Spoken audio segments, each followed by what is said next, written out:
Chapter 641, King Byway. Tian Khan. Iabel Prairie. Byway King City. Near the palace. In a luxurious mansion. The contemporary, centaur sword. Wells Chiron was standing by the windowsill in the study, looking at the centaurs on the street outside, his eyes flickering, wondering what he was thinking. General, something happened. Suddenly, a slightly dignified male voice came from outside the study door. Come in. Wells' expression remained unchanged, but he turned around with a slight frown and looked towards the door. A centaur warrior wearing cyan armor pushed the door in with an ugly expression, holding a silver tray in both hands with dozens of small candlesticks on it. But they were all extinguished. Soul candlestick. It only needs to be lit with the power of the soul to serve as a symbol of life and death. Once the soul of the igniter dissipates, the soul fire on the candlestick will also be extinguished. But now, the dozens of small soul candlesticks on this silver tray are all extinguished. It's a spy from Xuanya King City. The young centaur warrior looked at Wells and said in a deep voice. Just now, all the spies we planted in Xuanya King City died. The time of death of each one was no more than 3 minutes. And they died before they died. No information was transmitted. In addition, each of these soul fires did not even sway before being extinguished, which shows that they did not have any emotional fluctuations before death. As if they died in a dream? Wells frowned even more when he heard this. It is very common for spies planted within the enemy's army to be discovered and die. But the spies they placed in Xuanya King City all died at the same time, which was very strange. Not all the spies knew the truth. Eggs cannot be put in the same basket, and spies cannot all know each other. The Centaur royal family, the secret spies stationed in Xuanya King City, are divided into 5 teams that are unaware of each other. Even if one spy team is uprooted, it is impossible to expose other spy teams. All died at the same time? This thing is incredible. Buzz? Roar! Suddenly, just as Wells was thinking about this, a burst of extremely strong spatial fluctuations suddenly appeared in the sky above Byway King City, followed by waves of dragon roars and roars, resounding throughout the entire King City. At the same time, waves of extremely powerful dragon pressure erupted one after another, covering the entire city. There are many terrifying auras of 7th, 8th, 9th, and even 9th level Dzogchen among them. Wells quickly turned his head and looked out the window, his green pupils shrinking slightly, and his old face was full of shock. In the blue sky, thousands of giant dragons of different shapes were seen flapping their dragon wings, hovering in the sky, and roaring continuously, causing the entire Byway King City to fall into panic. There are even 2 dragons with the most miraculous shapes among them, one gold and one black, with wings like snakes. The 3rd generation Golden Dragon King? Wells looked at the scene in disbelief. According to legend, only the 3rd generation Golden Dragon King in history had such a dragon form. He remembered reading in a certain book that the group of dragons seemed to call this form something. Inglong body? Enemy attack! Enemy attack! At this time, sirens began to sound everywhere in Byway King City. Countless high-level centaurs flew into the sky, and with the courage to fear death, they used their bodies to form a wall of flesh and blood, hoping to use this to defend the royal city and the people behind them. In various parts of the city, the centaur army began to gather with extremely high efficiency. Under the leadership of the military formation chief, the phantoms of the military formations gradually took shape. General, the Dragon Clan is attacking? How could it be the Dragon Clan? In the study, the young centaur warrior standing next to Wells, although he looked panicked, quickly calmed down and shouted to Wells. Quick! Open the city defense formation. General, why are you blocking the way? Don't get out of the way. When a powerful foreign enemy attacks, the city defense formation should be activated automatically after feeling the strange and powerful aura. However, now that the group of dragons have been roaring in the sky for a long time, and there is no sign of the Byway King City defense formation being opened, this can only mean one thing. Wells, who held the power to defend the royal city, stopped the activation of the city defense formation. The city defense formation must be activated only when the enemy attacks.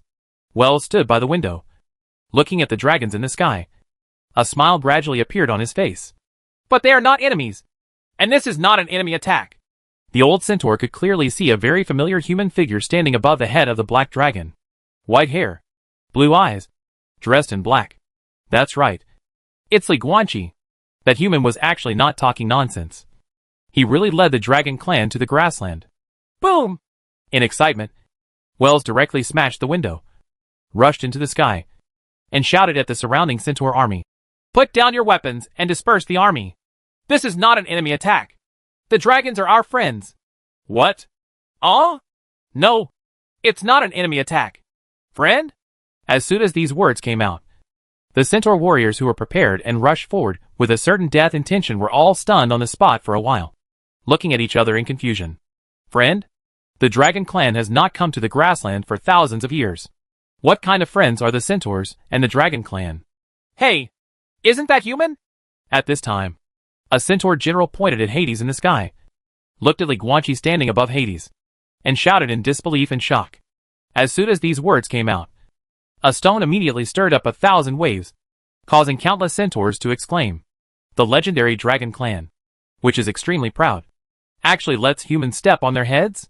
For a time, in Byway King City, everyone, including the people, Centaur troops and officials, were all talking about it. Who is that? Why can he stand at the head of the dragon clan? It's wired. What exactly happened? Why did General Wells just say that this was not an enemy attack? Just have fun secretly. If the enemy attacks us, we will be dead.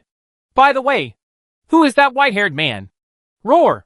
Suddenly, the ice dragon Randall flapped his dragon wings, looked down at the entire Byway King City with his cold blue vertical pupils, and shouted to the centaurs who were looking up at the sky and still in a state of shock. A dragon roared. How presumptuous! This is our king of the dragon clan! Compared to Randall's dragon roar, the words it said afterward were obviously more shocking to the centaurs in the royal city. Dragon King? Oh my god! Human being the king of dragons?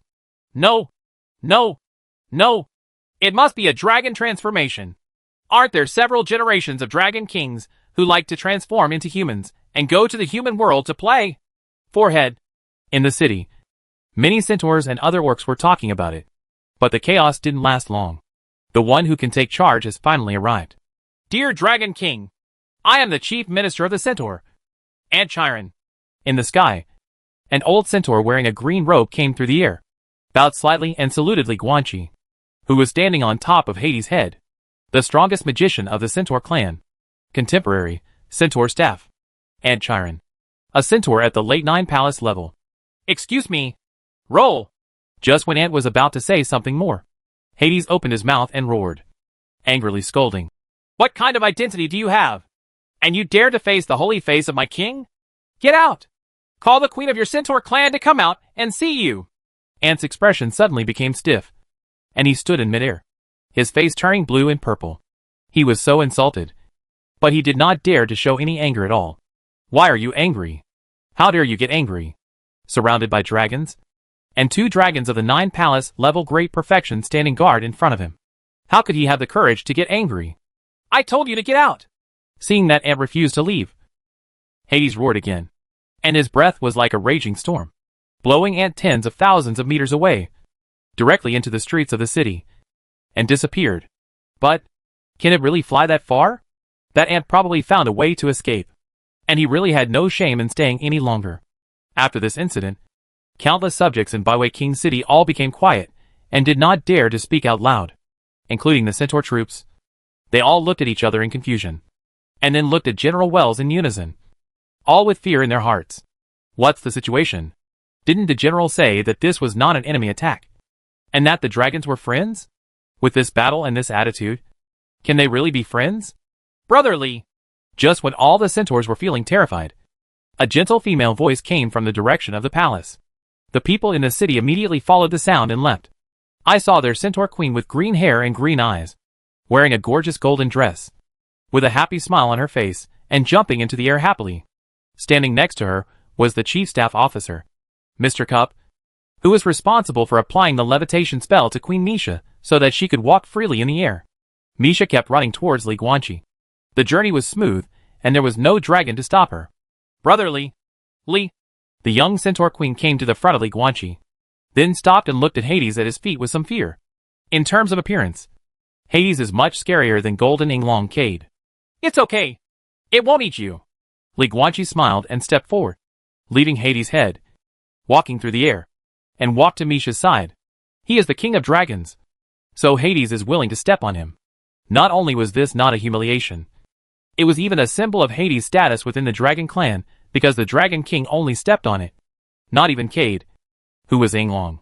But Li Guanqi couldn't let Misha, a centaur, come up and step on him. Of course he could do this forcibly, and Hades would never dare to resist. But he did not want to trample on Hades' dignity like this. For these dragons, having their heads stepped on by foreigners was no less humiliating than humans getting into other people's crotches. Therefore, Li Guanqi chose to step out. I said it last time. Li Guanqi stepped into the air, stood beside Misha, and said with a smile, next time we meet, it will be a big occasion.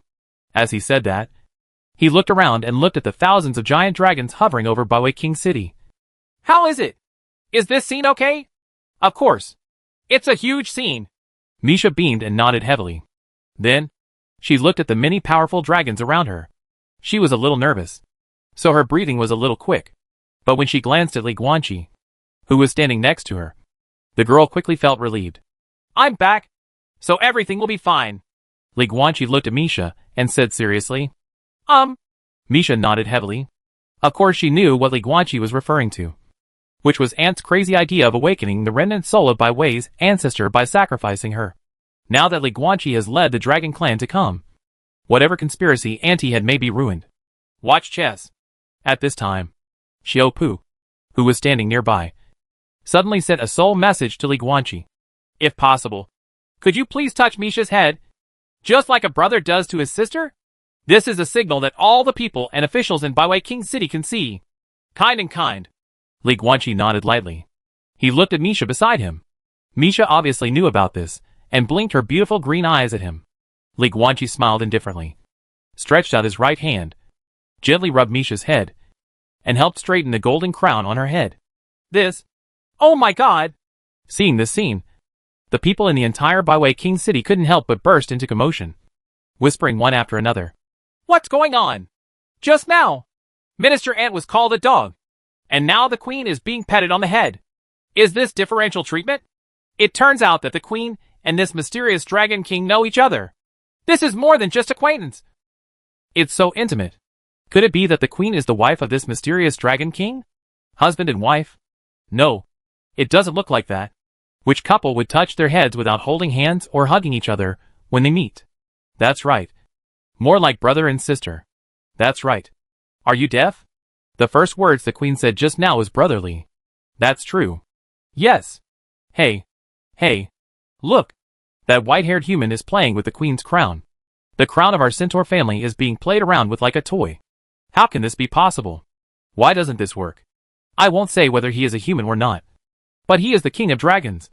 Buddy, to be honest, with the current situation, the white-haired Dragon King just broke the queen's crown in half. I don't think anyone would dare to accuse him. Hack. Whoever dares to accuse me and scold anyone. Isn't this going to kill all of us centaurs? That's right. There was a lot of discussion in Baiwei King City. In the sky above Baiwei King City, the senior officials of the Centaur royal family's political hall, except for Ant, were basically gathered around General Wells at this time. These dignitaries looked at the intimate Misha and Li Guanqi, and they were all at a loss for a while. So, what's going on? First, the giant Dragon Clan suddenly came with force. Then, Wells came out and said it was not an enemy attack. Finally, the queen ran out and talked and laughed with the mysterious Dragon King? My people. Suddenly, Misha next to Li Guanqi looked down at the Baiwei King City, looking at the countless people in the city, and said loudly in a gentle but powerful voice, Are you tired of this war-torn and chaotic world on the grassland? Are you tired of the skyrocketing prices due to the war? Are you tired of having to worry about the plunder of tiger men, lion heads, and Tauren when you go out? Are you tired of knowing that once you leave King Baiwei City, there will be no legal dangers in the grasslands outside? Are you tired of the war briefings that come from outside from time to time, as well as the constant intervals of news that one small tribe of centaurs was plundered one after another, and relatives and friends in distant places were massacred? I want to say, I'm tired of it. I'm tired of this. I'm tired of seeing my people suffer. I'm tired of seeing my people being invaded and massacred by powerful foreigners. I miss 1,000 years ago, because the Beimang royal court was still powerful and prosperous at that time. Under the rule of the royal court, our centaur clan is peaceful and peaceful, with no foreign invasion and no war. That was an era when every citizen could live happily. Peaceful times make me yearn for. But Baimang Royal Court has become a thing of the past. The current Baimang Royal Court has become cowardly and corrupt. The royal court of this era is no longer powerful, no longer fair, and no longer has the power to protect the peace and order of the grassland. So, war emerged. The war fanatics headed by the three major orc tribes of tigers, lions, and Tauren are trampling on our grasslands and bringing us suffering.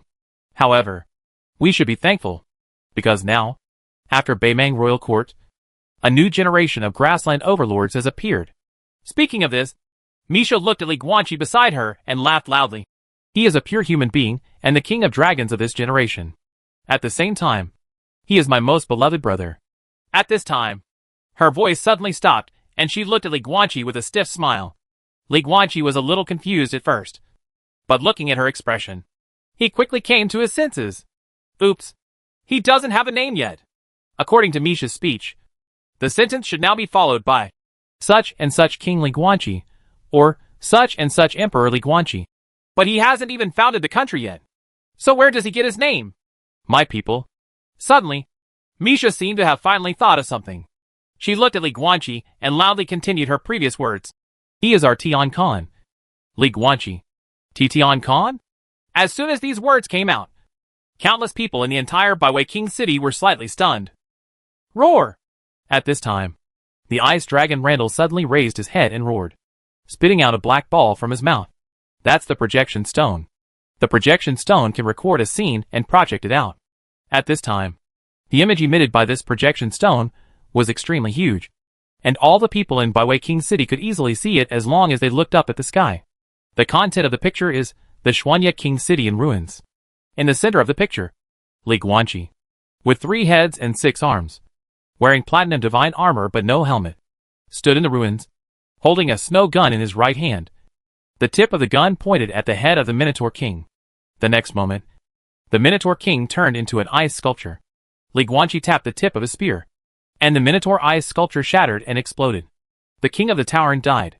The Tauren king who took the initiative to provoke the war, and was full of sins, has been executed and killed by my king himself. The ice dragon Randall roared again, and the sound enveloped the whole city. Next, the lion-headed and tiger-man tribes who wantonly plunder the grasslands and oppress the weaker tribes will suffer the same fate as the Tauren tribe. The Sky Khan will rule this grassland again, bringing death to the evildoers and peace to the good people. Now, the centaurs, use your voices to tell my king and the noble Khan. Are you evildoers or good people? Do you want to welcome death or peace? The voice of this giant ice dragon continued to echo in the sky above Byway King City. In the city, countless people looked at each other in shock. But in the end, these shocks all turned into surprises. The Tauren king is dead. The culprit who caused countless centaurs and weak orcs to lose their homes and become homeless has finally been punished.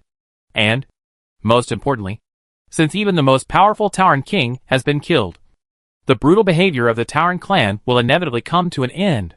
The Centaur clan always yearns for peace. At this time, in the sky above Byway King City, Centaur Queen Misha bent her front hooves and knelt down to worship Li Guanqi.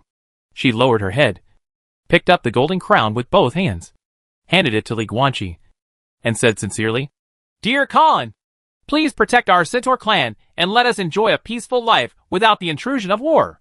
Today, I, Misha Chiron, as the Centaur Queen, represent the Centaur clan and surrender to you.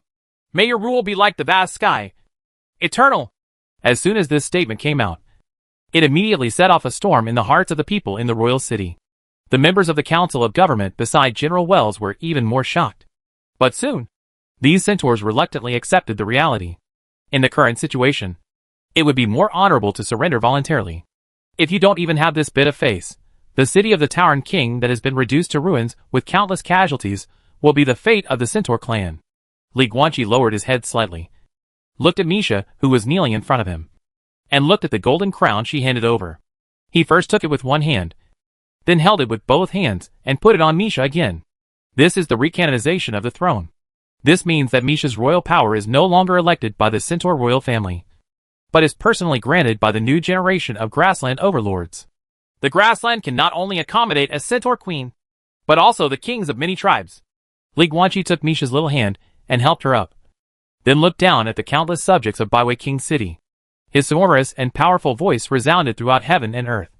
Because the new overlord of the grassland will also be the emperor of the whole world in the near future, making kings of countless ethnic groups surrender. I will let this war-torn world usher in eternal peace and never suffer from war again. Oh! Byway King City fell into a brief silence at first. But soon, the whole city was boiling. God Khan! God Khan! God Khan!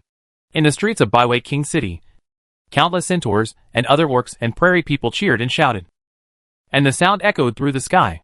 The sound of Khan echoed between heaven and earth, from the chaos at the beginning to the order and uniformity at the end. This title represents not only the war, but also the unification after the war, and the peace and tranquility after the unification.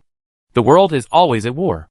Then use a moment of blood to flow into a river, so that from now on this world will no longer need to bleed. Chapter 642: The First Experience of the Arbitrary Chow Gang. Byway King City. Centaur Palace. Main Hall. This is the hall where the Centaur clan holds their morning meeting. After Misha expressed her surrender to Li Guanqi, the Heavenly Khan, on behalf of the Centaur clan, everyone came here together. At this time, Li Guanqi sat on a luxurious throne studded with gold and silver jewels, looking down at the dozens of Centaur ministers in the hall below. These centaurs stand on the left side, and on the right side are two shrunken dragon souls, the dark dragon Hades and the ice dragon Randall. They are too big to squeeze into this small palace. They can only use the power of their souls to condense their soul projections to come here and participate in the government. Goldening Long Kai didn't want to come, saying he couldn't understand even if he came. But Li Guanqi agreed to its request. Therefore, the only dragons participating in the government at this time were Hades and Randall. The Centaur family is different. After all, this is the royal palace of the Centaur clan. So most of the senior Centaur officials are here. More than 80 of them. Among them, the contemporary Centaur Sword, Wells Chiron, and Centaur Staff and Chiron stand side by side at the forefront of the Centaur ministers. After all, the former is a general, and the latter is the chief minister. As for Queen Misha, she was standing next to Li Guanqi's throne. Since the Centaur's upper body is that of a human, and its lower body is that of a horse, it cannot perform the sitting action. So it does not need a seat. And naturally it does not need a throne. But the luxurious throne under Li Guanqi at this time was not a temporary creation of the Centaur clan, but a historical artifact that had been passed down for 2,000 years. It's called Throne of the Grasslands. 2,000 years ago, after Amul Khan and the Centaur clan first established an alliance, the Centaur clan, in order to express their respect to the overlord of the grassland, specially built this grassland throne to set off Amul Khan's dominance in the grassland. Every time the Bayman Khans of the past came to the Byway King City, the Centaur clan would move out this grassland throne for them to sit on. And then the contemporary Centaur king would stand next to it to show respect. Just like now. Although the person sitting on the throne now is not Bayman Khan. Dear Khan! At this time, among the Centaur ministers below the hall, General Wells took a step forward, bowed to Li Guanqi and saluted, and then said respectfully, I believe that the top priority now is to hold a ceremony as soon as possible. There will be an enthronement ceremony to formally establish your emperor's title and your country's title. At that time, we can conduct the first royal government in the true sense. This is not urgent. Li Guanqi waved his hand. I will go to the Baymain royal court later to obtain the abdication of the current Khan. Only in this way can the grassland kingship be officially replaced, and he can legitimately ascend the throne and proclaim himself emperor. Since he has not yet ascended the throne, Li Guanqi still calls himself I in front of the Centaur clan. As for now, there are still things to deal with within your Centaur clan. As he spoke, Li Guanqi shifted his gaze and looked coldly at the old Centaur beside Wells. Anti-Chiron. Li Guanqi looked at him and said indifferently, I heard that you are going to sacrifice my sworn sister's life to resurrect the remnant soul of Byway Chiron. Regarding this matter, I hope to hear your explanation from beginning to end. Boom! As soon as he said this, Ant's horse's front hooves bent down. He knelt on the ground, lowered his head to Li Guanqi and said, I am ignorant. Please forgive me. Khan! Li Guanqi was speechless for a moment. This guy is very direct. He doesn't say any nonsense and just admits his guilt. But the problem is that if this old guy does this, then he really can't convict him. After all, this guy has always acted according to the rules before. Whatever he wants to do, He holds a meeting in the government hall to discuss with the ministers. He has not violated any laws. If he killed this guy without explanation, the prestige that Sky Khan had just established among the Centaur clan would inevitably be affected. In the hearts of the people, Sky Khan would be no different from the brutal Tauren king, which is not what Li Guanqi wants. So annoying. Li Guanqi had just sat on the throne and conducted his first informal court affairs, and he felt a little bored in his heart. If he wasn't some kind of Khan, he would have burst into rage on the spot and killed Ant directly. I said, what I want to hear is an explanation. From beginning to end, Li Guanqi sat on the throne, looking down at Ant with cold eyes. From now on, don't ask me to repeat what I said a second time. Yes. Ant suddenly trembled and said quickly, I wanted to do this before. Because you, the Khan of Heaven, had not yet come, and our Centaur clan was facing the invasion of foreign enemies, and faced the Tiger Man. Lion had the invasion of the three major beast tribes. Humans and Tauren is already in a precarious situation. Under the previous circumstances, sacrificing Queen Misha in exchange for the resurrection of the remnant soul of Bai Wei's ancestor was undoubtedly a matter that made me sad. But it was also something that was really helpless. After all, Queen Misha is still young and weak, and it is difficult for her to defend her family and country, and protect the Centaur clan. The wisdom of Bai Wei's ancestors has long been proven in history. If she can wake up, she will definitely do better than Queen Misha in the previous situation. The reason why I have made such suggestions many times before is because I am from the standpoint of the Centaur Chief Minister, considering the future survival of the Centaur clan, and there is absolutely no selfish intention. Having said this, Ant had regained his composure from being slightly panicked before. His words were sonorous and powerful, full of the heart of a loyal minister to protect the country. Of course, this was all before Dot. Ant raised his head, looked at Li Guanqi on the throne, and said seriously, the current situation is not the same as before. One day, Khan, you will come, and those three major beast tribes will not be worth mentioning. In this way, of course, there is no need to revive the remnant soul of Ancestor Bai Wei. So I am ignorant and short-sighted and cannot see what is happening today. Please ask the Khan to punish me for my ignorance. Li Guanqi leaned against the throne and narrowed his eyes. To punish ignorance? There is no such way. After Ant said this, he was even more unable to convict him. Among the Centaur officials, many Centaur officials also began to talk about it, and they all nodded, with expressions of emotion on their faces. Obviously, these guys also feel that judging from the previous situation, Ant's idea is not too problematic. Whether sacrificing Misha can truly resurrect Bai Wei's remaining soul 100% has always been uncertain. Suddenly, Li Guanqi changed the topic and said softly, the reason why the Centaur Council failed to pass your suggestion before was because of this uncertainty. However, as far as I know, at a recent political meeting, you said that you have a way to prove this. You just need others to give you some time. And, tell me, any solution? Ant's expression froze obviously. But soon, he regained his composure and said calmly, I plead guilty. I just wanted to stabilize the minister's confidence in this matter. So I used a delaying strategy to prevent the Yijing Palace from directly abolishing this issue. Because of this, I boasted about Haikao, but it was actually a lie. In fact, I didn't find the exact method at that time, but I wanted to say it out first, and then find a way to prove it. But to this day, I haven't found it yet. Li Guanqi's eyes flashed with displeasure. This old guy kept saying, I plead guilty, from beginning to end, but everything he said made it impossible for him to really convict him, which was really annoying. It is normal for ministers in the Council of Government to discuss political affairs and occasionally say big words or boast about Haikao in order to gain the right to speak. Even if they are convicted for this, it will be a small and insignificant punishment. Praise to Haikao? At this time, Wells, who was beside Ant, said with a smile, Minister Ant, as far as I know, oh no, it's not just me. All the colleagues present, as long as they are in office for more than 5 years. Who doesn't know that you, Minister Ant, are famous for never saying anything uncertain? This is not like you. The names are all false. Just impressions. Ant glanced at him indifferently. I have been in politics for many years and have boasted a lot. How about you reminiscing when you are old? That's enough. I don't want to hear this nonsense. On the throne, Li Guanqi frowned and shouted in a deep voice. Does being an emperor have to be so troublesome? But he was really tired of all this messy beating around the bush. If his prestige is lowered, then lower it. He just wants to solve this troublesome matter quickly. Auntie! Let me look through your memory. If there are no problems, this matter will be over. Afterwards, you can take treasures from the palace treasury as compensation. Li Guanqi looked at the centaur equestrian coldly. What? Ant's expression changed, and then he lowered his head and saluted.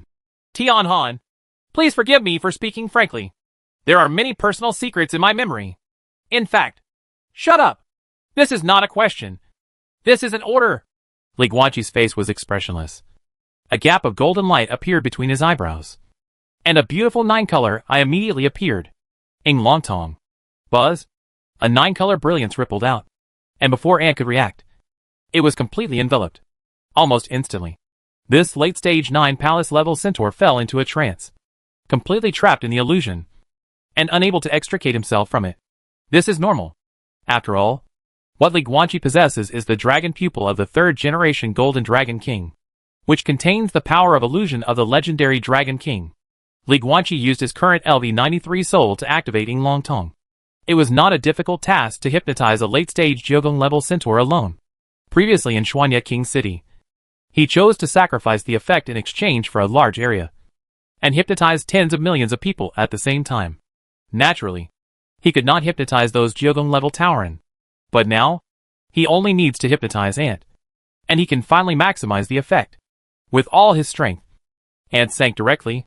Seeing this scene, all the centaur ministers looked stunned, unable to believe that the Heavenly Khan's methods were so decisive. Tell me, why do you want to sacrifice Misha and resurrect the remnant soul of Bai Wei's ancestor? Li Guanqi was unmoved by the reaction of these centaurs. He just sat on the throne and asked Ant coldly. Because I want to use her power. Ant was in a daze and answered dully. Li Guanqi on the throne was not surprised at all. He had expected this. After all, everything in the palace was probably due to this reason. However, the centaur ministers had strange expressions. For a moment, it was unclear whether this was Ant's own thoughts or words controlled by Tian Khan. But no centaur dared to come out and question it. Say clearly, Li Guanqi asked again. How are you going to use her power through this matter? Hold a fake sacrifice ceremony. Ant continued to reply dully. I am the only 9 palace level magician in the centaur clan, and also the best formation magician. As long as I think about it, no one can tell that I have tampered with it. I would stage a fake sacrifice ceremony and kill Misha. Then, I will summon a fake soul that I have prepared in advance using alchemy, and disguise it as the appearance of Ancestor Bai Wei, creating the illusion that the remnant soul of Ancestor Bai Wei is resurrected. From then on, I can control the entire centaur clan behind the scenes through fake Bai Wei's mouth. Then I can find any reason to remove Wel's power, and I will be able to hold all the power in the centaur clan. As soon as this statement came out, the whole house was in an uproar. Many centaur ministers all had complicated expressions. Because this matter is completely feasible, and does have this ability, and with the prestige of Bai Wei's ancestor, it is not difficult to dismiss Wells as long as he finds a reason. As for what reason? No veteran official in the officialdom is completely clean, and Wells is no exception. Why haven't you started taking action yet? Li Guanqi on the throne asked again. Because the fake soul isn't quite ready yet. Ant said dully. It takes time to make it realistic enough. It will take me at least 5 days to use alchemy to completely make the fake soul. Take it out, Li Guanqi said in a deep voice. Ant then took out a transparent jar the size of his head from his space ring.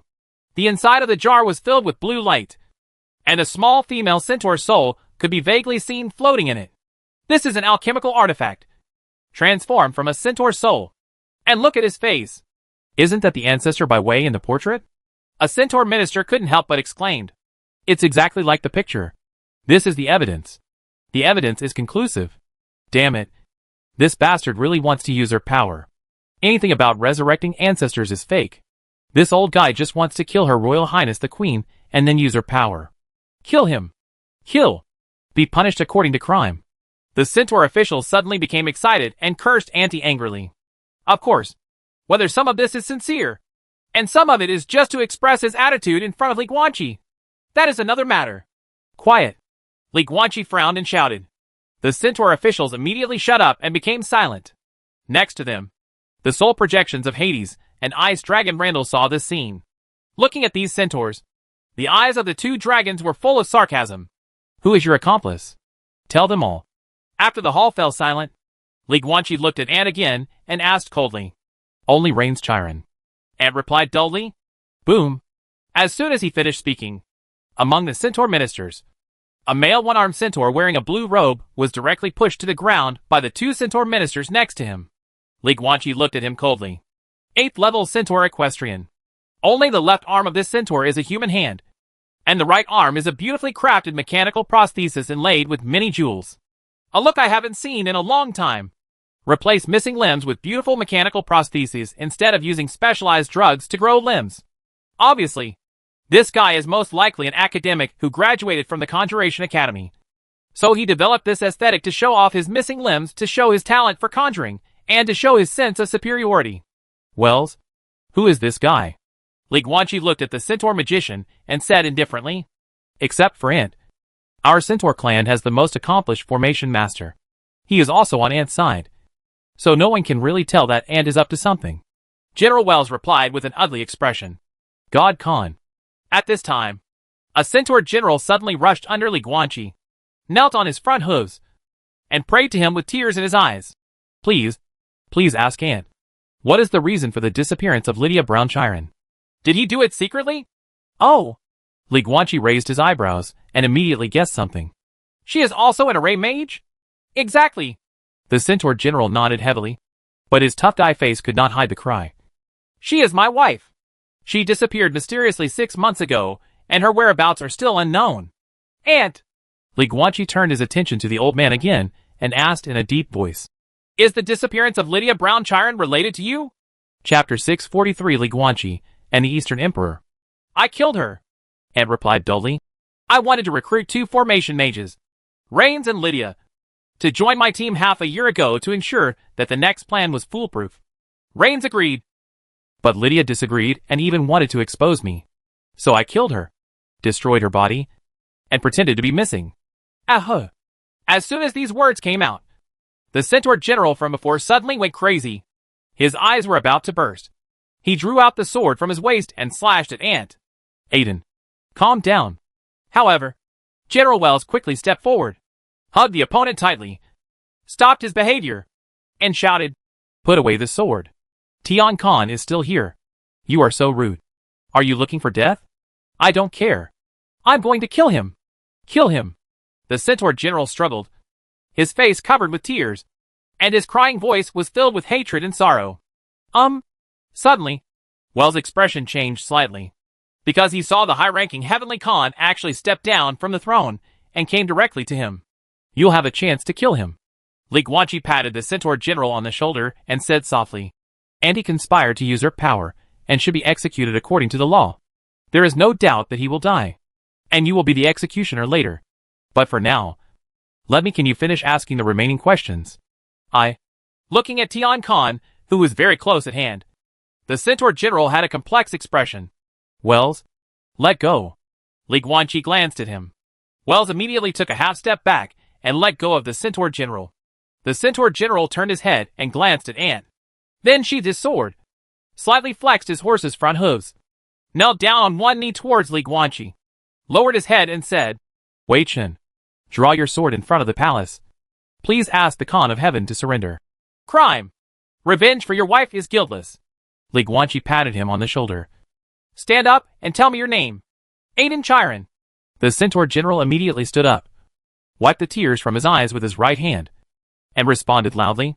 To be qualified to carry a sword to the temple, according to centaur law, you must be a guy with outstanding merits.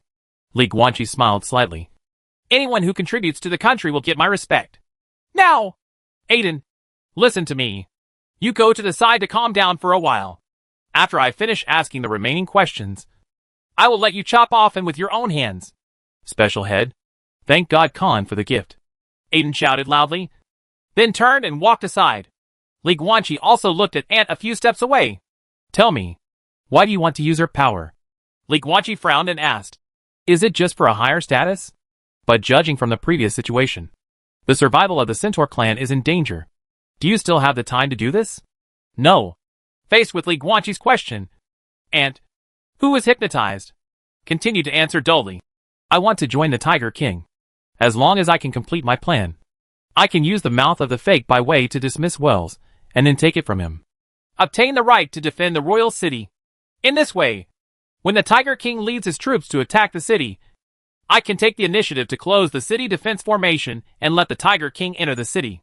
With this investment certificate, coupled with my own late-night palace level spell cultivation, as well as superb alchemy and formation skills, I can definitely regain a high position in the Tiger clan and gain power again. What a beautiful thought! When Wells next to him heard this, his face was filled with murderous intent. Traitor and traitor! Bah! A centaur spat directly on Ant's back. Have you communicated with King Tiger? Li Guanqi asked again. No, Ant said dully. I originally planned to find him after I completely obtained the defense rights of the royal city. It turned out that he was still a wishful traitor, and he was still at the stage where he was plotting to rebel against the clan. Li Guanqi frowned slightly. Conspiracy to rebel is also treason. General Wells next to him had cold eyes. It's also a capital crime. So, in fact, you are not sure at all whether Bai Wei's remnant soul can be truly resurrected after sacrificing Misha? Li Guanqi looked at Ant and asked a new topic. I'm pretty sure it can't, Ant said dully. I have carefully studied the remnant souls and formations left by Ancestor Bai Wei. The idea of Ancestor Bai Wei back then was really too stupid. She thought she would seal her remnant soul and formation before she died. Consciousness can extend life and wait for recovery later. This idea is too childish. The remnant soul she left behind has indeed survived to this day, but her consciousness had completely dissipated long ago when she sealed herself. However, due to her special formation structure, a new consciousness will be born in her remaining soul. In other words, after sacrificing Misha, the remnant soul of Bai Wei's ancestor will indeed wake up. But what woke up was not Ancestor Bai Wei, but a new consciousness. Although it occupied the remnant soul of Ancestor Bai Wei, it actually had nothing to do with Ancestor Bai Wei. But this can't be blamed on Bai Wei for being stupid. After all, in her time, the concept of the soul in the conjuring community generally remained on the misunderstanding that the soul is consciousness. However, the body is the body, the soul is the soul, and the consciousness is the consciousness. These are three completely different things. The body is the outside, the soul is the inside, and consciousness is located in the deepest part of the soul, which is equivalent to the true core. Li Guanqi had a strange expression. This old guy rebelled against his clan and returned to his clan. But he was still a scholar at heart. Otherwise, he wouldn't have said so many academic things under hypnosis. Then the truth comes out. Li Guanqi turned around and walked slowly towards the gold and red steps, preparing to return to the throne above.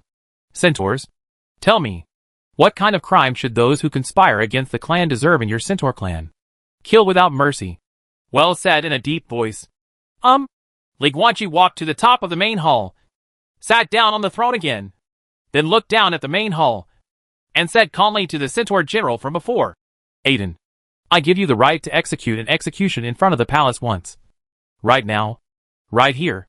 For the traitor Ant Chiron shall be executed. Thank God Khan for the gift. Aiden's eyes were full of hatred and anger. He drew out the long sword from his waist, and without a moment's hesitation, he rushed directly in front of Ant, raised the long sword high with both hands, and then slashed it down hard. The sword fell from his hand, blood spurted out, and the head flew high. The palace is stained with blood. The bright yellow luxurious carpet on the floor of the main hall was suddenly splashed with a dazzling scarlet color. Are you used to blood? Li Guanqi looked at Misha, who was standing next to him. If you want to be a queen, gentleness alone cannot do it well. I'm not a kid anymore. Misha smiled helplessly. In the past 3 years, Mr. Kyup and I's life has not been as peaceful as brotherly thought. I am used to these things, and Mr. Kyup told me what you said a long time ago. Yes, I will remember it. Too. Li Guanqi nodded, and then looked down the hall again. At this time, Ant's bloody head had rolled under a large white pillar, with a blank expression on his face. It is true that Ant is a late Jiogong level magician, but as an ordinary magician, without any magic defense, his weak body cannot stop Aiden, who is an 8th level centaur warrior. But Aiden only cut off Ant's body. Ant's 9th level soul manifested itself after the corpse was separated, floating in place, motionless. It is worth mentioning that this soul is not a centaur, but a human. The 9th level self-realm soul knows what it knows about itself. And that is what the soul's external expression is. This human-shaped soul at this time shows that Ant, the centaur, deeply believed that he was a human when he went through the process of recognizing his true self. As a centaur, this is a bit strange, and this light blue humanoid soul body is still lingering with wisps of 9-color brilliance. That meant that Ant was still under Ing Longtong's illusion hypnosis, and could not wake up even if his body was chopped off. When Li Guanqi saw this, his mind moved, and black mist swept out of his body, swallowing up Ant's soul before returning to his true body. Soul, LV93 LV.94. 94.0, 9th level self-realm soul. Just chop off the centaur general's head to relieve his hatred. He still has a use for the soul, but of course he has to swallow it himself. Did you see the head and blood on the ground? Li Guanqi sat on the throne and said calmly to the ministers below the hall. This is the fate of the betrayer. As for Reigns, the only accomplice, I will leave it to you, the Centaur clan, to judge and punish you. This palace is not a court of justice after all. Yes. Wells bowed his head and saluted, and then said coldly to the back, pull that traitor down and wait for punishment. After that, 2 centaur knights came up from both sides of the hall and carried the frightened centaur array mage out. From the beginning to the end, this guy didn't say a word of defense. He just kept trembling in fear. Perhaps it was better for him to argue in the trial hall than to talk nonsense in this hall and accidentally offend the Khan, causing him to die on the spot. Now, Li Guanqi, who was sitting on the throne, glanced at Wells at the bottom of the hall and said, let Yang Qingming come to the hall. Yes. Wells bowed his head and saluted. As soon as he finished speaking, there were footsteps approaching from far away outside the main hall. Outside the main hall, in the brilliant sky, a tall woman wearing cyan leather armor was slowly walking towards the main hall. She is an extraordinary person from the real world named Yang Qingming. Li Guanqi met this extraordinary person just after he returned to the strange world and rescued a group of real-life women who were enslaved by the Minotaur tribe. Later, he took Yang Qingming and others to the outside of Baiwei King City and placed these people in a centaur manner. Then a series of events happened, so he didn't pay much attention to Yang Qingming. But now that he has returned to Baiwei King City, it is time for Yang Qingming to come in handy again. Before entering the palace to conduct government affairs, Li Guanqi greeted Wells and asked him to send someone to call Yang Qingming, who lived outside the royal city. Common man Yang Qingming pays his respects to Tian Khan. At this time, Yang Qingming had arrived in the main hall and bowed his head to Li Guanqi above. Her name is Yang Qingming. From now on, she will be temporarily named Minister of Xuanhu. Li Guanqi looked at her, and after saying that, he took out a white jade gourd from the space necklace, carved with flying dragons and phoenixes on the surface of the jade gourd with his fingers, and then threw it down. Thank God for the grace of Khan. Yang Qingming knelt on her knees, raised her hands high, and respectfully took the white jade gourd engraved with the word Li. However, including herself, many ministers around her were at a loss as to what the newly appointed Minister of Xuanhu was doing. Minister Xuanhu is responsible for all rescue matters for humans in other worlds. Li Guanqi looked down at the officials below and said calmly, she is only responsible to me. Seeing this is like seeing me. Any official, including the Centaur clan, including the Dragon clan, and all the Orc clan officials who join us from now on. No one is allowed to interfere with her rescue of humans from other worlds. When necessary, she has the power to mobilize the resources of any department, such as the army and the treasury. And she will do so first and later. Of course, relevant departments need to keep records.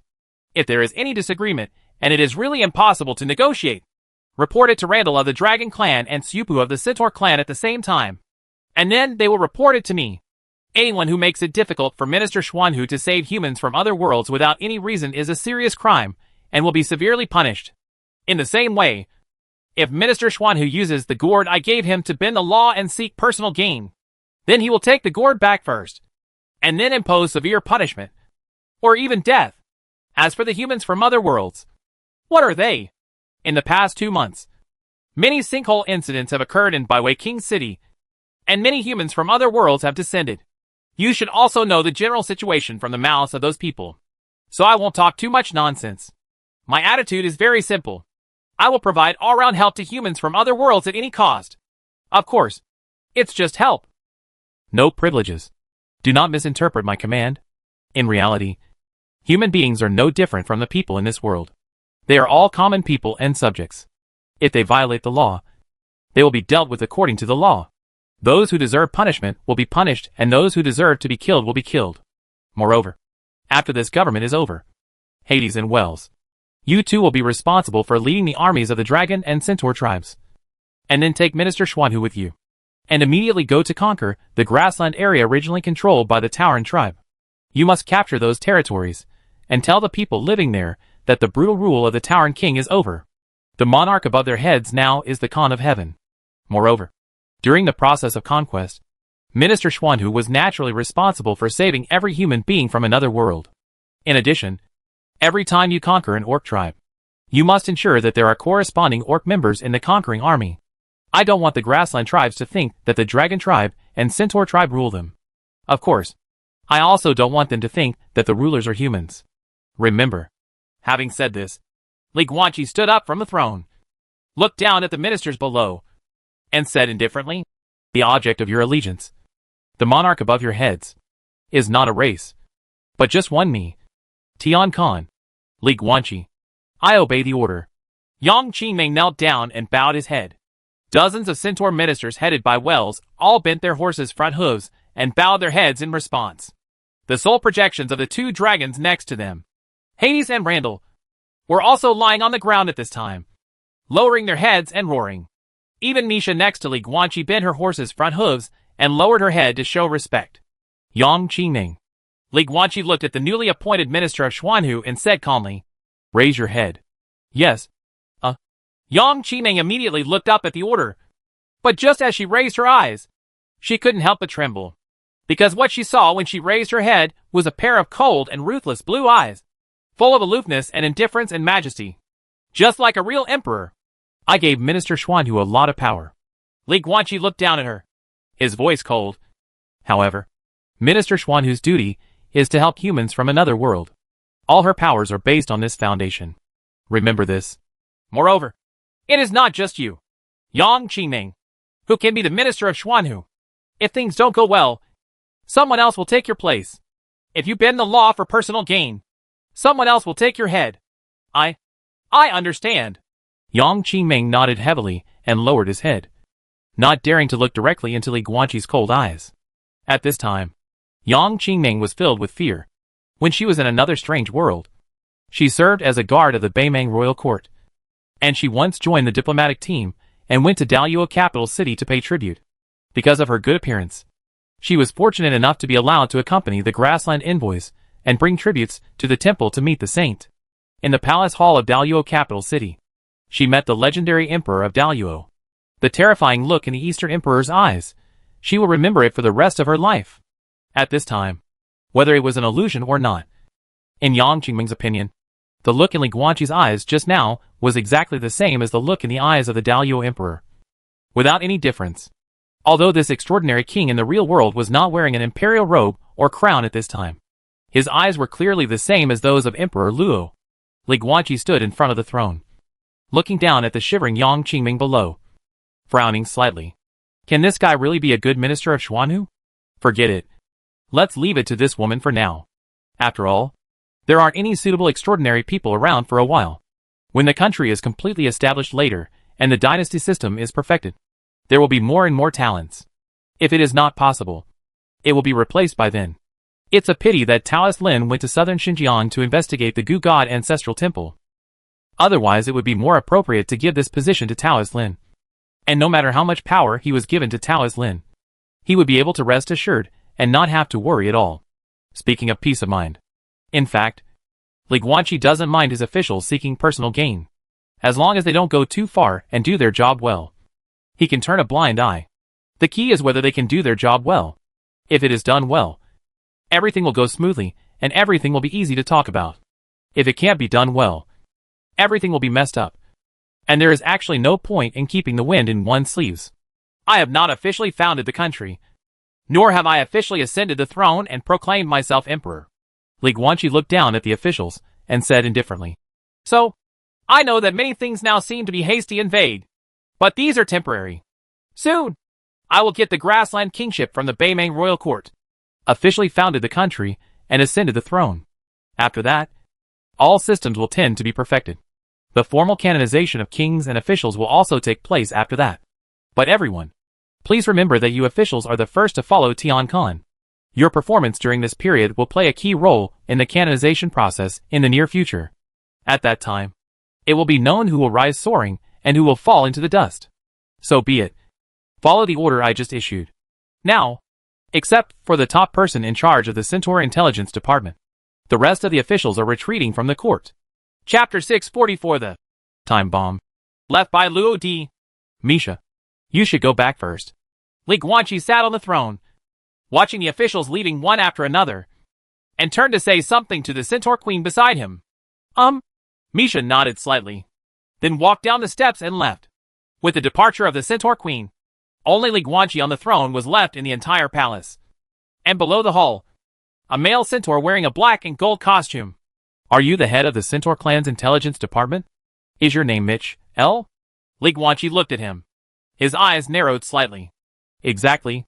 The male centaur lowered his head and said, My name is Mitch L. Chiron. I am responsible for all the external intelligence and investigation affairs of the Centaur clan.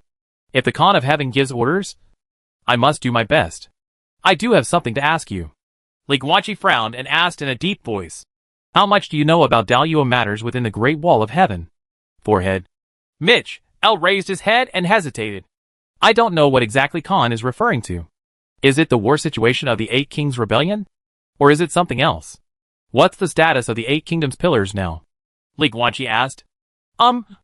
Mitch L. groaned, thought for a while, and then said slowly, Since the death of the previous Emperor Luo, the Eight Kingdoms pillars have declared themselves kings in their respective fiefdom base camps in the name of uprising for the people. Their rebellion officially began.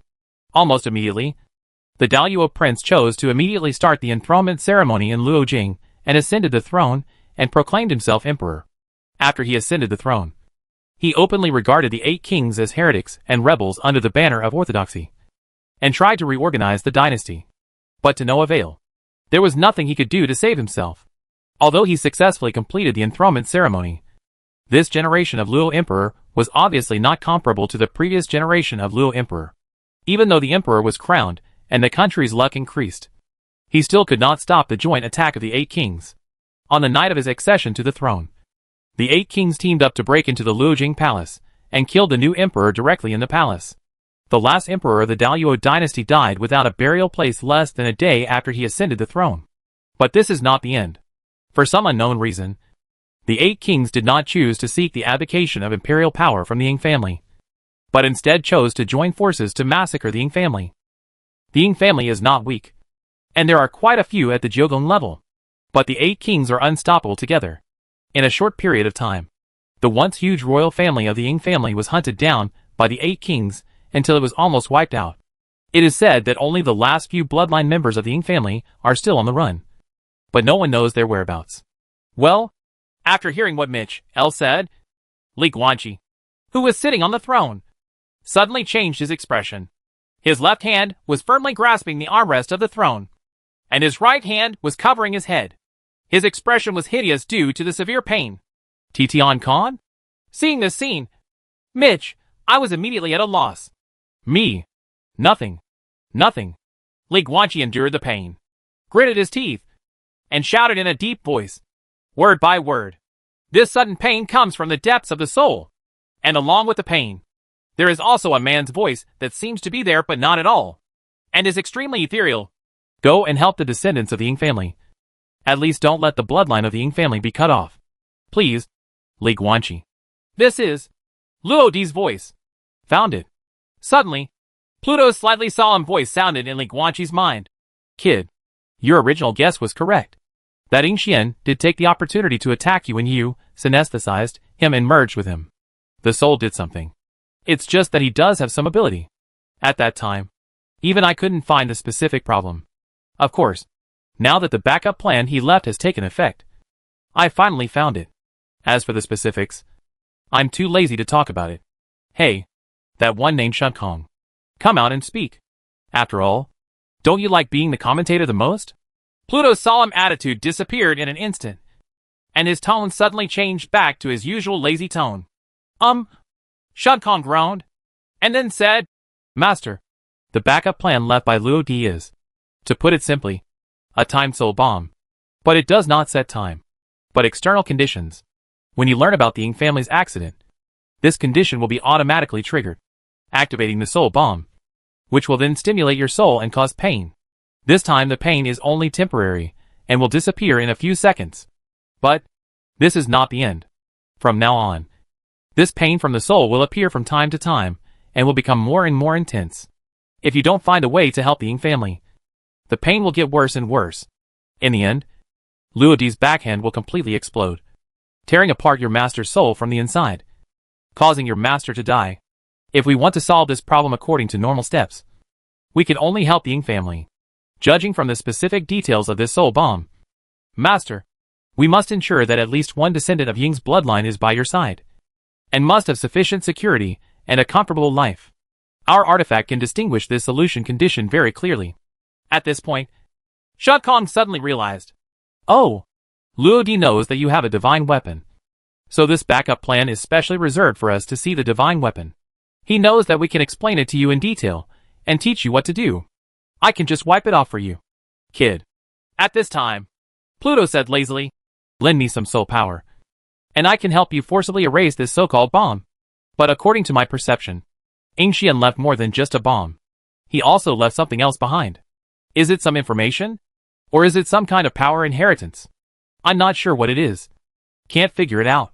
However, this thing will only officially emerge after you follow the normal steps and defuse this bomb. Is it a kind of reward gift after completing the requirements? It should be noted that if I use my method to forcibly erase this bomb, then the gift that Yingxian left for you will also be erased together, making it impossible to obtain it. There is no way to forcibly erase the bomb and get the gift at the same time. Times have changed. Ordinary people in this era cannot become gods, and their upper limit of strength cannot be increased. They continue to do research and play tricks at the stage of limited strength. Even I can't decipher Yingxian's methods. I can only wipe them out violently. So, pick one. It is to leave this bomb. Accept Yingxian's arrangement. Save the descendants of the Ying family, and then get the last gift he left behind. Or, let me violently erase everything. Keep it. Li Guanqi sat on the throne, rubbed his brows, and breathed lightly. At this time, the pain in his soul had completely subsided, and he continued in his mind. Luo Di helped me a lot. Just the 7 stars of the Ying family that he helped me pull were a huge favor. So Yu Qing, I have to help him no matter what. As for this so-called bomb, it was just his suspicious nature as an emperor. He was always worried about outsiders, and always wanted to make some threats. I have to help him. It's just to ensure that the bloodline of the Ying family is not extinguished. I have to help with this little task. I, Li Guanqi, am not ruthless and unjust yet. Keep it. Besides, Luo Di also left a reward waiting for me to get it. Right? The choice is yours. Pluto's voice was still lazy.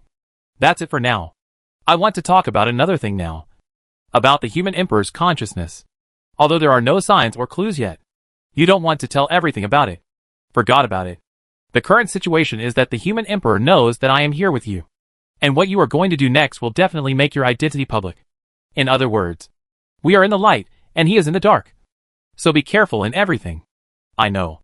Li Guanqi nodded lightly. He had never forgotten the human emperor's consciousness that quietly left Lin Xian by and then disappeared. Next time you get a charged item, use 5 simulation times to predict things about the human emperor's consciousness. Shun Kong, how much time do I have to save the Ying family? Li Guanqi asked in his mind.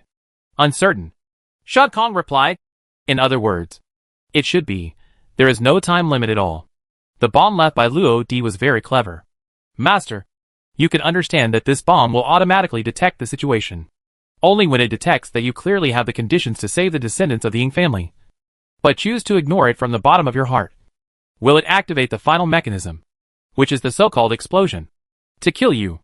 Beyond that, it just hurts more and more, constantly urging you to find a way to save it without exploding. That is to say, if you, Master, have never been able to save the descendants of the Ying family, then this bomb will only cause you unbearable pain from time to time. But it will never threaten your life. However, if you don't save it if you have the conditions, then it will really explode. Ha! Li Guanqi shook his head and laughed. It seemed that Luo Di didn't want to force others into trouble after all. The simple summary of the mechanism of this soul bomb is that if you can save it, you must save it. If you really can't, forget it. Ling Guanqi wanted to save him, and he was willing to help Luo Di take care of his descendants. But the question is how to save? Ling Guanqi's brows wrinkled slightly. He used the heart of time and space to make a prophecy before, although the purpose was for his senior sister. The process also allowed him to find survivors of the Ying family. After putting together the several future scenes he saw, the heart of time and space said that what he wanted to do was the following steps. Take the Dragon Clan back to the Centaur King City and make the Centaur Clan surrender. Did it. Then, in the intelligence department of the Centaur Royal Army, a Centaur officer named Mitch, I was found. Found it. This guy is in the main hall. Mitch, L is the head of the Centaur Royal Family's intelligence department. And you can get a lot of information about the survivors of the Ying family from this guy. After obtaining this information, he will gain the ability to enter the Great Wall of Heaven. After entering the Imperial Great Wall, he will go to find the survivors of the Ying family. After finding the survivors, Wang Yanqing will appear in front of him. Oh! Ling Guanqi, who was sitting on the throne, looked at the Centaur officer in the main hall and suddenly realized. Intelligence. He didn't get enough information about the survivors of the Ying family. He probably needs to get more information about the survivors of the Ying family to further stimulate the bomb Luo Di left for him. And then he can gain some ability to enter the Great Wall of Heaven. And the picture of the future that the heart of time and space saw was actually not today, but the next time. It was Mitch, L, who got enough information and then came back to report him. Next time. Mitch, L. Ling Guanqi looked at the Centaur officer and said solemnly, I need more information about the survivors of the Ying family. Go check it out. Weak ministers must do their best. Mitch, L in the main hall quickly lowered his head. Well, speaking of this, immediately afterwards, the Centaur officer hesitated slightly, but still said slowly, Dear Tian Khan, we really have some clues about the survivors of the Ying family. Just 12 days ago, an espionage agent we placed in Daoyuan Prefecture encountered something. To put it simply, he encountered a chase on the road. The pursuer is a 9 palace level human of different blood, who is hunting down a woman and a little girl. And that woman is also a 9 palace level human of different blood. In the end, after a great battle, both sides died. The pursuer died, and the woman also died of serious injuries due to her soul being damaged. Only the little girl survived. Well, I can only say that she seemed to have survived, because the spy went to the scene after the incident and only saw the body of the pursuer and the woman, but not the little girl.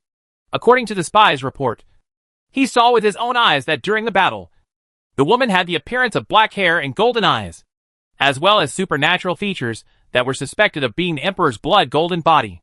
These are all standard equipment of the Ying family. Well, when Ling Guanqi heard this, he felt severe pain in the depths of his soul again, and he couldn't help but become ferocious. Seeing this, Mitch, I couldn't help but feel a little panicked.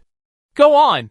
Ling Guanqi grabbed the armrests of the throne with both hands, resisting the pain, and gritted his teeth and said, Where is that little girl? Where is she now? T temporarily missing. Mitch, L trembled and said bravely, Our spy agent is not very strong. Facing the aftermath of the Jiogong level battle, he couldn't get too close at all. When he rushed over after the battle, he only saw he found the bodies of the 2 people and did not see where the little girl went. Since the spy was on a mission at the time, he continued to perform the mission without checking it carefully. Well, please don't worry. Khan! When I got back, I told him to put down everything he was doing and focus on tracking the little girl. Check! Ling Guanqi shouted in a deep voice. At any cost, you must track down the whereabouts of that girl for me. Yes! Mitch, L looked solemn and bowed his head heavily. After this conversation ended, the severe pain deep in Ling Guanqi's soul also receded. No wonder. Ling Guanqi sat on the throne and looked at the intelligence officer in the hall with twinkling eyes. No wonder the future seen by the heart of time and space requires searching for information from the centaurs. It turned out that by chance, the Centaur clan had already had an espionage agent stationed in Deluo Yongzhou, and happened to meet the survivors of the Ying family's royal family who were fleeing. Ling Guanqi had a hunch that when Mitch, L found the approximate whereabouts of the little girl, he should be able to further stimulate the bomb left by Luo Di, thus giving him the ability to enter the Great Wall of Heaven. It just takes time. Just wait patiently. Keep talking. Ling Guanqi looked at Mitch, L and said calmly, Tell me everything you know about other situations in Daluo today. Wait. Having said this, he couldn't help but become a little confused. Mitch, isn't the Great Wall fully open for defense? But you can still communicate with the spies inside the Great Wall? How do you do it? Send people to the border of the Great Wall to communicate face to face? Chapter 645 The 8 Demigods Within the Great Wall? No. Mitch shook his head, and then said, the defense mechanism of the Great Wall has proven in history that it is indestructible and airtight. But it will not hinder the flow of weak spiritual power. So we only need to lower the spiritual strength of the communication array. Of course, in this way, the information transmission of the communication array will be delayed even more. I see. Li Guanqi nodded slightly. Continue to report on Daluo's situation. Yes. Mitch organized his words, and then spoke. The current situation in Daluo is that of war. The 8 kingdoms' pillars established themselves as kings, joined forces to kill the new emperor, and uprooted the Ying family, and then began to conquer each other. It can be called an 8-nation melee. In the past 6 months, the relationship between enemies and friends among the 8 countries has been extremely chaotic. Sometimes they form alliances in 2s and 3s. Sometimes they backstab each other. And sometimes they fight independently. However, as of the 3rd, all the alliances between the 8 countries have been dissolved, and they are all fighting on their own. The 8 countries have their own base areas, and Daluo and Jiuzhou have been carved up by them. Among them, the Wei state is now the strongest force among the 8 countries. The Wei state now occupies Shuzhou and Jizhou, 2 large states. It has huge power and the most powerful style of action. Not long ago, it single-handedly defeated the allied armies of Qi and Yun. Qi state occupied Yanzhou. Qi state occupied Qingzhou. The state of Yun occupied Yangzhou.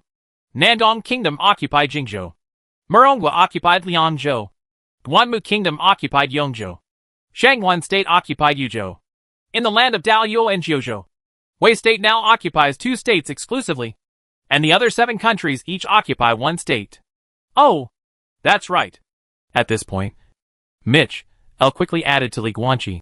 Actually, after the 4 major Guizhou families with compound surnames became independent, they did not use their family surname as their national surname like the 4 major single surname families. For example, after the Nangong family became independent, they called themselves Chenghua. But for now, for the people of Daluo, they are more accustomed to using the family surnames before the 8 kingdoms pillars instead of these country names. The Qin state established by the Nangong family, apart from their own Qin state, no one actually called it Qin state. Even the crusade issued by Wei state a while ago called it Nangong state. This is also the case for the other 3 kingdoms established by the Guizhou of the 3 major surnames. It does not matter. Li Guanqi, who was on the throne, waved his hand. Just continue to use your family name to refer to the country's name, and continue talking. Yes. Mitch nodded and continued. As far as the current situation is concerned, the countries established by the 4 major families with multiple surnames have basically withdrawn from the competition for the master of Daluo. They can only retreat to their respective bases in the 4 states. It is very difficult to defend the country. It is completely, we no longer have the capital to invade other countries. Nowadays, only the 4 kingdoms of Wei, Ji, Qi, and Yun are still actively fighting within the Great Wall. However, if we follow the short-sightedness of the ministers, judging from the recent trends of the 4 major kingdoms, Ji and Qi are actually in a slight decline and unable to succeed. In the end, if nothing unexpected happens, the overlord within the Great Wall will emerge between Wei and Yun. Having said this, the Centaur intelligence officer paused, seeming to think about what else he had left unsaid. Finally, he frowned slightly and looked at Li Guanqi hesitantly. Tian Khan, and after comprehensive analysis of the various intelligence sent back by the spies, we have come to a point of view that is not completely certain. Speak, Li Guanqi said calmly. The original 8 pillars of the country, and now the 8 kings. Their combat power far exceeds the ordinary 9 palace-leveled Dzogchen. Mitch said solemnly. From the time when the 8 kingdoms pillars established themselves until now, in addition to joining forces to siege the new emperor in the Luojing Palace, they have also personally taken action and have records of fighting with each other. Judging from those records, each of the 8 kings' combat prowess is not comparable to that of the ordinary Jiugun-leveled Dzogchen. It's completely incomparable.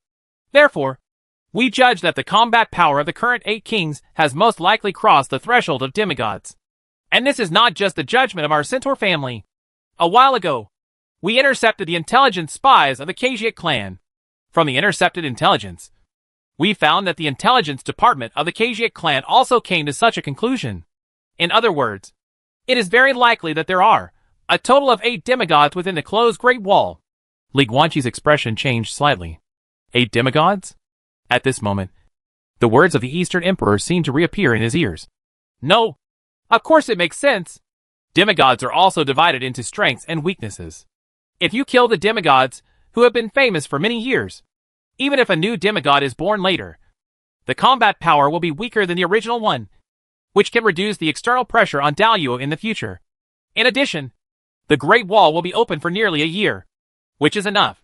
During this period of time, with the Great Wall of Heaven, even if there are new demigods in the world, even if there are hidden demigods, they cannot invade Daluo. Then, even if the 8 kingdoms pillars stand on their own and pull down the Ying family, the Daluo dynasty will just disintegrate, because it was not invaded by an enemy country.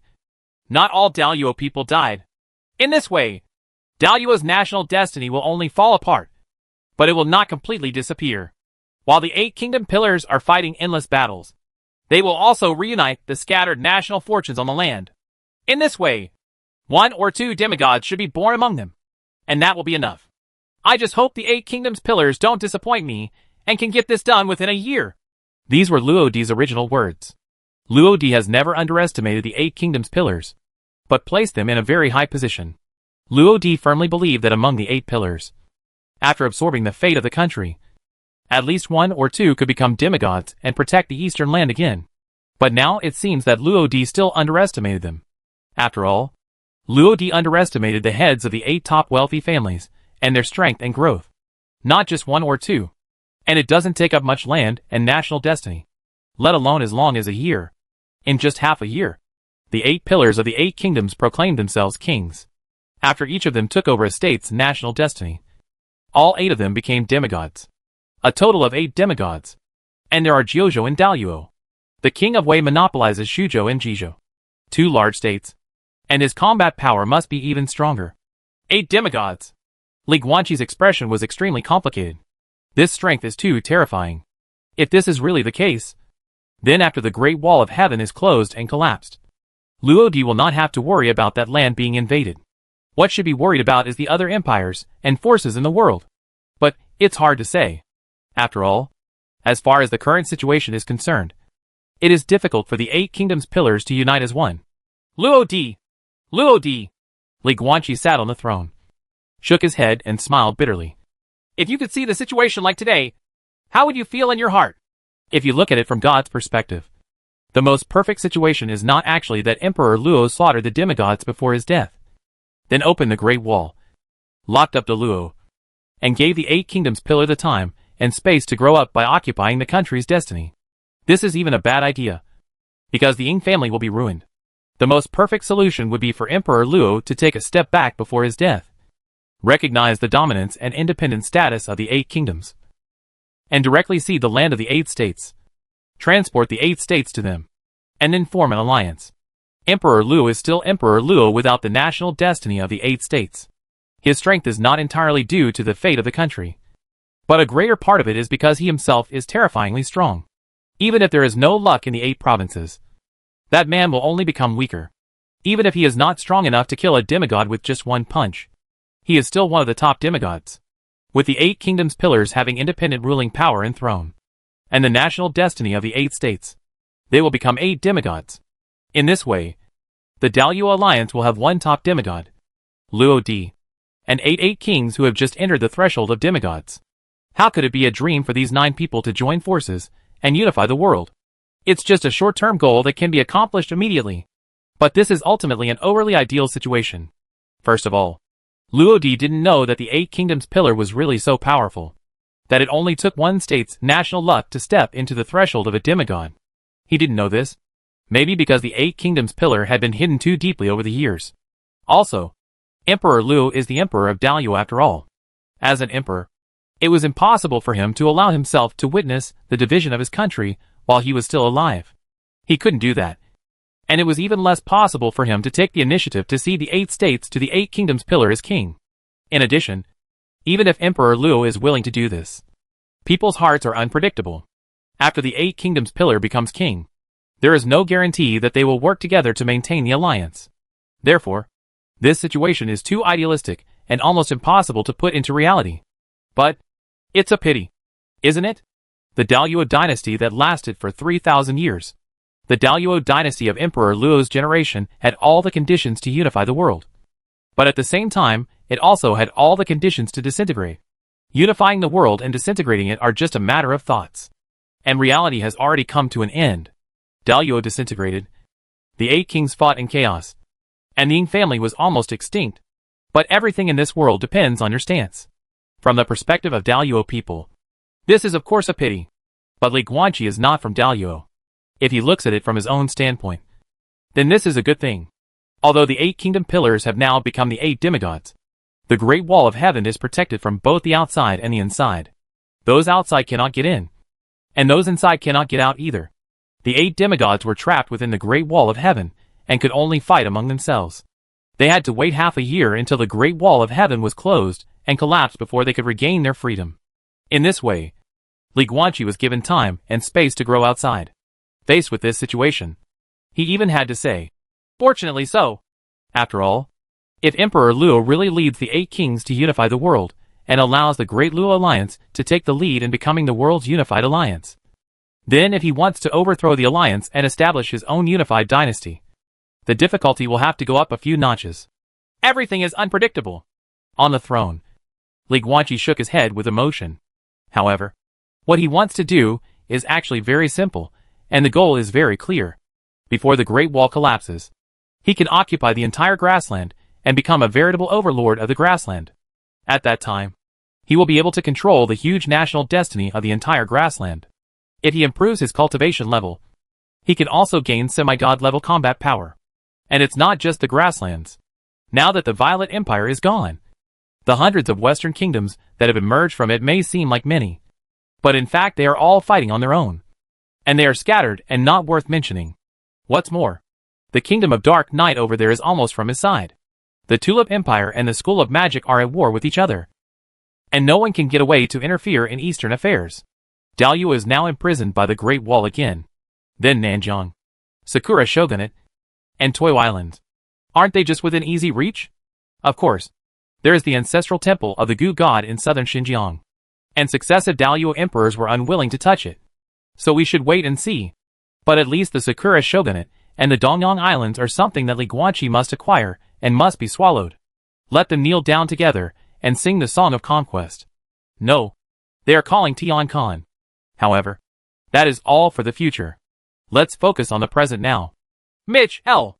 Li Guanqi dispersed the distracting thoughts in his mind, looked at the centaur officer above the main hall, and said slowly, "Continue to talk about the information about Daluo." Forehead. Mitch, L. groaned, then raised his head and said, "Tian Khan, the general information about the situation in Daluo is basically the above. There is nothing else to say. Except, there is a rather strange thing. I think I should report it to you." Li Guanqi's heart sank. Could it be that it's about the Daluo Wang family? Mitch, I was a little surprised. So, Tian Khan, you know about this? No, I do not know. Li Guanqi frowned and looked a little ugly. Continue talking about you. What happened to the Wang family? He just had a hunch. But he didn't expect that something happened to his senior sister's Wang family. The entire Wang family disappeared. Mitch, L's eyes were filled with confusion, and he said slowly, "After the 8 kingdoms pillars established themselves as kings, all the 16 major surnames of the original Daluo dynasty basically chose to take sides. There was no one who did not take sides. Because if they did not take sides, they would be the losers. First of all, one must die. Therefore, the 16 major surnames chose their allegiances almost immediately. Except for the family known as the Devil King family. After the death of Emperor Luo, the 8 kingdoms pillars had not even formally established themselves. The Wang family disappeared without a trace overnight. The Wang family in Luojing disappeared. And the Wang family in the ancestral home in Qinzhou also disappeared until today. They still haven't shown up. There was no news of the Wang family inside or outside the Great Wall. Li Guanqi had a gloomy face and remained silent. Seeing his expression, Mitch L quickly lowered his head, keeping an eye on his nose and heart, not daring to express his anger. At the same time, he frantically searched his mind for things about the Demon King's family, lest Tian Khan would ask him later. But he would have to think about it. What else do you know about the Daliao Wang family? Li Guanqi asked coldly. Only one. Mitch L quickly raised his head, but hesitantly said, for other more common things. I guess you don't need Wei Chen to talk nonsense. Khan Tian. But apart from these common things, I basically only know about the Wang family. What I don't know whether it's a true or false secret. And this secret is related to the devil title of the Wang family. The secret of the Wang family? The title of devil? Li Guanqi frowned. Exactly. Mitch L looked at him and asked, Tian Khan, do you know where the Wang family's devil title comes from? Because they look alike? Li Guanqi raised his head slightly, his blue eyes full of memories, and said softly, when the Wang family's Liangyi form is activated, the skin all over the body will turn lavender. 2 large spiral horns will grow on the top of the head, and an arrow will grow from the tail vertebrae. The slender tail is shaped like the legendary devil's tail. Her eyes will turn amber, and a purple-blue pattern will appear on her left arm and chest. It's beautiful. These features look like a demon. What's more, although the Wang family's Liangyi forms look like demons, they are all very good-looking without exception. The men are handsome, and the women are glamorous. They have a natural sense of charm towards the opposite sex. So they are called the succubus Wang family. Really? Mitch L nodded seriously. The reason why they are called the Demon King family in this era is indeed because of their appearance. However, many people don't know that there are actually hidden dangers among the Wang family. Some devil, demon? When Li Guanqi heard this, he immediately came back from his memories. Mitch L, you are really good at selling things. Li Guanqi looked at the centaur and narrowed his eyes. Then tell me, what secret do you want to tell me? Chapter 646. The Demon King's family really hides demons. Forehead. Above the main hall. Centaur Mitch, I was still hesitant. Dear Tian Khan, I'm really not sure whether this secret is true or not. After all, I haven't seen it with my own eyes. It's okay. Let's talk and listen. Li Guanqi leaned against the throne and waved his hand casually. Now that we have reached this point, there is no reason not to listen. Whether it is true or not is another matter. Yes. Mitch Eldon held his head high and said seriously, I saw this from the Centaur clan's intelligence archives. There are sealed most of the event files of the Centaur clan for more than 4,000 years, from the early New Age to the present. After I took up the position of Chief Intelligence Officer 63 years ago, out of my sense of responsibility for this position and my due diligence for my country, I read through the entire archives from beginning to end. Li Guanqi was a little helpless. Fortunately, Mitch L's boast was not excessive, and he soon started talking about the business. At that time, I was in the archives room and saw such an incident. 1,400 years ago, the Centaur king of that generation had 3 children, 2 princesses and 1 prince. Because of this, the prince was also regarded as the only heir to the Centaur throne and had high hopes since he was a child. His name is Noah Chiron. When Noah was 17 years old, the Daliao mansion of the Daliao dynasty opened a foreign student system, generously inviting talented children from the grasslands to go to Daliao mansion for exchange and study. There are only 5 places in the entire grassland. Noah relied on his outstanding talent to surpass the contemporary grasslands and successfully represented the Centaur clan and Beimang royal court with his excellent results in the grassland trials. He went to Luojing of the Daliao dynasty and enrolled in the Daliao mansion. In that world's top martial arts academy, Noah met a girl from the Wang family. Her name is Wang Qiuzhu. That year, Noah was 17 years old, and Wang Qiuzhu was 1 year older than him. At 18 years old, the whole story started from that year. Noah is a centaur. But after Wang Qiuzhu met Noah for the first time, he fell deeply in love with this centaur prince from the grassland. Wang Qiuzhu is very bold, different from the reserved gentleness of Daliao women. After she determined where her heart belonged, she launched a sincere and passionate pursuit of Noah. However, Noah did not accept it. He knows that there is a time limit for studying abroad. He does not want to waste time on love. Instead, he wants to put all his time and energy into learning martial arts. He wants to bring back the advanced martial arts concepts of the Daluo dynasty. Centaurs. So, facing Wang Qiuju's pursuit, Noah seriously refused. However, Wang Qiuju never gave up and repeatedly pursued various pursuits. But Noah also repeatedly refused. But perhaps this is the charm of Daluo women. They never give up. After the 30-year study abroad trip in Daluo ended, Noah returned to the grassland. And Wang Qiuju chose to follow Noah to the grassland, and to the Baiwei king city of the Centaur clan. She still loves Noah deeply. And Noah was finally moved by the sincerity of this Daluo woman. A year after returning to the grassland, they held a grand wedding in the Moon of Love Church in Baiwei King's city. Later, 100 years passed, and Noah took over the Centaur throne as expected. And Wang Qiuju became the first and only human queen in the history of the Centaur clan. She brought us a lot of the architectural culture of the Daluo dynasty. Tian Khan. You can see many buildings full of Daluo style in the Baiwei Palace. That is the influence of Queen Wang Qiuju.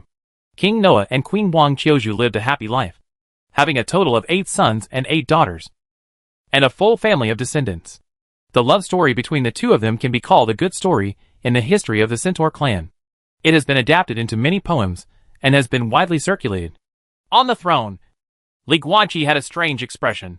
He looked at Mitch L, who was telling a story below, and hesitated to speak. In fact, he really wanted to ask, well, how do centaurs and humans have children? However, Li Guanqi looked at Mitch L, who was immersed in his expression, thought for a while, and still did not ask. Speaking of which, what does this love story of a woman licking a dog until the very end have to do with the secret of the Wang family being called the demon? To outsiders, the story of Noah and Wang Qiuju is a beautiful poem about love. Mitch L looked serious and said in a deep voice, but things are far from that simple. Wang Qiuju died half a year earlier than Noah, and died at a healthy age.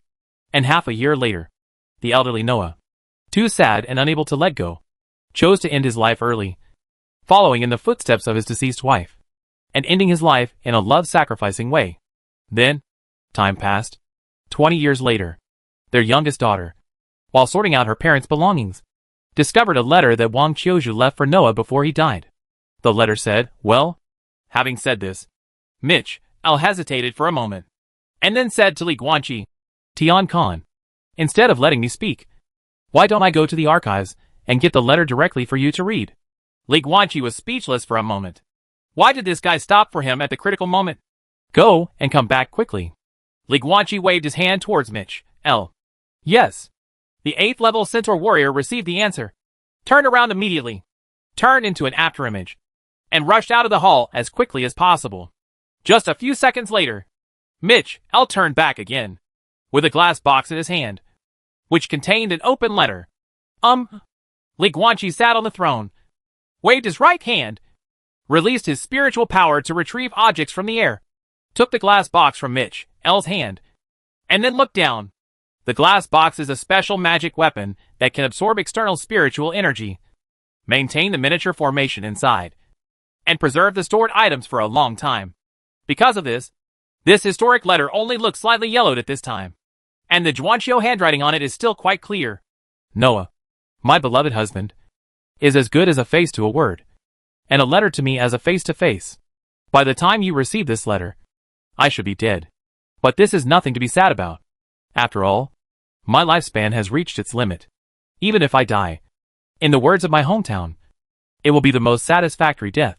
Noah, don't be sad. This is the natural cycle. I was born in this world, and will eventually return to this world. And in my life, I am really so happy. So happy. And I don't have any regrets at all. Noah, I have so much to say to you. However, if you think about it carefully, I have told you these words many times over the years. You must be tired of hearing them. Right? But Noah, my husband, I really love you so much. The love that this old woman has for you today is no less than the love that the young girl had for you back then. I love you. You know?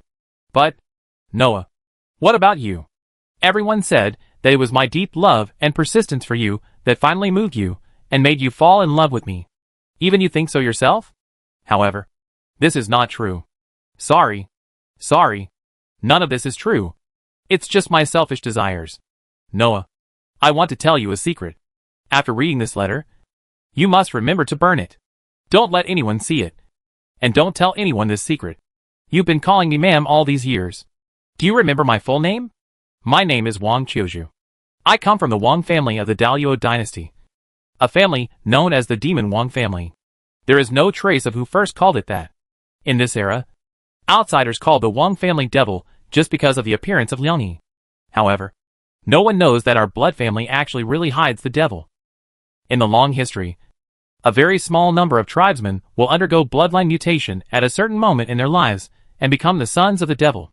From then on, they will gain a brand new supernatural power of the devil. I am one of the very few. One night when I was 15 years old, suddenly, my bloodline mutated. I gained demon power. At the same time, I also received the memory inheritance left in my bloodline by the sons of demons in history. I learned all about this terrifying ability. From then on, as long as someone drinks a drop of my blood, I can control everything about that person, including their body and mind. This ability has no time limit and will never expire. It can even be passed down with my bloodline and the bloodline of the person being controlled, from generation to generation, and will never fade away. My descendants, even if they have not awakened the power of demons, can continue to control the controlled person and the descendants of the controlled person by virtue of the bloodline I left behind. This is a terrifying ability that lasts for generations and can never be shaken off. This is the power of the devil. That's why we call this terrifying power the power of demons. The only requirement for demon power is that the strength of both parties cannot be too different. At least they must be in the same realm. Besides, I also learned a lot about the history of our lineage. The origin of our lineage is not in the new era, nor in the old era, but in an earlier mythological era.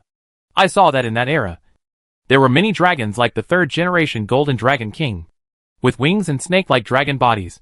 And there were also many dragons without wings, just simple snake-like dragons, all of them hovering in the sky. There are also many giant birds on fire flying in the sea of clouds, giants standing tall in the sky chasing the sun, goddesses with unparalleled beauty making humans out of clay, floods coming to the world, destroying the world, and sages coming to control floods and save the world. I saw a lot. In the end, I saw people of our bloodline being massacred, and only a handful of people managed to survive until the end of the mythical age, the old era, the new era, and today. Before me, the last demon's son who awakened his bloodline had to go back to that mythical era. I am the only son of the devil who has awakened since the end of the mythical age, since the old era, and since the new era. I can completely rely on the power of demons to regain control of this world and become the master of this era. But I didn't do that, because I saw a genocide in history, and I don't want to repeat it. So I told myself that I am not awakened, and should not use the power of demons in this life. But, Noah, I met you. I love you so much. But you never looked at me twice in Wu Mansion. Never. I want to impress you with my sincerity. But in 1, 2, 3, 10, 20, 30 years, until the study abroad is over and you return to the grassland, you still refuse to accept me. I just couldn't bear it anymore. I long for your love. Because of this, I was finally bewitched by the power of the devil. Noah, you should understand what I said here. Right? Sorry. After I came to the grassland with you and came to Baiwei King City, in September when the dream orchids were in full bloom in the city, I made an irreparable mistake. I used the power of the devil to control you. That night, I changed the drinks that the maid sent to your study, and the glass of dream orchid juice that was finally delivered to your study had a drop of my blood mixed in it. A drop of devil's blood. Instead of unleashing my full demonic power, I made the adjustment.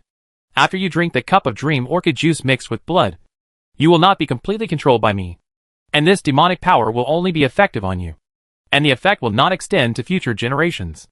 And you will change your mind because of this, and fall deeply in love with me without even realizing it. Sorry. I know it shouldn't be like this, but I really love you so much. I really want to get your love for me. I really want to be with you, marry you, have children with you, grow old together with you, and live happily. Life. Sorry. Because of my selfishness, I made you fall in love with a woman you didn't love or even despise, and I made you live another life. Sorry. Noah. Sorry. The content of the letter ended abruptly. That Wang Qiuzhu probably still had something to say and wanted to write more. But he gave up because he couldn't restrain himself from crying.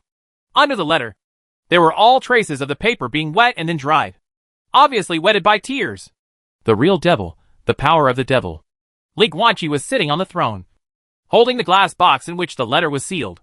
His expression was shocked, and he could not recover for a long time. This ability that can be extended to future generations is so abnormal. As long as you use your brain and some tricks, you can directly control the world. And you can continue to control the world with your entire family. It turns out that the origin of Senior Sister's bloodline is so amazing. Demonic bloodline from the age of myth. Speaking of which, Li Guanqi did not find this unbelievable. After all, according to the Heart of Time and Space, his three-headed and six-armed bloodline also originated from the age of mythology. By the way, suddenly, Li Guanqi seemed to have thought of something. He looked down the hall in confusion and asked the centaur Mitch, Hey, why did you say you were not sure whether this matter was true or not? Because this is just a letter. There is no other substantial evidence. No. Mitch, pointed to the glass box in his hand. Tian Khan, turn it over. There's still something on the back. Li Guanqi was startled, then quickly looked down and turned over the glass box in which the letter was sealed. He suddenly showed a look of astonishment.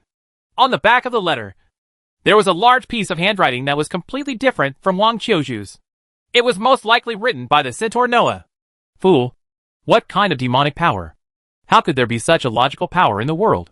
Moreover, that September, I had been taking Cold Thunder Pill to practice. The effect of Cold Thunder Pill is very painful. Every time you see me taking Cold Thunder Pill, you always look distressed. I didn't want you to worry, so I took Han Lei Dian secretly without letting anyone know. However, the medicinal properties of Cold Thunder Pill and Dream Orchid conflict with each other and cannot be taken at the same time. So that night, I didn't drink the Dream Orchid juice that the maid brought to the study, but threw it away. I am not controlled by you. As for falling in love with you, that was a long time ago. Silly. As early as the second year in Daluo Mansion, I actually fell in love with you. If I must say it, I was moved by you in the second year. How can there be a man in the world who is so hard-hearted that it takes 30 years to impress him? No. I fell in love with you in the second year. My favorite lady. You said that I never looked at you twice in Wufu. But I just didn't dare to look at you for fear that the love in my heart would be revealed from my eyes. Because I didn't go to Daluo Mansion for fun at that time. Daluo Mansion has a rare opportunity to accept foreign students. My father has high hopes for me. I want to go there to learn more advanced martial arts concepts, and then bring them back to the Centaur clan. So I couldn't accept your love at that time. I cannot be distracted and must focus all my time and energy on study and cultivation. Until 30 years later. After studying abroad, I will return to the grassland. At the graduation ceremony, I pretended not to care. But you don't know how happy I was when you said loudly in the square that you wanted to go back to the grassland with me and pester me for the rest of your life. I almost went crazy with joy. But I can't show it. Because I'm just a rough orc from the grassland. It would be great if I were the prince of Beimang Royal Court. But I am not. I am just an insignificant centaur. And you? You are a woman from the Wang family. You are from the noble Daluo dynasty. You are a proud daughter of heaven. And the Wang family will not allow you to marry a centaur. But you still came. You completely severed ties with the Wang family. Severed ties with your parents and family. Just to come to the grassland with me. I hesitated for a year and inquired for a long time. Trying to find a way to get the Wang family to accept you again and let you go back. But I found this impossible. So, I finally chose to accept my heart and express to you the love I have hidden for nearly 30 years. As for, why does it happen to be the second day after you exert your demonic power? All I can say is, this is a beautiful coincidence. My lady, I never drank the cup of Dream Orchid juice mixed with blood. Your demonic power may be real or fake. But there is no doubt that this ability has never worked on me. I love you. Just because I love you. My favorite wife. Don't leave too hastily. Wait for me. Stupid Noah. And I'll go find you right away. Chapter 647, The Son of Contemporary Devil. Senior sister? Interesting. On the throne, Li Guanqi held the glass box in his hand, and couldn't help but smile as he looked at the writing on the back of the letter. Wang Qiushu thought that he had used the power of the devil to make Noah fall in love with him. But in fact, Noah didn't drink the cup of Dream Orchid juice mixed with blood that night. That is, he didn't drink Wang Qiushu's juice at all. The demon blood has not changed minds at all. And Wang Qiuzhu was not aware of this. Oh yes. She said that the demonic power she used that time was adjusted. If this story is viewed as an ordinary love story, although it is not too innovative, it can still be considered interesting. But if there is a background of demon blood, the tone of the whole story will be completely different. At the end, Li Guanqi's eyes narrowed slightly. He looked at Mitch, L above the hall, and said in a deep voice, "So, is it because of this that you are not sure whether this is true or not?" "Exactly." Centaur Mitch, L nodded, frowned and said, "King Noah didn't drink the cup of dream orchid juice mixed with blood at all. So there is no way to prove whether Queen Wang Qiuzhu's demonic power is real or fake. Why is there any need to lie in the suicide note before death?" Li Guanqi was a little confused. Wang Qiuzhu hid this from Noah all his life, before choosing to explain this matter in his suicide note. If this is a lie, I can't figure it out. A prank? A hundreds-year-old woman playing such a prank in a suicide note? This is what makes it more interesting. False? But, Tian Khan, the demonic power she talked about is too unbelievable. Mitch, L's face was full of disbelief. The controller. The controlled. The descendants of both sides. The power of control that generations cannot get rid of. How is this possible? I can't believe that there is such a terrifying ability in the world. The world's great wonders. Li Guanqi shook his head gently and said calmly, "I don't believe in this at all." Mitch, I was speechless for a moment and did not refute. Li Guanqi, on the other hand, held the glass box and read the letters inside again and again, with a strange look on his face. By the way, Wang Qiuzhu's letter told Noah to burn it after reading it. But Noah obviously didn't do it. Did you forget? Or after reading the suicide note, he couldn't help himself and just committed suicide, ignoring this incident? Also, from reading between the lines of Noah's words, Noah, the Centaur Prince, seems to have a deep sense of inferiority when faced with Wang Qiuzhu's family background. But there is no reason for this inferiority complex. Who is Noah? Thousands of years ago, the grassland orcs of that period had fallen into extremely severe suppression by the royal court and were suppressed by the grassland people of the royal court. Those ordinary orc civilians were even demoted to shameful third-class citizens according to grassland laws. Even the orc nobles will suffer various injustices. However, under that oppressive situation, Noah, as a member of the orcs, not only was able to get one of the only 5 places to study abroad, but he was also able to successfully enter the school with the excellent results of first place in the prairie selection. Daliao Mansion is enough to illustrate the excellence of this centaur. In addition, he is a king-blooded orc, no matter which beast race they belong to. As long as they are descendants of king blood, they are basically very similar to humans. And there is a high probability that the man will be handsome and the woman will be beautiful. On personal circumstances, he is good-looking and has outstanding abilities. Noah has 2 qualities that girls like. If I had to pick something, it would be that as a centaur. He is somewhat difficult to deal with humans. About family background? Wang Qiuzhu is just a woman from the Wang family, and she is not known to be a legitimate daughter. But even if she is a direct daughter of the royal family, as a prince of the Centaur clan and the heir to the throne whose throne is predetermined from birth, Noah has no reason to feel inferior, as far as this era is concerned. The Wang family is one of the 16 surnames in Daliao, and there are only 2 Jiugang-level surnames. As for the Centaur clan, even excluding the traitor aunt who died just now, there are now 1 late 9th-level member and 5 early 9th-level members, for a total of 6 9th-level members. In terms of book strength, this is the level of the top 3 among the 16 surnames in Daliao. As the heir to this power, Noah himself was excellent. So how could he be so humble? Unless the Centaur clan thousands of years ago were not so powerful. Hey, Mitch L. 1,000 years ago, were the Centaurs very bad? Li Guanqi looked at the Centaur officer. How does it compare to today's Centaur clan? During King Noah's time, our Centaur clan was at its most prosperous in history. As if he knew what Li Guanqi wanted to ask. Mitch L. said directly. At that time, including Noah's father, there were 7 Ninth Order Centaurs coexisting in our clan, and 5 of them were late Ninth Order Centaurs. At that time, we were the number 1 beast tribe under the royal court. Whether it was tiger men, lion men, or the werewolf tribe that had not yet declined and was still in its prime, they had to be polite when they saw us. Li Guanqi was slightly stunned. 7 9th-level centaurs coexist, 5 of whom are late 9th-level centaurs. With this strength, If there is another 9 palace level great perfection, it will be directly comparable to the level of Daluo 8 kingdoms. Then why does Noah feel so inferior? Li Guanqi looked at Mitch, L in confusion. He is the only designated heir to this huge power. Tian Khan, it is difficult for you as a human to understand. Mitch, L just shook his head slightly and sighed. Thousands of years ago, the Daluo dynasty of that period was so powerful that it could not be described in words. The 3 demigods of the Ying family and the 8 kingdoms pillars coexisted in the world.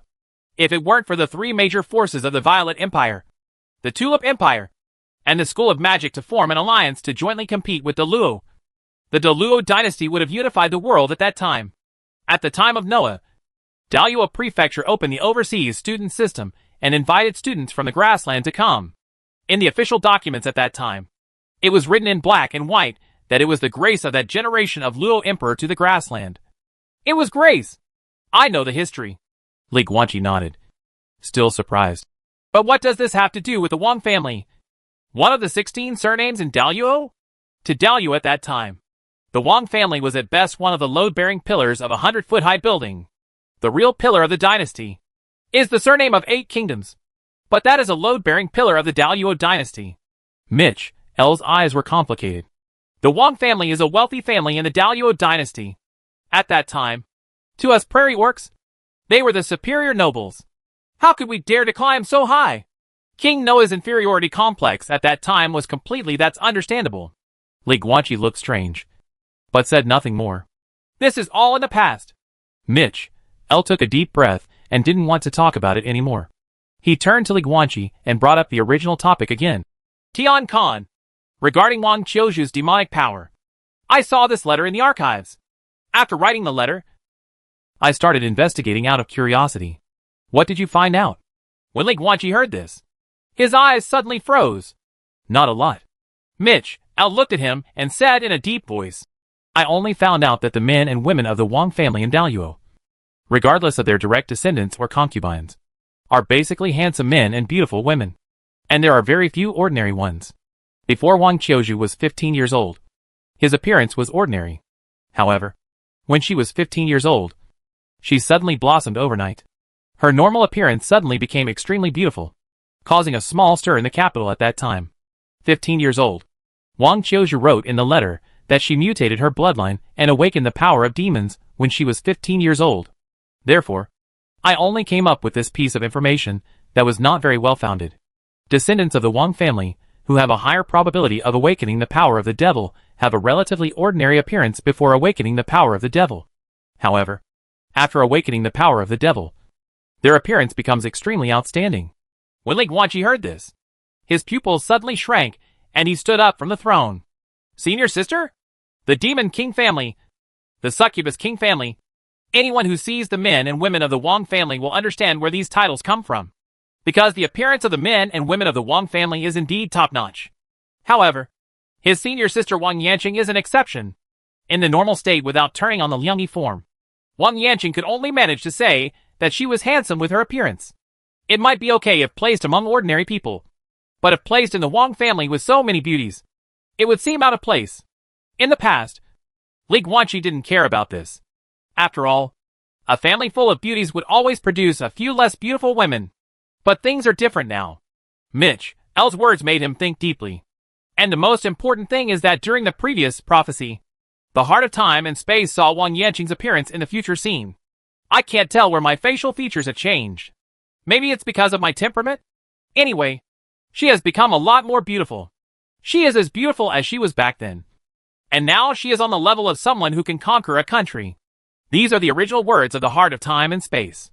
Senior sister will become more beautiful in the future. And what did that Mitch, L just say? When Wang Qiuju was 15 years old when he awakened the power of demons, he also became extremely beautiful overnight? Say clearly. Li Guanqi flashed and teleported directly from the throne above to in front of Mitch, L, staring at the centaur. He shouted in a deep voice. Wang Qiuju. What happened to her appearance? Forehead. Seeing Tian Khan's violent reaction, Mitch, L's heart suddenly trembled. But after thinking about it carefully and confirming that he had not said anything wrong, he quickly calmed down.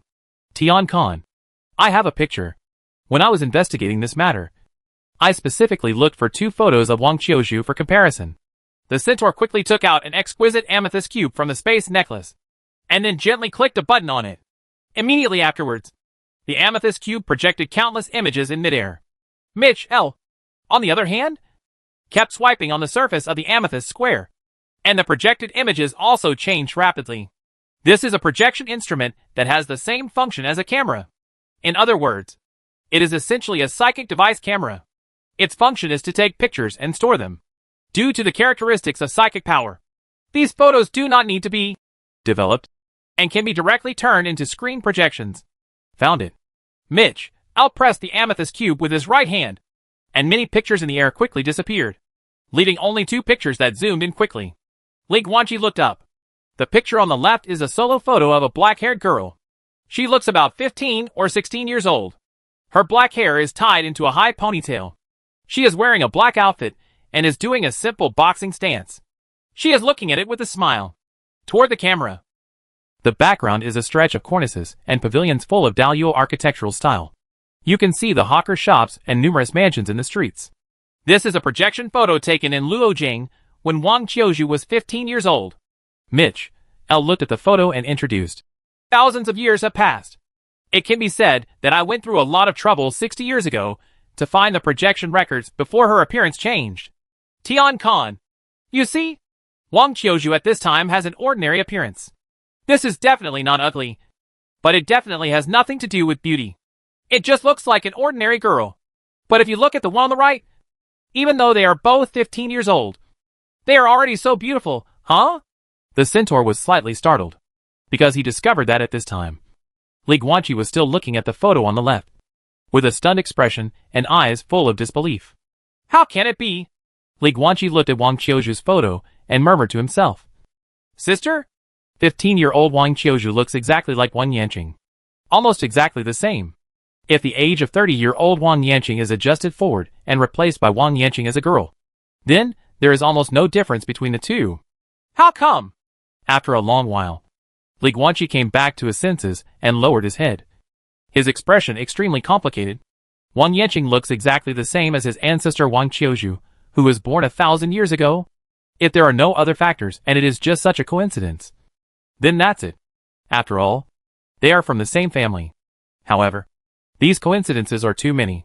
Wang Qiuzhu and Wang Yanqing, both of them came from the Wang family in Daliao, with handsome men and beautiful women.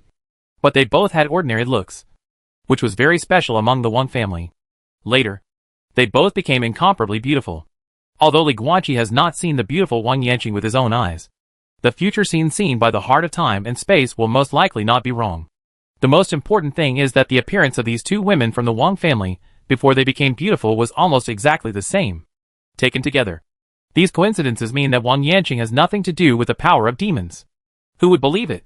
Wang Qiuzhu awakened the power of the devil when he was 15 years old. And then he became beautiful. So, where is Senior Sister?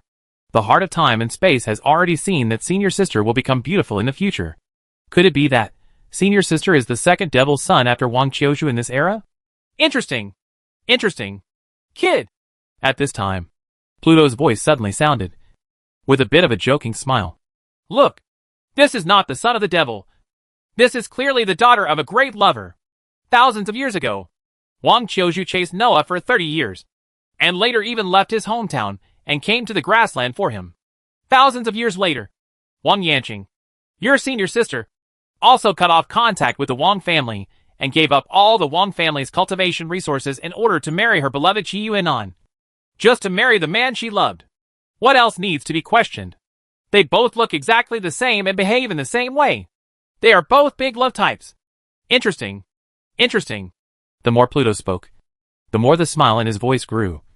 Hey, can it be said that all the sons of demons in the past have been such great lovers? This terrifying demonic power was really wasted. Li Guanqi frowned and said nothing. No one responded to Pluto's words. None of the Shunkong ones. Nor the dragon halberd. Li Guanqi. Even less so. After a moment, he turned his head and looked at the second projected image in midair. In this picture, there are 2 women. The taller one among them is a woman with stunning beauty and charming eyes, which can be said to be able to enchant people with just one look. She wore a hairpin and a gorgeous dress. looking elegant and elegant. Judging from some special patterns on the skirt, this woman should be the concubine of a certain Daluo emperor. Because in Daluo, some patterns cannot be used by everyone. And the emperor's concubines enjoy the exclusive rights to some special patterns. Next to her stood a youthful and energetic peerless beauty. This girl doesn't wear any makeup.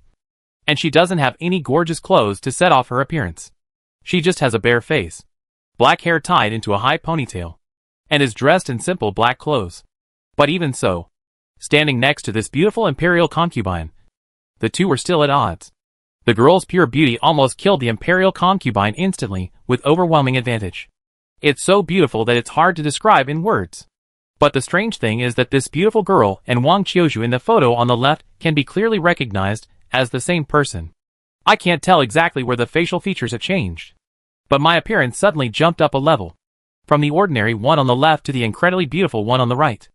This is Wang Qiuzhu, who became beautiful overnight, and is still 15 years old. Mitch L. duly explained. The two projection photos were taken no more than a month apart. Next to Wang Qiuzhu was the concubine of the Daluo emperor of that generation, who was recognized as the most beautiful woman of the Wang family of that generation. But even so, Tian Khan, you should be able to see that the 15-year-old Wang Qiuzhu standing next to her not only does not fall behind. It can even be said that the imperial concubine has turned into green leaves to set off her unparalleled beauty. However, beauty brings disaster. Among the nobles in the capital of that generation, there were countless young talents who coveted Wang Qiuzhu's beauty and wanted to marry her home. Even Shangguan Guozhu of that generation was always willing to marry her as a concubine, and almost succeeded. In the end, it was the Daluo emperor of that generation who came forward to stop it. Not that he wanted to. The Daluo emperor of that generation was a wise and sage king. After learning about this incident, not only did he not covet Wang Qiuzhu's beauty, he even issued an imperial edict for Wang Qiuzhu's sake, strictly prohibiting anyone from interfering with Wang Qiuzhu's marriage, including her family parents.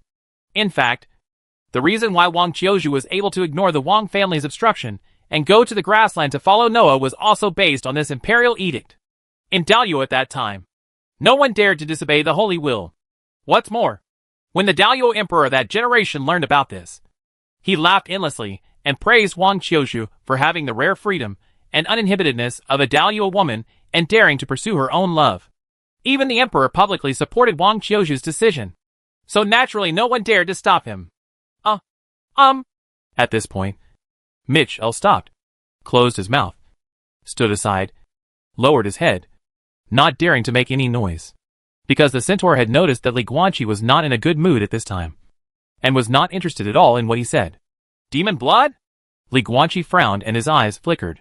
The Wang family's Kalinzi plan. Emperor Luo died, and the entire Wang family disappeared without a trace. Wang Qiuzhu, the son of the devil from the previous generation, has exactly the same appearance as his senior sister. The future picture seen by the heart of time and space. Senior sister wearing imperial robes. Demonic power. At this moment, Li Guanqi suddenly had a very bad premonition. Chapter 648 Preparations for the Lion Killing Operation. Mitch L. Li Guanqi came back from his thoughts, looked at the Centaur intelligence officer seriously, and said in a deep voice, "Do you know anything about the Daluo Wang family's Kalinzi plan?" Wang family Kalinzi. Mitch L. thought for a while, and then said, "This is not a deep secret. Whenever the Wang family feels that it is unable to succeed and is about to be out of business, it will start the Kalinzi project. The name of this plan is very loud, but it is actually nothing special. Many wealthy families have similar plans. To put it bluntly, it means being frugal and frugal. Once the Kalinzi project is launched, the Wang family will significantly reduce the training resource quotas of other clan members, and use the saved resources to provide all the resources to a selected Kalinzi. In addition, all members of the Wang family must unconditionally teach and help Kalinzi in his cultivation. The selected Kalinzi is generally no more than 30 years old. However, more Kalinzi were actually selected in their teens. The youngest Kalinzi in history was unofficially chosen as a Kalinzi just after he was born. The Kalinzi of the past generations are all talented people. With the resource tilt of the Kalinzi plan, they will eventually become Jogong-level different blood warriors in a few hundred years, continue the glory of the Wang family, and become the next generation pillar of the Wang family. Speaking of this, Mitch L. seemed to have thought of something again. and said to Li Guanqi, "But the recent 2 generations of Kalinzi are a bit strange. Generally speaking, Kalinzi will not die. They are cared for by 9th level warriors when they are practicing. And they are taken care of by 9th level warriors when they go out. He is accompanied by a martial artist, and is the treasure of the entire Wang family." After all, he had eaten up most of the Wang family's cultivation resources, so he couldn't afford to die midway. However, the previous Kalinzi, a Wang family man named Wang Lan, died suddenly and mysteriously just a few years after being selected as Kalinzi.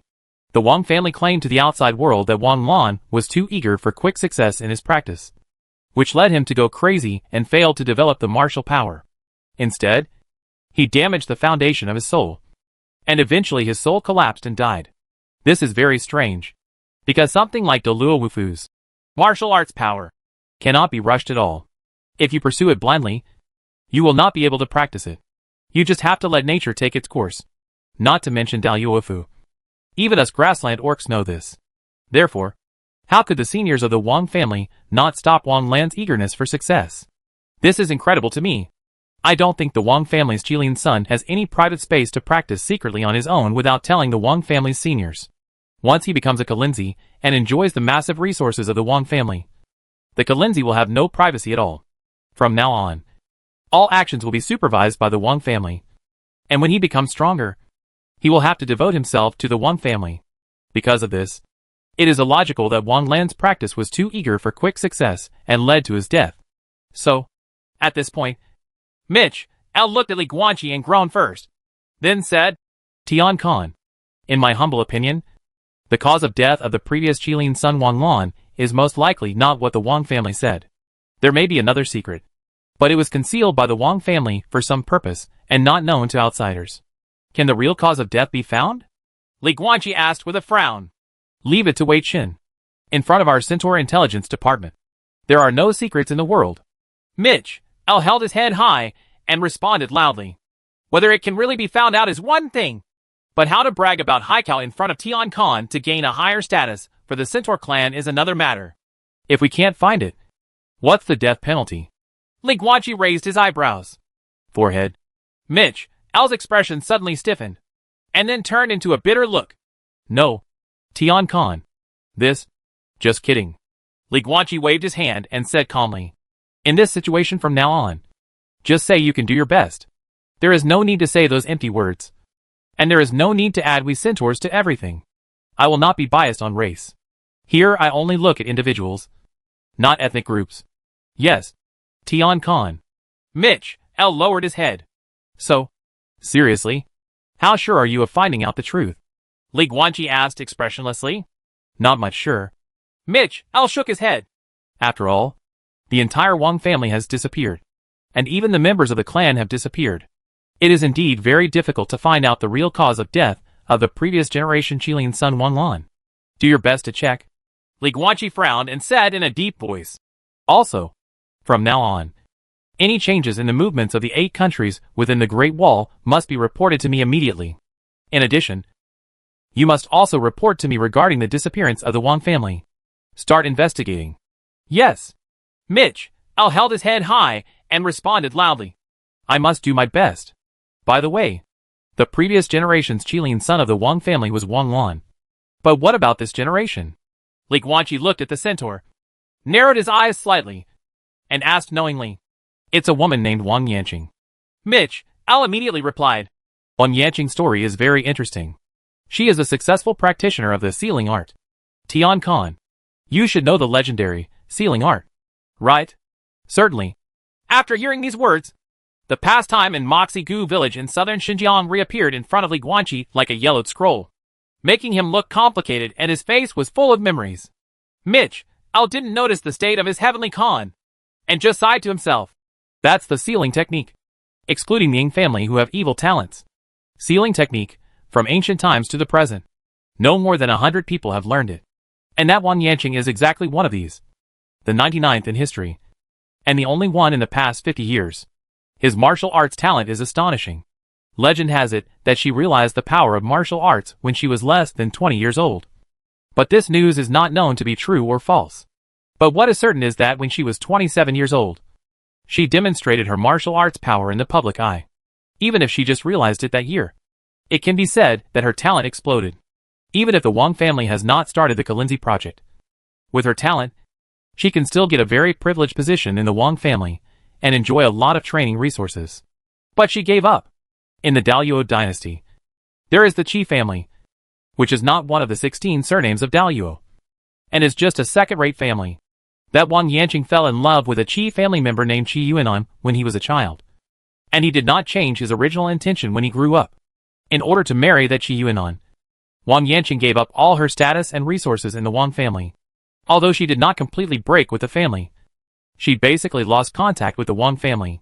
In this way, this Wang Yanqing seems to be a bit similar to her ancestor Wang Qiuzhu, who gave up everything for the man she loves. How strange. The reputation of the Wang family women in the Daluo dynasty was not good. Most of them were a group of bad women who used their beauty to play with people's hearts. But this Wang Qiuzhu and Wang Yanqing are completely different. Loyal and innocent to the extreme. Later, Qi Yuanan joined the Qi family Red Blood Army. But the outcome was not good, and he died in battle at the age of 30. After her husband died, instead of remarrying, Wang Yanqing joined the army for her husband and joined the Red Blood Army, becoming a leader of the Red Blood Army.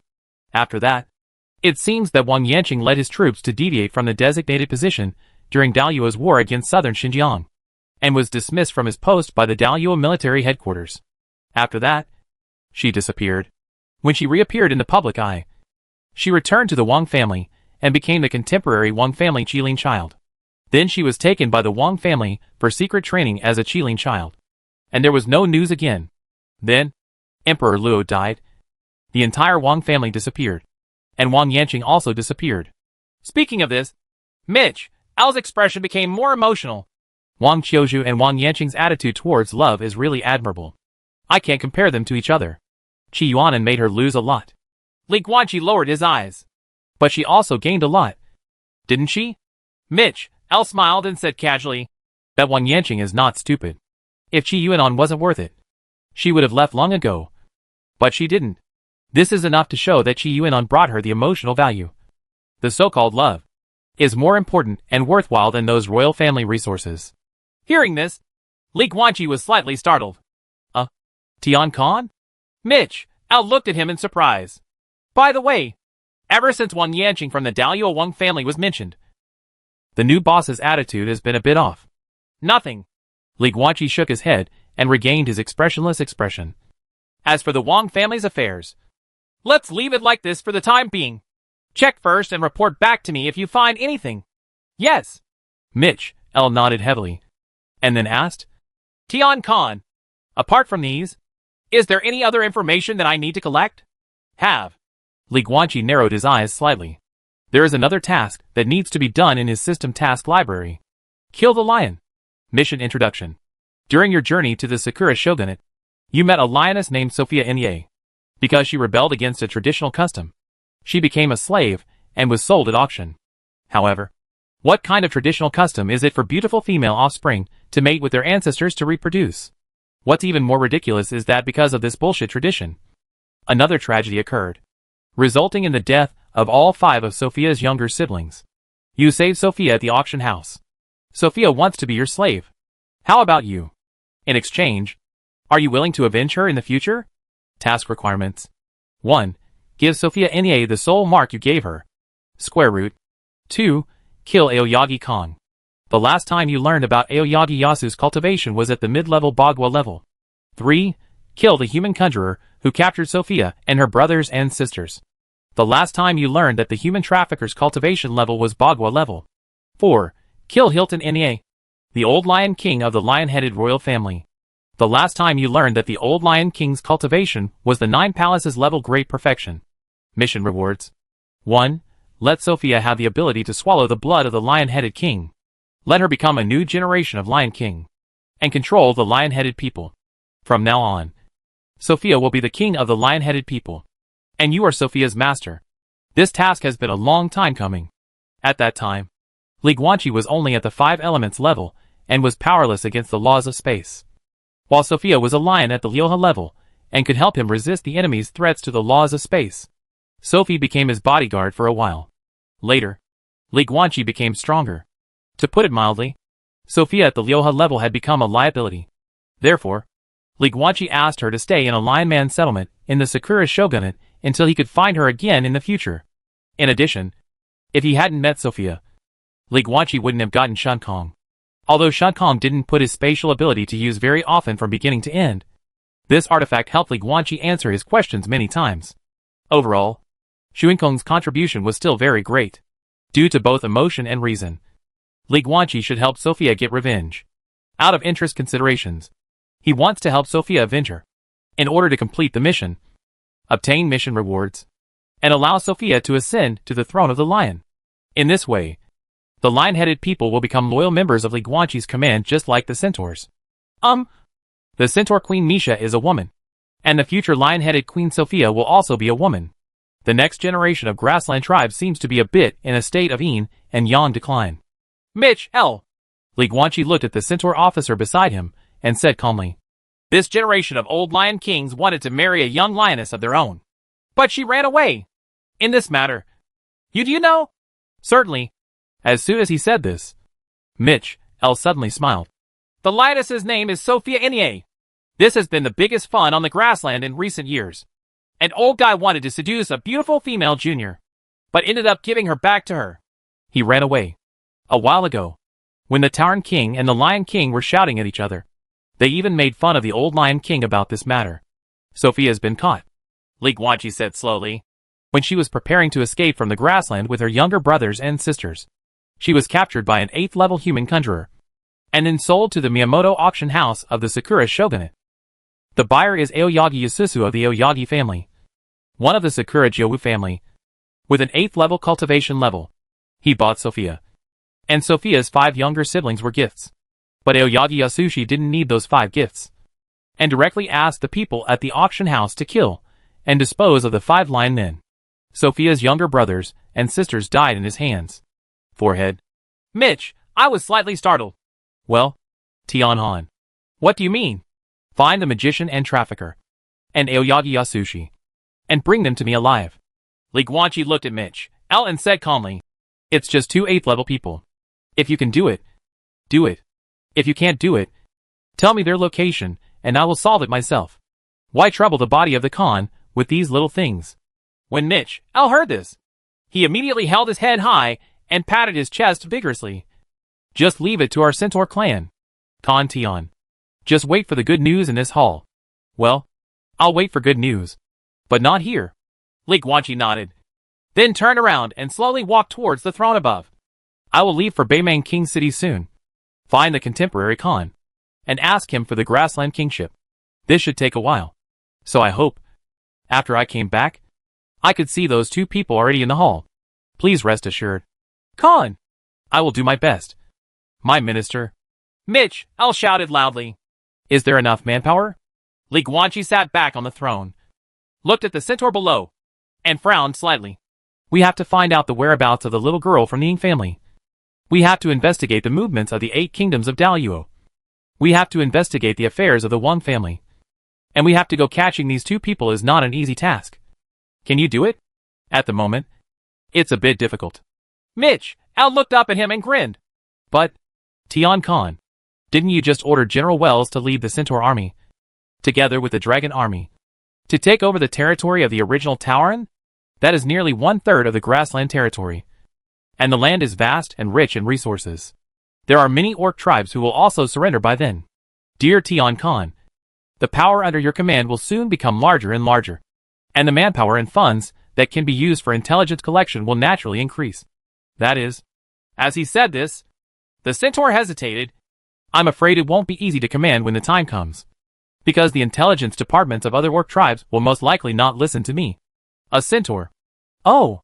Li Guanqi narrowed his eyes slightly when he heard this. Then, he took out a jade pendant from the space necklace, carved the word Li on it with his finger, and threw it to Mitch, L. "See Yuru? See me. During this period, you can mobilize any resources you want to help with the intelligence investigation and the arrest of those 2 people. Thank you, God Khan, for your gift." Mitch, I was immediately overjoyed. He quickly knelt down with his front hose bent, took the jade pendant with both hands, and raised it above his head. Mitch, L. Li Guanqi, who was on the throne, looked at the centaur and said expressionlessly, "Whether this jade pendant can continue to be in your hands after I formally establish the country and ascend the throne depends on your performance during this period. At the same time, what you can get at the canonization ceremony after I ascend the throne will also depend on this. We will live up to the expectations of the Khan." Mitch, Al's body trembled, and he shouted again. Li Guanqi just looked at him coldly. "We must quickly find a trustworthy Home Secretary to assist. It's okay that the country hasn't been officially established yet. When the country is officially established, everything must have rules and regulations. You can't always do it like, seeing a gourd is like seeing me, or seeing a jade is like seeing me. This will lead to chaos. This can only be a temporary rough countermeasure." The emperor was also divided into those on horseback and those off horse. The best he can do is to be the founding emperor who immediately conquers the world. As for the established emperor who immediately rules the world, it is not his specialty, and it will be difficult no matter how hard he tries. Li Guanqi is very self-aware of this. Well, a trustworthy Home Secretary? Thinking of this, Li Guanqi, who was sitting on the throne, couldn't help but sigh helplessly. If Dao Lin was by his side, why would he need to look for him? It's a pity that Taoist Master Lin is not here after all. Speaking of Dao Lin, Li Guanqi turned his head and looked at the blue sky outside through the glazed windowsill of the hall. Taoist priest Lin is currently investigating the affairs of the Gu God Ancestral Temple in southern Xinjiang, but he still doesn't know what the situation is. However, it must be dangerous to lurk in the enemy camp alone. Right? A7. A 7! In southern Xinjiang, late at night, the moonlight is hazy. In a camping tent in a wilderness area, a petite, beautiful girl wearing only black underwear was lying on Lin Xianbai's body, looking at him with a crazy smile and a flushed face. "Jiaqi, how about we sleep together? Come on! Come on!" Chapter 649 Gu God Cultists. A 3 and A7. Forehead. Lin Xianbai was lying on the bed, looking at the purple-haired girl lying on top of him. He was stunned at first, and then smiled helplessly. "Stop it! Jia-san!" He first sat up from the bed, then reached out to pick up a black robe beside the bed, covered the girl's body, covering the girl's leaking beauty, and then gently pushed it away from his body. The purple-haired girl sat on the edge of the bed, looked at him with disappointment, and said softly, "I'm not making trouble. I'm very serious." After saying that, the petite and beautiful girl stared at Lin Xianbai, stretched out her tongue, and licked her dry red lips. It was an extremely weird purple tongue. The tip of the tongue was as slender and bifurcated as a snake's tongue, and there was a strange black tattoo on the tongue coating. The way she stretched out her tongue to lick her lips was as chilling as a poisonous snake spitting out a message. "Ha ha!" Seeing this, Lin Xianbai smiled politely but awkwardly. "Why did you come to my tent so late?" Lin Xianbai looked at the girl and changed the topic directly. "Can't sleep." The purple-haired girl tilted her head and blinked her big purple eyes. Under the hazy moonlight, she actually looked a bit cute. The disheveled black robe added a bit of temptation. "If you can't sleep, you can meditate and practice." Lin Xianbai was a little helpless. "Go back, Jia-san. If you don't sleep, I will sleep. You know, using the Yunling Divine Stone to absorb the reincarnated soul and spiritual power of the Gu God will consume a lot of my soul. I had to rely on soothing incense to help me recover. And now..." As he spoke, he tilted his head slightly and pointed his right hand at a small incense burner in the corner of the tent.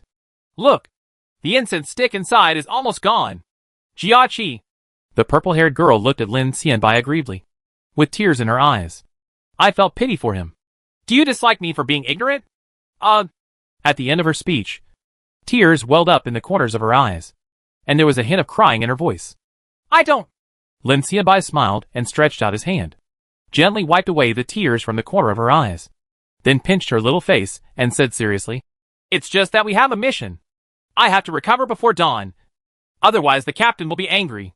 If he dares to yell at you, I will kill him." As soon as she said this, the girl immediately wrinkled her little nose and bared her teeth. The two small tiger teeth in her mouth made her look even more cute. However, the murderous intent in her purple vertical pupils seemed to prove that her words were not a joke. "Okay." Lin Xianbai rubbed the girl's head and said softly, "Jia-san, go back to your tent and have a good rest. If you don't sleep, you will have dark circles under your eyes, which will not look good." The girl blinked, her face slightly red. The poisonous snake that had opened its fangs just now became docile under Lin Xianbai's touch on the head. I'm leaving. The purple-haired girl stood up, walked to the curtain of the tent, and looked back at Lin Xianbai reluctantly. Jiaqi, if you miss me, I will miss you too. But we can see each other again tomorrow morning. Lin Xianbai said blankly. I don't care. You just want me anyway. The girl said softly. Okay. I will. Lin Xianbai smiled helplessly. Okay. The purple-haired girl smiled happily, adjusted her black robe, put on her black hood, and jumped out of the tent. As soon as she left, the smile on Lin Xianbai's face suddenly disappeared, replaced by a deep solemn look and a frown on her face. What's going on with this poisonous girl? These days, this scary girl named Jia San seems to be in love with him. But this is so weird. Lin Xianbai is very self-aware of himself. He knows that his appearance level is definitely an instant hit for ordinary girls who are not experienced in the world. It is normal for girls to like him.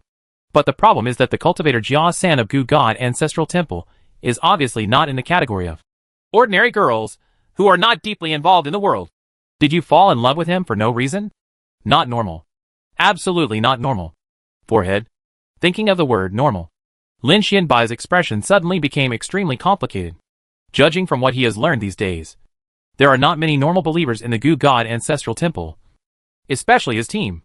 Captain A1, a murderous maniac who likes to drink blood. A2, a necrophiliac who likes to collect corpses. A3, a girl who likes to keep poisonous insects in her body. And A4, who loves self-mutilation, are pricking themselves with steel needles all day long, gap between fingernails, etc. These guys are either mentally ill or psychopathic. Damn it. I'm so normal. But I seem a little abnormal. Lin Xianbai sat on the bed, rubbing his face irritably. And a rare dirty word popped into his mind. If he continues like this, he will have to develop some kind of perversion. Otherwise, he will not be perverted enough, and will be found strange by this group of perverted believers. He used various methods to get past the soul detection and memory review levels. If he was exposed because his personality was not abnormal enough, it would be ridiculous. Even if he was lucky enough to escape alive, he would still be watched by the chess watchers. Guy died laughing. By the way, watching chess. Thinking of this, Lin Xianbai brought up the barrage on the system panel. Barrage can not only send barrages, but also publish articles. Starting from this evening, there have been 3 more pinned articles on it. The author is the same extraordinary person, who calls himself his real name, Yang Qingming, in the articles.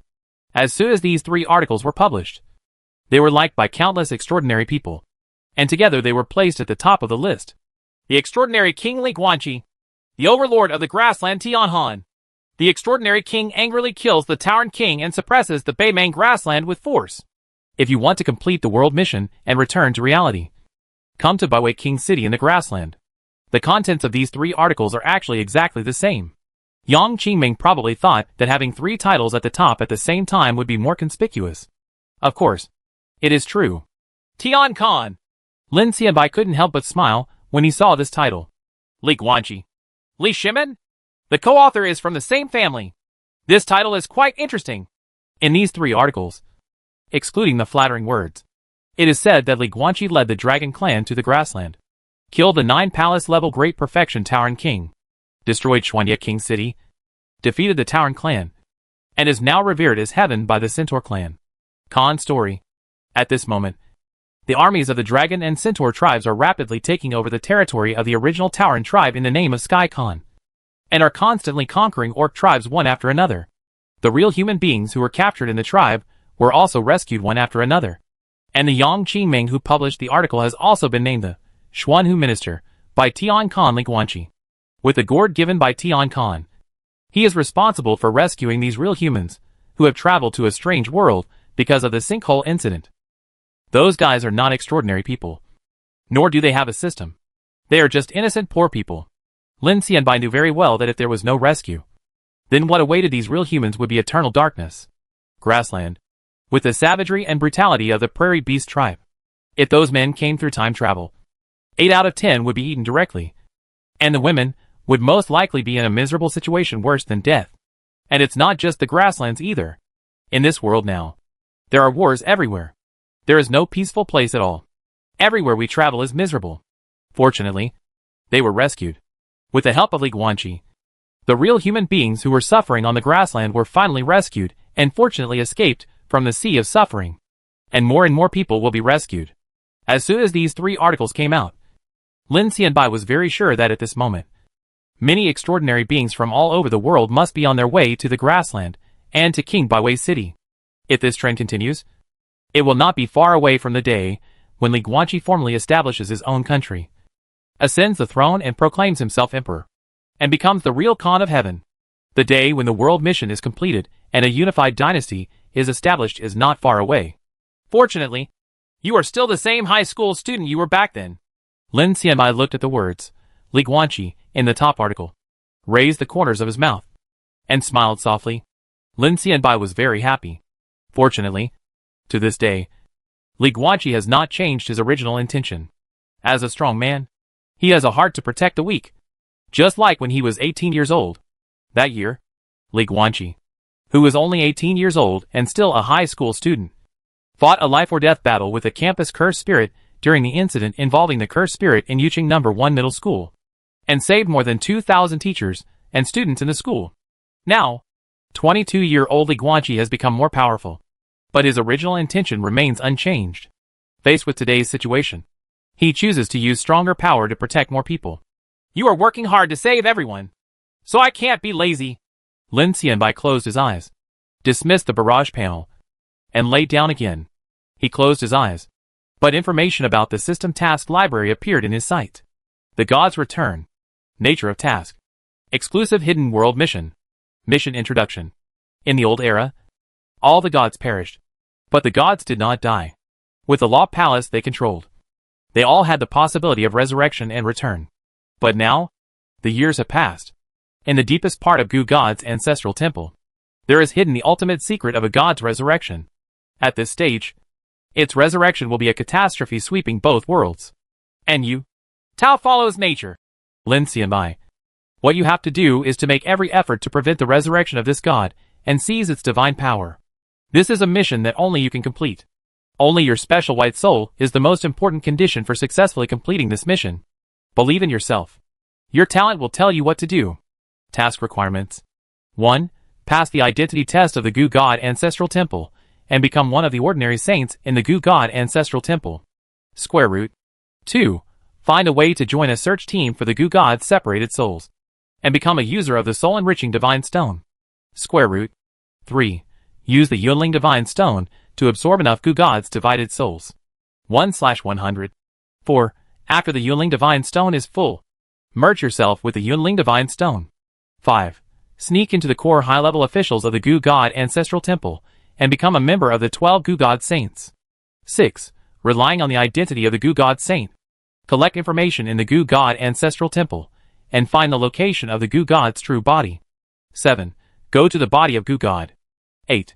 The soul leaves the body and escapes into the sea of consciousness of the Gu God's body, seizing it before it fully wakes up. Mission rewards. 1. Directly enter a law palace and become a god instantly. 2. Ordinary real-life humans who travel to a strange world collectively return to reality. Seize the body Gu God? This mission is really exciting. Lin Xianbai was lying on the bed with a helpless smile on his face. Under the effect of the soothing incense in the tent, he slowly fell into a deep soul sleep. In this state, his perception of the outside world can be said to be completely non-existent. Because of this, Lin Xianbai at this time did not notice at all that outside the tent, a petite figure in black robe quietly turned back and squatted outside the tent curtain, looking at his sleeping face dreamily through the gap in the curtain. Her beautiful purple eyes are full of tenderness. Jia San can no longer remember his name before joining the Gu God Ancestral Temple. Now, she only remembers that her name is Jia San, and that good-looking man is the new Jiaqi. She didn't know Jiaqi from before, but she once met a man who looked exactly like Jiaqi. That was a long time ago. The capital of southern Xinjiang, the city of Gu, the slums of the outer city. This slum is always the same. The streets are filled with dirty mud. The alleys are filled with dark deeds. And all the filth in the world can be found in this area. No one wants to live here. But every day, countless children are born in this dark slum. Most of these children will not live to grow up. But there are also a few lucky ones who will slowly survive and grow up. Of course, maybe they are not lucky enough to grow up here. Hey, hurry up and hand over what you're holding. It was dark at night, and in a remote alley, a few thin men in ragged clothes forced a one-armed little girl in ragged clothes into a corner. With her only left hand, the girl held a small delicate bag tightly, her face full of panic, and she kept backing away. However, she quickly backed into a corner and had no way to retreat. At this time, through the faint moonlight, the leading man finally saw clearly the girl's one-armed appearance, and was suddenly shocked. Only one arm. Don't worry, boss. A boy next to him quickly explained. Mr. Wushan from the 2nd District has come to see her a long time ago. Although this little girl is disabled, she has no talent for spells. Mr. Wushan said that although this situation is rare, it does exist. Oh, too. The leading man felt relieved and said, if you have a talent for spells, you won't have to stay here. By the way, are you sure she really is bred?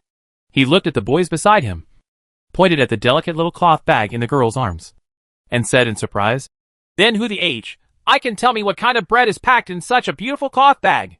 Boss, I saw it with my own eyes. A skinny boy next to him quickly explained.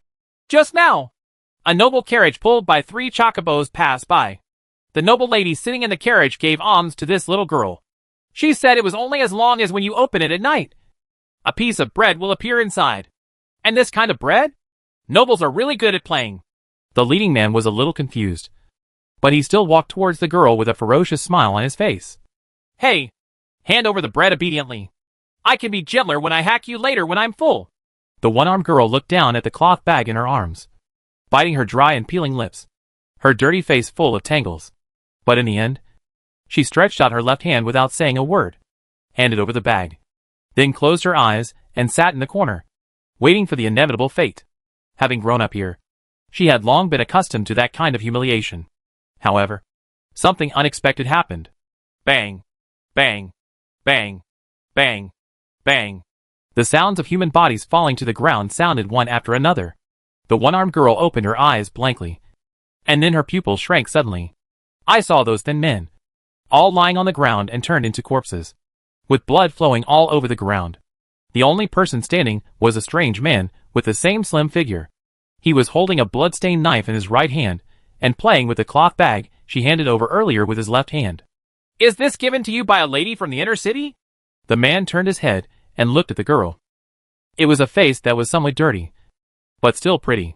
Although he was a man, he was prettier than many aristocratic ladies. Then what else did the noble lady say?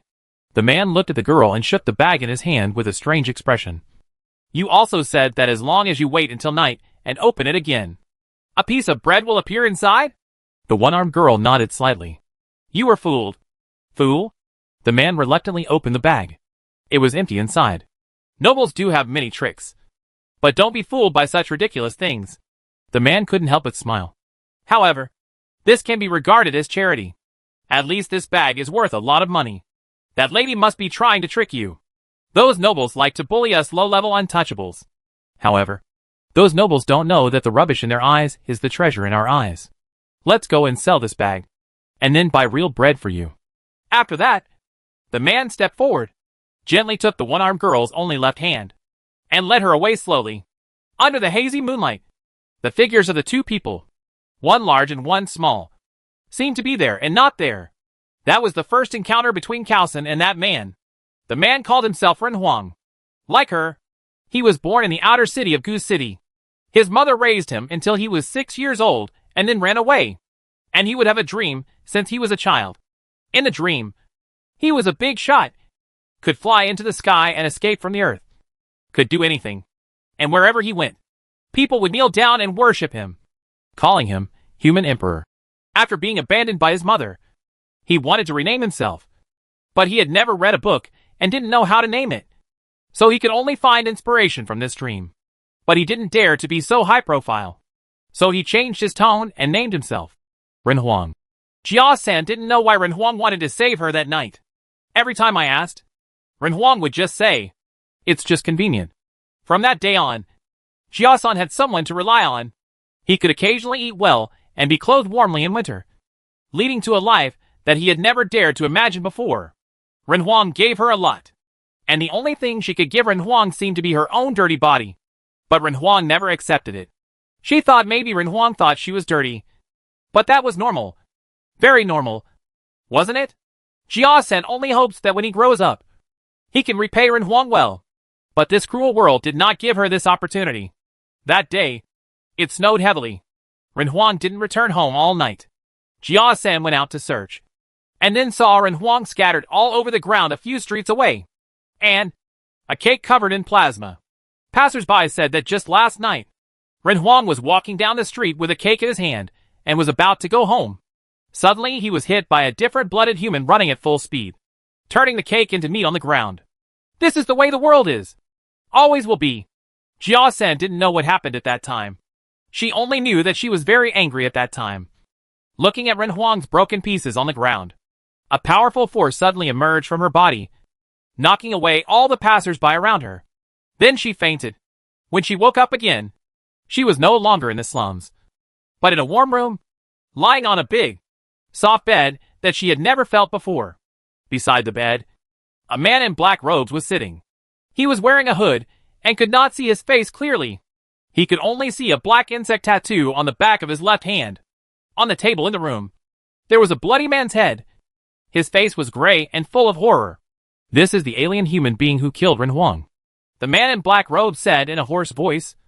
He is a third-level human of different blood. Just beheading him will not kill him. He can recover on his own. I did not kill him.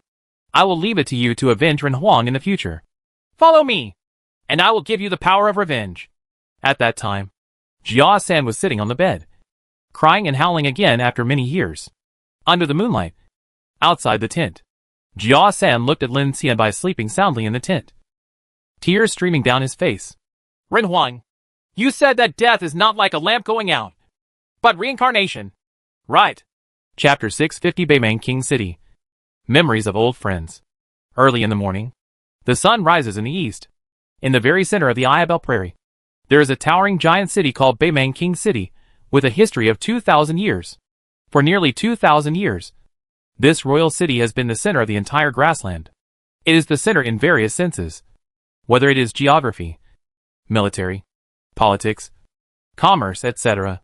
When mentioning the grassland, you must mention this legendary city, land, as the main city of the Beimang royal court. The walls of this giant city were overall a bluish-gray color, with mottled marks all over it.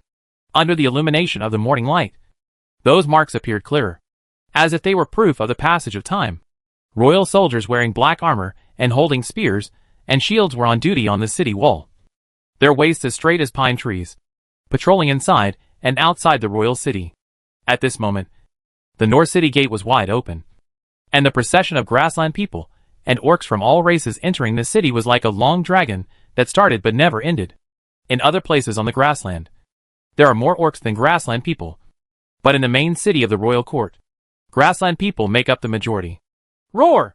Suddenly, a shocking dragon roar rang out from the sky, shocking the people inside and outside the royal city, as well as the many soldiers guarding the city wall, who were all panicked for a moment. Everyone looked around and saw a scene that they may never forget in this life. I saw in the distant sky, under the rays of the sun, a golden inglong covered with golden dragon scales, flapping its golden wings, roaring out of the clouds, flying towards Beimang King City from the distant horizon at an astonishing speed. Its speed is so fast that it can reach the sky above the royal city in the blink of an eye. Golden inglong Cade. On top of this giant dragon's head, there are two human figures one behind the other. A human with white hair and blue eyes, dressed in black, stood with his hands behind his back, standing on top of the golden inglong's head, looking down at the majestic giant city at his feet. At this sunny moment, Tian Khan comes to the royal city of Beimang. Behind him stood a red-haired woman in a white dress, her red hair fluttering in the wind. Li Guanqi, and the dragon halberd that turned into a human form. It's a bit high profile. Longji looked at the panic-stricken soldiers and the people of the royal city, and said with a slight smile, "To be honest, at first, I thought you were going to take me to line up to enter the city again. Li Guanqi can line up. It doesn't matter to him. But Tian Khan can't," Li Guanqi said calmly. "If possible, it is actually a better way to sneak into the city. But what I want to do next requires the assistance of a greater momentum. Because of this, many things must be done from a different perspective. Let's think about it, and do it in a more high-profile way, huh? As he spoke, he suddenly frowned. Something's wrong. At this time, Longji looked at Baimang King City, which was completely motionless, and couldn't help but look puzzled. Is the defensive formation of Baimang King City broken? Why hasn't there been any reaction yet? Things like the city protection formation should be automatically sensed and turned on instantly. If it doesn't turn on, it can only mean that someone took the initiative to turn it off. Just like when he came to Baiwei King City before. It was Centaur General Wells who closed the city defense formation. But why did Baimang Royal Court do this? Is the formation really broken? Impossible. If the Royal Court city defense formation was broken, tigers and lion-headed men would have broken through the city wall long ago. Li Guanqi frowned. Puzzled. He had simulated this situation before. After you arrived at Baimang King City, you met an old prairie woman with whom you had a brief relationship at the southern Xinjiang headquarters of the Conjuring Academy. Muya. After a while of greetings, you met Muya's father, a high-ranking dignitary in the Baimang Royal Court. Under his recommendation, you successfully met the contemporary Khan of the Baimang Royal Court and had a peaceful talk. This is the simulation situation. But Li Guanqi actually didn't understand how things would develop so that they could turn into what these three simulated messages said. Yet there is little that can go wrong in Heart of Time simulated future. He didn't change anything just because he saw the simulated situation in the future. So far, the things he has accomplished are no different from the simulated situation. Therefore, it stands to reason that the next situation should be consistent with the contents of these three simulation messages. Suddenly, Li Guanqi felt a familiar aura in the Baimang King City below. He followed the sense of breath and looked down. On top of the chaotic city wall, under the protection of several royal guards, a beautiful woman wearing a blue robe came trotting over.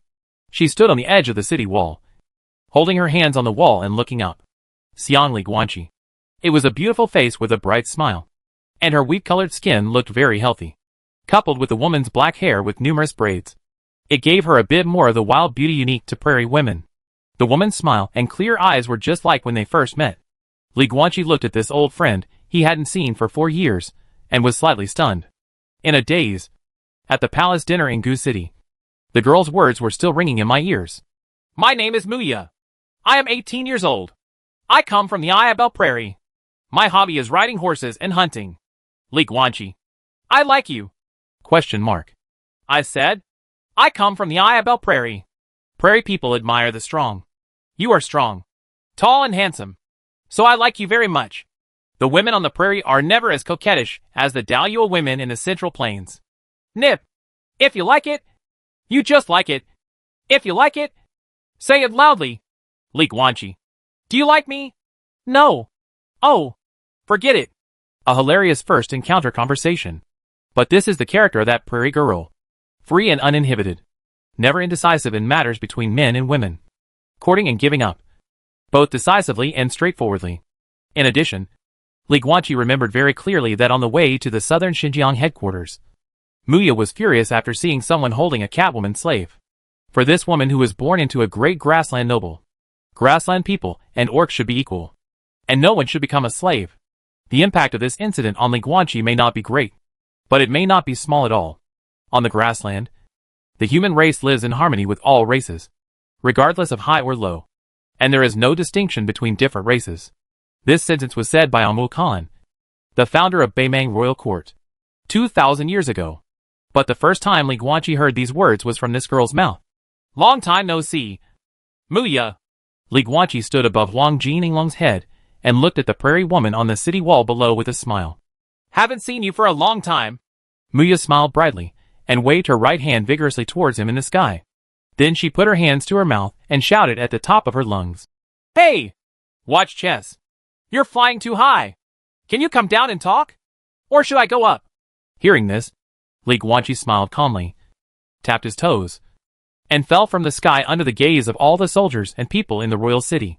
He slowly landed on the city wall and came to Muya. He is not afraid of fraud. Now that he has evolved the blood of Tongyu to the 6th stage and has the ability to escape into the netherworld, he is just like Ying Xiao in his heyday. He can conquer the world without fear of any traps or conspiracy methods. You're still as handsome as you were then. On the city wall, Muya looked at Li Guanqi in front of her and said with a smile, "Thank you for the compliment." Li Guanqi looked at her and smiled. "But you are much more beautiful now than you were then. This is not a compliment. Muya. You know, I never say such compliments." Hey. Muya scratched her head in embarrassment. "Really? Everyone says so. They all say that I have grown longer now, and am much more attractive than before." It is said that women undergo a transformation.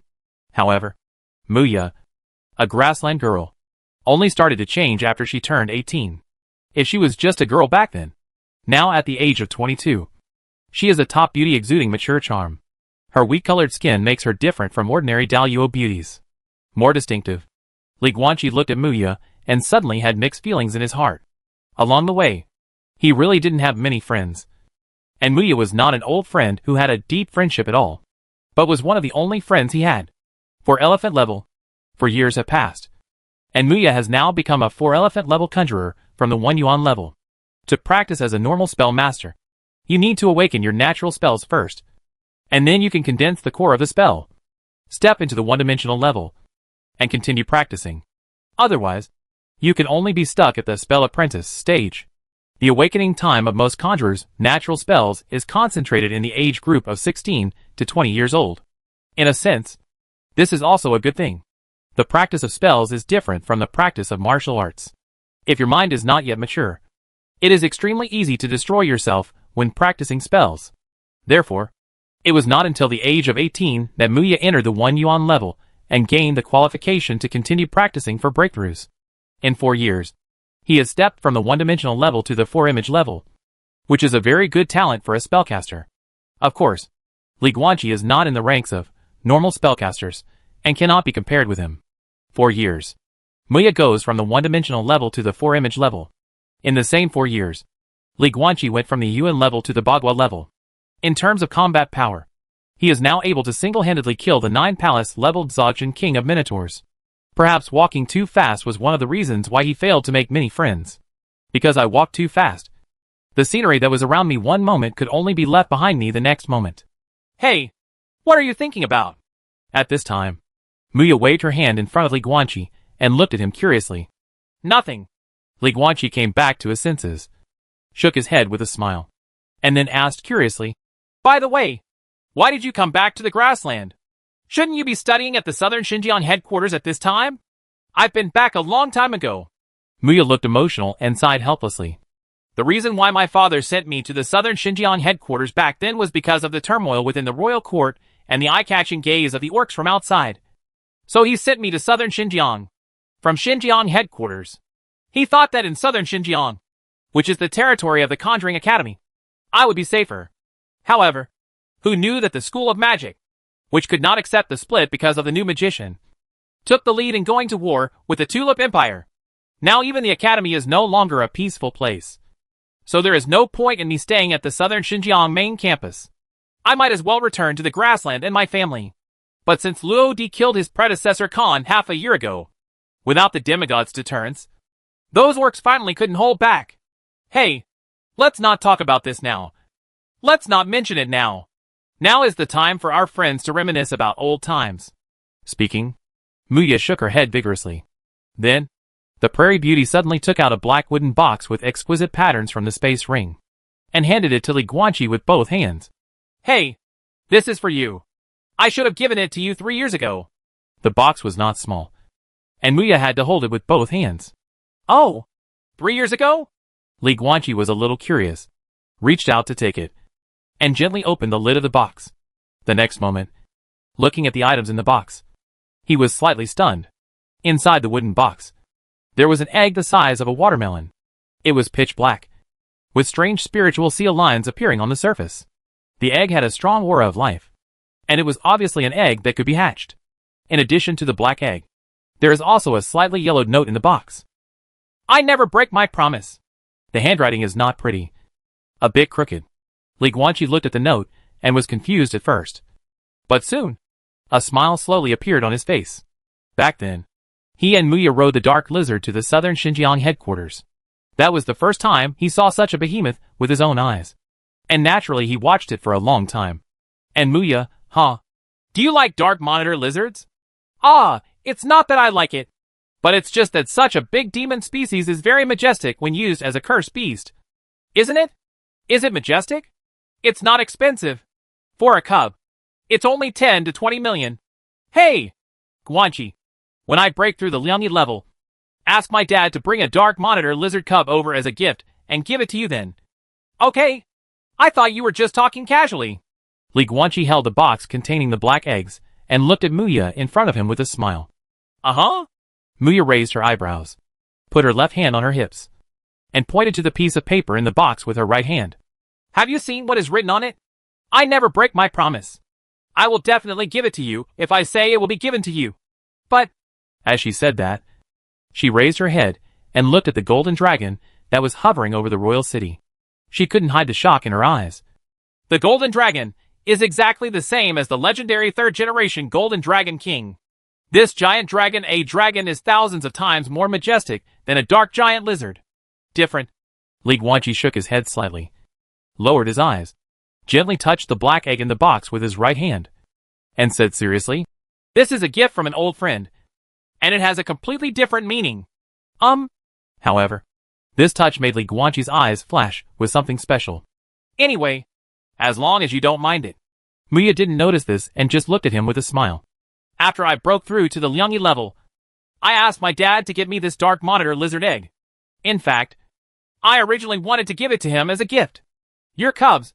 But, at this point, the Prairie Beauty's eyes suddenly dimmed, and she said in despair, You suddenly disappeared at that time, and you never came back to school again.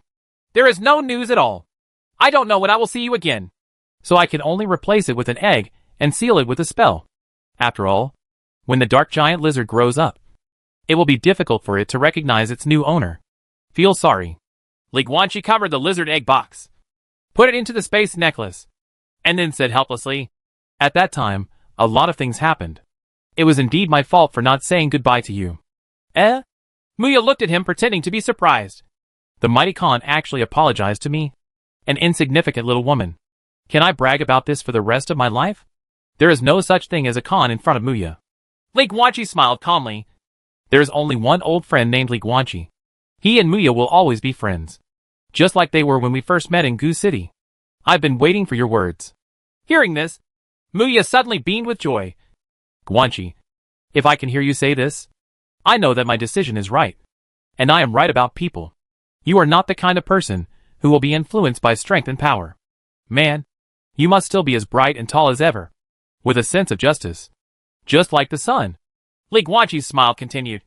Suddenly mentioning this, does it mean that the reminiscing session between old friends is over? Let's get down to business. Feel sorry. Muya straightened her expression and said seriously, But the situation is like this. We really don't have much time to reminisce about the past. So, Li Guanchi looked at her and narrowed his eyes slightly. The reason why Beimeng King City did not activate the city defense formation to defend my arrival, and no 9th level strong men came to besiege me. Is it all because of you? Chapter 651. The Mu family's petition to persuade the Khan to surrender. Yes and no. On the city wall, with many royal soldiers watching, Muya looked at Li Guanchi and said seriously, I don't have that much face. Mainly because of my ancestors of the Mu family. You killed the Minotaur King yesterday. The matter of Baiwei King City has been completely spread throughout the grassland. After I found out that the Tian Khan mentioned by the centaur was you, I immediately asked to see my ancestor, explained many things to him, and finally succeeded in persuading him. The ancestor also successfully persuaded the Khan to agree to my request and promise not to activate the city defense formation when you came to Beimeng King City, but to have a peaceful talk with you. What you said left me with a lot of questions. Li Guanchi smiled. First, what did you say to your ancestors? Second, why do you think that I am also willing to have peace talks? Based on your friendship with me? For such a big thing, you can't judgment of affection? The first question is a long story, Muya said seriously. As for the second question, there is only a little sentimental factor in it, and more of it is factual. I believe, Guanchi, that you are willing to have peaceful talks, because when you led the Dragon Clan to the Xuanya King City of the Tauren Clan, you spent a lot of time talking to the King of Taurens, just to avoid affecting innocent people, and to go to no man's land to resolve the dispute in a one-on-one fight. This is enough to prove that if you can You are actually not willing to go to war. And Shuanya King City will not die so many people. At the end of the sentence, Muya couldn't bear it, and her eyes were filled with sadness. Li Guanqi narrowed his eyes slightly. Have the details of the battle in Shuanya King City leaked? This is a bit strange. Indeed, not everyone in Shuanya King City died. The effect was comparable to that of an earthquake.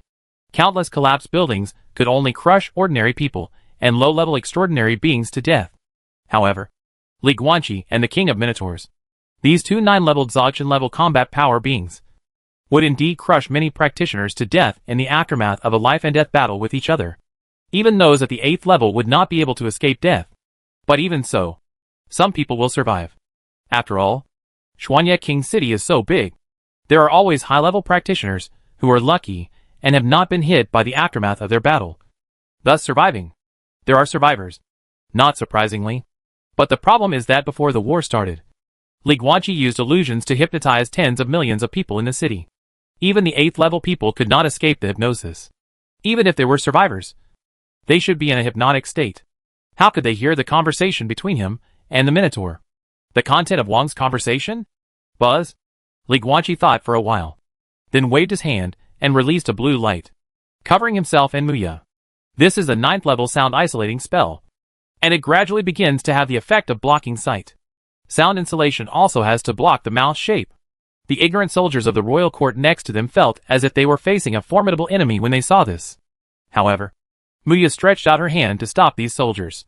She watched the sound-isolating spiritual shield's effect of shielding her sight gradually take shape, until it completely blocked her sight. And then she looked at Li Guanqi curiously. Is it the Ice Dragon Randall? Li Guanqi looked at Muya, frowned and said, You can only know the content of the conversation between me and the Minotaur King because Randall deliberately spread it. It seems that your control over your subordinates is not complete. Seeing his confused look, Muya was a little surprised. However, it is true. As soon as these rumors appeared last night, we urgently carried out traceability investigation. And this matter was not special. Hidden. We quickly found this ice dragon named Randall. And you, the King of Dragons and the Khan of Heaven, don't know that it does this kind of thing? I don't know. Li Guanqi frowned slightly. But that's not a bad thing. Muya thought for a while, and then said, The ice dragon deliberately spread these conversations, obviously to create a benevolent image of you among the people. As far as the current effect is concerned, this thing is very successful. Many people now believe that the tragedy in Shuanya City was only due to the stupidity and cruelty of the Towering King. If he hadn't foolishly resisted, you and he wouldn't have started a war in the Shuanya King City. If he had not brutally sacrificed blood to the people to activate the bull-headed puppet, millions of lives would not have been lost in Shuanya King City. Just overnight, the common people at the bottom felt that the King of Minotaurs was stupid and cruel. And Tian Khan's image was, relatively speaking, at least more positive than that of the King of Minotaurs. By the way, Muya looked at Li Guanqi with a strange expression. I thought that this kind of work of shaping the king's positive image should have been discussed between you and him. Although that old dragon is a dragon, his control over people's hearts is very powerful. Li Guanqi sighed. It knows that if you talk to me about this kind of thing in person, I will probably say that it is not necessary. Because no matter what, the tragedy in Shuanya King City was caused by me and the Towering King. This is a fact. It is too hypocritical to deliberately belittle him to promote myself. No wonder. Muya smiled and said, So, that ice dragon is a rare loyal minister. In order to help the king create a positive image, he even took risks and acted privately. Li Guanqi looked up at the sky, his eyes twinkling. This is not the first time that the ice dragon Randall has done this kind of thing, including when he was in the dragon clan's ancestral nest, pulling out the banner of the ancestral dragon's will, which was of the same nature as this matter, and was actually helping him. Why? There is no such thing as loyalty without reason in the world.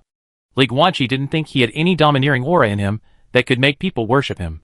Even if he became one with Luo Di once, he wouldn't be able to gain any domineering aura from it. Randall is very old, and does not have many years to live. He is definitely not doing it for his own power and status. So there is only one purpose.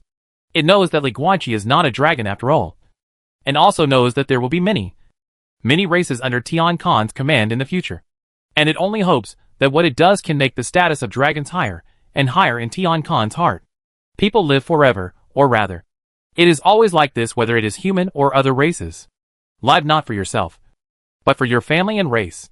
So, what about Muya? Li Guanqi looked at the prairie beauty in front of him and narrowed his eyes. Why did Muya do these things? Go on. Li Guanqi looked at her and said calmly. You haven't answered my first question just now. What did you say to your ancestor of the Mu family? And why did you ask him to persuade the Khan to choose a fight with me? A peaceful meeting? I told him that this is the only chance for the Mu family to rise in one fell swoop and become the largest human family on the grassland. Muya said seriously. You led the Dragon Clan to the grassland and powerfully killed the Tauren King.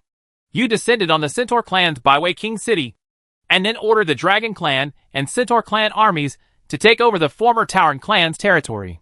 This is enough to show that you are bound to win the territory of this grassland. The decline of the royal court is irreversible. Previously, the Tiger Tribe, Lionhead Tribe, and Tauren Tribe did not choose to attack the royal city because they were afraid that both sides would lose and other beast tribes would take advantage of the opportunity. As for the alliance, the three major beast clans cannot trust each other. If this continues, when the victory of the three beast clans is determined, the city of Wanting will be breached. In the past few hundred years, the beast tribe has become more and more hateful towards our Wanting grassland people. Once the city is broken, it is hard to say whether the grassland people will be massacred. But at least the grassland royal family and our Mu family are the big ones. The family is absolutely certain to die and will definitely be massacred by the beasts. It is only a matter of time before the royal court is destroyed and the royal family and several major families are massacred. Before, this was almost an unsolvable ending, and even some members of the grassland royal family began to secretly plan how to escape from the city of the royal court. But things are different now. Speaking of this, Muya looked at Li Guanqi with hope in her eyes. Guanqi, you, the powerful Tian Khan, led the Dragon Clan to the grassland, directly and powerfully killed the king of the Tauren, and also gained the allegiance of the Centaur clan. That is almost the fourth largest beast clan after the three beast clans of Ox, Liger and Tiger. Your arrival has given us Beimang Royal Court hope. Hope for life. Oh, I get it. Li Guanqi nodded lightly. So, you are asking your ancestor of the Mu family to persuade the Khan to surrender, so that he can choose to surrender to me without hesitation? This is the certificate of submission from our Mu family to you, Muya said seriously. Moreover, since it is an inevitable defeat, we will not resist stubbornly like the Tauren King and only increase casualties. If we are defeated by the beasts, we will definitely die. By surrendering to you, we can at least continue to live decently. As for the Mu family who tried their best to promote this matter, I think Tian Khan would not ignore it. Right? Li Guanqi looked at this prairie beauty with complicated eyes. Muya, tell me, did you do these things and these words yourself? Or did your father and the elders of your clan teach you? Of course it's me. Muya was a little surprised. How do they know about my friendship with you? Guanqi, why did you say this? I just feel. Li Guanqi smiled helplessly. You are the same age as me. You are only 22 this year. When it comes to these politics, you really don't look like 22. Children of nobles are either dandy and useless, or they are precocious and sensible. However, Muya looked serious and said slowly, since I was a child, I have never wanted to be a waste who eats, sleeps, and eats after sleeping. I see. Li Guanqi nodded lightly. No wonder the simulated situation was so simple. It turned out that Muya had asked the Mu family to pave the way for him before he arrived. Then let's go. Li Guanqi looked at Muya and said softly, since Khan has accepted the advice of your ancestor of the Mu family and decided to surrender to me, then take me to see him. However, as soon as he said this, Muya had a strange expression. She glanced at the blue soundproof spiritual shield beside her, then looked at Li Guanqi, and said with a smile, well, actually, what our Mu family said to Khan. It is true that he directly persuaded you to surrender. But Khan does not fully agree with this. He is still planning to cooperate with you to establish an equal alliance to fight against the orcs. There is no alliance, let alone an alliance of equals. Li Guanqi shook his head and said indifferently, in my place, there are only monarchs and ministers, and he only has two choices. Either hand over the royal power of the grassland and surrender to me, or die. 2,000 years ago, Amul Khan indeed established a great grassland alliance. But history has proven that it was not stable. The reason why Amul Khan was able to establish a beautiful alliance were grassland people and grassland tribes coexist harmoniously was entirely due to his personal charm and kindness. This alliance became slightly unstable during the second generation of Khans, because the grassland tribes recognize Amul Khan, but do not recognize the second generation Khan. By the time of the third generation of Khans, among the hundreds of grassland tribes, the werewolf tribe, which was at its peak at that time, had shown some revolt. And the werewolf tribe was not the only one. The third generation of Khans were more ruthless. Various policies during his reign directly caused the so-called alliance to exist in name only, and turned into a grassland pattern of a country of kings and ministers, turning the grassland tribes into ministers of the royal court and grassland orcs at the bottom, and directly became a so-called third-class citizen. He is very extreme in his actions. However, his actions did indeed bring stability and peace to the turbulent grassland at that time for thousands of years. Didn't they? But the third generation of Khans also laid the root of the biggest disaster. Hearing Li Guanqi's words, Muya frowned and gritted her teeth. If he had not enacted those unequal laws back then, the grassland tribes would not have such hatred for our Beimang royal court today. If we don't do this, let alone today, it is still unknown whether a fourth generation Khan will appear in your Beimang royal court. Li Guanqi was expressionless. Moreover, this was a helpless move by the third generation Khan. Faced with the situation at that time, he could not think of a better method and could only choose this method, which was not good enough, but was indeed very effective. But, Muya, think about it carefully. Why did that situation happen? Because Amul Khan is too idealistic. He is indeed great enough and wants to build a grassland alliance that is harmonious and equal enough. While he was here, he did accomplish this. But he ignored and underestimated the ambitions of the human race and the grassland tribes. No one likes equality. There are always some people who want to be superior. Also, I sat on a chair they called a prairie throne in the Centaur clan. The group of centaurs told me that this chair was created 2,000 years ago after Amul Khan first established an alliance with the centaurs, in order to express their respect to the overlord of the grasslands. The centaurs specially built this throne for the prairie, set off Amul Khan's dominance in the grassland. Therefore, I have reason to speculate that the history books of your grassland have been beautified too much by your historians. The harmonious grassland 2,000 years ago was really because everyone respected and loved Amul Khan. Maybe it's really love. But I think that here, the grassland tribe should be more fearful to Amul Khan. Amul Khan has always ignored that when he was around. The reason why everyone could coexist peacefully was just because he was around. Once he is gone, this alliance of equals will become fragile. Those who need to clean up the mess of this so-called equal alliance become his descendants. The one who needs to bear the infamy of disobeying the will of his ancestors becomes the third generation Khan. I don't want to leave a mess for future generations. I will never allow this situation to occur from the beginning. Instead of making an alliance first, and then becoming a monarch and his subjects, it would be better for everyone to agree on it from the beginning. And it is a clear relationship between the monarch and his subjects. So, there is no alliance. At the end, Li Guanqi looked at Muya in front of him and said in a deep voice with cold eyes, "With me, there is only surrender. You can tell the Khan in advance. If he insists on choosing an alliance, then there is no need to talk. Wait. Let's face the war." I know. Muya smiled helplessly. "We can go talk to the Khan first. And then you only need to express your firm attitude. Then several major families, headed by my Mu family, will be there to persuade the Khan to surrender. When the time comes, he can't refuse and will definitely choose to surrender. Then let's go," Li Guanqi thought. And the surrounding soundproof spirit shield dispersed. The figures of him and Muya reappeared in the eyes of the surrounding royal court soldiers. It's just that these old acquaintances, a lonely man and a woman, had blocked their voices and their sights just now. What exactly they were doing hiding in there made these soldiers think about it for a while. "Lead the way." Li Guanqi looked at Muya and said calmly. "Yes, Tian Khan. Please come this way." Muya then turned around and walked ahead. At this time, a red-haired woman wearing a white dress suddenly appeared next to Li Guanqi, with a meaningful look on her face. "Long Ji, if you have nothing to do, you can go to the city by yourself."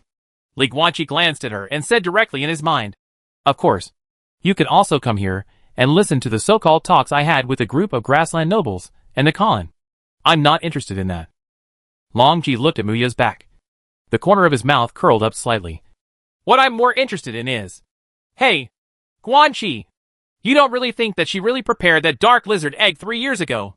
"Yes, I've kept it for you until today. No. Li Guanqi followed Mu Yu's footsteps with an expressionless face. The handwriting on the note has been aged, and the seal on the egg has also been tampered with to disguise the traces of spiritual power that have been sealed for 3 years. But I can't hide it from me. The son of Tongyu has a keen sense of spiritual power. Not these grasslands. One can imagine. The seal on the egg and the handwriting on the note couldn't have been more than 5 hours ago. Chapter 652. Tian Khan enters the city, and the grassland changes to the sky. Dear Khan.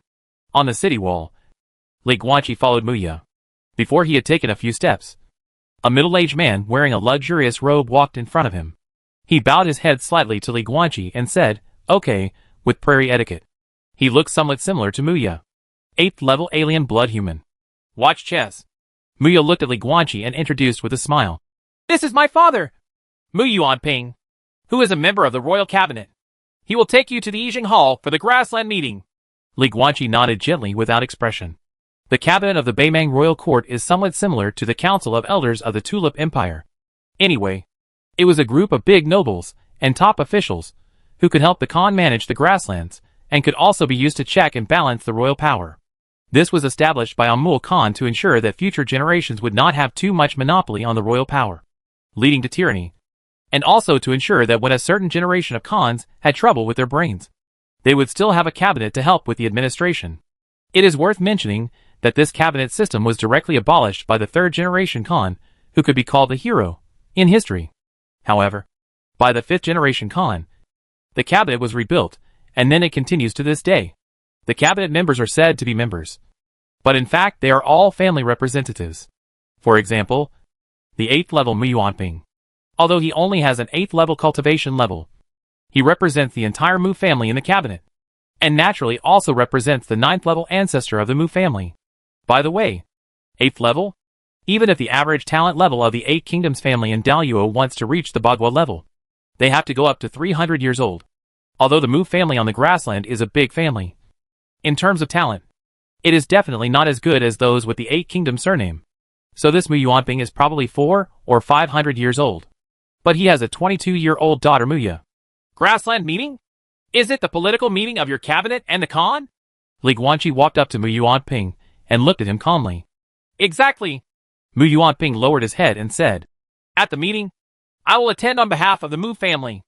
At the same time, several other families on the grassland will also send people to attend. Tian Khan. Maybe those people are not high in cultivation, and there are even some 2 7 stars. But in fact, we cabinet members represent the entire family behind it. I got some information from the Centaur clan. Li Guanqi looked at him and narrowed his eyes slightly.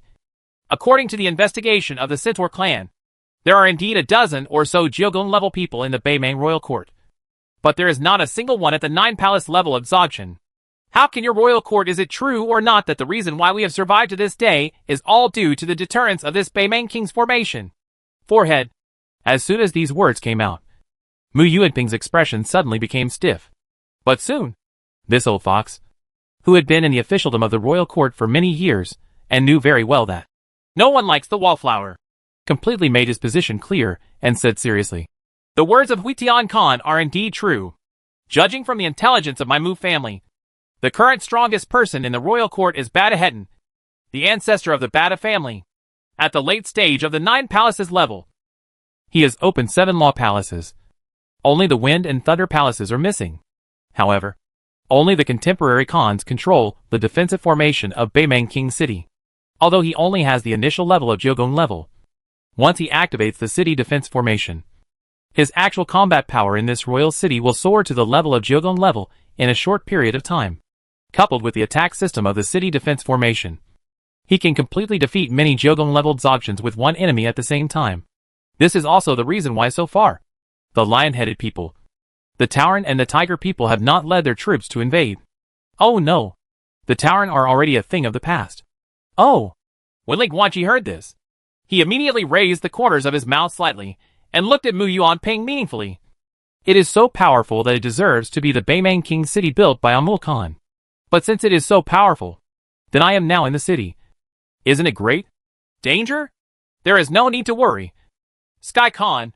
Mu Yuanping smiled slightly, lowered his head, and presented a golden token with both hands. This is the Heart of the Prairie token. It was given to our Mu family by Amul Khan. As long as you hold this token, you can protect the city. The formation will not recognize you as an enemy and will not attack you, even if the Khan forces it to control you. And this. As he spoke, the grassland dignitary held the token in his left hand, retracted his right hand, and took out a potion bottle filled with bright red liquid from the space necklace. You should also know that the Heart of the Grassland token can identify blood. But as of today, our Mu family has already cracked it. Tian Khan, you only need to drink this bottle of potion, and you can possess Mu within 3 days. The characteristics of family blood can make the token effective. Mu Yuanping held the token in his left hand and the potion in his right hand, and handed it to Li Guanqi respectfully. Li Guanqi didn't even look at the potion. He just reached out to take the token, looked at the relief pattern on it, and raised his eyebrows slightly. He had already learned about the existence of this token in books, and had also seen the illustrations and introduction. But now this is the first time to see the real thing with my own eyes. The front and back of this Heart of the Prairie token are engraved with images of a human and many orcs, all holding hands and smiling happily. This token symbolizes the harmonious coexistence of the Grassland Alliance, which was Amul Khan's ultimate ideal. Of course, now it seems that this pattern is a bit ironic. The Heart of the Prairie token was made by Amul Khan himself, and no one can reproduce it except him. Because no one except him knew the detailed structure of the formation in Beimang King City, there was no way to create this. Formation Injury-Free Token. The Grassland Alliance, hundreds of orc tribes, and several large grassland people families were all given this token by Amul Khan to symbolize peace between them. Each of these tokens is uniquely customized. For example, the token given to the Khajiit clan can only be effective on the Khajiit. Under normal circumstances, tokens given to the Mu family can only take effect on people of the Mu family's bloodline. This is a hedging mechanism to prevent tokens from wandering abroad and being used by enemy countries. But this is still a stupid decision. The city defense formation of Beimang King City is used to defend against foreign enemies. However, this token can avoid being attacked by the city defense formation. If those orc tribes rebelled, wouldn't it be possible for the tribal leader to hold this token? With the cards, you can directly attack the city with great arrogance? Li Guanqi couldn't understand Amul Khan's brain circuit. Could it be that that guy really thought that everyone would live in peace, and that we would be one family, and that this would never change from generation to generation? Of course, Li Guanqi was not the only one who didn't understand. The 3 generations of Khans in history obviously did not understand their grandfather's decision. Under the strong rule of the 3rd generation of Khans, all the Heart of the Prairie tokens of the Orc tribe were withdrawn and destroyed, leaving only a few tokens of the Prairie people families that have not been recovered. It's not that the 3rd generation Khan didn't want to accept it. It was mainly because he couldn't accept it. After all, the royal court is not only supported by the Khan family. Several major families, including the Mu family, are also the pillars of the royal court. Just like the 8 pillars of the Daluo dynasty, the existence of these families has advantages and disadvantages for the country. But breaking up would definitely do more harm than good. The 3rd generation of Khans was recognized as a tyrant in the history of the steppe, because he caused the grasslands equal alliance to exist in name only, and turned into a hierarchical relationship between king and minister. He also single-handedly established a 3rd-class citizen slavery system, and wildly exploited and oppressed the grassland orcs. But actually, if the 3rd generation of Khans hadn't taken back the Heart of the Grassland token from the hundreds of orcs, the current Beimang King City would probably have been broken through by the orcs with the token. But, in fact, if you really want to talk about it, Li Guanqi still prefers that Amul Khan should have a backup plan.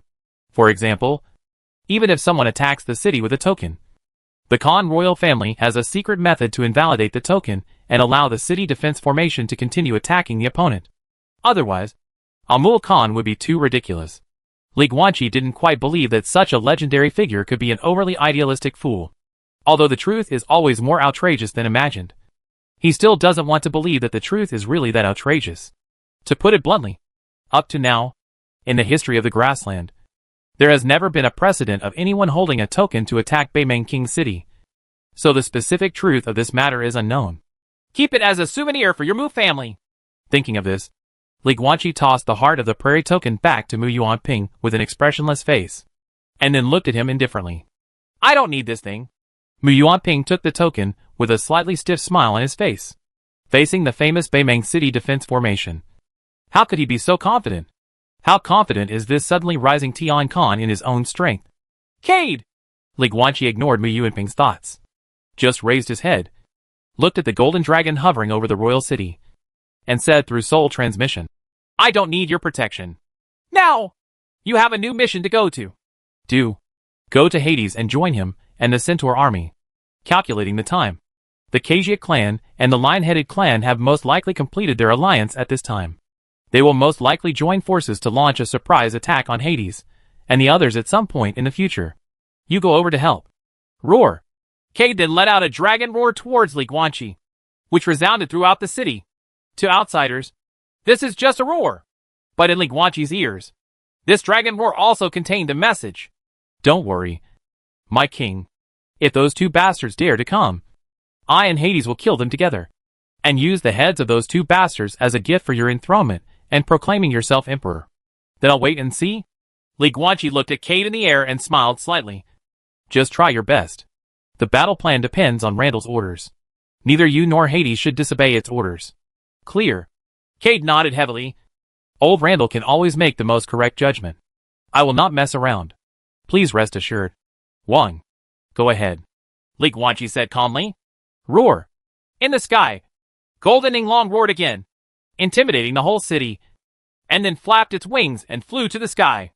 In the blink of an eye, it disappeared from the sight of the entire city's army and people, making countless people breathe a sigh of relief. A 1,000-meter-long golden dragon hovered over the city and roared from time to time. The feeling of oppression was really strong. Li Guanqi watched it leave. Cade, Hades, 2 9-level Dzogchen dragons, and evolved Yinglongs, a dozen 9th-level dragons, and several 9-level centaurs. With this combat power, as long as he doesn't rush into the Orc King's base camp recklessly, he can basically run rampant on the grassland. Now that there is a Tauren King missing, even if the Tiger King and the Lion King form an alliance and lead troops to encircle and suppress them, they will not be able to get any benefits from the 2 dragons. Li Guanqi wanted to wait until he ascended the throne and proclaimed himself emperor and absorbed the national destiny of the grassland before dealing with the 2 beast tribes. Because the stronger his combat power, the easier it will be to solve it when the time comes, without causing other casualties.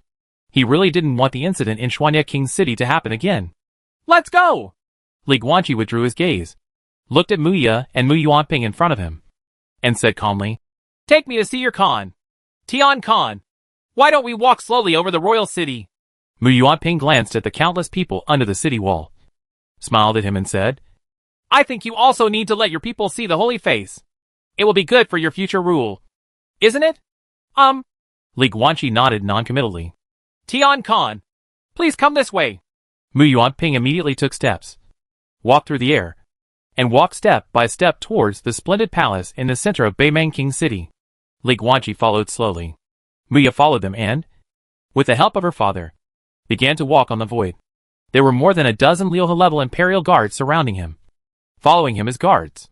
In the large and small streets of Beimang King City, countless people put down their affairs and looked up at this scene, watching them go to Beimang King's palace. During this period, the whispers of many people continued one after another. Most of them are discussions about Sky Khan, Tian Khan, Tian Khan. This name first shouted by the Centaur clan sounded loud, but to the Beimang royal court, this was completely an invasion of an enemy country. However, the current situation is that the nobles of the royal court's cabinet are respectfully welcoming the leader of the enemy country into the palace. Why? Many people at the bottom are confused. However, anyone with a little knowledge knows one thing very well at this time. The sky in the grassland is completely changing this time. Boom! Beimang Palace. The palace for political discussions. The vermilion-carved lacquer door was pushed open, and the sunlight from the outside poured into the hall. Under the bright sky, a tall figure with white hair and blue eyes, wearing black clothes, slowly walked into the hall and appeared in everyone's sight. Li Guanqi looked around with a calm expression. In the center of this government hall is a circular table, and in the center is a blazing bonfire, representing the tradition of the grassland. Legend has it that Amul Khan officially established the name of Beimang Royal Court in front of a bonfire. Therefore, for the past 2,000 years, political discussions on major events in the royal court have required a bonfire to be lit in the center of the round table, and then many cabinet members, That is, the high officials and nobles, sat around in the secondary seats next to it. As for Khan, he is in the chief position right in front. Are you the contemporary Khan, Nala Bartle? Li Guanqi looked at the head seat of the circular table. There was a throne, and sitting on it was a sturdy man wearing a black royal robe and a golden crown. He had a big beard and his eyes were as sharp as an eagle. He was staring at Li Guanqi and talking to him. He looked at each other. 9 palace-level different blood humans. Please take a seat. Grassland Khan pointed to a luxurious throne opposite. In terms of location, this throne is facing each other, and at the same height as his Khan's throne. It is obvious that he wants to talk to Li Guanqi on an equal footing. The chair is too low, and I can't sit on it. Li Guanqi shook his head, then lay back. Buzz, the spiritual power spread out, quickly transformed into golden light, and condensed directly under him into a noble throne filled with golden light, allowing him to sit firmly on it. The golden throne even floated into the air, hovering in midair. From then on, Grassland Khan and Mu Yuanping and other cabinet members could only look up at Li Guanqi slightly. Let's talk like this. Li Guanqi sat on the golden throne, looking down at the Grassland Khan expressionlessly. Of course, there is actually nothing to talk about. You only have 2 choices. First, surrender and give up the kingship of the grassland to me. Then you and your Nala family will remain one of the top nobles on the grassland from now on. 2. Activate the city defense formation. You and I will fight, and the lives of Beimang King City will be destroyed. Then you will die, and your Nala family will also be wiped out. Chapter 653, the founder of Beimang Royal Court, Amul Khan Sunflower. Seeing this scene, the expressions of the dozen cabinet ministers on the circular table suddenly changed slightly, including Mu Yuanping, who had just walked in at this time. All of these people were shocked. They did not expect that the attitude and style of the Tian Khan were so direct and not sloppy at all. The meaning expressed by the sentence just now is basically equivalent to the classic surrender or die. These cabinet ministers were shocked and confused. However, on the chief throne, the strong man who is still the Khan of the grassland, wearing a black royal robe and a golden crown, has a calm expression on his face. His name is Nala Battle. Nala is the surname of the Khan royal family. According to the ancient grassland tradition, the meaning of the word Nala is the sun hanging high in the sky. But the sun will eventually set. The Nala family can take off this crown. Barter slowly took off the golden crown on his head and placed it on the table. After saying this, he fell silent slightly. In midair, Li Guanqi, who was sitting on the golden throne, held his chin with his right hand and looked down at the Grassland Khan casually without urging him. Other cabinet ministers were silent for a while. Mu Yuanping slowly came to his seat and sat down quietly. For a moment, the only sound left in the entire hall was the crackling sound of bonfires burning and firewood exploding. In the center of the circular table, a bonfire was burning, and the bright firelight illuminated the crown, making it shine even more brightly and making the exquisite patterns carved on it more clear. Battle lowered his head, his amber pupils filled with the reflection of the golden crown. But the Grassland Khan finally spoke again, looked down at the crown, and said in a hoarse voice, "Who will wear it next and take over the grassland kingship is not decided by me alone. I have no right to make the decision. Does the ancestors of the Nala family have to decide?" Li Guanqi looked calm. He had already learned about this through the simulator. Good. Grassland Khan raised his head, looked at Li Guanqi on the golden throne, and said solemnly, "You must enter the holy land of our Beimang Royal Court, which is the ancestral mausoleum of our Nala family, and let the remaining will of the ancestors of the past generations decide. Will I surrender the royal power of the grassland to you? If you can get their approval, then I will willingly abdicate the royal power, dissolve the Beimang Royal Court, and lead everyone to serve you as my lord loyally. But if you are not recognized by the ancestors of all generations, then forgive me for not being able to do anything, because I cannot disobey the teachings of my ancestors. I can die, and everyone in the Nala family can die, but we cannot disobey the instructions of our ancestors. That is something more serious than death. Also, Li Guanqi, I don't know whether you are clear or not. The abdication of royal power must be carried out willingly by the current owner of the royal power. That is, myself, without any external interference. Otherwise, this abdication ceremony will not be successful. If the abdication ceremony is not successful, you will not be able to truly take over the national destiny of the grassland. If we cannot take over the national destiny of the grassland, then this so-called abdication of royal power is just an empty talk. And you, as soon as you came in, you asked me to surrender the kingship of the grassland to you. Being able to say such things shows that what you want is obviously not a false claim. At this point, the grassland Khan's voice deepened. What you want most is not the orthodox reputation of abdication of royal power, but the mighty national destiny of the entire grassland. Certainly, Li Guanqi nodded lightly, then looked down at him and said calmly, So, we have reached an agreement. I will go to the ancestral mausoleum of your Nala family and ask your ancestors to recognize me. Then you will surrender the kingship of the grassland to me and disband. The royal court of Beimei regards me as the master. Great. I'm glad we came to a consensus. But I have one more thing to remind you. Bart, I don't need your Amul Khan's secret enthronement ceremony. I have it myself. Even without your abdication of royal power, I can still take over the national destiny of the grassland after the founding of the country. But the transformation efficiency will be lower. But that is not important. No matter how low the efficiency is, I will still be invincible in the grassland. In the final analysis, to me, your abdication of royal power is of the nature of if it can happen. Of course it's best. But if it doesn't happen, that's it. So, Barter, you'd better pray that I can get the approval of your ancestors. Because for you people, Li Guanqi looked around and glanced at these cabinet ministers with indifferent eyes. That is the best result. None of the cabinet ministers dared to look him in the eye. And no one dared to look at him for more than 2 seconds. Especially those officials who had been to the Daluo dynasty and met the Daluo Shenwu Emperor Ing Qian. These people were even more frightened by Li Guanqi's gaze, because it would always remind them of the terrible experience they had in Daluo capital city and in that royal palace. In addition, these cabinet ministers are also somewhat at a loss.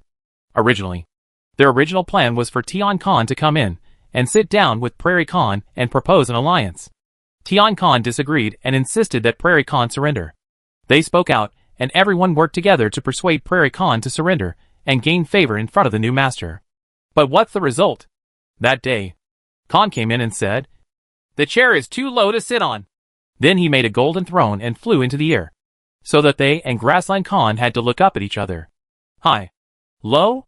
This is not only the height of the seat, but also a statement. Tian Khan's attitude was very resolute. So resolute that Prairie Khan directly gave up the alliance proposal and took the initiative to discuss surrender and concessions with the other party without the need for cabinet ministers like them to persuade him to surrender. What these two Khans did made them, the cabinet ministers, very embarrassed. They were sitting here one by one, not knowing what to say or do. This seemed very stupid. The ritual to awaken the will of the ancestors takes several days.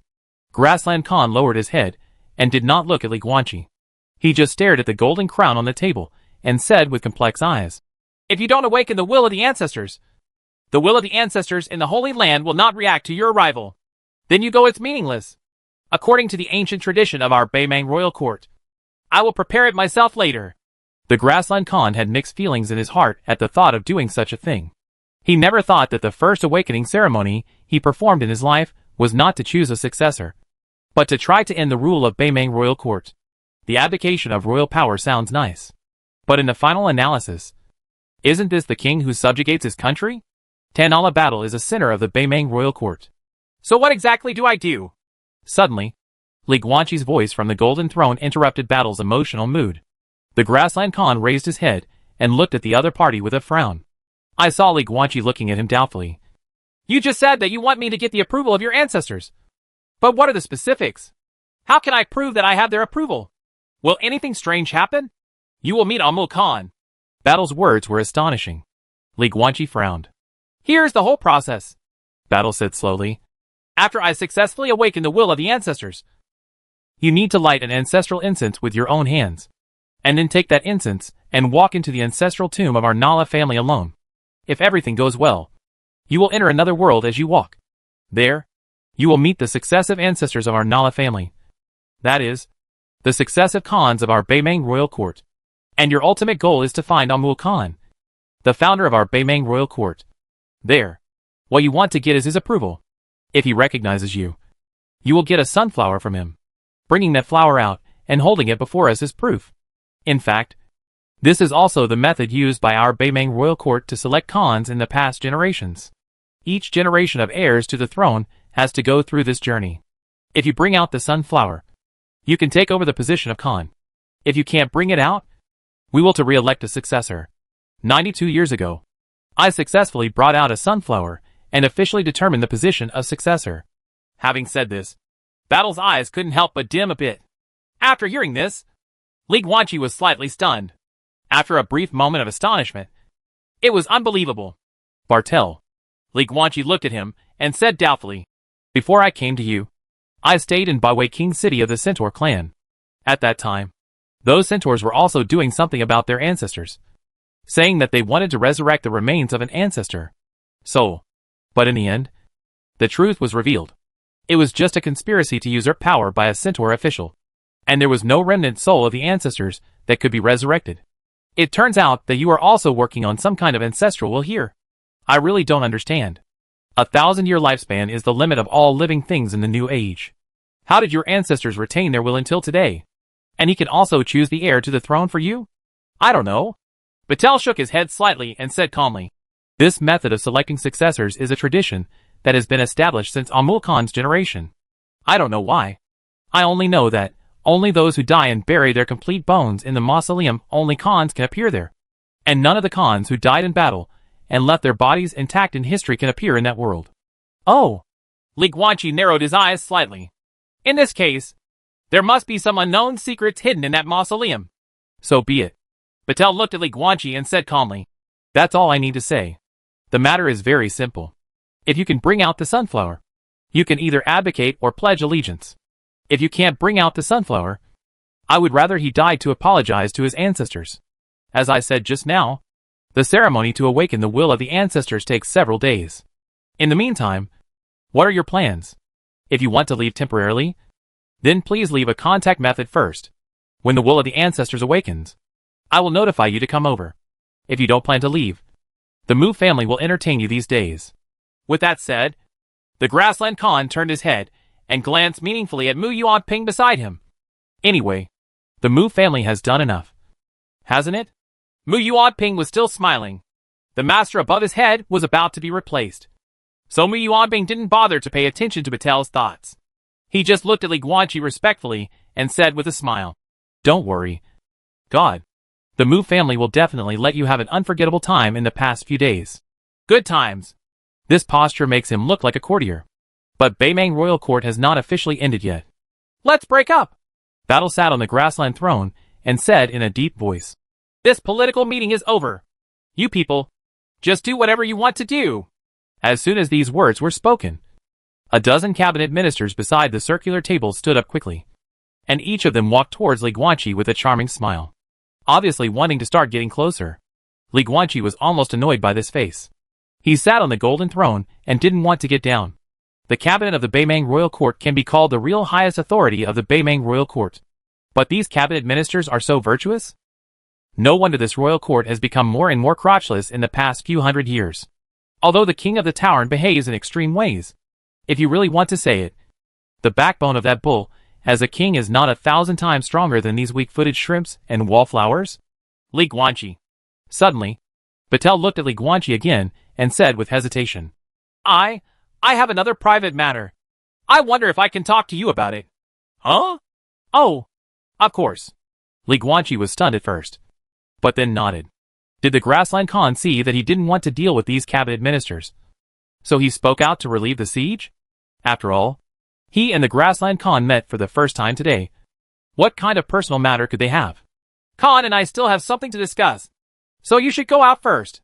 Li Guanqi sat on the golden throne, looking down at the dozen cabinet ministers below, and said calmly, "Mu Yuanping, prepare a dinner for all the ministers. We will see you in the evening." "Yes."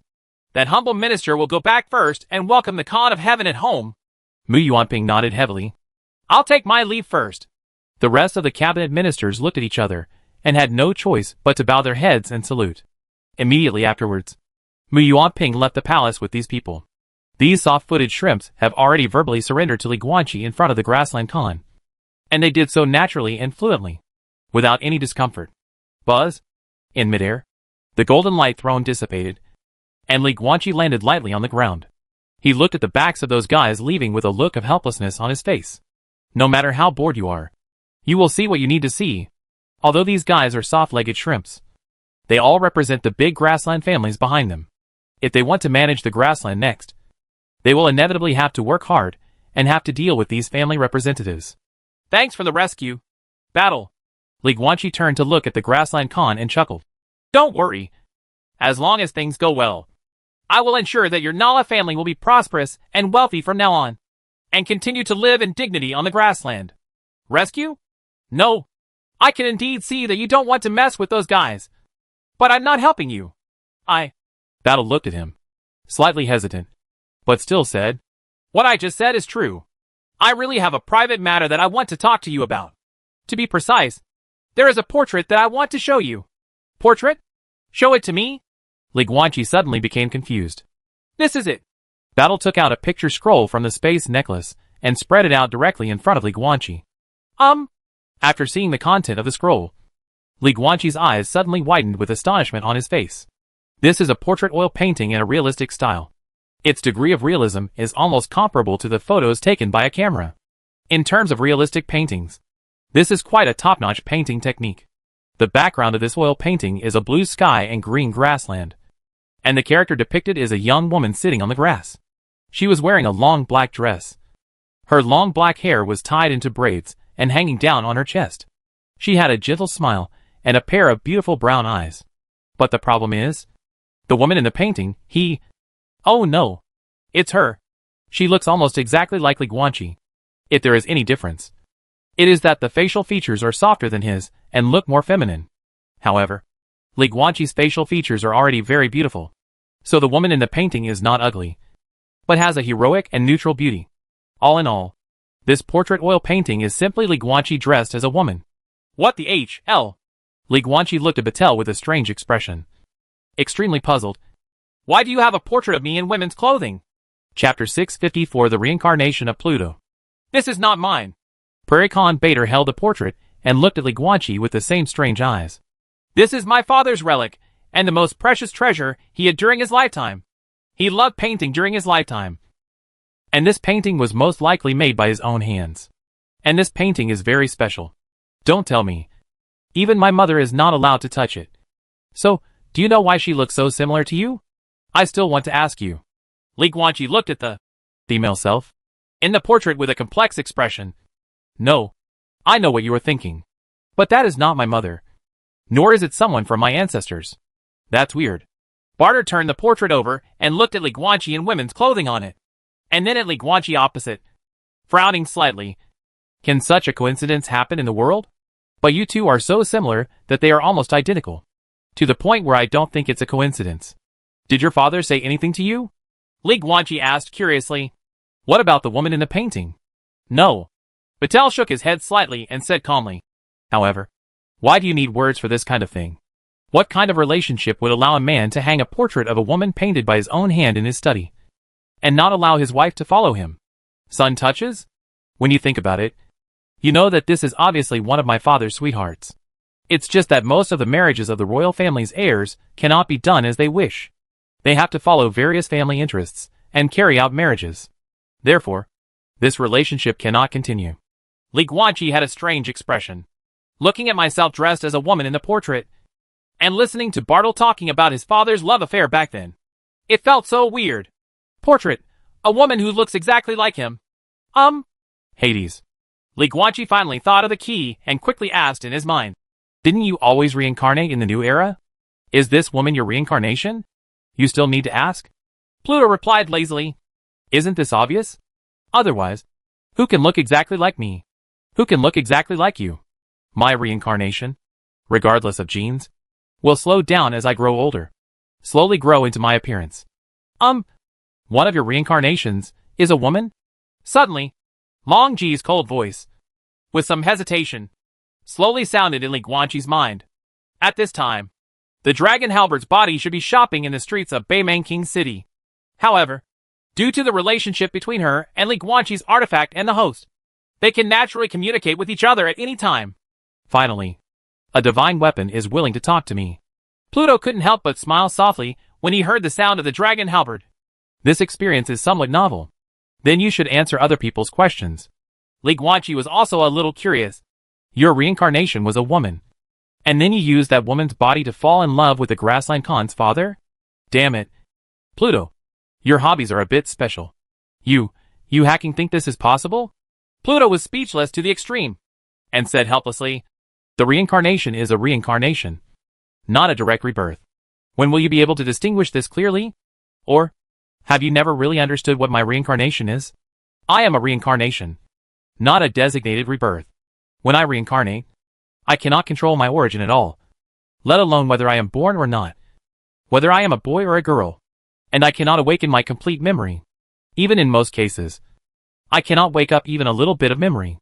All my life, I can only remember some memory fragments while sleeping, and then think that they are all dreams. In such a reincarnation, it is impossible to remember myself when I was the king of Pluto.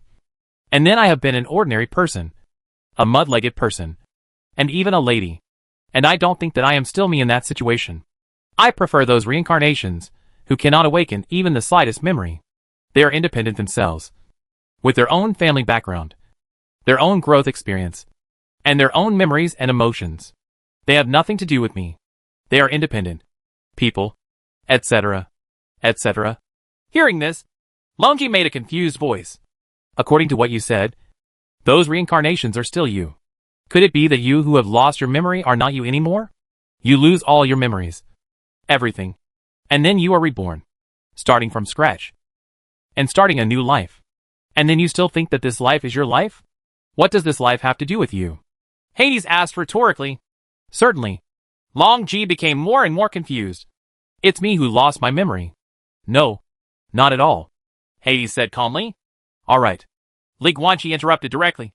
I don't want to hear you two discussing this topic, whether it is a philosophical issue or a biological issue.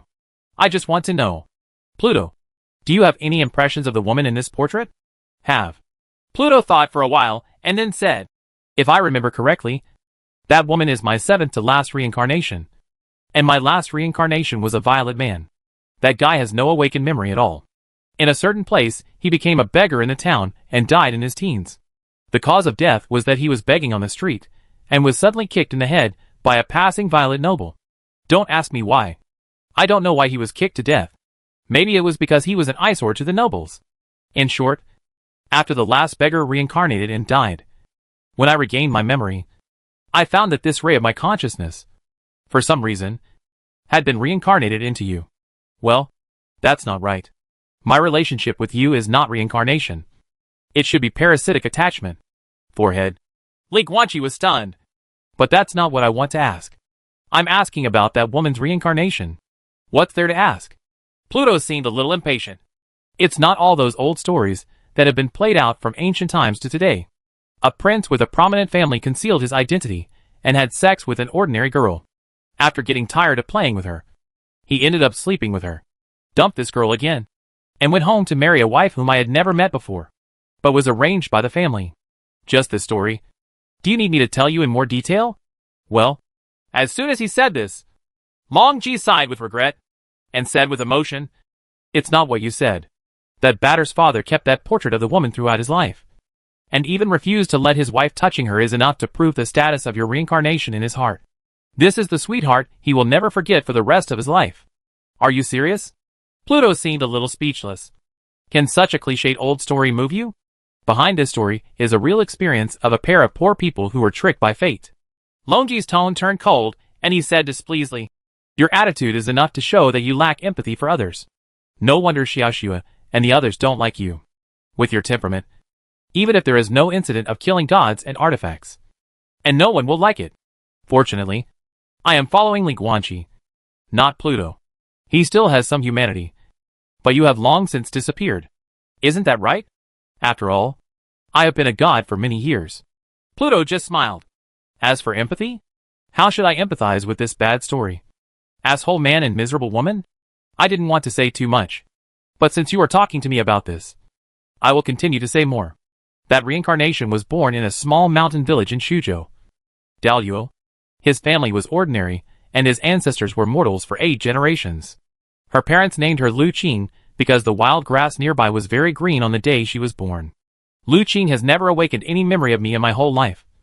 And I have never even seen her in my dreams. She is just an ordinary farmer. She was born in an ordinary way, grew up in an ordinary way, and was supposed to marry an ordinary woman and live an ordinary but stable life. But she didn't, because when she was 16 years old, Ajita, who was also Batel's father, who was traveling in Dalyu at that time, came to Lu Qing's village incognito and concealed his strength. To put it more elegantly, the meeting between the two was like a fateful encounter. It was the gaze of the god of love, a flying bird in the sky, and a twig on the ground. To put it crudely, Lu Qing, who was born in the countryside, has never met an aristocratic man as charming as Ajita. And Ajita has seen many thoughtful aristocratic women in the grassland, and has never seen Lu Qing, who is so innocent, simple, silly and sweet in the countryside. Fresh flavors are always appealing. They started working in the woodshed within 2 days. Oh no, I should say, they fell in love romantically. It's a pity that the river is not deep enough. Ajita left the village with Lu Qing and traveled around the world for 3 years.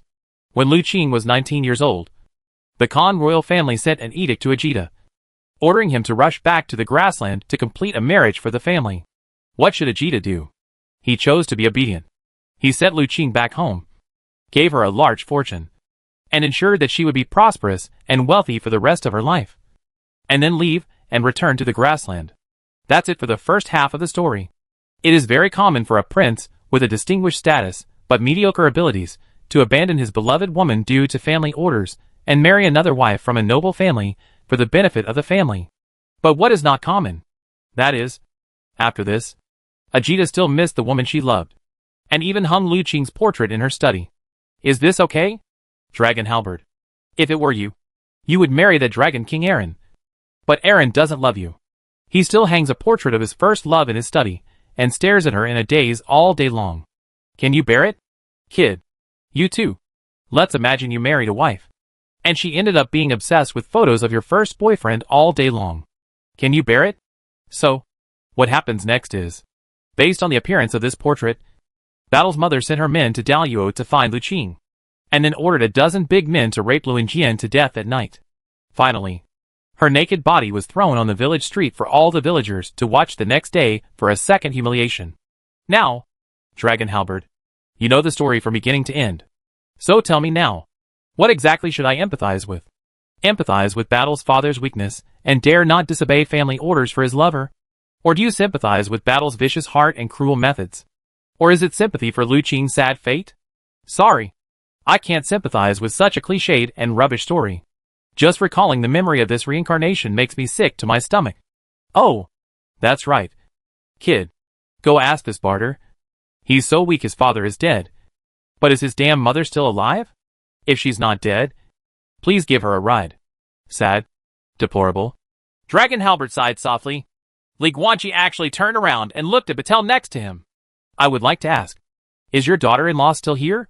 Already gone to heaven. The Grassland Khan shook his head gently. She died decades earlier than my father. Otherwise this portrait would not have survived to this day. Your mother sent people to torture and kill the man in the painting. You should know that. Right? Li Guanqi asked again. So you and she are still related.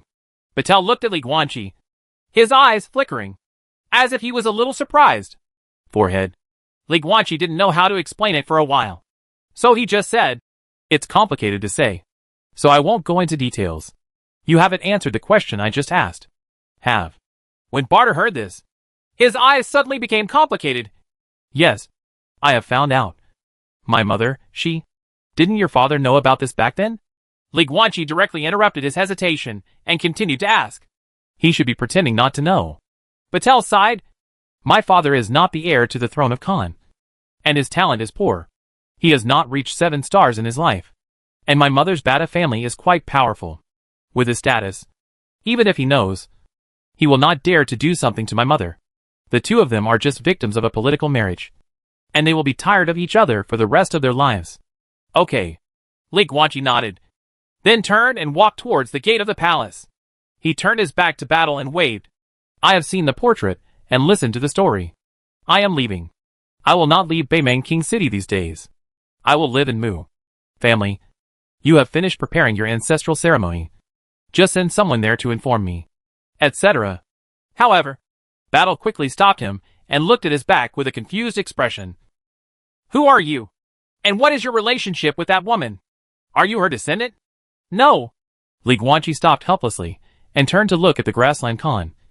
I am the Tian Khan who is about to take the Grassland Kingship from you. My relationship with that woman is yes. But it is not what you imagined. Like that. Don't think nonsense. I'm not your half-brother at all. That's all. Don't think nonsense. Then what is your relationship with her? Battle looked serious, as if the answer to this question was important to him. I'm not obligated to answer. Li Guanqi shrugged. I know. Battle gritted his teeth, lowered his head, with complicated eyes. I know, but... Before I left, my father held my hand tightly and told me how much he regretted, blamed himself, and was sorry. That woman, to him, that woman was his real wife. In his whole life, he never said a few words to me or gave me a good look, just because I was the son of his enemy who killed his wife. He has not fulfilled any of his father's responsibilities. He is not a good man, not a good husband, and not a good father. He is just a weak and incompetent bastard who has been a caged bird in the palace for most of his life. When he was alive, I never fulfilled my filial piety as a human son. But I don't want to do this. He is my father after all. I want to do something for him. God Khan, if I may, I have a request. Having said this, Patel re-rolled the oil painting in his hand, handed it to Li Guanqi, and said seriously, this painting carries my father's longing for that woman. At the same time, it also condenses my father's obsession. Hold it. In the land of ancestors, it will guide you to see my father. Although my father is not a Khan, he is also a direct royal family, and is qualified to be buried in the tomb of the ancestors, and return to the land of the ancestors. Then, Li Guanqi was a little surprised. Then, let my father apologize to you. Battle sighed softly. I think that at least after seeing you and apologizing to you, he can somewhat let go of what happened back then. Li Guanqi didn't know what to say for a while. And after a while, he smiled helplessly. Bartel, I really don't understand. Faced with such a father, I thought you should hate him. I do hate him. Battle nodded slightly. I hate his neglect and hostility towards my mother. And I also hate his isolation and indifference to me since I was a child. When I was a child, whenever I saw other children having a harmonious family and a happy family, my hatred for him will become even higher. But he is my biological father after all. Li Guanqi was slightly silent. He could never relate to this childhood experience. Because unlike Battle, he had an extremely wonderful childhood. His parents loved each other deeply, allowing him to live in a world full of warmth and love from childhood to adulthood. There's nothing wrong with a little effort. Li Guanqi smiled, reached out and took the scroll in Mattel's hand, then turned around and continued to walk towards the entrance of the hall. If this thing is really useful, then I will go to see your father then. Don't worry. I will never break my promise. Chapter 655 Liger's Surprise. Muya's late night visit. After leaving Beimang Palace, Li Guanqi came to Muya's Mu family. That night, he had a dinner at Mu's house with Muya, Mu Yuanping, as well as many cabinet ministers and royal nobles. The Jogong-level ancestors from the major families in Beimang royal court also came to the banquet. They met Li Guanqi and expressed their positions. As for the real communication, they were left to those family representatives. After all, the most powerful person in a family may not necessarily know how to be human and the art of speaking. Even in most cases, the person with the most talent for cultivation in a family is not good at dealing with people, because the growth trajectory of such people is usually monotonous: practice, practice, fight, and practice. But the worldly world is equally boring. At the dinner, in addition to verbal flattery, the dignitaries of the royal court also sent Li Guanqi many precious treasures as greeting gifts. Some nobles even presented him with a group of top beauties, including humans and orcs. Gifts, beauties, Li Guanqi all accepted. Of course, there are never too many treasures. As for beauties, to be honest, these beauties almost lost their human attributes in the hands of the royal dignitaries. In the eyes of those powerful people, beauty is just a commodity value. And these beauties are not people, but just objects. A talking and moving object called beauty. From the time they were adopted by powerful men, these women were given guidance and trained in various techniques to please men. And Li Guanqi chose to accept these ill-fated women. After the official founding of the country, he will indeed need some beauties as maids in his palace. Even if they are just sweeping the floor and serving tea in the palace. They are good-looking and eye-catching. After all, this is considered part of the imperial pomp. For these beauties, who have no control over their fate, they are happy enough to have the opportunity to earn their own living, work their own jobs, and support themselves independently from now on. Of course, not all women think so. Among them, there were a few beauties, who were given to Li Guanqi by the powerful. What they had in mind was that after they were sent out, they would be favored by the big shots and take them as concubines. And then, they would fly up the branches and become phoenixes. For these women who like to dream, Li Guanqi is too lazy to break their illusions. Anyway, there will be many opportunities to reward other ministers in the future. These women want to have sweet dreams. So let them continue to dream. This is basically the content of the dinner. Li Guanqi sat at the head of the banquet, and the other nobles came forward one by one, respectfully presented gifts, flattered him with smiling faces, and then replaced him with the next one. He basically spent the entire dinner like this. But it was limited to this dinner party. After the dinner, Li Guanqi did not allow any grassland dignitaries to come to see him again. He turned them all away, and was too lazy to pay attention to any of them. He went outside Beimang King's city, and waited for Beimang Khan to complete the preparations for the ancestral ceremony in a beautiful vineyard of the Mu family on the outskirts of the king's city. Time passed so quietly. Roar! The next day, noon, Li Guanqi was originally walking in the vineyard with Long Ji, admiring the beautiful scenery of this suburban manor and the many neatly arranged grape trellises. However, a dragon roar suddenly came from the horizon, which attracted his attention and that of many gardeners. That's the calling. It is the Dragon Clan's call and roar to the Dragon King. The dragon was looking for him. But because Li Guanqi had restrained his aura, the dragon only knew that he should be near Beimang King's city, but did not know where he was specifically. Tian Khan? In the vineyard, after hearing the roar of the dragon, many gardeners were extremely panicked. They put down their affairs and looked at Li Guanqi in confusion. Don't worry. Before Li Guanqi could speak, the dragon halberd beside him looked at everyone and smiled softly. It's okay. Even if a dragon comes later, everyone doesn't have to be afraid. The Khan is here, and our place is comparable to the royal city. It's all safe. All the gardeners looked at each other, and then they realized that this was indeed the case, and they all gradually calmed down. Don't worry. No dragon will come. Li Guanqi looked indifferent, and disappeared in a flash. When he reappeared, he was already above the sea of clouds tens of thousands of meters away, and in front of him, there was also a huge ice blue dragon. Level 8 ice dragon. Forehead. When the ice dragon saw the sudden appearance of Li Guanqi, he was startled for a moment. But then he reacted and lowered his head and shouted, King! The clan leader ordered me to deliver the battle report to you. The Dragon Clan has the Dragon King, the supreme king of all dragon species. But each dragon species also has its own clan leader. The leader of the Ice Dragon Clan is the respected old Ice Dragon, Randall. Previously, Li Guanqi also entrusted the management of the Dragon Clan army to the other party. Speak. Li Guanqi looked at the 8th level Ice Dragon and said calmly. Yes. The Ice Dragon nodded heavily, then closed his eyes, and then a wave of soul waves rippled out. But that was not the dragon's soul fluctuation, but Randall's. Randall hid a piece of his soul thoughts in the body of this Ice Dragon to convey the message. Therefore, at this moment, Li Guanqi felt as if Randall sent him a soul message. King! As you expected, the Tiger King and the Lion King have formed an alliance to attack. Just this morning, when our army was taking over a Tauren territory, they suddenly appeared and attacked. There was no one else. Just the Tiger King and the Lion King. These two 9 palace level Great Perfection Beast Kings had extremely clear goals. They targeted Hades and Cade as soon as they arrived. They each picked one and started the war. Tiger King chose Hades. The Lion King chose Cade.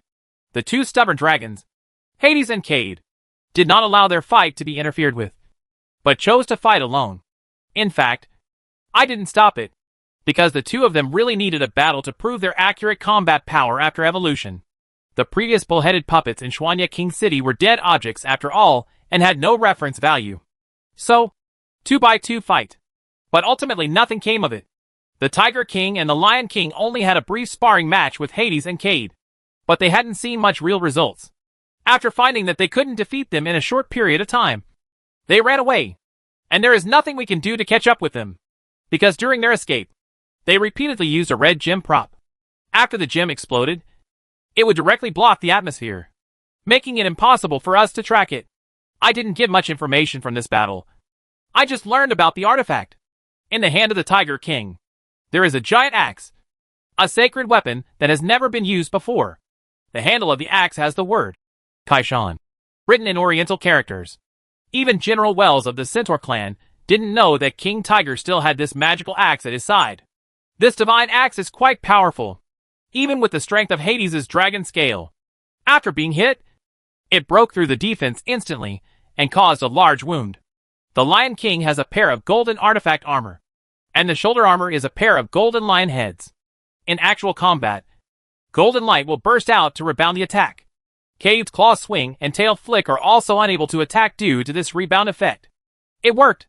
However, even with the help of artifacts, in the battle, Cade and Hades were basically at the upper hand against these two beast kings and controlled the rhythm of the battle. Of course, they only met briefly, so this doesn't have much reference. The above is the entire content of this battle report. Randall's soul fluctuations gradually dissipated. The ice dragon responsible for delivering the message also opened his eyes at this time. Above the sea of clouds, Li Guanqi stood with his hands behind his back, looking at the ice dragon in front of him, and said calmly, "Go back and tell Randall to continue to act according to the original plan and continue to take over the territory of the Tauren clan." "Yes." The ice dragon nodded heavily, then flapped its wings and turned around to leave. After flapping its wings a few times, it tore a rift in space and disappeared over the grassland. "It's the Kaishan and the Golden Lion." At this time, Xuankong's voice slowly sounded. "Master, you know who the name is. Kaishan's axe is a bit strong.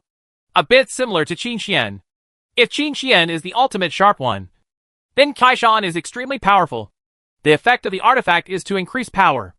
The Golden Lion is just ordinary. The name seems cool, but in fact it is just an ordinary defensive artifact, on the same level as the demon flame you have encountered. It is the ancestral artifact of the lion-headed people. It was found by the lion-headed people 3,000 years ago. Because of its shape, the lions regarded it as their ancestor. And Silly K also really regarded himself as the ancestor of the lion-headed people. Well, by the way, Master, have you not forgotten? You have to remember the grievances between me and the old Lion King. Don't let him kneel down and surrender when the time comes. Then you will really forgive him." "Do not worry," Li Guanqi smiled and said. "Let's not talk about the life and death of the Tiger King. We will see the attitude when the time comes.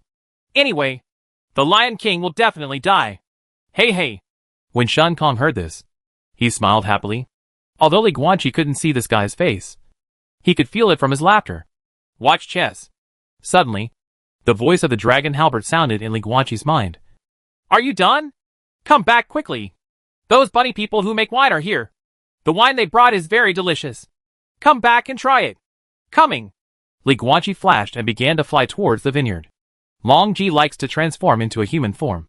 And it's not just superficial. Her actions are exactly the same as humans. In a sense, she even knows how to enjoy life better than Li Guanqi. For example, wine tasting. Time in the vineyard was relaxing. Time passed so quietly. And soon, Li Guanqi's stay in this vineyard came to the middle of the night on the third day. At this time, the bright moon was hanging high, and the bright moonlight poured down on several grapevine shelves in the courtyard, covering them with a layer of hazy moonlight, making the already plump purple grapes appear even more crystal clear. Transparent. Long Ji ran off to admire the moon somewhere. Li Guanqi was in the courtyard, lying on a bamboo rocking chair, bathing in the moonlight in the quiet courtyard, closing his eyes and relaxing. But the silence was soon broken by the sound of footsteps. "Khan of Heaven." A prairie maid appeared outside the courtyard, bowed her head respectfully and said, "Miss Muya from the Mu family wants to see you. Let her in," Li Guanqi said without opening his eyes. In fact, when Muya came to the manor through the space rift, he had already sensed that this so-called notification was just a courtesy. The maid then left, and a burst of light footsteps came from far to near. Li Guanqi then opened his eyes and followed the sound. Under the bright moonlight, a beautiful woman wearing a red short skirt and red high heels walked swaying with her slender waist. At this time, Muya had obviously been carefully dressed up. Her red lips, eyeshadow, and hairpin earrings all added to her already outstanding appearance. As for the red short skirt she was wearing, not to mention the skirt that was as short as her thighs, the hollow cutting design on her waist and chest made Muya's overall image extremely charming and sexy. With this sexy outfit and this late night time, the purpose is self-evident. Do you think it's possible for me to accept it? Li Guanqi was still lying on the bamboo chair, looking at the sexy and beautiful Muya, and asked with a smile. Not even remotely possible. Muya had a look of helplessness on her face. She reached out and pulled down the very short skirt to prevent it from being exposed. Then she walked up to him and said, I told them that you are not a womanizer. But my father and the ancestors of the Mu family, I don't even believe it. So I have to come over and try it. What else did they say? If you can become the concubine of Tian Khan, the Mu family will never have to worry about anything. But if you were interested in me, you wouldn't have rejected me as early as the palace dinner in Gu City. You know it very well. So why are you still coming? Li Guanqi asked again. Please, I have no choice. Muya shrugged. Buzz? Hearing this, Li Guanqi nodded noncommittally, then snapped his fingers with his right hand, and green light burst out and fell into the soil next to him. Immediately afterwards, many vines broke out of the ground and turned into an ivy lounge chair. You're here. Just sit down. Li Guanqi pointed to the wicker chair. Do it?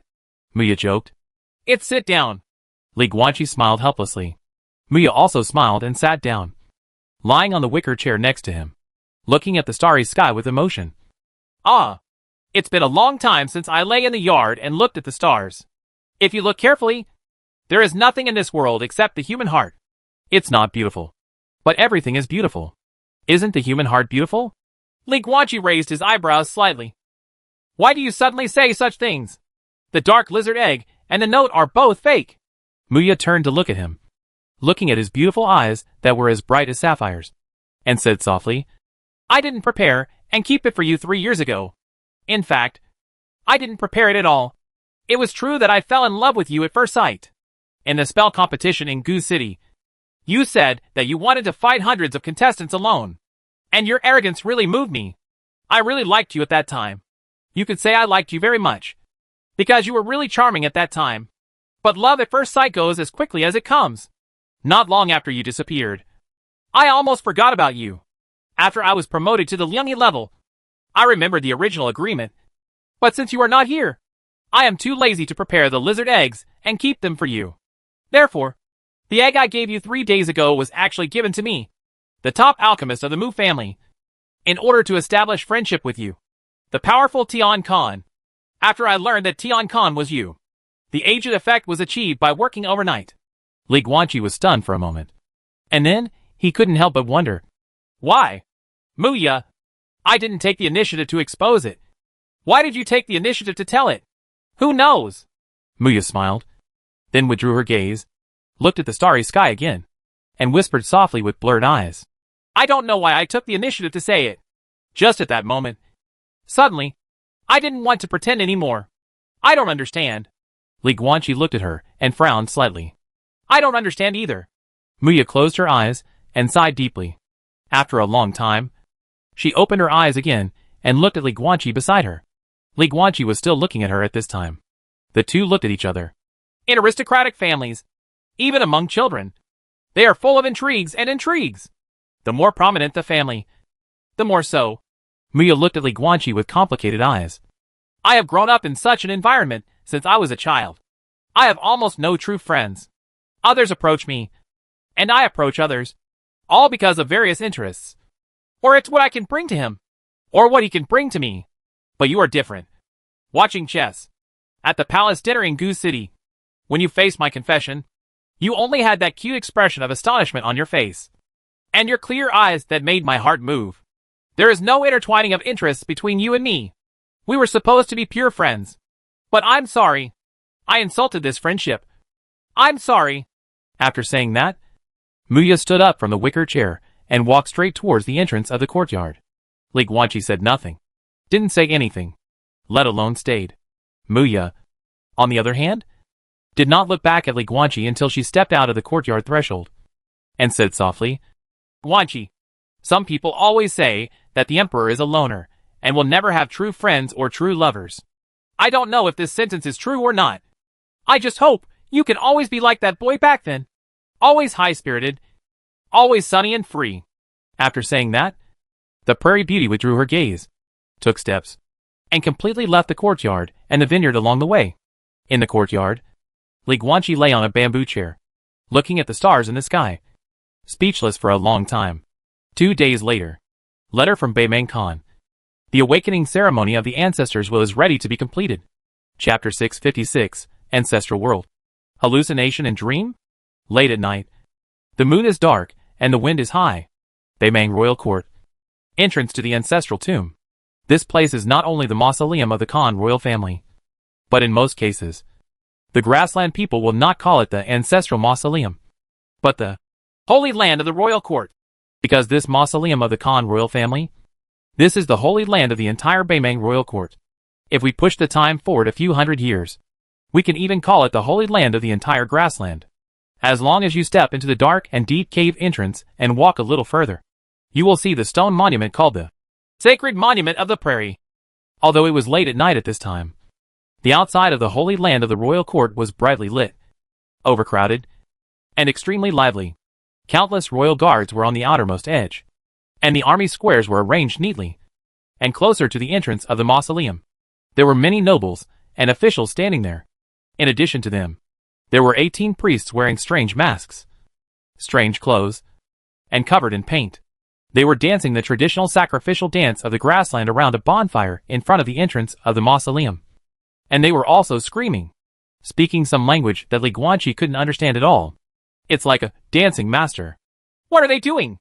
At the front of all the nobles, Li Guanqi stood beside Khan Batel, looking at the priests curiously. As you can see, they are worshipping their ancestors. Battle's eyes were complicated, and the bonfire was shaking with bright light, which illuminated his bearded face. This is just a traditional etiquette, the ceremony that truly awakens the will of the ancestors. I have completely completed it in the past few days. See that grass line? As he spoke, he turned his head slightly, walked around the figures of the priests, and pointed at the entrance of the tomb. Li Guanqi immediately looked over. Under the illumination of the fire, a rope made of grass and vines stretched from the entrance of the mausoleum to the depths of the mausoleum. That grass line is the road. Battle looked at the grass and rattan rope, his voice hoarse. After the group of priests finished their sacrificial dance, someone will come up and offer you a golden incense, which is the incense of ancestors. You have to walk to the bonfire and use the flames of the bonfire to light the ancestral incense with your own hands. Then, you have to take the ancestral incense and walk into the tomb of your ancestors alone. The internal terrain of the mausoleum is complex, with many holes and branch chambers, and it will swallow up the released soul power, which means that you cannot rely on soul perception to find the way. So, you need to follow that grass line. Remember, your left foot is on the left side of the grass line, and your right foot is on the right side of the grass line, keeping the grass line between your feet. You must walk at this pace, otherwise you will not be able to enter the ancestral world. That grass line will lead all the way to the deepest part of the ancestor's tomb, which is the main tomb of Amul Khan. But if the situation is normal, you will not reach the end of the grass line. You should be halfway there. Right, well, in the blink of an eye, the environment around you will change instantly. At that time, you have already gone to the ancestral world. Having said this, Patel looked at Li Guanqi and said seriously, Am I making it clear? Li Guanqi nodded. And Battle looked at him and hesitated to speak. Do not worry. Li Guanqi immediately understood and smiled calmly. That picture is on me. I said that I never break my promise. No, Battle said solemnly. It's useless to put it in the space necklace. In the ancestral world, you can't take out the items in the space necklace. After you enter the tomb, you have to take it out and hold it in your hand.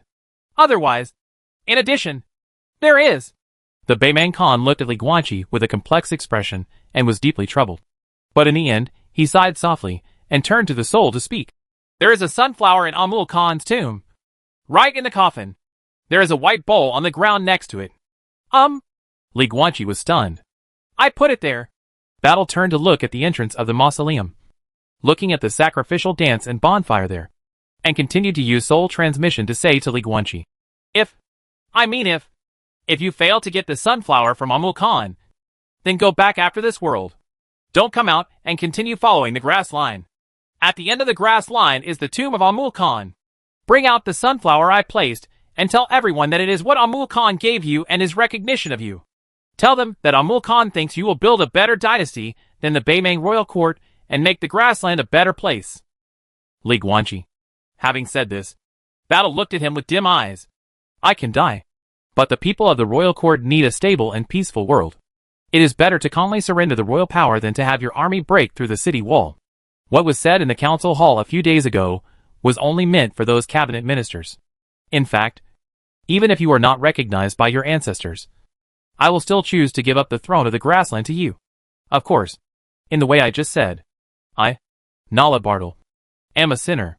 The sinner who violated the will of his ancestors and deceived the grassland subjects.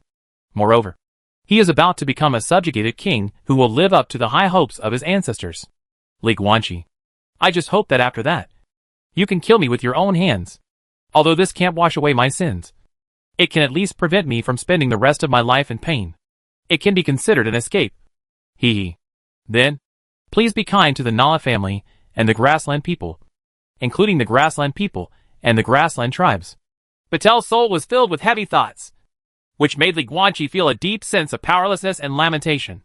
Li Guanqi looked at the Baimang Khan and was silent for a moment, and then said seriously, the royal court's cabinet is a group of soft-footed shrimps who only know how to flatter themselves. It can be seen that the decline of Baimang royal court is caused by all aspects. It is inevitable. This is not your fault alone. In my opinion, you, Patel, are worthy of the name of Khan. I was never worthy of the throne of Khan. Patel just shook his head slightly. Amul Khan must have made a mistake back then. After all, legends sometimes make mistakes. Hearing this, Li Guanqi didn't know what to say. Besides, but soon, Battle looked at Li Guanqi solemnly and continued. It doesn't matter whether the Lion King lives or dies. It's up to you. But you must kill the Tiger King. Don't believe his surrender. I know that guy. He is 1,000 times more cunning than the Lion King and the Tauren King. And he is even more cruel. Cruel for no reason. The kings of the 3 major beast tribes. You have already met the king of the Tauren. I don't know how much he makes you feel. He is an extreme king. Although he acts extreme, his starting point is for the sake of the Tauren clan as a whole. So he sometimes sacrifices some of his subjects in exchange for the interests of the entire ethnic group. Just like the Xuanya Castle incident. In his opinion, even if all the tens of millions of people in Xuanya King City are killed, as long as he can kill you there, the Tauren in other territories will be free. In this way, it is worth it to him. The rule of the Tauren King is called tyranny. But if it must be said, he is also tyrannical. The Lion King has nothing to say. He is just a fool. His power is very powerful. But he has no opinions and thoughts of his own. From beginning to end, the lion-headed people have been led by the Tiger King under his rule. The Tiger King is the most powerful, cunning and cruel one among the 3 beast kings. He is cruel without any reason. And you will know many of his deeds once you check them out. But his cunning is the real poison. Li Guanqi. If you accept his surrender, then he will fall silent and lead the Tiger clan to subtly penetrate your dynasty, starting from the foundation, and causing terrible harm to your dynasty. Believe me, you don't want to see that day. Having said this, Barter said nothing more. He just looked at the bonfire and the many dancing priests in front of him and said softly, the sacrificial dance is almost over. As the Baimang Khan said, the dozen or so strange priests who were dancing the gods around the bonfire gradually became quiet at this time. They all knelt down around the bonfire, kowtowing to the bonfire, and kept saying good things in their mouths, talking about something. One of them, a priestess with the most bizarre makeup and a goshawk crown, took out a golden incense stick from her sleeve and walked toward Li Guanqi with weird steps. Finally, the priestess bowed her head to Li Guanqi and offered the ancestral incense. With both hands, Baimang Khan knelt down directly towards the bonfire without saying a word. Immediately behind, the hundreds of royal court dignitaries and countless royal court guards all around were kneeling down one after another facing the bonfire. From then on, the only people present were the priestess, who offered the ancestral incense, and Li Guanqi. Looking at the ancestral incense in front of him, Li Guanqi raised his eyebrows slightly and stretched out his right hand to take it. The priestess immediately turned around and knelt down towards the bonfire. Now only Li Guanqi is left standing. He looked around and saw the people kneeling together. He was not in a hurry to light incense. Instead, he took the ancestral incense in his hand and gently rubbed it. He twitched the tip of his nose and smelled the smell carefully. The composition is not complicated. Even with his shallow knowledge of pharmacy, he can tell what materials make up this incense stick. They are all common materials. But if they are mixed together and then lit, hallucinogenic? Li Guanqi looked at the ancestral incense in his hand with a strange expression. The material composition of this ancestral incense clearly has a hypnotic and hallucinogenic effect. Could it be that the so-called entering the ancestral world and meeting the dead Khans of the past generations by the successors of the Khans are actually just hallucinations after taking drugs? But it doesn't make sense. The hallucinogenic effect of this ancestral spirit incense is very weak. Not to mention high-level alien-blooded humans. All one-level alien-blooded humans are completely immune to it. Or, is it a grass line? Li Guanqi turned his head slightly and looked at the grass and vine rope at the entrance to the ancestor's tomb, becoming more and more curious. Not right either. The grass thread was just woven from ordinary weeds and vines. Li Guanqi looked at the dark entrance of the ancestor's tomb and narrowed his eyes. A hallucinogenic incense with weak effects. Ordinary grass line. The special place can only be the tomb itself. Having said that, if the ancestral world is just an illusion, how did the successors of the Khans take out the sunflower from the ancestral world? Provided artificially? But if the so-called meeting with the ancestors is just a show, then there is no reason that there would be so many succession changes in the history of Beimang Royal Court. Each generation of Khan successors in the Beimang Royal Court basically had to be replaced several times before they were selected, because those successors could not produce sunflowers. For such a large royal court, changing the heir to the throne is not a trivial matter. Frequent changes may even lead to instability in the power structure of the court. There is no reason for Beimang Royal Court to make this a trivial matter. Ancestral incense with hallucinogenic effects. Ordinary grass thread. Suddenly, Pluto's voice sounded in Li Guanqi's mind, with a hint of smile. I am becoming more and more curious about the ancestral world of these grassland people. Kid, do you think there is a possibility that the tomb can be strengthened? Hallucinogenic effect? You'll know if you go in and take a look. Li Guanqi stepped toward the bonfire, stretched out the golden ancestral incense in his hand to the fire, and lit it. After he drew back the ancestral incense, wisps of golden smoke began to emit from the top of the long golden incense stick. It was very beautiful. It was obviously smoke, but it had a sparkling feeling. This golden smoke effect is caused by the material of the ancestral incense. Such a beautiful smoke effect makes people wonder, is this ancestral incense material chosen for its hallucinogenic effect? Or is it chosen for this beautiful golden smoke effect? The truth will emerge soon. After Li Guanqi lit the ancestral incense, he started walking towards the entrance of the ancestor's tomb.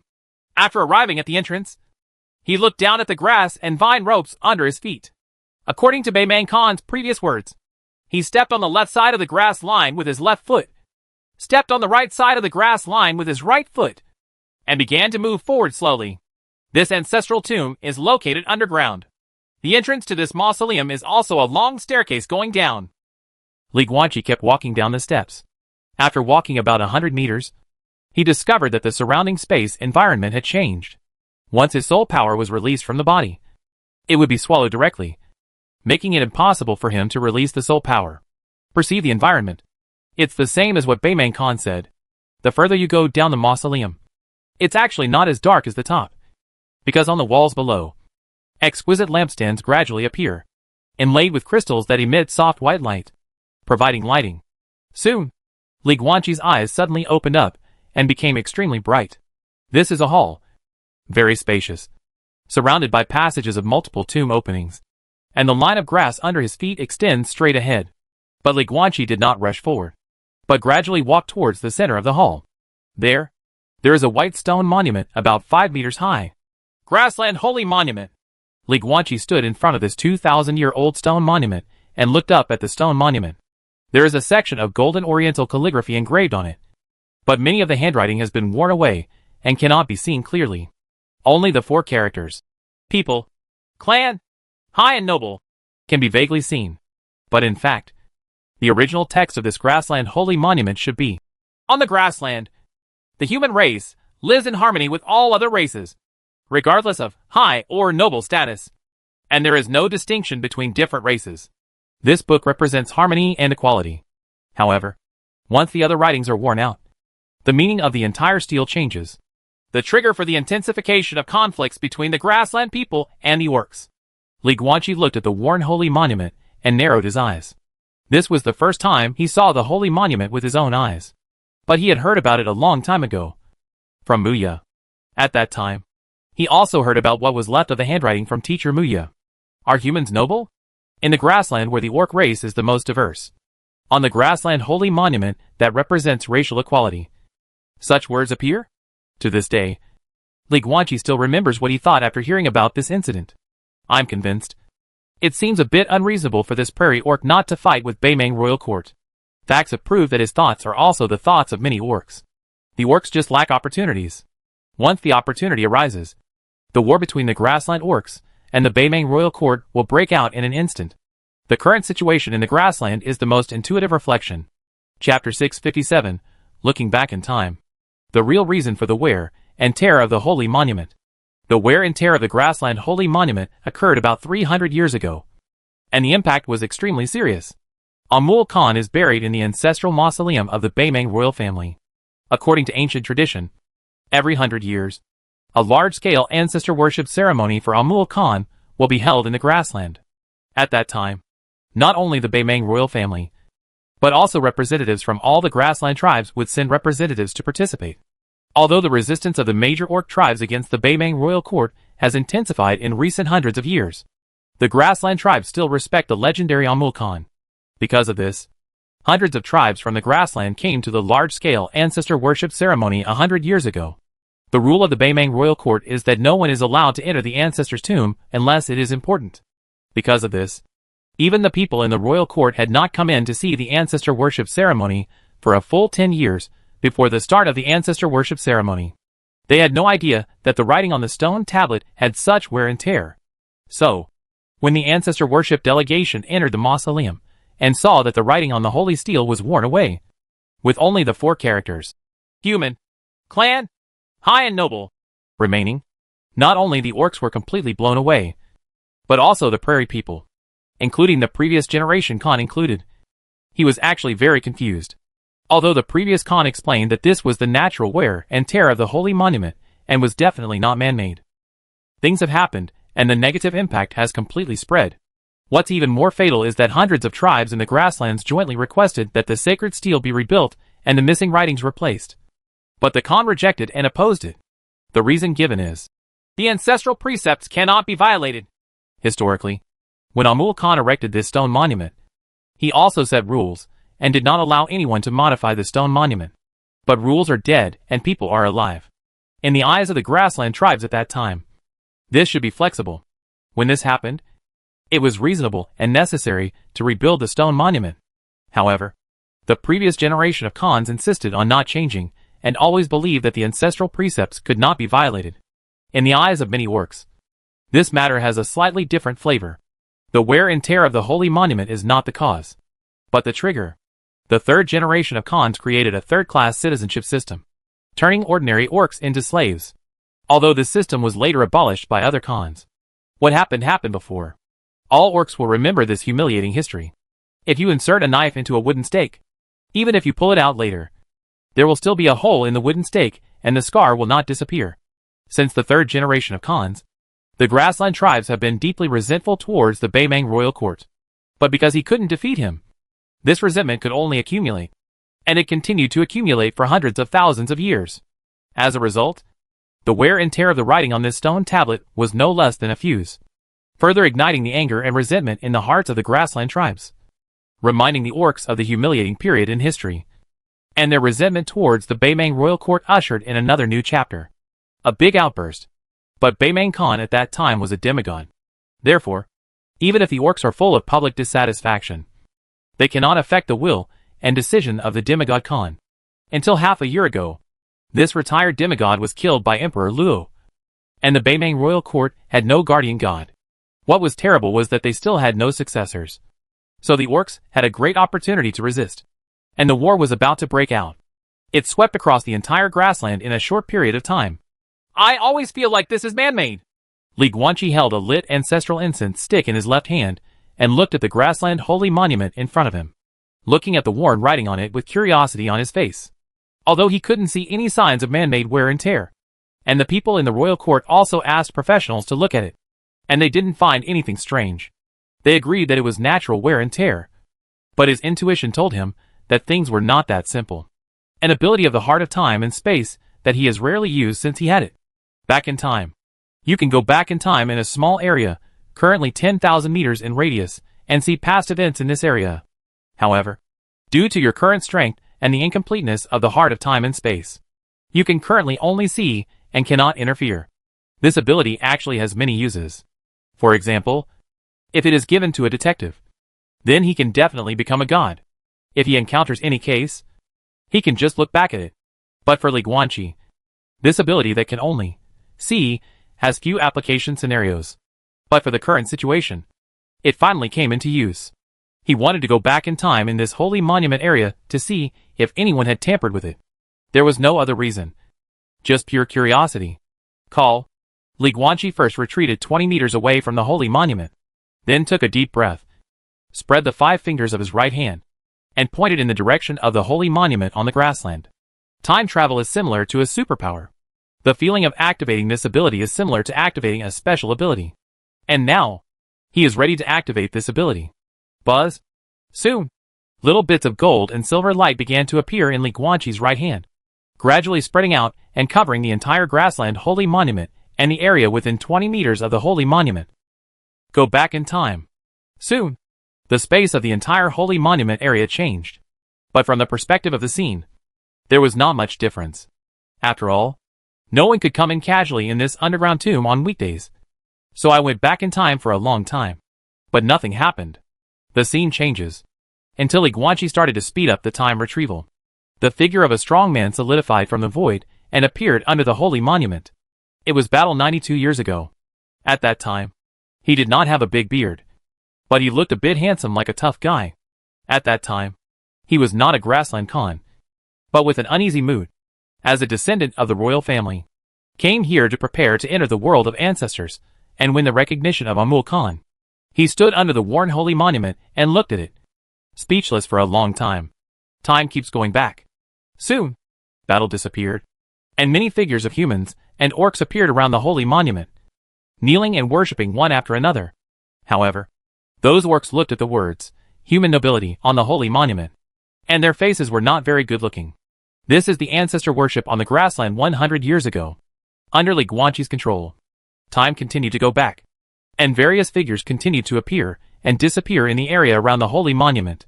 Until, back to 300 years ago, it was another ancestor worship.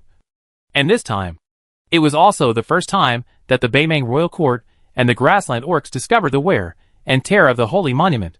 Time regression is looking back into the past. So the manifestation is of course backwards. And if you imagine the reverse playback situation as the forward playback situation, then the situation at that time is, many figures gathered around the worn holy monument, questioning the Khan wearing a crown loudly. But Li Guanqi could not hear the sound when he went back in time. The scene was quite chaotic. Hundreds of orc messengers were furious and expressed their extreme dissatisfaction with the wear and tear of the holy monument. At that time, the Khan frowned and ignored the questions of these orc envoys. This Khan was the retired demigod Khan, who was killed by Luo Di. Finally, it seemed that it was too noisy. The Khan turned around and roared at all the orcs. Then the orc envoys had to quiet down. But the resentment in their hearts had begun to take root. Time continues to go back. These figures quickly disappeared. Soon, a tall figure in golden robe appeared in front of the holy monument. This tall and strong man in a golden robe has blonde hair, a pair of yellow tiger ears with black stripes on his head, a pair of green vertical pupils, and a yellow tiger tail with the same black stripes extending from the hem of the robe. Li Guanqi recognized the appearance of this tiger man. He had seen it in the intelligence information provided by the Centaur clan. This guy is clearly the modern Tiger King. Li Guanqi's eyes narrowed slightly, and he carefully watched the time rewinding scene. After thinking about it, if it turns out to be true, it means that the Tiger King sneaked into this place secretly, then came to the grassland holy monument and took out a white stone from the space necklace. After he crushed the white stone, a white light spot floated out and covered the surface of the grassland holy steel. Then the writing on the grassland holy steel became worn away, and finally only the 4 characters of human, clan, high and noble were left. I can barely read the big characters. Buzz? Li Guanqi waved his right hand, and the surrounding space area returned to normal, dissipating the effect of the time-traveling ability. So, the truth is out. The wear and tear of the Grassland Holy Monument is all the work of the contemporary Tiger King 300 years ago. As for how the Tiger King sneaked into this place alone, where the white stone came from, and how the Holy Monument was so worn that no trace of man-made signs could be seen, the answer cannot be obtained by looking back in time. And Li Guanqi was not interested in these either. What matters in this case is the result. As a result, the Tiger King caused the sacred monument to wear and tear, further increasing the orcs' resentment against the Beimang royal court, and further intensifying the racial conflicts on the grassland. What Battle said is really right. Suddenly, the divine weapon box tattoo appeared on Li Guanqi's right arm. With a flash of red light, the dragon halberd transformed into a human form and appeared beside him. The red-haired beauty looked at the Prairie Holy Monument with complex eyes. Cunning. Really cunning.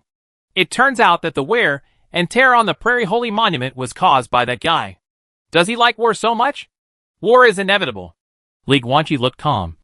The conflict between the Prairie Orcs and the Beimang royal court has existed for thousands of years. The Tiger King's move only further intensified the conflict and reminded the orcs of the humiliation they suffered during the rule of 3 generations of Khans.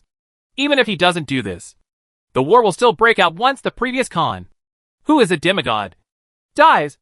Of course, the Tiger King is now on my must-kill list. So the Emperor of Deluo has to shoulder the blame? Long Ji blinked. He is already old. If Luo Di doesn't kill him, he won't live for many years. Li Guanqi shook his head gently and sighed. If you have to say whose fault it is the fault of the royal court and the failure of this generation of royal families. If the Beimang royal court can remain strong and maintain the power to suppress the grassland, then the civil war in the grassland will never end. There will be no outbreak. As for the oppressed orcs, what they need is a generation of wise and capable Khans like Amul Khan. Not war. Oh! Hearing this, Long Ji raised his brows, and then looked at him with a half-smile. This is interesting. So in your opinion, if the ruler is not strong enough, then this dynasty is destined to fall apart. So, what about yours? Guanqi, have you ever thought about what you will do when you really unify the world? Create a unified dynasty, and complete the world mission? Are you following all the extraordinary beings and returning to your real world? To your lover and parents? But if this happens, the dynasty you founded will no longer have a ruler. Then who of the forces and races under your command can conquer whom? Isn't the war sweeping the world about to break out again? Or do you want to stay in this world? Continue to be the ruler of the dynasty, and rule the entire world. That's something to consider later. Li Guanqi looked at the Grassland Holy Monument and said calmly, Everything is unknown. I don't know what will happen when the time comes. God knows whether I can come back to the strange world by then. Maybe I have no choice at all? And I have a feeling that something big will happen by then. Unifying the world is not the goal. It is just the prerequisite. The system, or in other words, the future God. He needs someone strong enough to unify the world. And then he also gives many rewards related to the national destiny, which is enough to explain his purpose. Moreover, after that, he will help this person become a god immediately. In other words, he needs a god who can mobilize the national destiny of the world. What is it that requires such a being to solve it? To be honest, as time goes by, I become more and more curious about this. However, that is all for the future. Let's focus on the present now. Having said this, Li Guanqi took out a painting from the space necklace, unfolded it, and looked at the woman's self in the painting, then re-rolled the painting with a strange expression and held it in his hand, holding an ancestral incense stick in his left hand and a scroll in his right hand. He continued to move along the grass line. The burning speed of this incense is very slow. Very slow. From the beginning to now, this incense has not even burned out. Li Guanqi estimated that under normal circumstances, it would even take a month or 2 for this incense to burn out. So long. Then should I go back? Or? Long Ji followed Li Guanqi and asked hesitantly. Forget it. I'd better go back. Before Li Guanqi could answer, she flashed red light, re-entered the tattoo of the divine weapon box in Li Guanqi's hand, and then disappeared with the tattoo. In this silent mausoleum, Li Guanqi was once again the only figure left. Following the grass line, he continued to go deeper into the mausoleum. and the golden smoke emitted by the ancestral incense in his hand continued to linger around him. "Father! Trust me!" Suddenly, an extremely clear male voice came from all directions.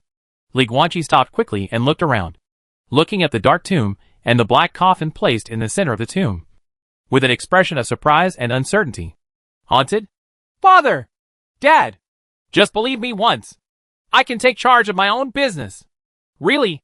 Just send me to mediate the dispute between the frog people and the turtle people this time." The man's voice came from all directions in the tomb again. Well, at least, it didn't come from the coffin. Suddenly, Li Guanqi closed his eyes and frowned. Just now, a strong emotion rippled in his heart. It was nervous, exciting, with a longing for the unknown journey, and a desire for his father to recognize him. This emotion deeply affected Li Guanqi. In a trance, he seemed to have turned into a young man wearing armor, standing in the hall where the bonfire was shaking, holding his head high and shouting loudly at the back of a strong figure wearing a crown. The bright firelight flickered, but due to the angle of his stance, the face of the bearded man with his back to the bonfire flickered. It was an expression full of confusion. But in the end, the strong man still smiled helplessly, turned around, touched his head, and said in a sincere voice, "Yes, you have grown up. Wudinming, I can no longer restrain you. Then go and run freely in the grassland and soar freely in the sky, just like your mother wished." "Yes." In the brightly lit hall, Li Guanqi was immediately overjoyed. He patted his chest armor heavily with his right hand. He was so excited that he shouted loudly, "Nala Yudaming will live up to his father's trust, and the dispute between the frog people and the turtle people will be completely settled." In the dark and silent tomb, Li Guanqi put his right hand on his chest and scratched the black clothes on his body. Looking confused, that emotion receded. Whose emotions? Whose thoughts? "Hey, kid, what are you yelling about?" Pluto's joking voice sounded. "When did you become Nala Yudaming and have an extra father? It's okay to experience the remnants of other people's wills. Don't be too obsessed. But it doesn't matter. As long as a few of us can watch, nothing will happen to you." Li Guanqi's expression was still dazed. It took him a while to come back to his senses, and his eyes became clear again.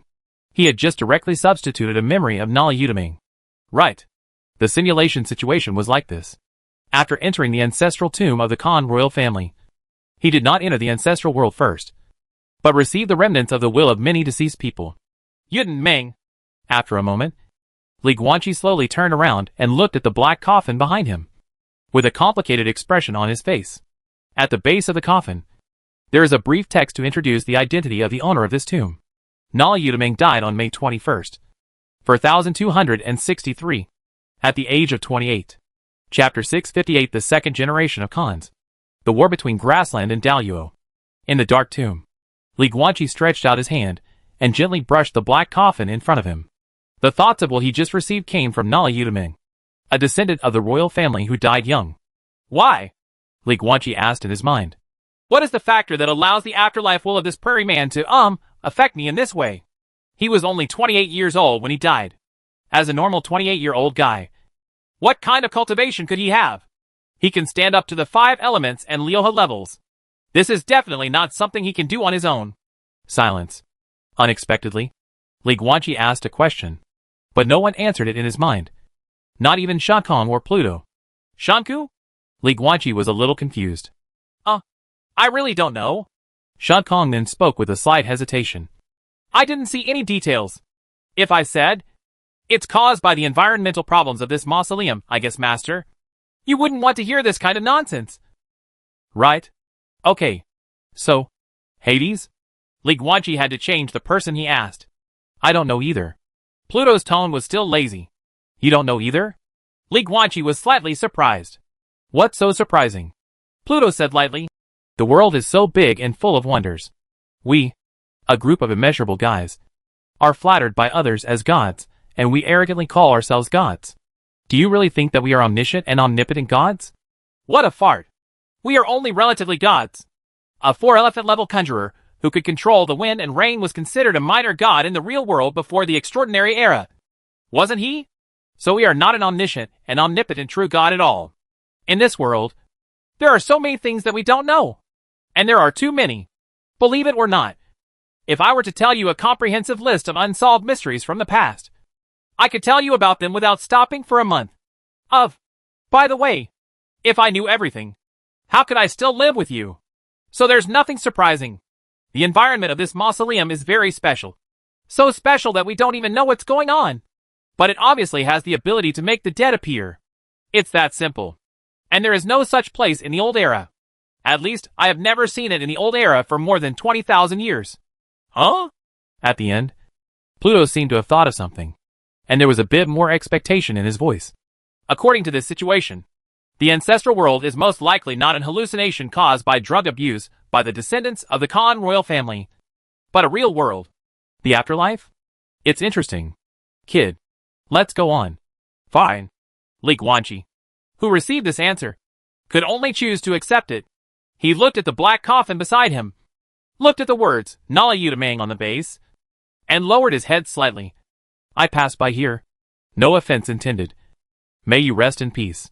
After that, Li Guanqi checked the grass line under his feet, then raised his head, ready to move forward. I remembered. At this moment, Longji's voice suddenly sounded, with a bit of emotion. I have read many books over the years, and one of them is a novel written by Frogman. There is a supporting character named Nala Utamang. Create for prototypes. At the end of the novel, the author of the Frogman also wrote about Utamang's true deeds. When he was 28 years old, he was ordered by his father Khan to represent the Baimang royal court to settle the dispute between the frog people and the turtle people. The dispute between the two groups stems from the unclear ownership of a mineral resource. Regarding this matter, Utamang did an excellent job and satisfied both tribes. It can be said that he perfectly settled the dispute. But on his way home, his soul suddenly became diseased. Before he could see his father, before he proudly said to his father, "You live up to your trust." That young child, it is so sad to pass away like this. At the end of the sentence, Longji sighed softly. This artifact always seems very emotional when faced with these things. And Li Guanqi, perhaps because of the contact with his thoughts just now, also had some feelings at this time. Soul disease, after the arrival of the alien blood and the start of an extraordinary era for mankind. As mankind further developed the potential of the physical body and discovered the power of the soul, various terminal diseases originating from the soul have quietly spread among the human population from unknown time. For humans of different blood, most diseases on the physical level no longer exist. But diseases in the soul are more difficult and fatal.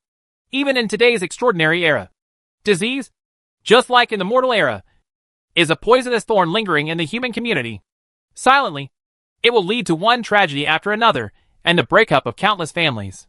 No one knows which will come first, tomorrow or the unexpected. Li Guanqi held an ancestral incense stick in his left hand and a scroll in his right hand, and continued to move along the grass line with a firm pace. So we can only work hard to survive today. Oh! Long Ji's slightly smiling voice sounded, and he joked. This sentence is a bit beautiful. It's a pity. If there is a speaker here, maybe I can compile some Emperor's quotations for you. Some type of. Li Guanqi shook his head and laughed. He didn't reply. He just continued to move forward and soon headed to the next tomb passage. Now is not the time to use synesthesia. If you want to get the opportunity to penetrate the Bagua occupants, it is not all about will and perception. The emotional will of Nala Utamang just now is not helpful for this. Especially for a person with Li Guanqi's personality. That kind of emotion has almost no effect on his breakthrough. Utamang's will remains, and his main emotion is still hoping to be recognized by his father. It's not that this emotion is bad. Different wills and different moods can bring him different inspirations. But for Li Guanqi's Bagua level cultivation, the most needed will perception is the more majestic will, or the memories of various life and death battles. In the Ancestral Dragon Monument and Dragon Claw marks on the Ancestral Dragon Sacred Mountain. Except for the daily warm emotions left by a few generations of Dragon Kings, the remnants of most of the Dragon Kings' wills are actually various memories of fierce battles. After all, the so-called Dragon Claw mark is actually like a commemorative video left to future generations. As a giant dragon, would they prefer to leave some daily fragments to their descendants? Or should I save some of the peak moments of my life when I furiously kill powerful enemies? Oh no! The peak moment of dragon life? Of course it's the latter. The Ancestral Dragon Monument is basically like this. At that time, Li Guanqi was equivalent to using the memories of the dragon kings of the past generations to engage in brutal fighting one after another. In the constant fighting, he found the first path through the opportunity of Bagua acupoint. As for the opportunity to break through the second acupoint, it was during the battle with the Minotaur King. There are indeed people who, while playing chess, drinking tea, and fishing at the Bagua level, inexplicably succeed in enlightenment and penetrate the Bagua acupoints. But Li Guanqi is not that type. The willpower he needs, to put it simply, is just one word: battle. And this sense of will should be found in the tombs of the ancestors of the Khan royal family. After all, who can become a Khan has not experienced hundreds of battles. What Li Guanqi had to do was go to the tombs of these Khans. He was still a little confused at first, not knowing whether to deviate from the grass path and search for the tombs of several Khans. But it turned out there was no need to worry at all, because on the grass-lined path, the third tomb after Nala Udamang is the tomb of a Khan. However, this is not the tomb of Utamunfu Khan, but someone else. Li Guanqi stood at the door of the tomb, looking at the stunning tomb in front of him that was comparable to a luxurious palace. And he was slightly stunned, compared with the Khan's tomb. Utaming's tomb is simply the difference between a thatched house and a palace. This tomb is filled with extremely precious treasures and burial objects, some of which emit bright lights of various colors, making the tombs were illuminated with various colors. On the high platform in the center of the tomb, there is a golden coffin. The coffin was suspended in the air, pulled by several huge blue chains, suspended in mid-air in the tomb chamber. The surface of the coffin was still emitting strands of golden light, looking extremely magical. This is not some weird coffin seal. For the prairie people of the New Age, these two things, the grassland and the sky, are of extraordinary significance. For them, hanging coffins in the air is a way to continue to embrace the sky after death, which is called praise to the sky. Not only is this way of lowering one's body to the grave not strange, it is also a very sacred act in their culture. Not all Khans are qualified to adopt this specification of lowering one's body to the grave. In history, only 3 Khans used the praise of the sky method of burying themselves in their graves. A generation of Khans: Amul Khan, the founder of Baimang royal court. The second generation of Khans: Batabuk Khan, the lord who continued to stabilize the Baimang royal court. The third generation of Khans created the third-class citizenship system in the grasslands, vigorously reformed, and ruled forcefully. During his reign, the tyrant Ilde Khan completely turned the name of equality in the grassland alliance into the reality of a monarch and his ministers. There are only 3 places, and they happen to be the top 3 places. Among them, the legendary Amul Khan is of course undisputed. With the success record of the second generation of Khans, there is no big problem. However, the third generation of Khans became more controversial after the death of this tyrant, due to mixed reviews and serious polarization. The Baimang royal court of that generation could be said to be quarreling over whether he should be buried with the praise of the sky specifications. Long time. Li Guanqi is an outsider. He has only read about these things in books and does not know the specific process. He only knew that the final result was that the third generation of Khans was buried in the praise of the sky specification. This was originally the most sacred burial specification, but it turned out to be given to a tyrant. As a result, the meaning of this burial specification has changed a little. Perhaps because of this, no Khan ever adopted this tomb specification again. However, perhaps the bigger reason is that the achievements made by subsequent Khans during their reign have not reached the corresponding standards. After all, Baimang royal court occupies the grassland, which is basically a doomed territory. To the east, who dares to touch the Great Wall of the Daluo dynasty? To the west, the Tulip Empire is blocking the way, and there is also a Violet Empire with evil intentions next to it. To the south or north, they are all taboo places. Even if they are given to Baimang royal court for free, it is impossible to expand outward, and there is basically no hope for martial arts in martial arts. What about Wenji?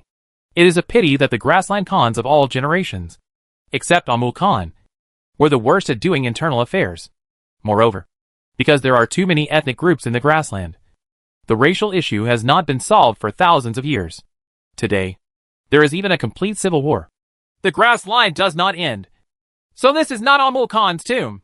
Li Guanqi no longer thought about these bad things in the Baimang royal court, but slowly stepped forward towards the golden coffin that was buried in the praise of the sky Specification. Wanting to see whose tomb it was. Second generation? Or 3 generations?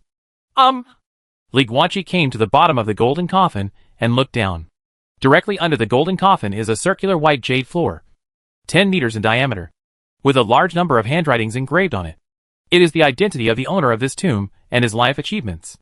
Nala Huzias, the respected Batabu Khan, died on September 9, 3463, at the age of 972. This is the first line of the white jade inscription, which explains the identity of the owner of the tomb. Batabu Khan, the second generation Khan. Hurius is his name, and Batuba Khan is his title as the second generation ruler of the Baimang royal court. What my father left to me was never a kingdom, but a responsibility. It was the responsibility to protect the prairie people and all the orcs. Go back and tell your Emperor Daluo that it is impossible for us to surrender. Also, tell the guy that the beasts on our grassland are not the beasts he calls them, but the brothers and sisters of our grassland people. We are one family. Regarding his unreasonable discriminatory concept, Representative Ben Khan, the whole grassland expresses strong condemnation and contempt. It's useless to talk more. He wants to start a war. So come on. This Khan is here, waiting for your army. Suddenly, a sonorous and powerful voice came from all directions in the tomb, hitting Li Guanqi's heart like a heavy hammer, making his eyes even more confused. In a trance, the colorful tombs around him began to twist and change, gradually transforming from tombs into a magnificent palace. Li Guanqi lowered his head, wearing a set of luxurious blue royal robes, a golden crown on his head, and sitting on the throne at the top of the palace with a golden sword.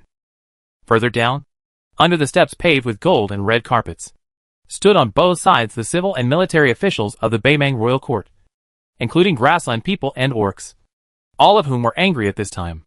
Especially the orc officials among them looked at the Daluo envoy standing in the center with eyes that were almost cannibalistic, full of hatred and anger. I see.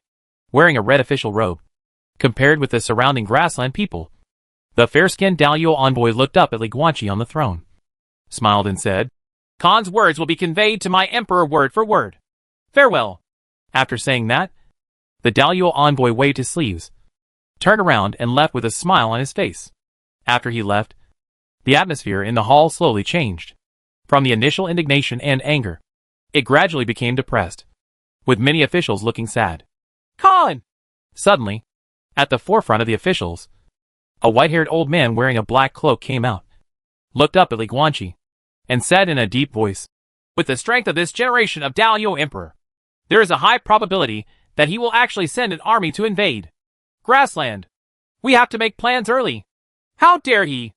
An old deer man next to him gritted his teeth and said, Didn't Emperor Luo first establish the Great Wall of Heaven and his legacy to warn future generations not to initiate aggression or expand beyond the Great Wall? Yeah. You're not allowed to take the initiative. An old werewolf minister narrowed his eyes slightly, and his dark blue vertical pupils showed a bit of coldness. But if you find any excuse, isn't that passive? For example, at the border of the Great Wall, some Tauren crossed the Great Wall and headed towards the people on the border of Daluo launched a robbery. Then he was legitimately avenging his subjects? The most important thing is that this is really true. Hey, old guy, what do you mean? As soon as he said this, a Tauren veteran not far away suddenly had a cold look in his eyes. Have you not done enough good things that your werewolf clan has done? Chapter 659, Synesthesia, Batabuchan, the Fist of the Ying family. Facing the Tauren veteran's question, the werewolf veteran just smiled sarcastically. Not really. But compared with your Tauren clan, it is indeed as small as nothing. Hearing this, the Tauren veteran became furious and immediately walked towards him. Don't think that everyone doesn't know. You were, a while ago. Quiet! Suddenly, the white-haired old man who was the first to speak loudly shouted loudly. The Tauren veteran immediately lowered his head and stood there, not daring to move. The old werewolf minister watched his eyes, nose and heart without saying a word. Still fighting internally? The white-haired old man turned around, looked around, and glanced at these orc ministers with cold eyes. If the internal strife continues, you orcs will really become beasts under the feet of the Emperor Daluo. Those high-minded Daluo people, together with the human conjurers of their clan, have been discriminated against and persecuted like this. If the grassland is really reduced to a vassal state of Daluo, What kind of humiliation do you think you orcs will live? Life? Still want to make a noise? Ah? The orc officials immediately lowered their heads and fell silent, while the prairie officials also looked gloomy. Snort! The white-haired old man snorted coldly, said no more, turned back to look at Li Guanqi above, and said respectfully, Khan, please make plans in advance. Li Guanqi lowered his head. His eyes were in a trance, and he did not respond. Khan? The white-haired old man raised his head with hesitation on his face. Khan? Li Guanqi still didn't respond. Khan!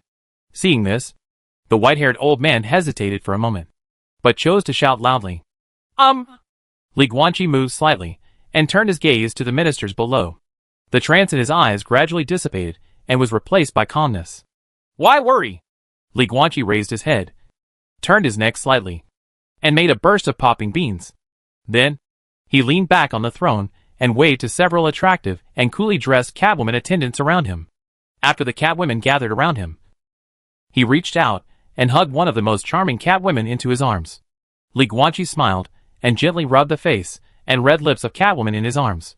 After teasing the beauty in his arms, he continued to say to the ministers, The grassland has become a vassal state of Daluo? I believe this, Khan. What is more afraid of this matter than us is the Tulip Empire in the west, the Violet Empire, and so on. There's that school of conjuring. The Daluo dynasty is already strong enough, and they will not allow the grasslands to join the Daluo dynasty. How do you think my father managed to unify the grasslands under the watchful eye of Daluo? It's not the secret checks and balances of the two empires and one college. They did it back then, and they do it today. In short, war will definitely come, but we will definitely not lose. When our grassland strength fails, helpers will inevitably appear. So, get back and prepare. Get ready for war. Having said this, Li Guanqi looked down at the ministers below coldly. Also, normally, you orc tribes fight and fight, and I turn a blind eye. But if it's a war, there are still people who dare to think so. Selfish desire. Navenhan guarantees that after the war, the grassland tribes will definitely lose a few names. That's it. Retreat. Above the splendid palace, Li Guanqi, who was wearing a blue royal robe, picked up Catwoman in his arms, turned around, and walked towards the passage behind the throne. Boom! In the colorful noble tomb, Li Guanqi, wearing simple black clothes, held up his hands in a hug gesture, but he was holding the air and bumped into the golden pillar in front of him. This collision completely knocked Li Guanqi awake. He lowered his head, looked at the hands he held up, and then put them down dumbfounded. Is this the second generation Khan's virtue? In that kind of court, and while discussing such a serious matter, openly teasing the Catwoman attendant in front of all the civil and military officials? Or even take them away directly? But even so, the second generation of Khans are basically well known in history books, because compared with the various achievements of the second generation Khan, mere lecher is not worth mentioning at all. After all, when a person has some small achievements, his small flaws will be infinitely magnified. However, if you go one step further, when the person's achievements are great enough, no one will care about his minor flaws. The second generation Khan is this type of character. As the first successor of Amul Khan and the second generation ruler of Baimang Royal Court, he was quite outstanding in terms of merit. After all, during that period, he led the grassland to block the attack of that generation of Daluo dynasty, allowing the royal court of Baimang was continued. Although, as Li Guanqi saw in the Remnant of Will, it was only defended with the help of Western forces and the Conjuration Academy. But he held on after all. Moreover, the grassland did not become a lackey of the Western forces. The second generation Khan led the grassland to find a perfect balance between the West and the Daluo dynasty, and he could move freely. This is a huge achievement. Although it is not as good as Amul Khan's unified grassland, it can be regarded as a great achievement that has never been done before on the grassland. The wars during the period of the second generation of Khans were very exciting. The famous grassland generals of that generation, the 8 pillars of Daluo, and many powerful Westerners who concealed their identities and participated in the war, had countless battles that will remain in history. I need to see more and feel more. Li Guanqi raised his head and looked at the golden coffin above. A hint of anticipation slowly emerged in his blue eyes. Right here, the tomb of the second Khan. He wants to use the synesthesia star skill here. Actively accept the remnants of the will here. integrate into the perspective of the second-generation Khan, and personally experience the war between the grassland and Daluo. Li Guanqi sat cross-legged, took a deep breath, and slowly closed his eyes. Buzz? The next moment, a little bit of starlight suddenly spread out from his body, gradually covering his entire body. At the same time, a little bit of starlight spread outwards, filling the entire tomb in the blink of an eye, turning this noble tomb that was already colorful into a tomb be more radiant and dazzling. Star technique, synesthesia. Li Guanqi, who was sitting cross-legged in the starlight, suddenly frowned, and soon his brows were furrowed and his face was gloomy. Luo Di, I have been waiting for you for a long time. Dark clouds are approaching. Purple-blue thunder flashed in the dark clouds in the distance, and the sky and the earth were dark and colorless. Over the grassland where a heavy rain was approaching, Li Guanqi, wearing a blue royal robe and a golden crown, had a calm face and a stern expression. Behind him was an endless black armored army, arrayed on the sea of black clouds like heavenly soldiers and generals. The aura formed by the formation was extremely powerful. Moreover, there are many giant monsters and demons that are huge in size and can easily reach hundreds of meters in size. The wild aura that belongs to the grassland rushes towards them. Directly in front of him was an endless golden rosy cloud. Countless Daluo soldiers, wearing red and white battle armor and holding weapons in hand, formed a military formation above the rosy cloud, creating a majestic atmosphere. There are also majestic chariots interspersed among them, and the ones pulling these chariots are not living creatures, but high-level puppets one after another. The puppets are shaped like tigers, leopards, dragons, elephants, and giant beasts. The armies of the Grassland Alliance and the Daluo dynasty have already arrayed themselves against each other in the sky. In front of Li Guanqi, there was a tall young man wearing a black gold imperial robe with his feet in the air and his hands behind his back. This Eastern emperor with black hair and golden eyes has facial features like a sword sculpture, tough and masculine. He didn't wear any imperial crown today. He just tied his black hair past his shoulders into a short ponytail at the back of his head. There were a few strands of hair flying in the wind on his forehead and around his ears. As an emperor, such a hairstyle is obviously not dignified enough. But for some reason, he had a wanton and wild, evil aura about him. This casual hair tying only highlighted his free and uninhibited style. Disgusting. The Emperor of Daluo turned his head slightly and glanced at the grassland army behind Li Guanqi. He looked at the figures of the orc generals and soldiers among them. The corner of his mouth was slightly raised, and there was a bit of sarcasm in his golden eyes. A dignified human being is actually mixed with a group of beasts. You prairie barbarians. You really can't distinguish between humans and animals. Ah. Or is it that birds of a feather flock together? Are you prairie people the same as those beasts? Are Daluo people just good at talking? Li Guanqi said calmly. Talk? Emperor Daluo took a step forward and stared at Li Guanqi with cold eyes. Furious. You should know very well that if it weren't for those damn white-skinned pigs and their dead disabilities, today would be the day you and your beasts die. White-skinned pigs and dead cripples. Ha. Li Guanqi looked at him and chuckled. Ing Chung. Ing Chung. You Daluo people always have your eyes high, looking down on this, looking down on that, and discriminating against this and that. The Western Empire is a white-skinned pig in your eyes. The School of Conjuration is a dead hand in your eyes. But have you ever thought that the reason why you are so constrained today and unable to fully let go and fight us is precisely because of these white-skinned pigs and dead disabilities in your eyes? In other words, why do noble Daluo people still care about some white-skinned pigs and dead disabilities? It's really weird, isn't it? When he said this, the smile on Li Guanqi's face became even brighter, which even caused many grassland soldiers behind him to laugh. And many demons also laughed. Amidst the gloomy black clouds and heavy rain, there was a happy atmosphere in the grassland camp. Emperor Daluo didn't reply, but the murderous intent slowly dissipated in his golden eyes. But in the end, all these murderous intentions receded. Curious. Think about it. Under what circumstances would those white-skinned pigs and the disabled people intervene? Emperor Daluo looked at Li Guanqi and said calmly, They will not allow Daluo to encroach on the grassland. Indeed, it is impossible to do this. And I know it very well. However, I believe that they will not mind if they see a certain level of casualties and losses in the grassland. Just wait. Furious. Soon you will tell the world and ask for forgiveness from the Daluo dynasty. After saying that, The emperor waved his sleeves and turned away, leaving only Li Guanqi's tall figure behind. Li Guanqi's smile remained unchanged, but there was a hint of sadness in his eyes. Oh, right. Suddenly, Emperor Daluo stopped, turned around with a smile, and said to Li Guanqi, Badabook Khan, this is the first time that you and I have come face to face. Right. It would be a pity to separate like this.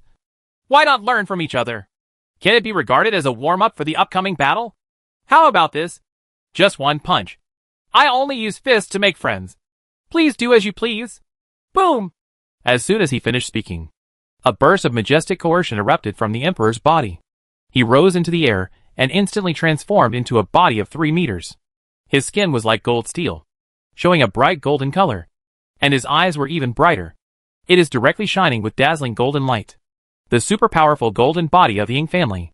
Not only that, as he slowly raised his right hand, the martial arts shadow of a glorious capital appeared behind him. That was Luojing, the imperial capital of the great Luo dynasty. The Daluo emperor understood the power of martial arts, and his martial arts image was the phantom outline of Luojing. Are you ready? Emperor Daluo looked down at Li Guanqi below and grinned ferociously. Boom! As soon as he finished speaking, he fell from the sky like a golden meteor, crashing in with a terrifying power that could destroy the world. Li Guanqi looked up at this scene. His entire face was covered in golden light, and his brown pupils couldn't stop shrinking and trembling. At this time, he suddenly felt that the color of the world changed and everything ceased to exist. It seemed as if all that was left in the whole world was the golden meteor shooting out from the sky, and the terrifying punch of the Eastern Emperor. Jurius, why are you so stunned? Suddenly, a man's shout sounded in Li Guanqi's mind. Exclamation point. Li Guanqi finally came to his senses. His expression changed dramatically, and he stretched out his right arm suddenly, bursting with cyan light, turning into a round shield blooming with cyan divine light, firmly protecting himself in front of him. Artifact? I just like smashing artifacts. The golden meteor let out a burst of arrogant laughter, and then hit the blue light shield hard. Boom! A shocking aftermath erupted, overturning all the troops from the grassland camp and the Daluo camp. In the end, the golden meteor flew all the way to the grassland ground with a green light shield, directly exploding a 10,000-meter wide tower. Huge deep pit, filled with smoke and dust. The whole grassland was shocked. Puff!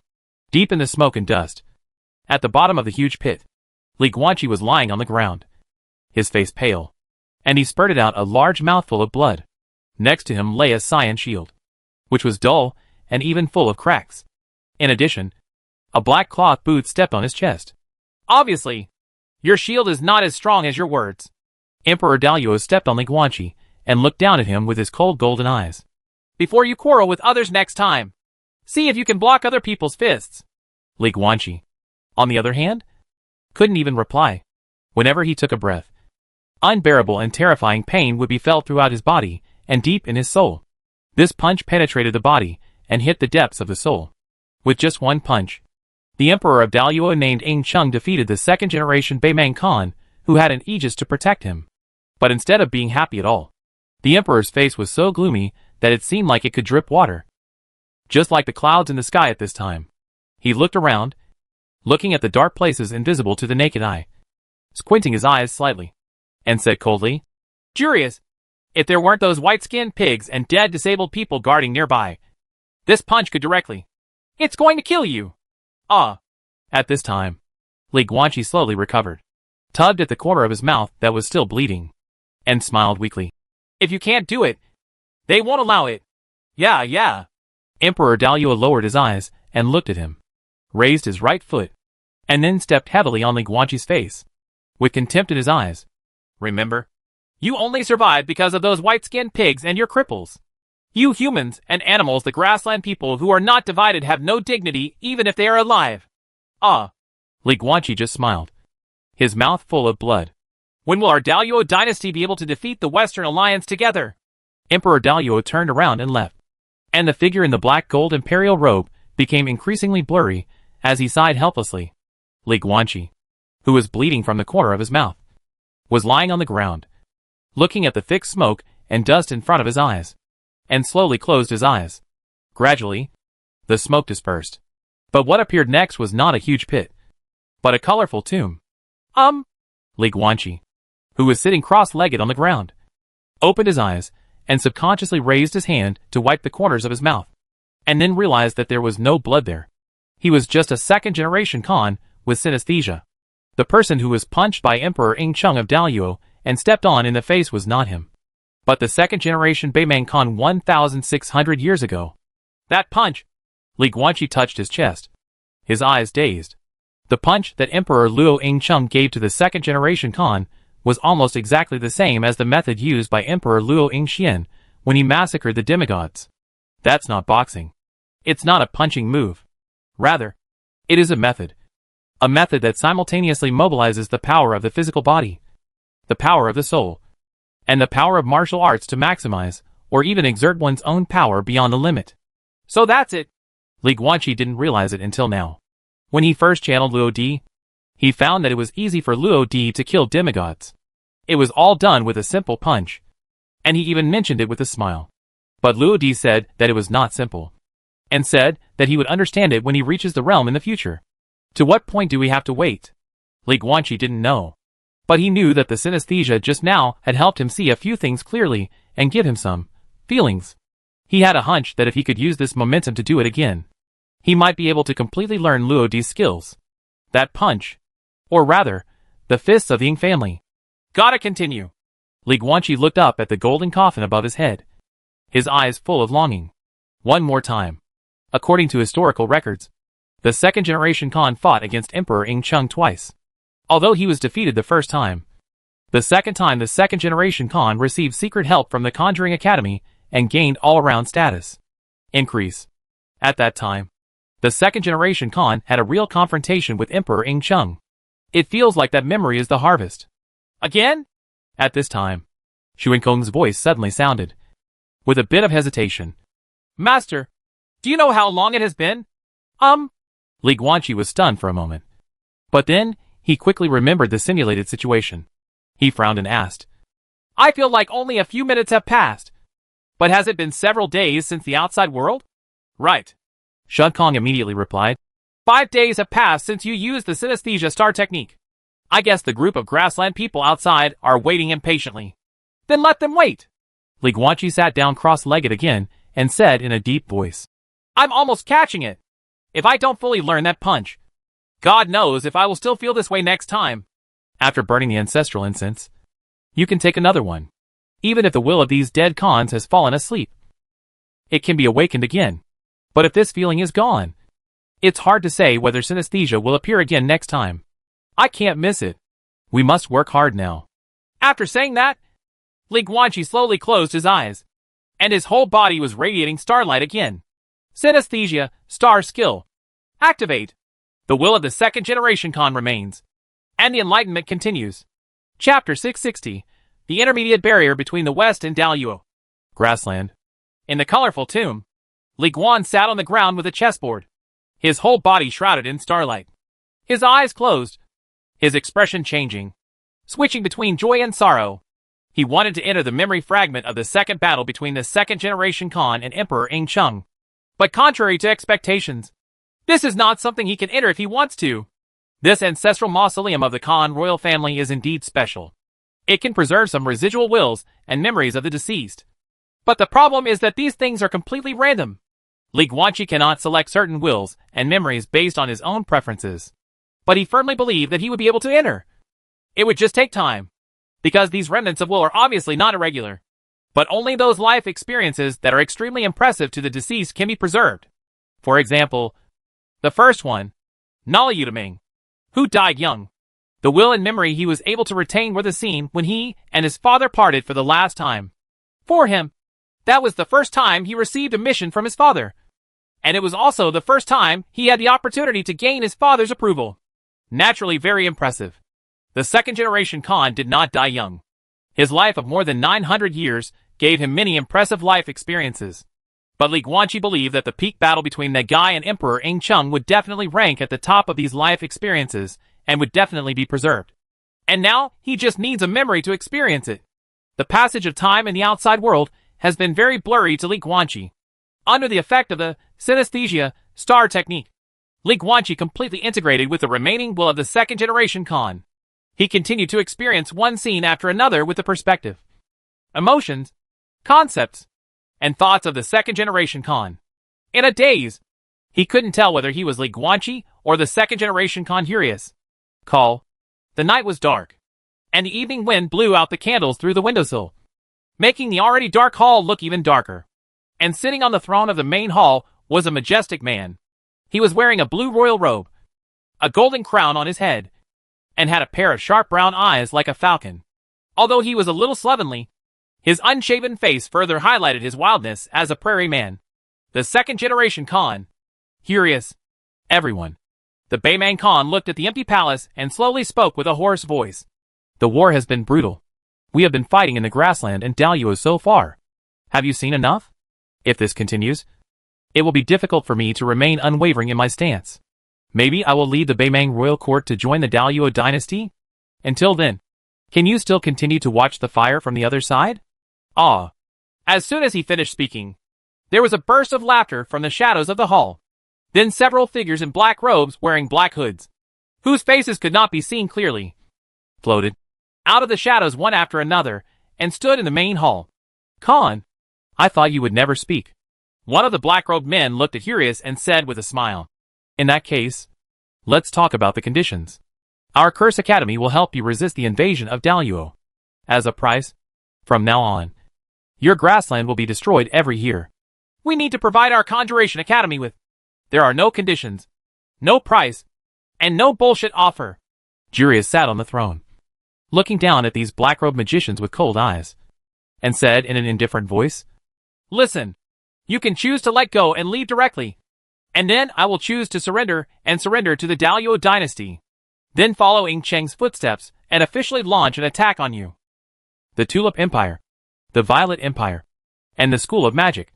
You three Western forces are indeed very strong. But I wonder if the alliance between the three of you can stop the alliance between our grassland and Daluo. You should know very well that to this day, the Daluo dynasty has never launched any beheading operation against our Jiogong level. Ing Cheng has been waiting for our surrender. The losses on the grassland have indeed been heavy since the war started. But when it comes to high-end combat capabilities, we have not suffered any loss at all. Once we choose to truly surrender to the Daluo dynasty, by then, Ben Khan will no longer be a grassland overlord, but he will still be a prince under Daluo. He can still call himself my king and can still smile happily. But what about you? In that situation, can you still laugh? This is just a collaboration. You help us resist the invasion of Daluo. From now on, our grassland, as a barrier between the West and the East, will always remain neutral and will never join the Daluo dynasty. As soon as these words came out, many black-robed conjurers fell silent. After a long time, a man in black robes slowly spoke. Furious, let's write a letter of challenge. We have an appointment with Ing Cheng in the Quran Snow Mountain. At that time, we will provide you with an increase. You should also know that no matter who he is, whether we keep the appointment or not, no matter whether we win or lose, Ing Cheng will know our attitude, and he will understand that this war is over. Farewell, Khan. After that, the men in black robes turned around, disappeared into the shadows again, and disappeared. Jurius was sitting on the throne. With his eyes closed, he raised his right hand and rubbed his brow tiredly. Buzz. Suddenly, a colorful ray of light rippled across the entire palace, sweeping the entire palace before slowly dissipating. Well, it seems those guys have completely left. When the colorful glow completely dissipated, in the corner of the hall, a white-haired old man wearing a black cloak slowly walked out. He stood in the center of the hall, looked at Hurius on the throne, and said respectfully, Khan, why worry? After this battle, your achievements as the second-generation Khan can be compared with Amul Khan. This is enough. You should be happy to have a great achievement that will go down in history. Happy?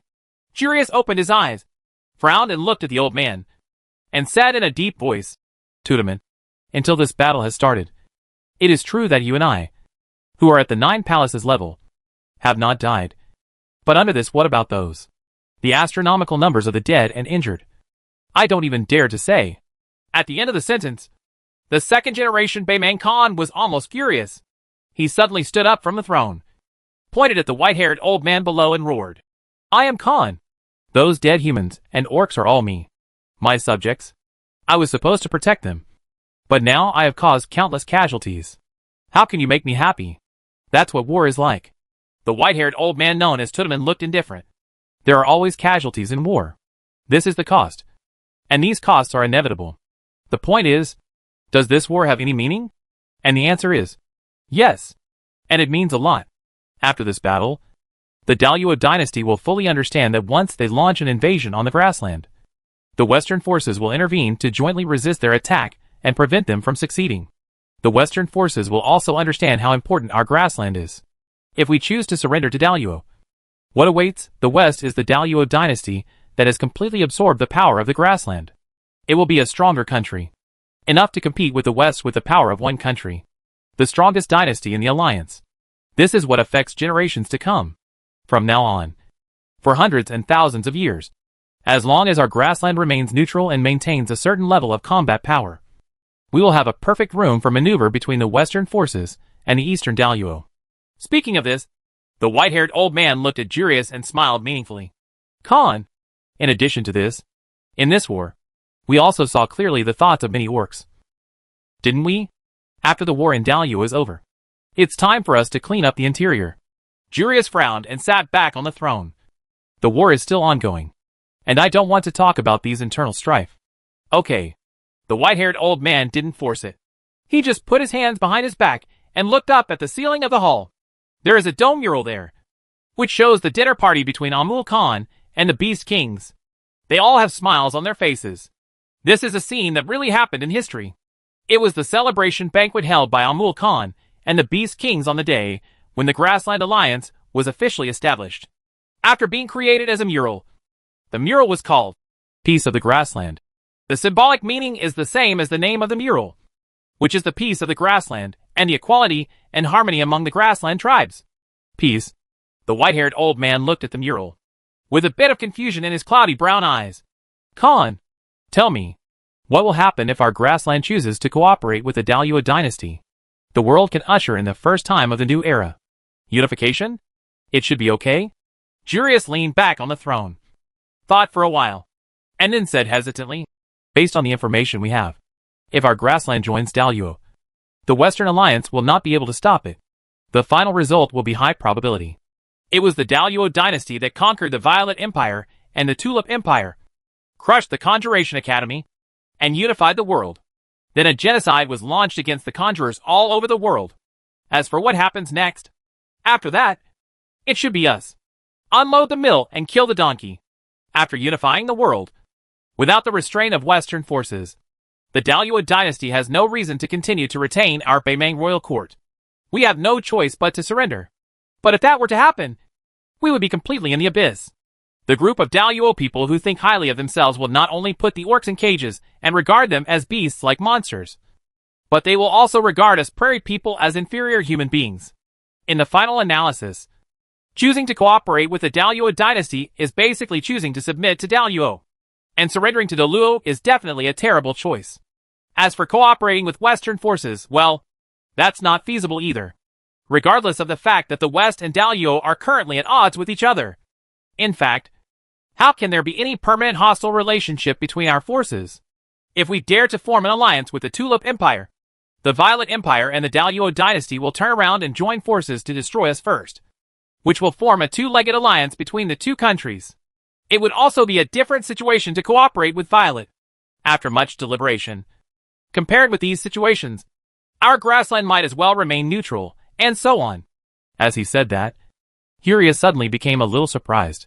He looked at the white-haired old man above the main hall and said in surprise, "Hey, old man, why did you suddenly mention the cooperation with Daluo? What are you thinking about? I'm just wondering when the world will finally have peace." The white-haired old man looked up at the mural on the dome, stretched out his hand to wrap his black cloak around his body, and murmured softly, "If the Daluo dynasty can unify the world, will there be no more wars in this world? After all, the world is unified. Where else is there to fight?" Thinking too much, Jurius waved his hand and said calmly, "This is nonsense. Even if the world is unified, war will start from within. Small things lead to big things, such as the Daluo dynasty. Although that area seems to be very peaceful now, I can guarantee that sooner or later, the family with the 8 Kingdom surname will rebel against the Ing family. And it's not just Daluo. Our grasslands are actually, forget it. Let's not talk about this. To put it bluntly, there can never be eternal peace in this world. The so-called peace period is just the recovery time between the last war and the next war. I really don't like this sentence. The white-haired old man shook his head, turned and left. Jurius withdrew his gaze, raised his head slightly, leaned against the throne, and let out a melodious sigh in the dim hall. Ing Chung! Ing Chung! The war between Grassland and Daluo was officially kicked off by your punch that day. I wonder how many tricks I can do in your hands with the help of the Conjuring Academy in the next curtain call performance. Oh, you guys named Ing really don't have any shortcomings except that you don't live long. The wind and snow are howling. On a stretch of endless snow-capped mountains, 2 figures of kings stood near, looking at each other from a distance. I thought you wouldn't go to the war date.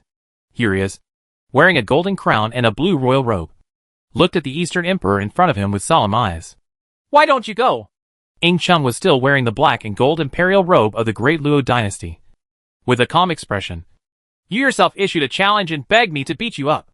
Why can't I be as beautiful as a man? Or... The Emperor opened his hands and looked around the wind and snow with a smile. Do you think I'm afraid? Are you afraid that you and those white-skinned pigs and dead cripples will set up a trap to ambush me? Do you think I'm worried about this? Ha ha ha. As he spoke, he couldn't help but throw his head back and laugh. The sound of the wind and snow around him couldn't cover up his wild laughter. I'm even looking forward to it. Suddenly, Ing Chung suddenly turned his head and looked at Jurius in front of him, with an extremely complicated expression. With fighting spirit, sadness, and even envy. Some people always say that the Ing family's royal family will not live to be more than 100 years old. This is too much. It's not accurate. In fact, only very few of the Ing family can live to be over 90 years old. Most of the Ing family members will die in their 80s, which is still a long way from being 100 years old. And I'm almost there. But I'm only 76 years old. Unlike you, I have a lot of time to waste.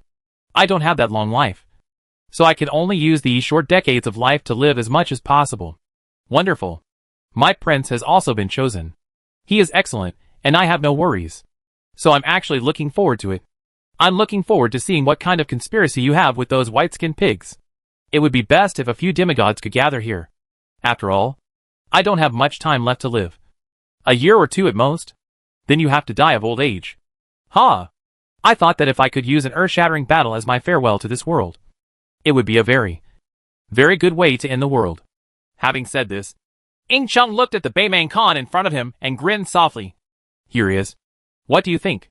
If it were your choice, would you die on the battlefield or die in bed? Chapter 661 Ying's Imperial Fist. The third acupoint. Open. Death in battle. Or death of old age. Over the endless snow-capped mountains, the wind howled and heavy snow fell. The 2 kings stood in the sky, looking at each other from a distance. Faced with Ing Chang's question, Jurius thought for a while, and then said softly, I hope to die on the bed. If possible. I also hope that when I close my eyes, there will be a few beside the bed. The heir who is truly grieving and crying because of my death. Ing Chung. Unlike you, I have lived for more than 600 years and have experienced too many battles in my life. I don't want my final curtain call to be in a battle. Oh! Ing Chung crossed his arms across his chest and curled his lips. It seems you are not a real warrior. It's really a pity. A true warrior? Jurius looked at him with a strange expression. I thought I was facing an emperor. If I could choose, I don't want to be named Ing at all. Ing Chung heard this, but his eyes were complicated. Buzz! Suddenly, 9-colored light erupted deep in the snow-capped mountains, and 9 halos of different colors rushed into the sky, and then quickly flew towards them. In a flash, Ing Chung flew thousands of meters away. He frowned at this scene, and couldn't tell what kind of trap it was for a moment.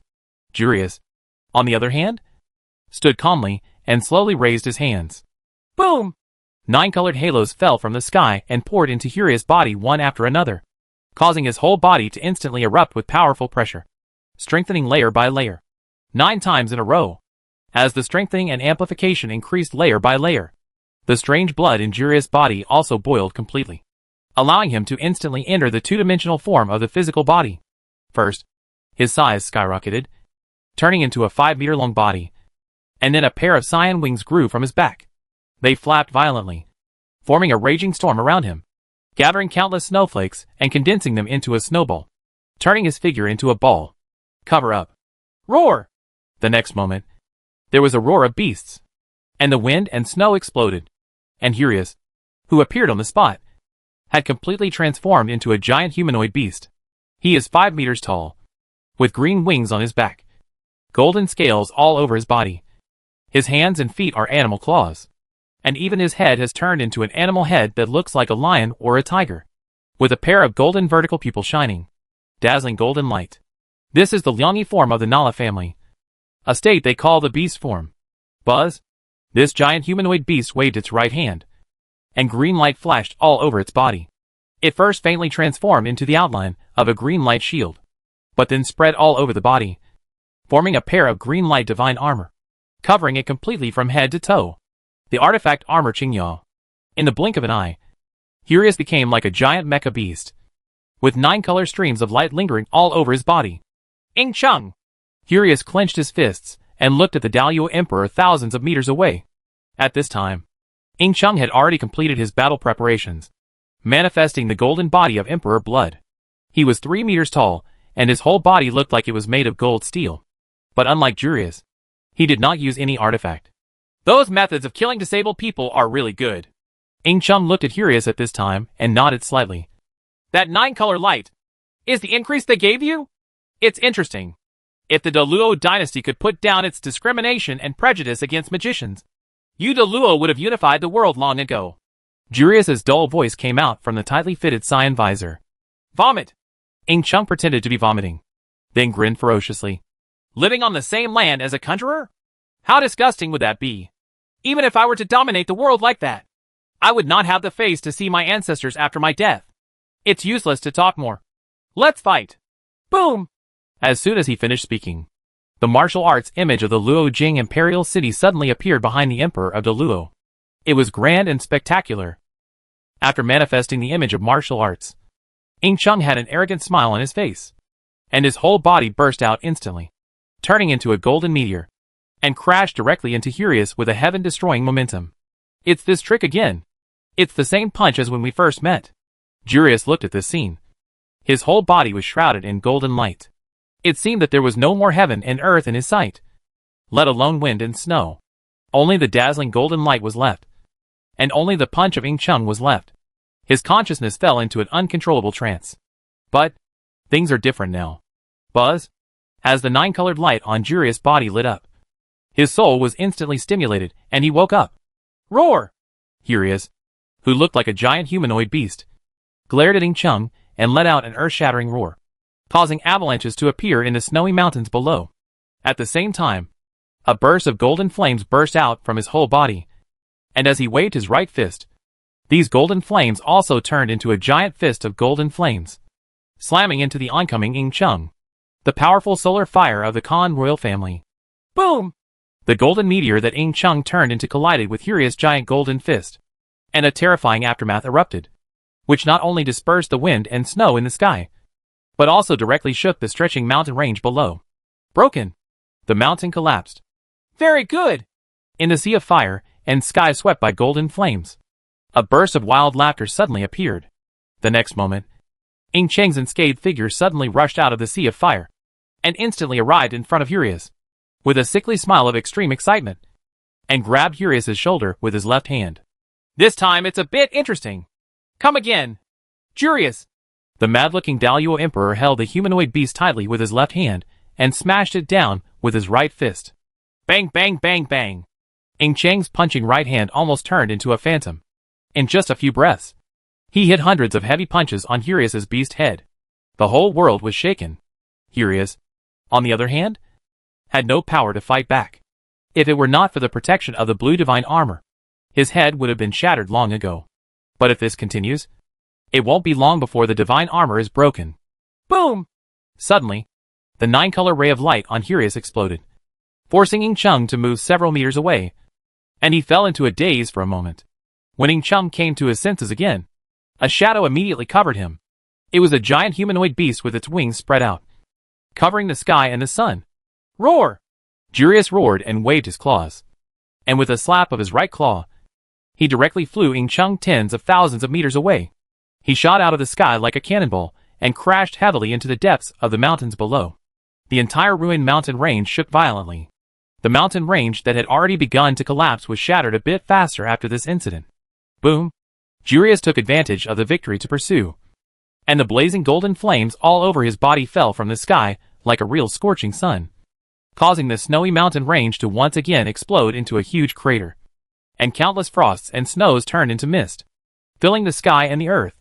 In the depths of the huge pit, golden flames burned everywhere, and wherever you looked, you could see nothing but scorched earth. Jurius pressed on Ing Cheng's body. His claws burning with golden flame struck wildly at the head of the great Luo Emperor, cracking the ground continuously. Boom! Boom! Boom! Deep in the gradually collapsing snow-capped mountains, bursts of earth-shattering roars sounded one after another. Every time they appeared, the entire mountain range stretching for thousands of miles shook violently, accelerating the collapse process. But the movement didn't last long. Suddenly, the shaking of the snow-capped mountains suddenly stopped. Boom!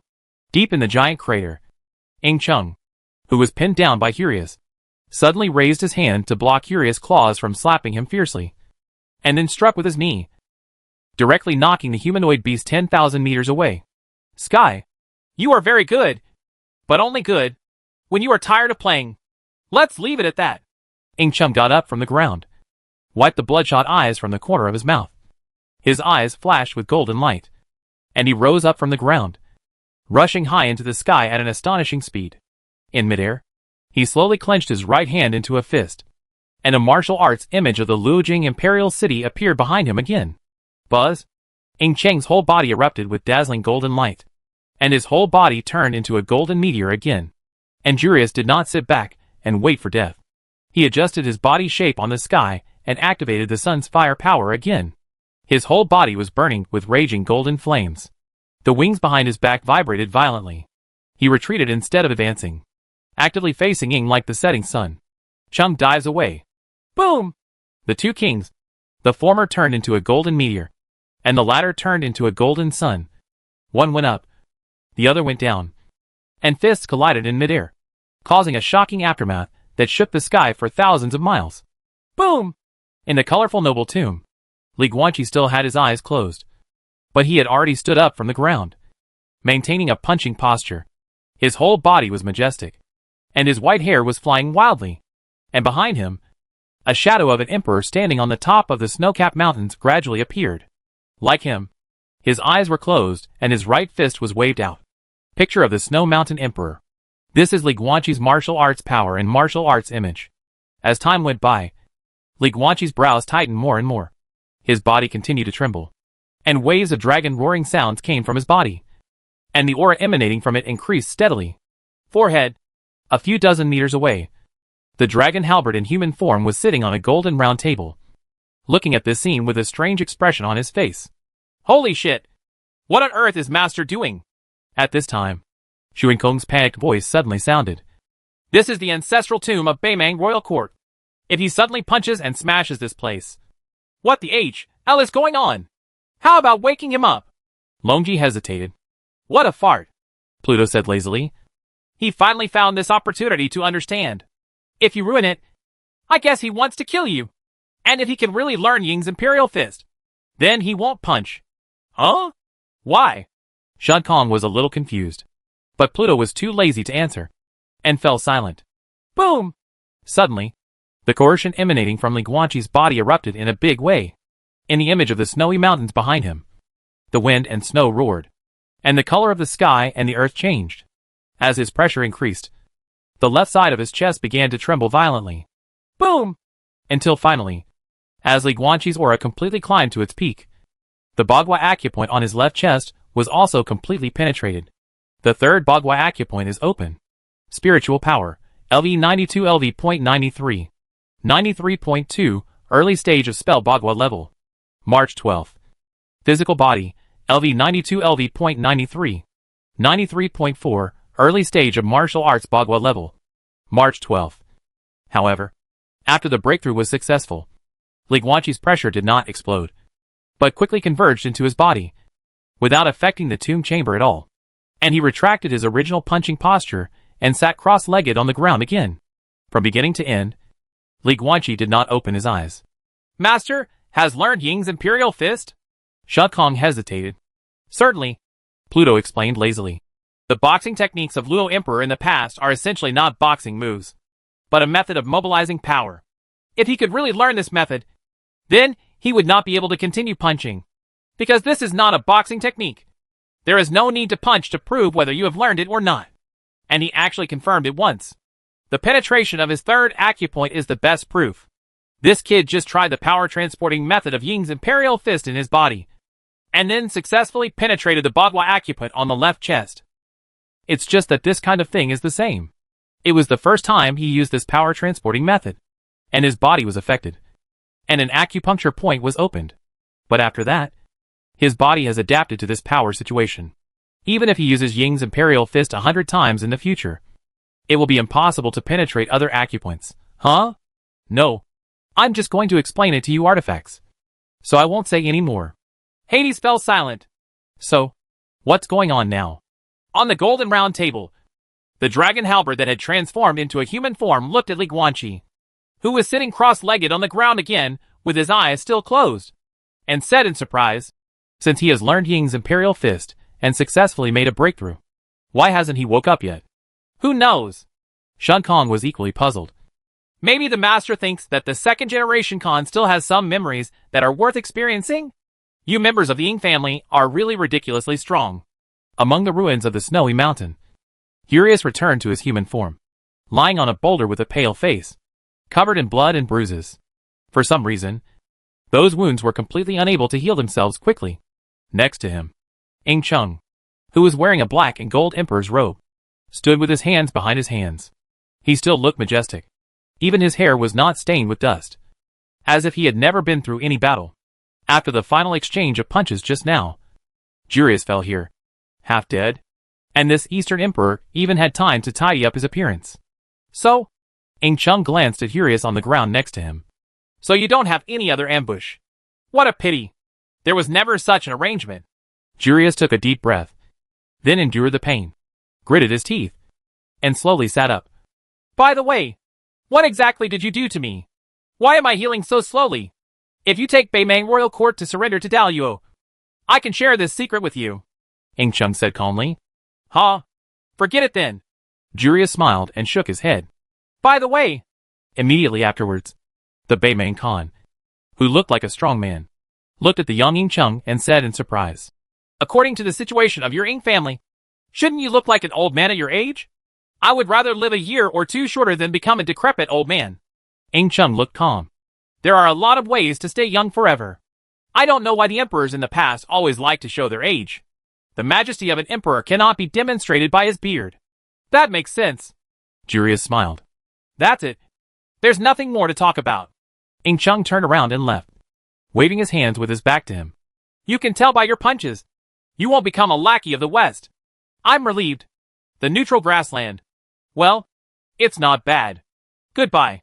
Jurius, the Emperor of Daluo who meets you next time may not be one of my descendants. Go well. Luo Di.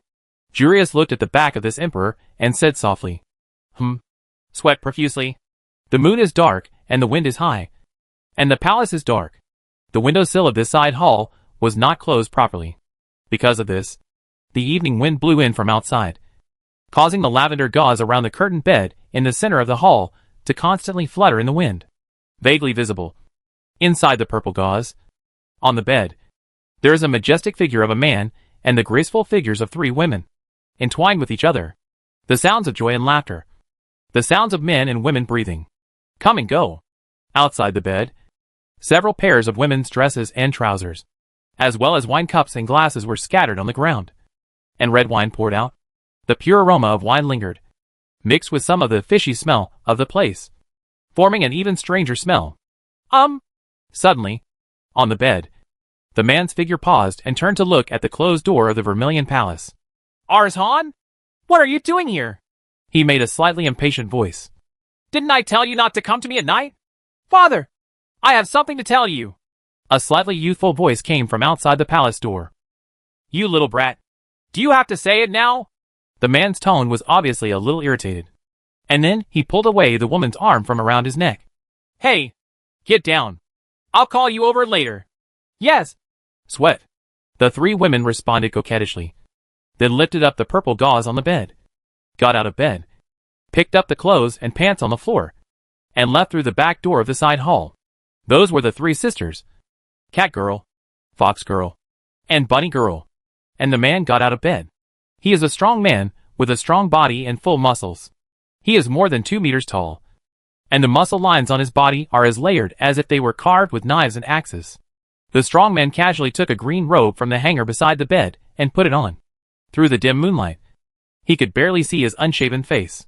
It was not very good looking, but it was enough to fit the prairie man's idea of a man. Definition: he is the second-generation Khan. Curious. Many years after the war between Grassland and Daluo ended, he has finally become the kind of bank king who only pursues pleasure that he always dreamed of. Chapter 662. Some people have to bear the infamy. Come in, little bastard. Jurius buttoned up his green robe and shouted impatiently towards the palace door. Squeak. As soon as he finished speaking, the vermilion palace door was slowly pushed open, and in the gloomy night, a slender young man in white stepped forward. Unlike most prairie people, he has fair skin, handsome facial features, sharp eyebrows and starry eyes. He does not look like a rough man at all, but looks like a graceful scholar and scholar. At this time, the moonlight shone on his body, making him even more pure and elegant. Oh, I shouldn't have slept with your mother in the first place. Jurius sat on the edge of the bed, looking at the young man in white walking towards him, shaking his head helplessly and laughing. Look at you, bastard. You don't look like me at all. You have clearly inherited the son's blood from my Nala family. Why do you still look like that old lady of yours? According to research from the School of Magic, theoretically, inheritance of different blood will not affect the fetus' facial features. The boy in white walked up to him and said softly, Okay. You think I don't know about you? Jurius waved his hand impatiently, then patted the bed next to him. Come and sit. No. But the young man in white shook his head. It's too dirty up there. It's all the water from those orc mates. I just need to stand. Depend on. Jurius was speechless for a moment. But then, the big man smiled narrowly and said, Hey, little brat. You are 16 years old this year. Do you want me to arrange a few for you to try? Or, you have secretly tasted women a long time ago. I haven't tried it. But I'm not interested either. The boy in white looked calm. I think this kind of thing is meaningless. Without the embellishment of love. This kind of thing is just a temporary vent of desire. It seems to be a pleasure. But in fact it is meaningless. There is only emptiness afterwards. I am also curious as to why. Father, you are so partial to this kind of thing, and you haven't gotten tired of it for hundreds of years. Jurius was speechless for a moment, and after a while he said with a strange expression, Little bastard, tell me, what is your name? Whose son is it? Nala Arzhan. Your biological son? The young man in white looked at him in surprise. Father, why do you ask so suddenly? Isn't this the name you and my mother came up with together? Why? Do you doubt that I am not your son? No. Of course you are my seed. But, his grandma's name is a prairie name. Jurius scratched his head and sighed. But you kid, not only have you not looked like us prairie men since you were a child, but your personality is also different. And now you are saying this. I am. I'm really afraid that you don't like women. Father, you can rest assured. The young Arzhan was a little helpless. My orientation is normal. I just hope that I can do that kind of thing with a girl I truly love, instead of just finding a good-looking person of the opposite sex to vent my desires. Really love each other? Jurius grinned. You brat. You are only 16 years old. How do you know anything about love? Don't be fooled by that old guy Titanunin. He is full of Daluo pedantry. But you don't know that the etiquette, justice, and shame in his heart have long been forgotten by today's Daluo women. Read more. Walk more. That old guy is a typical person who only studies and does not walk. If he goes to Daluo a few times, he will find that the women in Daluo today are even more playful than the group of wealthy people in the Tulip Empire. Especially that Daluo woman. In the Wang family, both men and women are promiscuous. What does it have to do with me? Arzhan looked indifferent and said, The flowers you play with are none of my business. I only care about my own purity and finding the holy flower that belongs to me. Hey, I didn't expect that someone like me could actually give birth to a single-minded child. Jurius shook his head and laughed. Father, I came here tonight to talk about business, Arzon said calmly. Let's end the chat here. Okay. That's right. That's right. Jurius nodded and said casually. So you little brat, what do you want to say when you come to me tonight? The werewolf clan conspired to rebel, trying to incite the Tiger clan and the Towering clan to join forces against the royal court. They even secretly contacted the forces of the Violet Empire. Arzon took out a black crystal from his arms and handed it to him expressionlessly. Hearing these words, Jurius's face suddenly darkened. He reached for the black crystal and touched it lightly with the power of his soul. After receiving the information in it, he couldn't help but feel a little murderous intent in his eyes. It took him a while to calm down his anger. Tuneman gave it to you? Jurius held the black crystal and looked at Arzon in surprise. You are only 16 years old, and he even discusses this kind of thing with you? The teacher said I'm qualified, Alshin said softly. Hack! Hack! Jurius frowned. You are still a child. What does he, the chief minister of the royal court, think? Discussing such a big matter with a child? Arzon remained silent. Jurius also had a serious face, and was silent for a long time. So, what do you think? After a long while, Jurius's eyes softened slightly, and he looked at Arzon in front of him. Since the old man asked you to come with the information, it means that he agrees with some of your opinions. But he didn't come himself. It means that he doesn't dare to tell me these opinions. And he only dares to let you, the child, come over and talk about it. So just say it, and I'll listen. Father is wise. Arzon nodded slightly, and then said coldly, I think the next step is to disclose the evidence of the crime and destroy the werewolf clan that conspired to rebel, to serve as a warning to others. Then, deprive all the orc tribes of their thrones, leaving the orcs without a king. Let all orcs be ruled by our royal court, or it's okay not to take away the throne. Like the emperor of the Daluo dynasty, he issued an edict declaring that the position of Khan was equivalent to the throne of the Grassland Emperor. Then, Father Khan, you will recanonize the Orc kings as the Emperor of the Grassland, and let the royal power of the Orc tribe come from the imperial power granted by our Baimang royal court, thereby officially establishing the dominance of the Baimang royal court on the Grassland. Let the Orc kings formally declare their vassal status. Enough! When Jurius heard this, he could no longer hold back and shouted loudly. Boy! He glared at Arzon. What are you talking about that is so treacherous? The position of Khan is not the throne of the Emperor, but the administrator of the alliance. And the Orc tribes each have their own kings, and their status is the same as that of Baimang Khan. It's the rules set by your grandfather Amul Khan. Do you know that what you just said is against your ancestors? But don't you think this rule is bullshit? Arzon looked at his father with bewilderment on his face. The slightly vulgar words actually seemed less vulgar in the mouth of this elegant young man dressed in white. Father, think about it for yourself. Arzon frowned and said in a deep voice. Grandpa said, the position of Khan is not the throne of the Emperor, but the administrator of the alliance. So if we are not the Emperor, how should we manage the alliance composed of kings? Moreover, he also said, each Orc tribe has a king, whose status is equal to that of the Baimang Khan. If the status of the kings and the Khans is the same, then everyone is on the same level. How can we manage them? This is completely contradictory bullshit. And the Beast tribe shouldn't have a king in our Baimang royal court. Because of Grandpa's bullshit rules, many important official positions are held by orcs. For example, the old werewolf, the blood banner captain of our royal court, is a minister of the Baimang royal court. But he is also a shaman of the werewolf clan. Father Khan, tell me, now the werewolf clan is secretly plotting a rebellion. Once they rebel, will the old werewolf help our Baimang royal court? Or will he help his tribe and his wolf king? Tell me, Father Khan. You said he... Shut up! Before Arzon finished speaking, he was interrupted by Jurius in a deep voice. Enough. The second-generation Khan of Baimang royal court had a gloomy look on his face. Arzon, you are so disrespectful to your grandfather. I pretend I have never heard what you said just now, and you are not allowed to mention it again in the future. Grandpa is a legend. Arshin's eyes were complicated. Of course I know that he is a legend worthy of respect. But many of his decisions after he unified the grassland make me puzzled and completely unable to agree with him. I believe he must have some hidden agenda. such as some reason that cannot be made public, which led him to make these seemingly unreasonable decisions. But if there is no reason, then I can only say that everyone has two sides. For example, the first emperor of Great Luo. His discrimination against conjurers was very absurd and unreasonable. The biggest failure in Grandpa's legendary life was his over-idealism. Okay.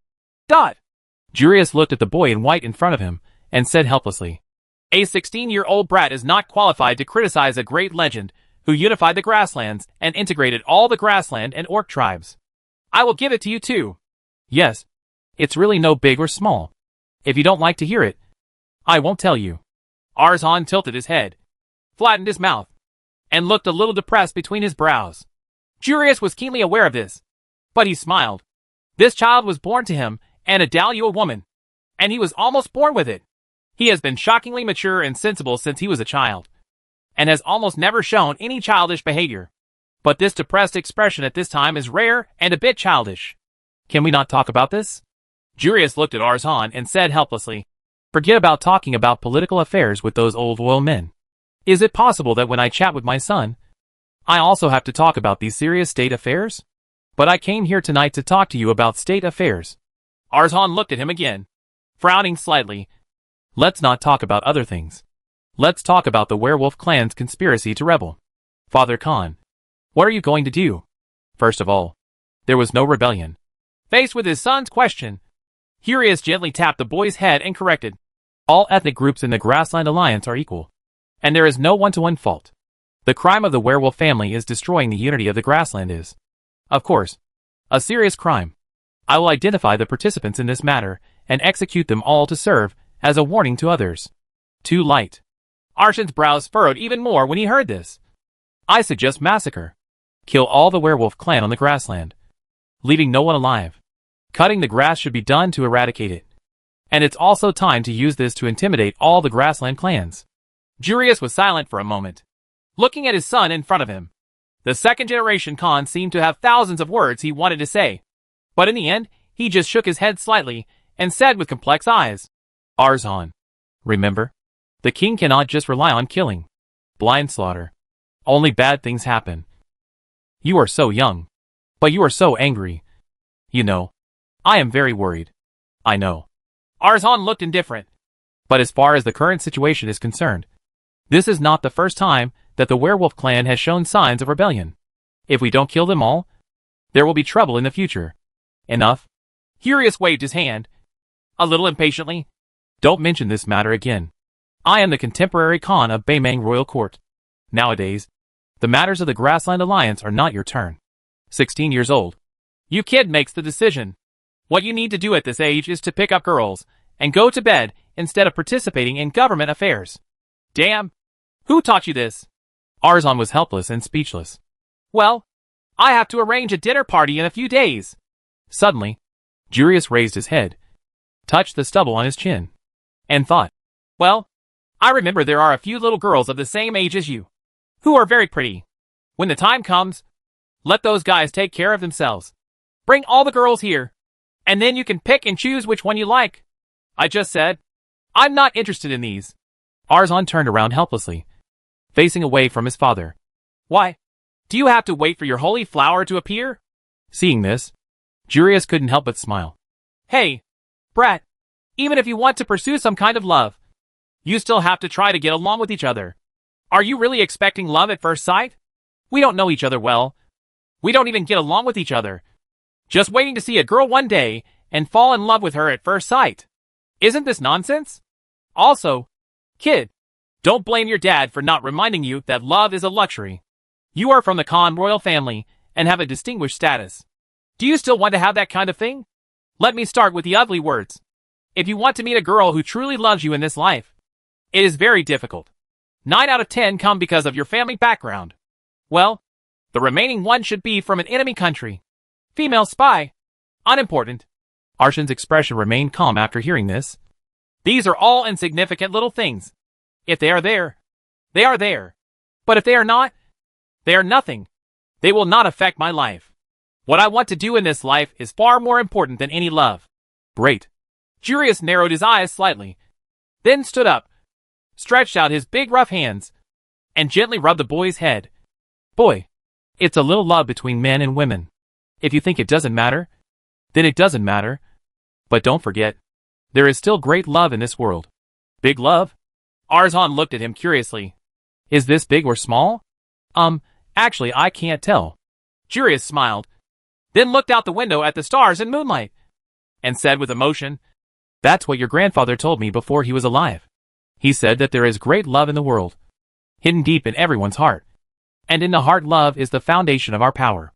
If there is no love in the heart, no matter how powerful you are just a monster. Only by controlling power with love in our hearts can we be human. There are many orc tribes on the grassland. In terms of appearance, the orcs of certain clans even look the same as some monsters. But why can these people be called orcs? But those guys are called demons and regarded as monsters? Because there is love in their hearts. Like us humans, they have love in their hearts. So they're not monsters. They're orcs. That's why your grandfather, my father, the legendary Amul Khan in everyone's mouth, chose to create the Grassland Alliance to join the hands of the orcs and the grassland people and form a big family instead of expelling the orcs. Boy, do you understand? At the end of the sentence, Jurius looked down at Arzhan and asked softly, Father Khan. Arzhan slowly raised his head and looked up at Jurius calmly. I have never met Grandpa, but judging from various records, he is always like this. He sees the world too well. You and Grandpa will treat those people the orcs regard them as family members. But what about them? Do they really regard us as compatriots? You say love? Where was the love when those beasts ate the living? As a result, my grandfather rose up powerfully and led Baimang royal court to conquer all over the country. After unifying the grassland, those brutal orcs who drank blood suddenly fell in love overnight. Absurd and ridiculous. They are orcs. They have a cruel and barbaric nature in their bones. You can never truly learn to be kind. At the end of the sentence, Arshan's eyes were extremely cold, and he stared at Jurius. The surrender of the grassland orcs is only temporary. Just because the current Baimang royal court is strong enough. Once we are weak, they will never choose to surrender again. No one gave in. The young man's gaze seemed so hot that even Jurius didn't dare to look directly at him. He couldn't help but turn his head and turn his back to him. The grassland is an alliance, and the grassland people and the orc tribes are equal compatriots. No one is surrendering to anyone. No, we are just united. Father Khan, you obviously don't believe such ridiculous and absurd words. Arzhan frowned. Jurius was completely speechless. After being silent for a long time, he could only sigh and said, Why are we talking about these things again? Didn't you say you won't mention political affairs? You little brat is only 16 years old this year. How can you do that? So much thought, huh? Arzhan. Suddenly, the strong man seemed to have thought of something. He turned around suddenly, glared at the young man in white, and shouted loudly, All races in the Grassland Alliance are equal. Grassland people and orcs are equal. There are no kings and ministers. Only alliance. This is the rule set by my father, your grandfather, and Amul Khan, the founder of Baimang Royal Court. I can't change it. You can't change it. Generations of descendants of our Nala family cannot change. Anyone who dares to disobey will suffer eternal infamy. You will also be spurned by your ancestors in the afterlife. Arzhan, do you understand? If you don't give up this idea, tomorrow, no, immediately, your identity as the heir to the throne of Khan will be given to your brother. By the end of the sentence, Jurius was already clutching the young man's shoulders, his eyes wide open. Some things have to be done by someone. If you don't do it, I will. If you don't bear the name, I will. Arzhan had no expression on his face, gently pushed his father's hand away, turned around and left. He stepped out of the threshold of the hall, and his figure in white was stretched very long by the moonlight. Father Khan, death is like a lamp going out. I don't care about my posthumous reputation. Chapter 663 Amul Khan has another secret god. Arzhan. In the colorful noble tomb, Li Guanqi, who was sitting cross-legged on the ground, suddenly opened his eyes, shouted with tears in his eyes, and even stretched out his right hand, as if he wanted to grab something. But the result was that there was nothing in front of him. If anything, there was a red-haired woman in a white dress dozens of meters away, lying among a pile of gold and silver jewelry funerary objects, sharpening her nails with a gold knife. Call. Long Ji blew on his nails, and then looked at Li Guanqi curiously. I finally woke up. What have I seen in the past 2 days? By the way, the person you called just now was Arzhan? She blinked her beautiful red eyes. Wait, Arzhan? Nala Arzhan?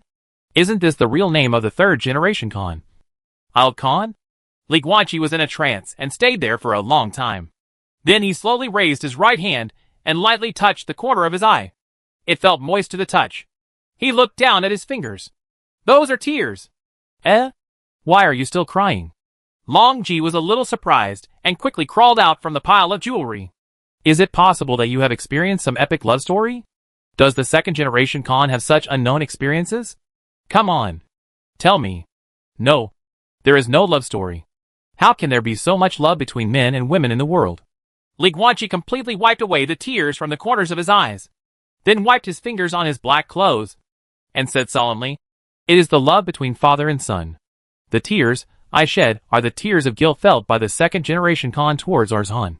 He is a father, but he left the opportunity to bear infamy to his son. And he felt guilty. Very, very guilty. Oh! The voice of the magic knife suddenly sounded in his mind. Except for love stories. I like all other stories. Tell me, what is the situation between the second generation Khan and the third generation Khan? No twists and turns.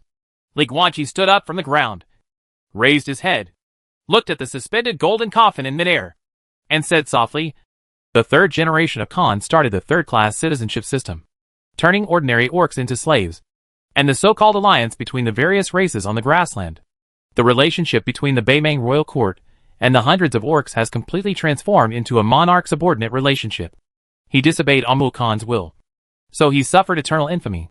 To this day, grassland history books still say that he was a terrifying tyrant who violated the will of his ancestors and oppressed the grassland orcs. But in fact, the rebellious heart of the grassland beast tribe first appeared when Arzhan was only 16 years old, during the period of the second generation Khan. The second generation Khan knows how to do it. He knew that in that case, only by formally establishing the dominance of the Beimang royal court and completely suppressing the orcs could the grassland continue to be stable.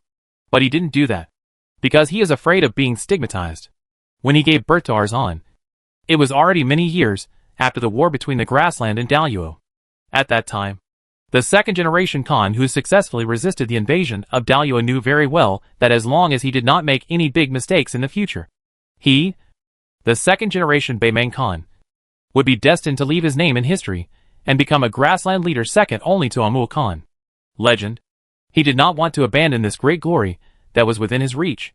Therefore, he did not dare to attack the prairie beast tribe, just because he was afraid of damaging his reputation. But he also knew very well that the situation on the grassland had reached a point where it was necessary to do nothing. When you see a cockroach in the room, it means that there are already countless cockroaches in the darkness of the room. The werewolves are plotting a rebellion. And at the same time, more orc tribes are rebelling. What the second generation Khan did not do can only be left to his son. That is, the third generation Khan, the tyrant-eyed Khan. Having said this, Li Guanqi sighed. There are some things that if the elders don't do, the younger generations have to do. This has been the case throughout the ages. Longji next to him frowned and thought for a long time, but still didn't express any opinion on the matter. Interesting. Demon Sword smiled. False fame after death? This kind of thing is difficult to define. For some people, a false reputation after death is a real fame, as meaningless as dung. But for some people, what he did during his lifetime is all he did was to have a good reputation after death. However, for the people of the Khan royal family, gaining fame after death has a different meaning. Their ancestral world, is it real? If it is true, then the second generation Khan's fame after death may indeed be very important to him. After all, can they continue to live in this afterlife? Maybe. Li Guanqi looked thoughtful. We will soon find out whether the ancestral world is true or false. But apart from that, I still don't understand something. The successor to the Khan throne of Beimang royal court was only to be determined at the beginning and could not be counted. The true identity must be determined after entering the ancestral mausoleum, entering the ancestral world, and getting the approval of Amul Khan. The third generation of Khans is the Khan who succeeded to the throne, which means that he was recognized by Amul Khan. But that's not right. Amul Khan's ideas are completely contrary to those of the third generation of Khans. A person who believes in equality and harmony can create great beauty. One believes that only strict hierarchical class rule can ensure stability. In this case, how did Amul Khan recognize the third generation of Khans? Could it be that that time was also faked? Were the sunflowers of the third generation Khan prepared in advance by the second generation Khan? Well, no, that's not the point. Suddenly, Li Guanqi's face darkened, and he continued with a solemn expression. What is really important is that in this memory, the third generation Khan, who was young at that time, mentioned that he did not understand Amul Khan's various policies. The third generation of Khan said that many of Amul Khan's decisions after unifying the grasslands baffled him, and he could not agree with them at all. He also said that he believed that the reason why Amul Khan acted too idealistic must have hidden reasons, such as some undisclosed reason, which led Amul Khan to make these seemingly unreasonable decisions. These are the original words of the third generation of Khans. And here's the key. When I integrated into the will of the second generation Khan, I could fully feel his emotional changes at that time. Just when the third generation Khan said, Amul Khan has another secret, the second generation Khan's emotions were very complicated. I can't describe the feeling in words. I felt scared and admired at the same time. It was very strange. But I can guarantee that the second generation Khan must know something about this matter. In other words, there really is something else hidden.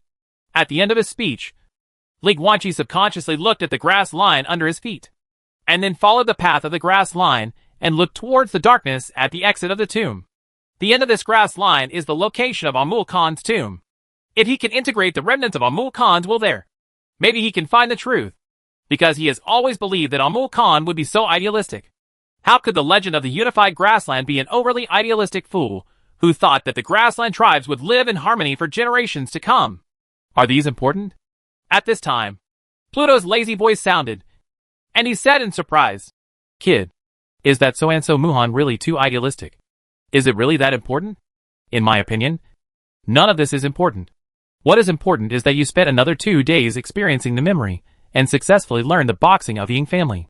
That is enough. No, you don't understand. Li Guanqi closed his eyes and frowned. That feeling. When the third generation Khan mentioned that Amul Khan had another hidden secret, the second generation Khan's emotions were very complicated. There was both helplessness and resentment. But more than anything, there is still fear and admiration. Huh? What on earth are you talking about? Pluto was stunned and said in confusion, Kid, we don't have any sense of your will. If you can't explain it clearly, we can't understand it. What is the hidden secret that makes a demigod-level figure feel both fear and deep admiration? Li Guanqi closed his eyes and muttered to himself, that Emperor Ing Chung of Great Luo, who beat the second generation Khan twice? Shukong hesitated. No. Demon Knife denied aloud. They are both demigods and rulers. Although the second generation Khan cannot defeat the Emperor of Daluo, he is not afraid. Even if he is afraid, it is impossible to worship him. Is that Amul Khan himself? Long Ji also participated in the discussion and asked curiously, is it normal for a son to be afraid of his father, and at the same time admire his father? No. Li Guanqi still closed his eyes, constantly reminiscing about the feeling that had just merged into his memory, and shook his head gently. I can feel the emotions of the second generation Khan, but when he simply mentioned Amul Khan, there was no admiration or fear in his heart. Only deep feelings, helplessness, and a little respect. And the key point is not Amul Khan, but Amul Khan's hidden secret. That hidden secret is the reason why the second generation Khan is afraid and frightened. Not Luo Di, not his father, but he can make a demigod-level strongman fear and worship, awe-inspiring. Pluto's voice sounded slowly. Suddenly, Li Guanqi opened his eyes suddenly, his blue pupils trembling slightly. The next moment, he and Pluto said in unison, It's a god! Listening to the conclusions drawn by Li Guanqi and Hades, Shen Kong couldn't help but hesitate. Well, although it is true that a god can make so-called demigods feel fear and worship, but this is too far-fetched. In addition to gods, there are also a lot of things can make a demigod feel in awe. Isn't it? Right. Li Guanqi did not deny it, but nodded slightly. That's true. But compared to those, I still prefer the answer of gods, because Amul Khan's rise was too sudden. In the new era, the Ayabel Prairie area was the area with the largest number and variety of subhuman species remaining. For more than 2,700 years since the beginning of the new era, Humans and many orc tribes on this grassland have been fighting endlessly, and there has never been a time for unity. Before the rise of Amul Khan, the period when the grassland power was at its lowest was just the three pillars of the werewolf tribe, the birdman tribe, and the grassland human tribe. Moreover, this situation soon collapsed again and turned into a melee among more than a dozen tribes again. In those years, the grassland human tribe has always been at the upper level and has always been the strongest on the grassland. But it has never had the ability to unify, until Amul Khan suddenly emerged. His strength makes no sense. He comes from a prairie clan called the Nala tribe. Before him, there had never been a strong person at the 9 palaces level in the entire Nala tribe. And his personal record from the 1 Yuan level to the Bagua level was also very ordinary. Until he appeared on the grassland for the first time as a Jiogong level person. In his first battle at the Jiogong level, he killed a late-stage Jiogong level leopard man in seconds. From then on, Amul Khan began to rise strongly. He first led the Nala tribe to integrate all the grassland tribes and created the Baimang royal court. Then he went to fight as the Khan of the royal court and conquered every orc tribe. Will always form an alliance with the other party, making their team larger and larger. In just a few years, he conquered the entire grassland, became the overlord of the grassland, and founded the Grassland Alliance. But why? How did he become stronger? There was less than 5 years between the last time Amul Khan appeared in the public as a Bagua level and his first appearance as a Jiogong level. And then he appeared again in just a few years. Within, he has reached the level of a demigod. Why did he have such high combat power as soon as he entered the 9 palaces level? Why was he able to reach the demigod level within just a few years after advancing to the Jiogong level? No one knows. The common people at the bottom of the grassland all regard him as a god descending to earth.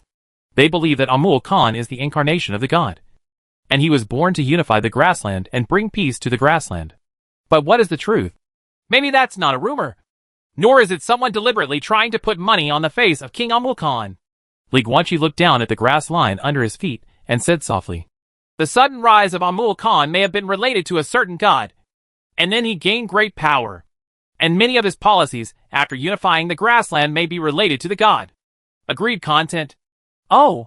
The dragon halberd next to him crossed his arms and narrowed his beautiful eyes slightly. You mean? A certain god gave him power and asked him to bring peace to the grassland, and to make all races on the grassland equal, harmonious and friendly. Get along? Impossible. Xuankong's voice sounded. After Ragnarok, the gods fell, and there were no gods left at all. Where can that Amul Khan go to get a blessing from the gods? Everything is possible. However, Demon Sword gave a different view and said slowly, "Do you still remember what happened with the god of fire? Assuming that the voice this kid heard last time in the real world was really the god of fire, then it proves that the god is really it can be resurrected. And Vulcan has regained a little bit of strength and consciousness. And don't forget, Vulcan died very young, 20,000 years before Ragnarok. That's right. But in fact, there are some gods who die earlier than the god of fire. If the factor required for the recovery of gods is time, is it possible that those gods who died earlier than the god of Vulcan will regain more power and consciousness than the god of Vulcan? Have you even been able to give power and will to a certain human being? I need to find answers." Li Guanqi's eyes were solemn, and he said slowly, "It is by no means without reason that all extraordinary beings travel to this new era period. The future god placed them in this period, which means that there will be some kind of major event in the few years starting from new era 4870. What is it? This is a new era. A godless era in which all gods have fallen. In theory, gods have the possibility of resurrection. In this context of the times, it is difficult for people not to doubt something when the god of the future puts extraordinary beings like them at this point in time." Chapter 664 Crystal Coffin. A beautiful corpse with an incorruptible body. If the second generation Khan also knows something about this matter, then why don't you continue to experience his memories? Long Ji looked at Li Guanqi and asked curiously, "Maybe, if we continue to experience memories, we can learn something through the perspective of the second generation Khan?" "No. I've read them all." Li Guanqi looked up into the air, looking at the golden coffin suspended in the air held by several chains, and said helplessly, "Although this tomb can preserve some important memory fragments for the deceased, it does not every important memory survives. Only a part of it can be left behind, and the vast majority cannot be left behind. Obviously, the second generation Khan did not retain any memory of this incident, because I have read all the remaining will and memories of the second generation Khan. and there is nothing else to read. This is the reason why I woke up. So, we can only find the person involved. After Long Ji heard this, he glanced at the grass line on the ground, followed the path of the grass line, and looked towards the dark exit of the tomb. Since the truth cannot be found here with the second generation Khan, then we can only go find the first generation Khan. Huh? By the way, where are the incense sticks and the paintings? When Li Guanqi mentioned this, he realized that his hands were empty. Zhu Lingxiang and the portrait of herself dressed as a woman were nowhere to be found. He remembered, at the beginning, he was holding these two things, and then in an inactive state, he was forced to enter the remaining memory fragments of the second generation Khan for the first time. And then he completely took these two things away. I forgot about it and didn't think about it at all. Well, there it is. Long Ji turned around and pointed at a white jade round table not far away, with a picture scroll and a small basin of sand on it. The ancestral incense, emitting golden smoke, was inserted into the sand. When you first realized the memory, you didn't turn on synesthesia, and your body and hands kept moving. So I put away the incense and the scroll in your hand. Long Ji explained to Li Guanqi. Thanks. Li Guanqi nodded. And then with a thought, he released his spiritual power to retrieve the object from the air, photographed the ancestral spirit incense and the scroll from the air, and held it in his hand again. The picture scroll is naturally still the same picture scroll, unchanged. But at this time, the top part of the ancestral incense had been burned off.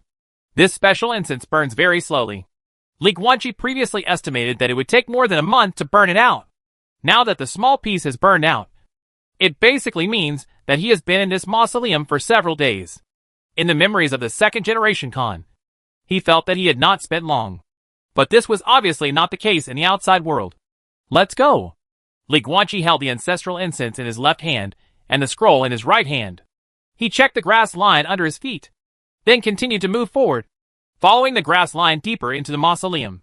During this period, Dragon Halberd initially transformed into a human form and walked with him for a while, but soon became bored with the environment in these tombs, transformed into the body of a divine weapon again, and returned to the divine weapon box.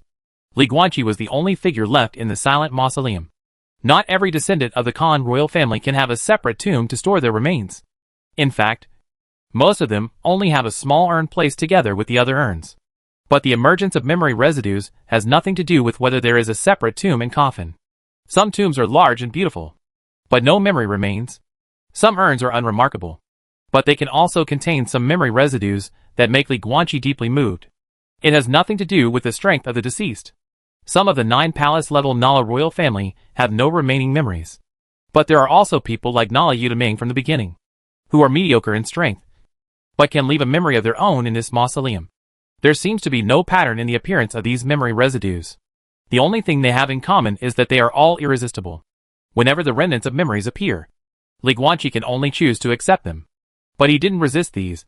After all, this was considered interesting. Moving along the grass line, he passed many tombs, many urns, and many Khan's mausoleums, receiving various memories, and discovered another phenomenon. Only Khan's memory fragments will cause the flow of time to be different. In the memories of ordinary dead people, Li Guanqi felt that as long as he had passed, so much time had passed by the outside world. But those memories of Khan were different. He felt that only a few minutes had passed in the memory fragments, while more than 10 hours or even more than a day had often passed in the outside world. As for why, that is unknown. Elder brother! Suddenly, a female voice full of anxiety came from all directions. Isn't it? Li Guanqi suddenly showed a bitter face when he heard this female voice. The Khan royal family is not very patriarchal. Those married female royals were naturally buried in the mausoleums of their husbands' families. But as long as they are not married, even female royals can be buried in the ancestral tombs of the Khan royal family. Therefore, there are both men and women in this mausoleum. And among the memory fragments Li Guanqi has experienced along the way, naturally many of them come from female deceased. Although there is no pattern in the appearance of memory residues, the content of the memory residues is regular. They are basically experiences that are important to the deceased and impress them deeply. What experiences have been memorable for women? The first taste of the forbidden fruit between men and women can obviously be counted as one. As a man, Li Guanqi had to experience this kind of thing from a woman's first perspective and perception. The feeling was not to mention strange. although he would not be able to distinguish himself during the process of receiving the memory. After it was over, he will remember it. Along the way, he was full of this kind of memory, and he had already experienced it a full 7 times. In a sense, he was somewhat used to it. So, now it's the 8th time? Li Guanqi looked around and looked at this luxurious and exquisite tomb with an extremely complicated expression. He didn't leave this place quickly because he had already tried it before, and it didn't work at all. Hearing the sound is a symbol of the residual appearance of memory. As long as he hears the sound, no matter where he goes next, no matter where he goes, the memory residue will appear. If it is fast, it will appear in an instant.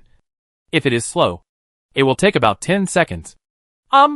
Suddenly, Li Guanqi looked at the coffin in the center of the tomb, with a look of shock on his face.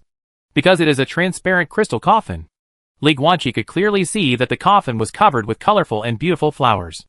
A beautiful woman with an incorruptible corpse, wearing a long white dress with wide sleeves full of Daliao style, was lying among these flowers, with a demure expression, her eyes closed, and the corners of her mouth raised slightly, as if she was smiling, like A's Sleeping Beauty.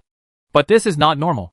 Li Guanqi walked in this mausoleum, and never saw anyone buried in a transparent crystal coffin. In this ancestral mausoleum of the Beimang royal court, the remains of the royal family members, who can be preserved, are either gold coffins or jade coffins. This crystal coffin is the first of its kind. But if that were the case, it would not be enough to shock Li Guanqi. What really shocked and confused him was that the transparent crystal coffin clearly conflicted with the culture of the New Age grassland people. In the culture of the New Age grassland people, it is absolutely not allowed to bury someone in a transparent crystal coffin. Because of the transparent crystal coffin, the body of the deceased can be seen directly from the outside. People in the New Century Prairie believe that if the body of the deceased can be peeped at will, he will not be able to rest in peace. So the coffins in this mausoleum are sealed and isolated from sight. It is not important how this concept was formed.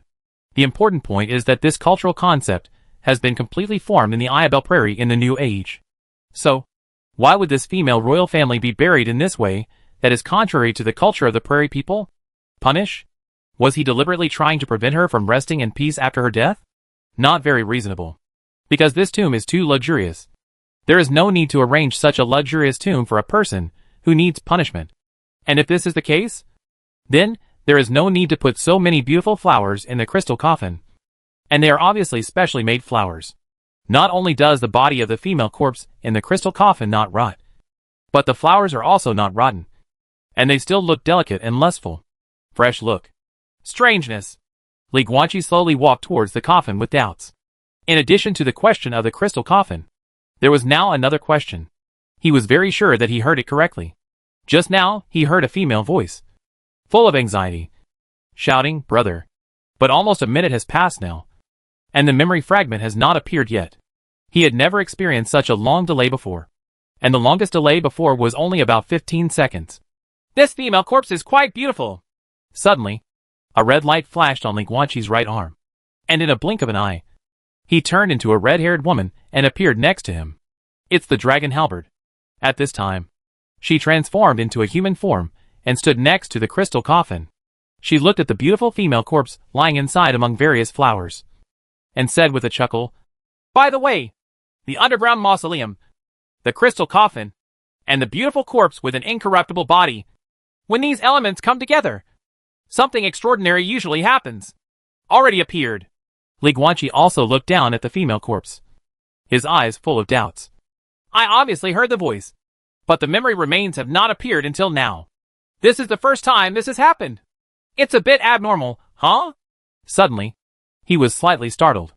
I don't know if it was an illusion, but the more he looked at this beautiful female corpse, the more he felt that her features and eyes were somewhat similar to the third-generation Khan Arzan in his youth.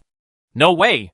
Li Guanqi thought of the previous brother, and quickly walked around to the other side of the crystal coffin to look at the inscription on the base of the coffin. Nara Metaram. Flower Fairy! Longji also came to Li Guanqi at this time.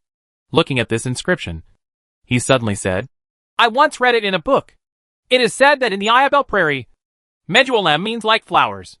A fairy who is as beautiful as a child."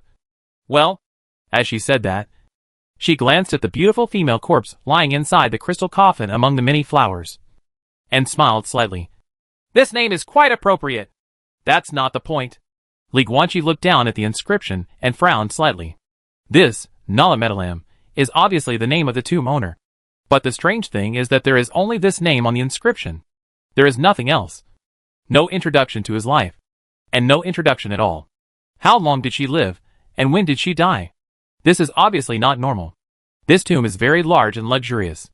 The owner of a tomb like this is usually a member of the royal family with a very high status or a very high level of cultivation. The inscription on the coffin cannot just be a perfunctory carving of a name. Luxurious tomb. Unreasonable crystal coffin. A life without any records. The beautiful and incorruptible female corpse. Only sound appeared. But no memory residue appeared. Something's wrong. Li Guanqi looked around and looked at this luxurious tomb with a strange look on his face. Everything about this tomb is unusual. Brother, I don't want to marry.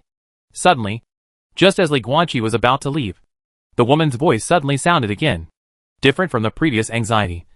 This, brother, was full of sadness and faintly crying. Buzz.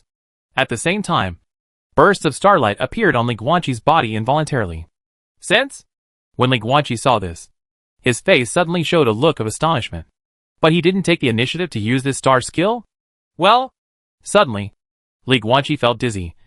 His body swayed, and he covered his head with his right hand, his eyes wandering. In a daze, he seemed to see that his raised right hand had become much smaller? No, not only has it become smaller, but it has also become softer and fairer. The sleeves at the wrists are no longer black narrow sleeves, but white wide sleeves embroidered with pink flowers. Li Guanqi looked at this scene with an increasingly confused expression. Finally, he closed his eyes, but 2 lines of clear tears fell from the corners of his eyes, gathered on his chin, condensed into a teardrop, and fell towards the gray-white tomb floor. Crack! Tears fell slowly in midair, finally dripping on the surface of a black floor tile and splashing. Brother, don't do this. Okay. Elder brother. No, I don't want to marry. The night was dark. Above the dim hall, a beautiful woman in a white dress knelt on the black floor, pulling on the sleeves of a young man in white, looking at him with tearful eyes, her eyes red from crying. And she kept pleading. The physical features of this man and woman are slightly different from most prairie people. The first is the skin color. Both of them have fair skin color, which is very different from the wheat-colored skin of the prairie people. In addition, the temperament is also very different. The man was dressed in simple white clothes. Although it was elegant, it also complemented the elegant and scholarly spirit in him, which was completely different from the rough and bold appearance of most prairie men. As for the woman in the white dress, perhaps because she was kneeling and sobbing at this time, she had a fragile beauty that I felt pity for, which was different from the strong and fortitude of most prairie women. But they are prairie people, and they are prairie people with a high status. The former is now the supreme overlord of the grassland, the 3rd-generation Khan of Baimang Royal Court, Isle Khan, Arzhan. The latter is Isle of Khan's half-sister, the Prairie Pearl Flower Princess, Metaram. What? I don't want to marry that person, brother. I don't. Metaram knelt at Arshan's feet, pulling on his sleeves, crying and begging. Arzhan lowered his eyes and looked at his sister kneeling at his feet. His handsome face was filled with unbearable expression, and his eyes were extremely complicated. But in the end, he raised his head slightly, took a deep breath, and gently let go of Metalam's hand. Don't be childish. When a girl grows up, she will eventually get married. Arzhan stepped forward, walked towards the throne above the main hall, and said softly, Na Batu is a great man. He grew up in Daoyuan and studied in Daoyuan Wufu. He has always accepted the concept of Wufu Zhong. His education is impeccable in all aspects. He will be a good husband. I believe, brother. He will be very good to you. I promise. What the hell are you talking about? Metalam stood up suddenly and looked at Arshan's back with his tear-filled red eyes. His voice could not contain his tears. Brother, you clearly know that the person I like is not him. But, enough! Arzhan shouted in a deep voice. And the space in the entire hall was stagnant. He solidified the space with the power of the law of space, making Metaram imprisoned, unable to move his body, let alone say the rest of his words. Arzhan turned around, looked at Metaram, who was imprisoned in place, opened his mouth, but stopped talking. He seemed to have thousands of words stuck in his chest. But in the end, he didn't choose to talk. The Baimang Khan withdrew his gaze, took a deep breath, turned his back to his sister, and said in a calm tone, "Go back and prepare. In 3 days, your wedding to Nevada will be held. At that time, the entire grassland will celebrate it. And so will I." "Why is he still crying?" Tomb chamber. Next to the crystal coffin, Li Guanqi sat on the floor, leaning against the crystal coffin with his eyes closed tightly, his face full of sadness, and tears kept falling from the corners of his eyes. "The master has been crying for 8 hours straight." Xuankeng's voice was full of curiosity. "What kind of memory is he experiencing that he can cry for so long? Something's not right." In another corner of the tomb, Long Ji, who had transformed into a human form, sat on a sapphire chair, looking at the flowers and the incorruptible female body in the crystal coffin. He frowned slightly. He has never experienced such a long memory. That is to say, because the time flow rate is different. However, judging from the previous situation, except for the memory of the Khan, there will be no time difference in the memory of other royal children. However, as far as I know, there has never been any female Khan in the Beimang royal court. No respond. Faced with Longji's doubts, Shukong and the others didn't know what to say. As time went by, Li Guanqi beside the crystal coffin gradually stopped crying, and his expression instead was one of deep shock. "This?" Candlelight flickers. Metaram sat at the desk, looking at the letter in his hand, his eyes filled with disbelief. "So, there is really a God in the world?" Chapter 665. The man who single-handedly delays the resurrection of the gods. "How could this happen? How could this happen?" The late-night breeze came through the window. The dim candlelight swayed gently. Metalam, who had been married for many years, was sitting at a desk. After reading the yellowed letter in his hand, he could not return to his senses for a long time, because the handwriting on the letter was clearly left by his biological father, the previous Khan. "Urias, Metalam, my daughter," seized the word like the face. "I know that you will be surprised by the appearance of this letter. After all, I was very fond of you when I was alive, and never had any deep love between father and daughter. So you may feel that I have no reason to leave you this letter. However, I left the imprint of my soul on this letter. This is a proof of identity. You can use this to confirm it. Now, it's time to get down to business. If you can receive this letter, it means that the situation in the grassland has reached an irreversible situation. The rebellious heart of the grassland orcs may have been known to everyone, and your brother Arzhan is about to make a decision that will bring him eternal infamy and endless torture after his death. I'm ashamed of him. I didn't even tell him the truth back then because I was selfish. While I wanted eternal life, I also wanted him to do the right thing and let him bear the horrific price. I'm a complete asshole. I don't deserve to be a father. I'm dying. I can feel the end of my lifespan approaching. And I don't understand until now that I can't be so selfish. But your brother has grown up. He is too mature and has his own opinions. His mind will not be shaken by me. Even if I tell him the truth now, it is already too late. But there is still a chance. Metalam, it's you? In your brother's heart, your status is supreme. He only cares about you. I hope you can stop him. Metaram, I am going to tell you something next. And the content of the writing below is top secret. You must not tell anyone except your brother. And even you and your brother need special methods to see. This method is, mix your blood and your mother's ashes at a ratio of 1:1. And then apply it on the surface of the letter, so that you can see it. Sorry, Metaramu. Please forgive me for using this method to prevent others from prying eyes. But I must ensure that only you and your brother can see what follows. This is a last resort. So, I'm going to start talking. This matter has to start with my father. Your grandfather, Amul Khan. He is a legend on the prairie. But his power does not all come from himself. The reason why he was able to step from Bagua level to Jiogon level was because of an adventure. He saw the gods. A true god. Your grandfather was the only lucky person who could communicate with that god. So he became the chosen one and had the power to mobilize the power of the gods. You must not believe it. But your grandfather has actually never been able to open the second law palace in his life, and has been stuck at the early stage of the 9 palaces throughout his life. The reason why he can possess semi-god level combat power is because he can mobilize the power of gods. The god did not identify himself. And your grandpa has always called him Lord God. This is a deal. Lord God gave your grandfather the power to unify the grassland.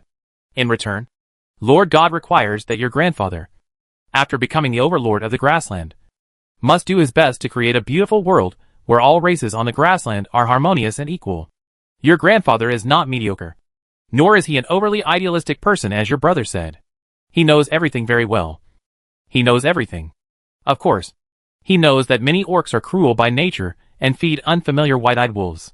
If he blindly pursues equality with them, he will only get a bite from the orcs. But he had to do it because it was the will of the god.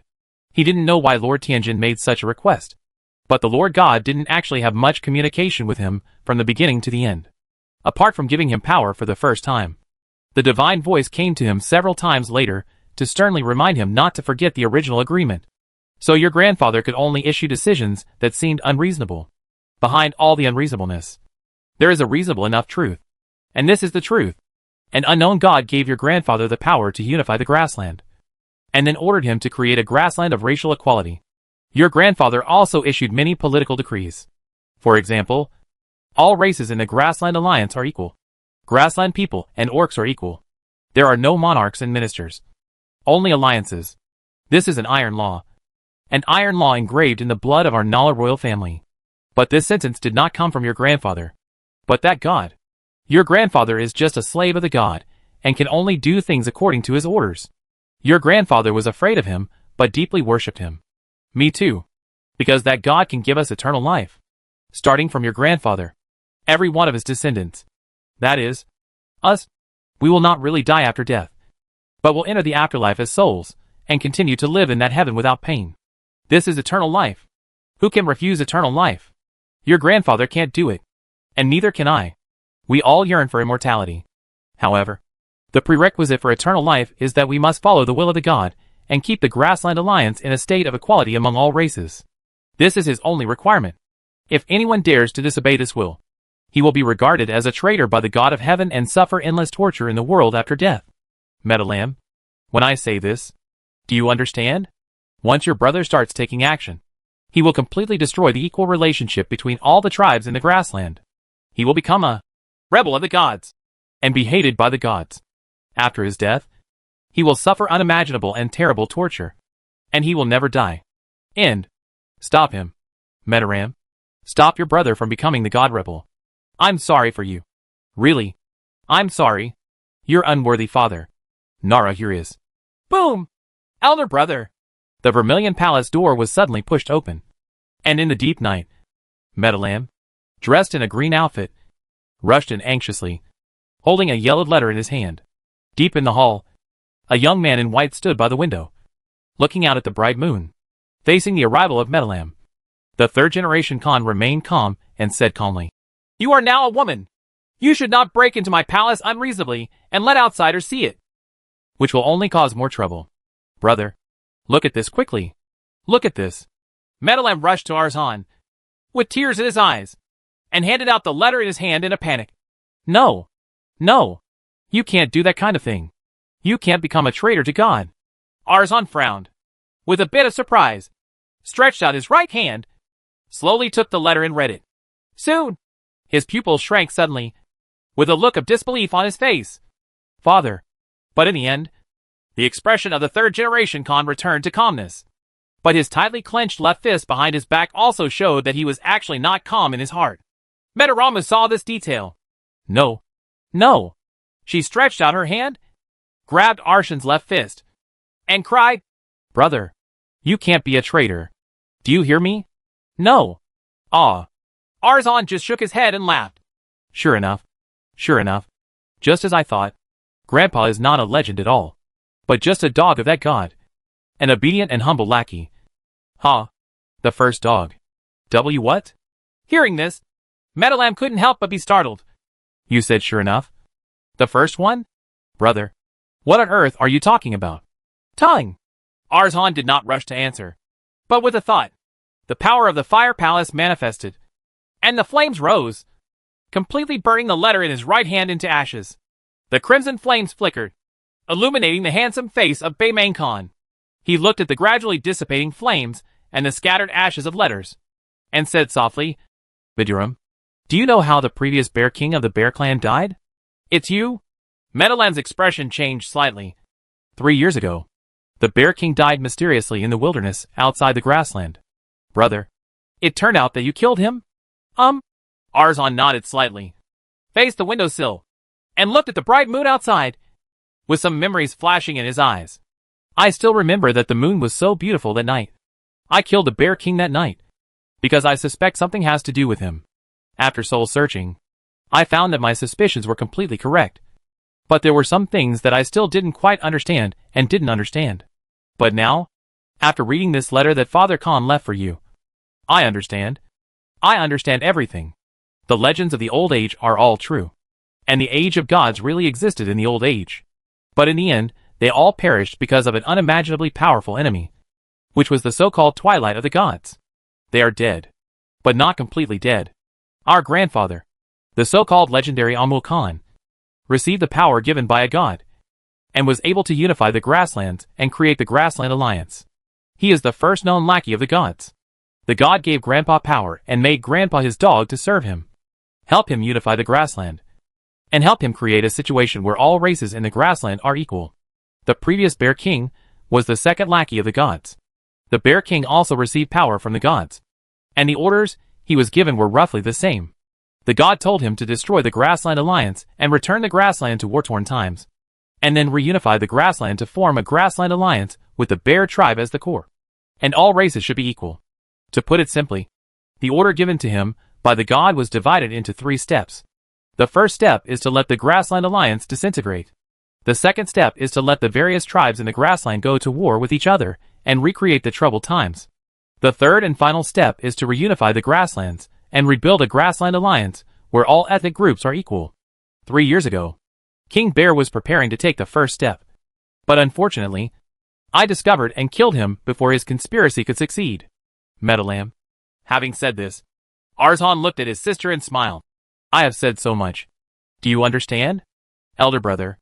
Metarama looked at him in shock. The previous Bear King obtained the power of the gods. And you? You killed a Bear King who had the power of the gods? That's not the point. Arzon shook his head gently and said calmly, that's not what I want to tell you. You missed the point of what I just said. What's the point?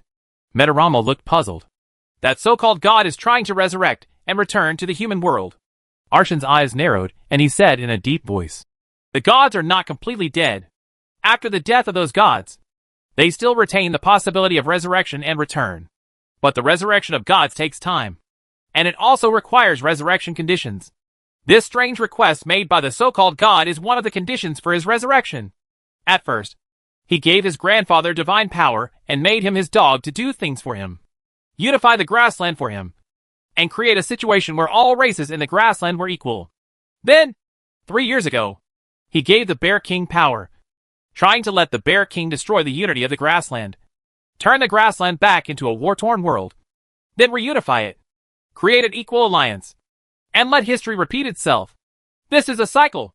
In the war-torn times, the world is unified and all races are equal. In the troubled times, the world is reunited and all races are equal, and so on. The cycle continues. That god, through his human manipulation, is causing the grassland to continue to repeat this historical phenomenon of unification in troubled times, and equality of all ethnic groups. Why? There are too many complicated secrets in this, and it contains a lot of my personal speculations, so I can't explain them all to you right now. But, Metalam! Arzon stared at his sister and shouted in a deep voice. Believe me. Believe brother. This is how the gods are resurrected. The resurrection of the gods requires a special method that is difficult for us to understand. They need to control a certain phenomenon. Only in this way can they speed up the resurrection.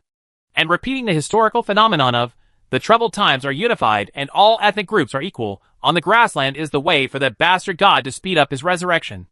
In order to resurrect himself, that bastard tried to return the grassland to the war-torn world. Metalan, my sister, you know very well that a war-torn world will kill a large number of innocent people on the grassland, and countless people will have their families destroyed and their families displaced. At the end of the sentence, the Baymain Khan's eyes were filled with blazing anger. However, when Metalam heard this, his pupil shrank, his delicate body trembled slightly, and his heart was full of fear. He said in a trembling voice, Brother, I don't understand. This is definitely not the case. In fact, it is not the case at all. It's so complicated. Don't think too much about it. Be good. Let's just let nature take its course and don't go against the gods. Okay? You understand. Arzon looked at her and just smiled. You have been smart since you were a child. Smarter than me.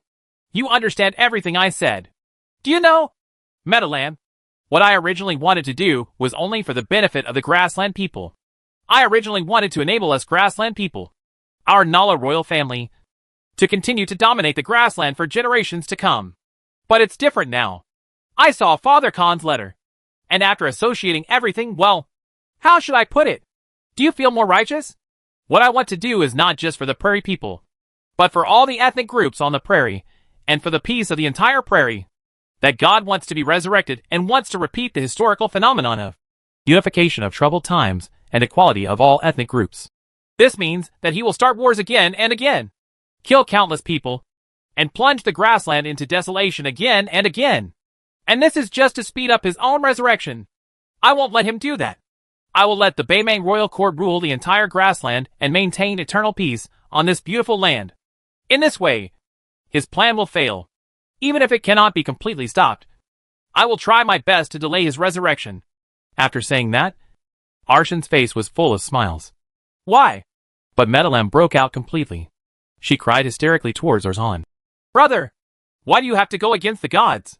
If the god wants to be resurrected, then let him be resurrected. So what if he is a dog? That's God. What if we become a god's dog? What does it have to do with the destruction of the grasslands? No.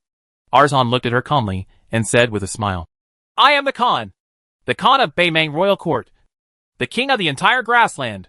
I protect the people on this grassland. After I put on the grassland crown, I will be engraved on it. Responsibility deep in my soul. This is the responsibility of the king.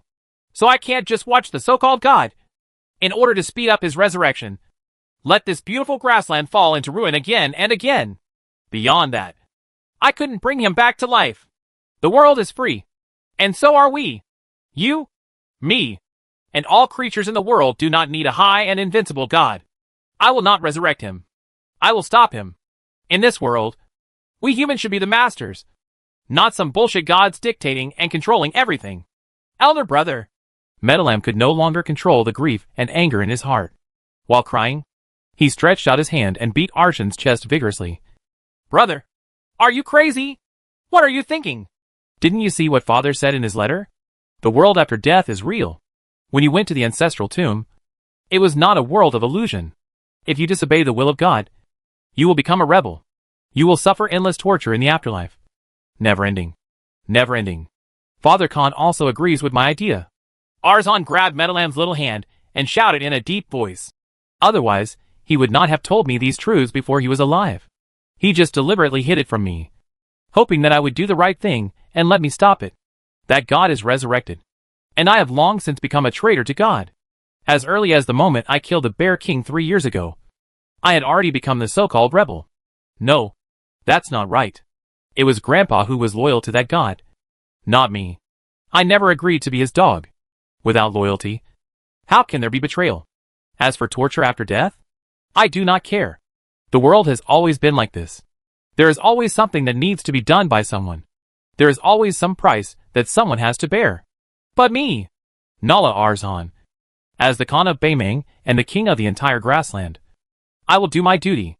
Chapter 666, The Tyrant of the Grassland. I'll Khan. Elder brother. The moon is as bright as frost.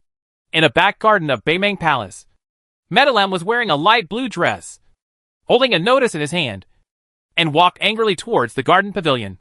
In the pavilion, there was only a young man in white with sharp eyebrows and starry eyes sitting at the stone table, drinking alone in front of the moon, facing the arrival of his sister. The Baymang Khan looked helpless. After putting down the jeweled wine glass in his hand, he sighed softly. I have told you many times, don't come to my palace alone at night and let outsiders see you. Just causing the wind. Snapped. Before he finished speaking, Medaram threw the notice in his hand at his face and said angrily, Brother, what are you thinking? Third-class citizen slavery? Let ordinary orcs become slaves of the prairie people. Brother, are you still my brother? It's not enough to deprive the orc tribes of their royal power. Make them completely loyal as ministers, and plunder the resources of the orc territory. Now what kind of third-class citizen slavery are you creating? Do you want our grasslands to completely turn into a slave system country? How could you do something so cruel and ridiculous? Others don't understand. But you should understand. Arzon was not angry. He just took the notice down and placed it gently on the table. He lowered his eyes, looked at the content on the notice, and said softly, "Over the years, I have been investigating the matter of that god. And finally I found that even if he cannot continue to repeat the historical phenomenon of the troubled times are unified, and all races are equal, his resurrection process is still continuing, because all ethnic groups on the grassland are equal. This social state is also good for him. It is not enough, far from enough, to deprive the orc tribes of their royal rights and allow the orcs to formally surrender to our Baymang royal court. With the emergence of the third-class citizenship system that completely reduced the orcs to the slaves of the prairie people. I admit that of course I have selfish motives. I want the prairie people to become the sole masters of the grassland. And I want the Nala royal family to be passed down for generations to come. But at the same time, I also have righteousness. No matter how future generations evaluate me, no matter how you view me, I have a clear conscience." Absurd. Metalam's face was full of anger, and he cursed loudly. "What kind of righteousness is this? After so many years, how come you still think your idea is right? How can the conditions for the resurrection of the gods be so strange? That is completely meaningless logic. You are just making excuses for your brutal rule. Brother, you have really changed." By the end of the sentence, the woman's eyes were filled with tears, and her voice was filled with tears. The person in front of me at this time seems to be increasingly difficult to overlap with the young man in white with a gentle smile in the sun. Arzon looked at Metalam with complicated eyes. His lips moved as if he wanted to say something. But in the end, he said nothing. "You don't need to worry about these things." The Baymang Khan withdrew his gaze, picked up the jeweled wine glass on the table and took a sip. "I don't need to care." Metaram looked at him and gritted his teeth. "Brother, after you became a rebel, do you think the god will let the rest of our family go? Do you really think the god will judge the situation and punish individuals?" Father Khan has already given the answer. Arzon put down his wine glass, looked at the bright moon in the sky, and said softly, "Do you still remember the letter you gave me 10 years ago?" Father Khan said in the letter that he was selfish when he was alive. While he wanted to gain eternal life, he also wanted me to do the right thing and let me pay the horrific price. Isn't this obvious enough? He wanted me to go against the gods, and he thought I could get rewards from the gods. Why? Because Father Khan has always known that even if I become a rebel and destroy the gods' plan, I will be the only one who will be tortured, and other tribesmen will not be implicated. Even he, who deliberately concealed the truth and induced me to do this, can still be rewarded with eternal life. Why? Is that God so stupid and so easy to fool? No, not possible. I am more inclined to believe that the God has not really awakened at all. All his actions in this era are set in advance. Similar to the program in the formation circuit. He searched for the chosen one twice, and was given divine power twice. The first time was given to his grandfather, and the second time was given to the Bear King of that generation. Both times, the divine power was given unconsciously, and was the automatic behavior of the program. Father Khan said that the god had not communicated with his grandfather a few times at all. In addition to the first order, the divine voice came to him several times in the following times to sternly remind him not to forget the original agreement. And after I searched the Soul Bear King, I found the same thing. Except for the first time he gave the order. The rest of the reminders the god gave him were exactly the same in terms of content, tone, and emotional ups and downs. In other words, it is simply the same sentence repeated. The so-called identification of God's chosen ones. Granting of divine power. Rewards of eternal life after death. Identification of those who rebel against God. And punishment of those who rebel against God are all programs set by the God in advance, and can run automatically. And he himself has not regained consciousness until now. At this point, Arzon took another sip of wine, and then continued calmly. All I am doing now is to delay his awakening and resurrection as much as possible. As I said 10 years ago, this world does not need God. Absurd. Ridiculous. Metarama didn't know how to refute this increasingly unfamiliar brother, so he just looked at him with red eyes. Whatever you think. Arzon turned his back to his sister and said softly, "These conclusions of mine are well-founded. But you shouldn't know those secrets. So whether you believe my conclusions or not, it's still the same sentence. You can't know these things. There is no need to take care of it. Just leave it all to me. I will bear the cost of opposing the gods alone. As for the third-class citizenship system, there is no need to talk about it anymore. This matter cannot be implemented with a single edict. The paper edict I issue today is not a reminder to start implementation, but a notice of successful implementation. The content of this policy has already been started over the years, but now it is just being completely perfected and finally finalized. Metaram was completely silent and said nothing. Arzon continued to drink to you alone. Also silent. For a moment. In the garden pavilion under the night, the only sounds left were the sounds of pouring and drinking wine, and the rustling of the flowers in the evening breeze. Correct. Suddenly, Arzon turned around and looked at Metalam with a frown. I just remembered that your husband Abata came to me 2 days ago and told me in grievance that you had been married to him for more than 30 years. But until now, you two have never had sex even once. And you are not even willing to touch your hands. Is this true or false? How? When he mentioned this matter, Metalam's face suddenly darkened and he looked at him coldly. Which law on the grassland stipulates that husband and wife must have sex? Which law stipulates that a wife must touch her husband? Tomorrow, you will be able to see these 2 newly added provisions in the law of the grassland. Arzon frowned. Then you can also attend your sister's funeral at the same time. Metaram's voice was cold. As soon as these words came out, Arzon was speechless. You are husband and wife.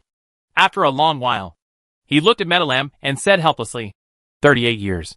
In 2 months, it will be another wedding anniversary for you two. After that day, you will have been married for 39 years. As a result, you have been married for 39 years. Not even touching him. This is so unfair to Nabatu. Over the years, I have taken the initiative to marry him 8 concubines, all of whom are extremely beautiful and stunning in the world. Isn't this enough? Metalam tilted his head, unwilling to look at Arzon, and just said coldly, but he never agreed. This is all your own decision. Arzon sighed. The only thing he likes is you, and he has never touched those 8 women from beginning to end. I have done my best. Metalam's pretty face was cold. I never care about what Bata wants to do. I have told him many times to let that guy play whatever he wants. He can completely treat me as his wife dead. I should everything has been done. With a clear conscience. As she said that, she looked at Arzon again with complex eyes. My body will only be touched by one man in this life. If he doesn't touch it, then no one can touch it. Arzon lowered his head and avoided his sister's gaze. He lowered his eyes, holding the jewelry cup in his right hand, gently stroking the red gems inlaid on the surface with his thumb, and said softly, May Dolam, next month, I will hold a wedding ceremony with Mu Linglon of the Mu family. She will be my first queen, and I hope you can come and attend when the time comes. Just as I, as a brother, gave you my blessing on your marriage back then. I also hope that my marriage will receive my sister's blessing. Boom! Before Arzon finished speaking, Metalam picked up the wine bottle on the table with an expressionless face and hit him hard on the head with a clear sound. The Bayman Khan's head was naturally fine. However, this silver-hipped flask had a deep concave mark directly on it. You'd better not send me an invitation. Metalam turned around and left with a cold face. Otherwise, your wedding will become that New England's funeral. Dusk. The fiery red sunset hangs high in the sky, and the setting sun sprinkles the sky and the earth. Outside Bayman King City, deep in a certain vineyard, next to a shelf of purple and green grapevines, an old woman with gray hair was lying on a rocking chair, covered with a blue blanket. Close your eyes and bask in the sun quietly. There are already wrinkles on her face, and there is a gentle kindness between her eyebrows. It is not difficult to tell that she must have been an unparalleled beauty in the world when she was young. Time never defeats beauty. Suddenly, the old woman seemed to notice something. Her eyelashes trembled, and she slowly opened her eyes. It was a pair of still clear brown eyes, reflecting the figure of an old man in white. Huh? The old woman looked at the old man who suddenly appeared, with a gentle smile on her face. So, you are so old too. People grow old. The old man in white moved a small stool from the side, and sat next to the old woman's rocking chair. Am I ugly now? The old woman raised her right hand tremblingly, first glanced at the skinny arm like old tree bark, and then touched her face, which was no longer smooth, with a gloomy look in her eyes. No. The old man shook his head gently, and then said with a smile, It's still beautiful. Just like when I was a child. You're still as good at coaxing people as you were when you were a kid. When the old woman heard this, she couldn't help but smile. Next, The brother and sister, who were already old, said nothing more. They just bathed in the afterglow of dusk and quietly enjoyed the peaceful and beautiful time, until the sun sets in the west and is about to disappear completely on the horizon of the grassland. Brother, give me the immortal pill. Suddenly, the old woman looked at the sunset that was about to disappear and said softly, No more 2 years to live. The old man asked softly, No. The old woman shook her head gently and smiled. Instead of lingering in this old and incompetent posture, why not die directly? At least, I can show you how beautiful I looked when I was young before I die. You have never changed in my eyes. The old man looked at her with a very serious expression. In my eyes, you will always be the little girl who only followed me and cried. Forever. Forever. The old woman said nothing more, just looked at him with a smile on her face. The old man also completely understood the other party's intention, took out a vermilion pill from the space necklace, and gently put it into the old woman's mouth. This elixir melts in the mouth, forming a stream of red light in the blink of an eye, filling every inch of flesh and blood on the old woman's body, forcibly activating the alien blood in her body, allowing her alien blood, which has been weakened by aging, to regain its final strength. This is essentially a kind of reflection caused by external stimulation. The external manifestation is rejuvenation. This decrepit old woman is rejuvenating herself at a speed visible to the naked eye. In just a few breaths, she has transformed from a skinny old woman with wrinkles on her face to a white-skinned woman. Beautiful young beauty. Long time no see. My flower princess. The old man looked at her and smiled. Medaram seemed a little shy, covering his mouth and smiling softly. The two looked at each other for a few seconds, and then Medalam said, Brother, after I die, bury me in the tomb of our Nala royal family. Okay? This is against the rules. The old man looked hesitant. As a woman, you should be buried in Nabata's family mausoleum after your death. Irregular? Medalam couldn't help but smile. But, brother, I remember that you haven't followed any family rules in your life. Right. All right. The old man was speechless, and in the end, he could only smile and nod. It's just that we can't do it openly. It would be an insult to Nabata's family. Do you understand? Certainly. Hearing this, Medalam lowered his eyes, and a bit of guilt suddenly appeared in his clear and moist eyes. In this life, I have already done a lot to Bata Liang, and I can no longer let his family also humiliated. In this regard, the old man was silent. Besides, Medarama looked at him again and said softly, Don't engrave my real name on the real coffin after my death. Keep it with Nabatu. Well, just carve the name Medualam. Anyway, you have called me that since you were a child. In addition, my coffin needs a beautiful transparent crystal coffin, and it also needs to be paved inside, etc., etc. When the old man heard this, he quickly interrupted. Medulam, you are a grassland person. No matter whether you or I have half of Dalio blood in our bodies. We are all grassland people. A person's identity should not be judged by blood, but by blood. It's based on behavior. You and I have been living according to the way of the prairie people all our lives. Indeed, in recent years, it has become very popular for Dalua ladies to take the immortal pill to restore their youth, and then be buried in a transparent crystal coffin, leaving their descendants with the beautiful appearance of an incorruptible corpse. But you can't, Medalam. You are a grassland person, and you should also know very well that according to the tradition of our grassland people, we cannot be buried in this kind of transparent crystal coffin. If you insist on a crystal coffin, I can help you. Find something opaque. No. Before the old man could finish speaking, Medalam shook his head slightly and said with a smile, I just want to be transparent, because I want you to come visit me often after I die, and you must be able to see me. Medaram. The old man looked at her and his face darkened. I said, No, elder brother. Medalam interrupted the Bayman Khan again. You have never allowed me to be willful a few times in my life. Let me be willful once. Just this once. You have never been a stickler for tradition anyway. Guys, why do I have to follow tradition? The old man was speechless for a moment and sighed helplessly. So, the elder brother still has to be a role model. If he can't set a good example, he will have to let his sister follow suit. Hearing this, Medaramu suddenly smiled, and his eyes turned into crescent moons. Anything else? The old man looked at her and smiled helplessly. You haven't finished what you just said. What else should be put in the crystal coffin? Flour. Medalam's voice was soft, and his eyes were full of memories. My crystal coffin should be filled with flowers. The varieties of flowers should be the ones you liked giving me when I was a child. Also, remember not to let them rot. Oh, I remember, the old man said seriously. So, Metarama looked at him in a daze, raised his right hand, gently touched his face with his fingertips, and said with a smile, "It's time to say goodbye. Brother, see you in the afterlife. If you are going to be punished by the gods, then I will accompany you." After saying that, the beauty gently closed her eyes. Her raised right hand slowly fell down like withered petals. Metalem just lay on the rocking chair next to the grape trellis, with his eyes closed and a smile on his face. He seemed just a little sleepy and wanted to take a nap. Call. The old man's body trembled, and he took several deep breaths. Then he stretched out his hands tremblingly, wrapped the blue blanket around her, sat next to her, and looked at the horizon. His cloudy brown eyes seemed slightly moist. At this time, the dark red sunset on the horizon of the grassland completely set. The last ray of dusk faded away. Chapter 667, The World After Death. Endless torture. In the tomb, Li Guanqi, who was sitting on the ground with his back against the crystal coffin, slowly opened his eyes.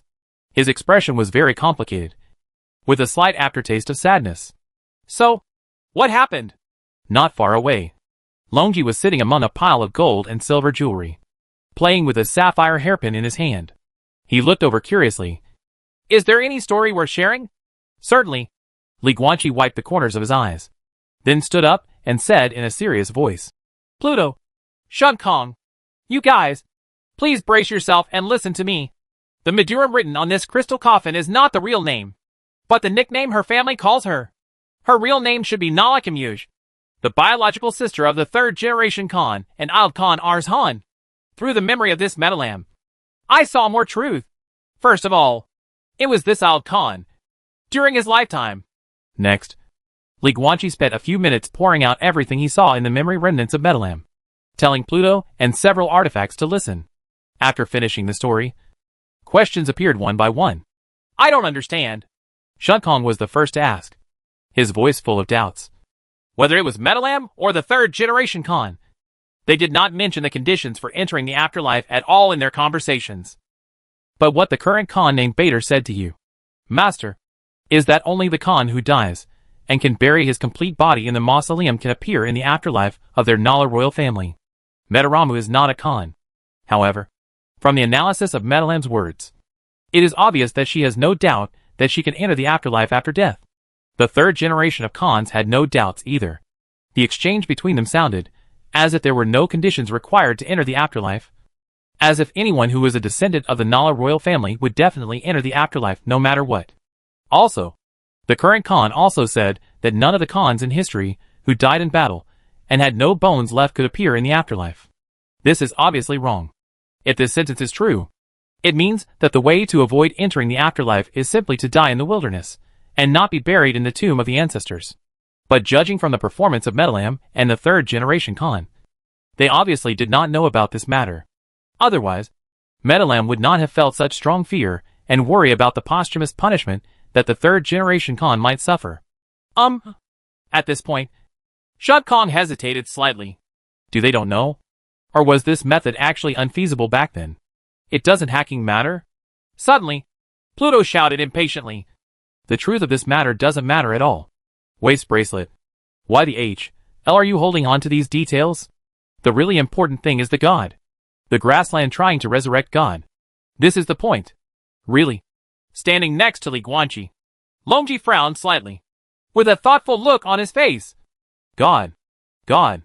But in the old era, there was no god named Tian, and no one dared to be so arrogant. And according to the letter left by the second generation Khan to Metaramu, that god never told the first generation Khan what his name was. Who exactly was he? Too little information and unknown identities. Also, Amul Khan was a figure from 2,000 years ago. The unknown god was prepared to be resurrected as early as 2,000 years ago? In addition, according to the third generation of Khans, the way the god tried to resurrect was actually reenacting some historical phenomenon of unification of troubled times and equality of all ethnic groups. I think this is almost impossible, because this matter is too abstract. How could the gods of the old era be so abstract? Long Ji and I have the same attitude. At this time, Demon Sword also spoke slowly. As Longji said, this matter is too abstract, and the gods of the old era are not so mysterious. Is there a possibility that this is not mysterious at all? Shadkong hesitated and said, reenacting the historical phenomenon of the troubled times being unified and all ethnic groups being equal, to speed up the resurrection is just a one-sided statement from the third generation of Khans. He may have come to this conclusion based on some of his own discoveries. But to think about it differently, maybe this is not the essence of the matter? If the god wants to repeat this historical phenomenon, he will continue to start wars, which will lead to the death of countless lives.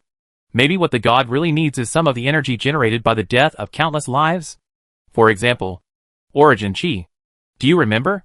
The source energy needed to become a god. A large number of dead people can produce a large amount of Origin Chi. Right. Right. That's it. Perhaps the important condition for the resurrection of gods is Origin Chi. However, due to the lack of source energy in the new era, the gods have been unable to resurrect and return. Holy shit. I discovered the truth. Shadkong almost became more and more excited as he spoke, and his tone became more decisive. Also, the reason why the god wants to repeat this phenomenon is because there are not enough people in the grassland to die in one round.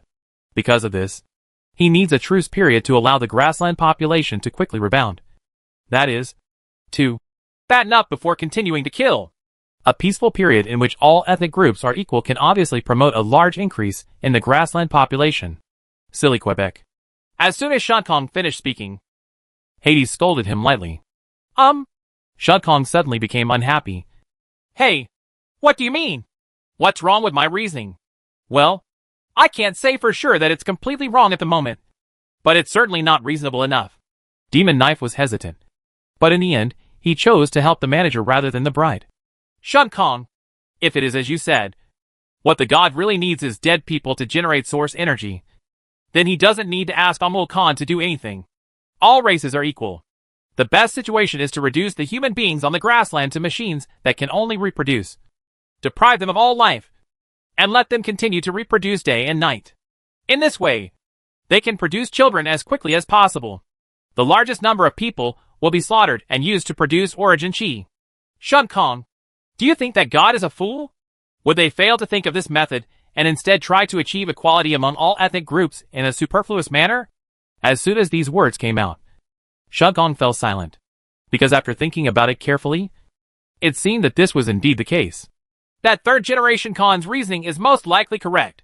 Pluto's voice sounded slowly. The historical phenomenon of constantly repeating, the troubled times are unified and all races are equal, is the condition needed for the god to accelerate his resurrection. We feel unreasonable now, because we don't have enough information.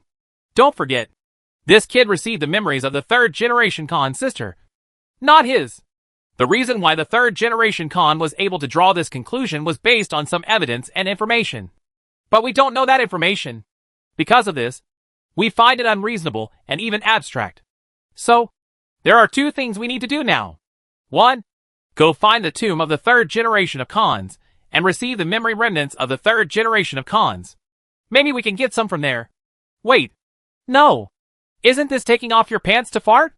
After the third generation Khan dies, he will enter the afterlife and be tortured by the gods. No need to look for the tomb. Little devil, take the ancestral incense. Continue to move along the grass line, and quickly go to the afterlife to find the soul of the third generation Khan. Ask him face to face, and then the truth will be revealed. 2nd, while this kid is moving forward, you artifacts can also think about it. Among the gods of the old era, which gods are related to the keyword? The troubled times are unified, and all races are equal. Especially the gods who died earliest. Who among them can match this keyword? Yes. After listening to Pluto's words, Li Guanqi couldn't help but nodded slightly. Dragon Halberd. Li Guanqi looked at the human-shaped artifact next to him and raised his empty hands. Where are the ancestral incense and the scroll? Here. Dragon Halberd turned and pointed at the jewelry box not far away. The scroll was placed on the ground next to the box. The ancestral incense, which exudes wisps of golden smoke, is inserted into the pile of jewelry. Previously, Li Guanqi activated the synesthesia star skill uncontrollably and fell into memory perception. Longji did the same thing as before, collecting the ancestral incense and scrolls that fell to the ground. I'm going to do mine. You guys want yours. With a thought in his mind, Li Guanqi released his spiritual power to retrieve the object from the air. He held the ancestral incense in his left hand and the scroll in his right hand. He checked the grass lines under his feet before taking steps and moving forward slowly. According to the contemporary combat tell, he needs to keep the grass line between his feet, and then walk slowly, and at a random stage, he will enter the afterlife. In an instant, he's doing it now. What god comes to mind? Li Guanqi walked out of Metalam's tomb, and while continuing to move deeper into the tomb, he turned to look at the dragon halberd accompanying him. Absolutely not. Long Ji-Lu frowned slightly, with a thoughtful expression on his face. The troubled times were unified, and all races were equal. The troubled times were unified, all races were equal. Nothing at all. This kind of thing never happened in the old era. No god has a particularly deep relationship with this matter. I can't think of that either. Shankara sighed. The other artifacts remained silent, but it was obvious that they didn't expect any clues. All right. Hearing this, Li Guanqi felt helpless and could only continue to look ahead and walk slowly. Dragon Halberd did not return to the divine martial box, but kept his human form and followed behind him. Because the passage was a bit narrow right now, she couldn't walk side by side with Li Guanqi, so she had to fall half a body behind. The footsteps of the two people were a little mixed at first, but gradually, the frequency of Long Ji's steps reached the same frequency as that of Li Guanqi, and the footsteps of the two gradually overlapped, making it sound as if there was only one person's footsteps. In this underground tomb of the Khan royal family, each tomb is connected by a corridor. The distance between Metalam's tomb and the next tomb seems to be extremely long. Li Guanqi and Long Ji kept moving forward at a slow pace, and they walked for about 2 minutes without leaving. By the way, Dragon Halberd, do you want to go back to the divine martial box? Li Guanqi held the ancestral incense in his left hand and the scroll in his right hand, while looking ahead and walking along the grass line. He said casually, in such a gloomy underground tomb, I always feel like there is someone following me. But, if you don't say anything, you might as well go alone. You can just talk to me. No respond. Li Guanqi seemed to notice something and stopped suddenly, and the footsteps here completely disappeared. The sound of Dragon Halberd's footsteps has long since disappeared. Dragon Halberd? Li Guanqi quickly turned around and looked around. However, this narrow passage was completely empty. Except for him. There was no one else. Hey, where are you guys? Li Guanqi looked strange and said something in his mind. No respond. Pluto and the artifacts in his mind seemed to have disappeared, and no one responded to his call. Li Guanqi got along well with Hades and the artifacts. They were not masters or servants, but more like friends. But even so, he was very sure that under the current situation, it was absolutely impossible for the artifacts to team up to play any pranks on him. Therefore, there is only one truth. That is, I don't know when started to enter the afterlife. Li Guanqi held the ancestral spirit incense in his left hand and the scroll in his right hand. He looked around and looked at the passage he was in with serious eyes. In this world, will even Pluto and the artifacts be cut off from him? Li Guanqi lowered his head and glanced at the grass line at his feet, then raised his head. He no longer moved forward slowly, but began to run wildly, bursting out at an astonishing speed, spanning thousands of meters in an instant. Soon, a white light appeared in front of the passage. Li Guanqi rushed out directly. Rumble. The moment he burst out of the white light, the sound of rolling thunder seemed to explode in his ears. Li Guanqi also stopped and looked at the new world that suddenly opened up in front of him, with a look of shock on his face. I saw dark clouds covering the sky in the distance, and countless purple and blue thunder lights swept across and turned into thunder dragons roaring and roaring in the sea of clouds. The thunder dragons kept crashing into the dark earth below, smashing the land into ruins with ravines and abyss everywhere. However, the place where the thunder dragon reaped the most serious damage was a circular altar located in the center of the dark earth. The stone altar was blood red, with 2 blood-red pillars erected on it. A dark blue human soul was imprisoned between the 2 pillars. A black chain extends from the top and bottom of the 2 blood-red pillars. A total of 4 chains bind the limbs of the human soul, holding him firmly in midair. The thunder in the sky continued to condense into roaring thunder dragons, which continuously attacked him. Every collision of the thunder dragon would completely crush his soul. But that's not the end, because his soul will be reorganized and restored the moment after it is shattered. and then continue to welcome the next thunder dragon to crush his soul. And so on. The cycle continues, never ending. Li Guanqi stood there, looking at the scene, his blue pupils trembling slightly. This is punishment. The punishment that God inflicts on those who rebel against God. Thousands of years ago, counting from the death of the 3 generations of Khans in history. More than 1,500 years have passed until now. And for more than 1,500 years, the souls of the 3rd generation of Khans have been imprisoned on that bloody altar, enduring the impact of the thunder dragon and the pain of soul crushing every moment. And his soul will continue to heal and reorganize. There is no end. More than 1,500 years. The 3rd generation of Khans spent more than 1,500 years of horrific time in never-ending torture. Hey, you're finally here! Suddenly, the human soul on the bloody altar slowly raised its head, as if looking towards Li Guanqi. At the same time, a burst of hoarse chuckles came from all directions. Sorry, I forcibly cut you off and transferred you to this land of divine punishment. But please forgive my behavior, because I really have many things to tell you. I want to tell you all the truth about that bullshit God. Chapter 668: The Real Conditions for the Resurrection of Gods. Ilden. Li Guanqi looked at the bloody altar where the thunder dragon was raging, and at the soul imprisoned above the altar, and said solemnly, You just said, I'm finally here? Have you been waiting for me? Do you know I will come? No. The hoarse voice of the 3rd generation Beimang Khan came from all directions again. To be precise, it's not you I'm waiting for, but people like you. A person like me? Li Guanqi frowned slightly. You are not a descendant of the Nala royal family, but you have entered this afterlife. Ilden's voice was low. It's people like you I'm waiting for, because your arrival basically means that the Beimang royal court's rule on the grassland is over. Right. Soon. Li Guanqi nodded lightly. So, Buzz, countless blue light points suddenly gathered from all directions in this thundering world, and gradually condensed into a handsome young man in white with sword-shaped eyebrows and starry eyes in front of Li Guanqi. Introduce yourself. The young man in white looked at Li Guanqi with a smile on his face. My name is Nala Arzhan. Perhaps you will be more familiar with my other name than this name. I am the 3rd generation Khan of the Beimang royal court, and I have the title Ald Khan. Nice to meet you. This. Li Guanqi looked at him, and then at the soul in the distance that was imprisoned on the bloody altar and was constantly being tortured by the broken soul of the thunder dragon. And he couldn't help but be a little surprised. The me standing in front of you is just a projection of my soul. Ilden also turned his head, glanced at the bloody altar, and chuckled. As you can see, the imprisoned one is my soul body, but I think you don't really want to face it. Chat with a soul that is constantly being broken and reorganized. As for how I did it. As he spoke, the 3rd generation Khan's eyes became slightly complicated. It's a long story.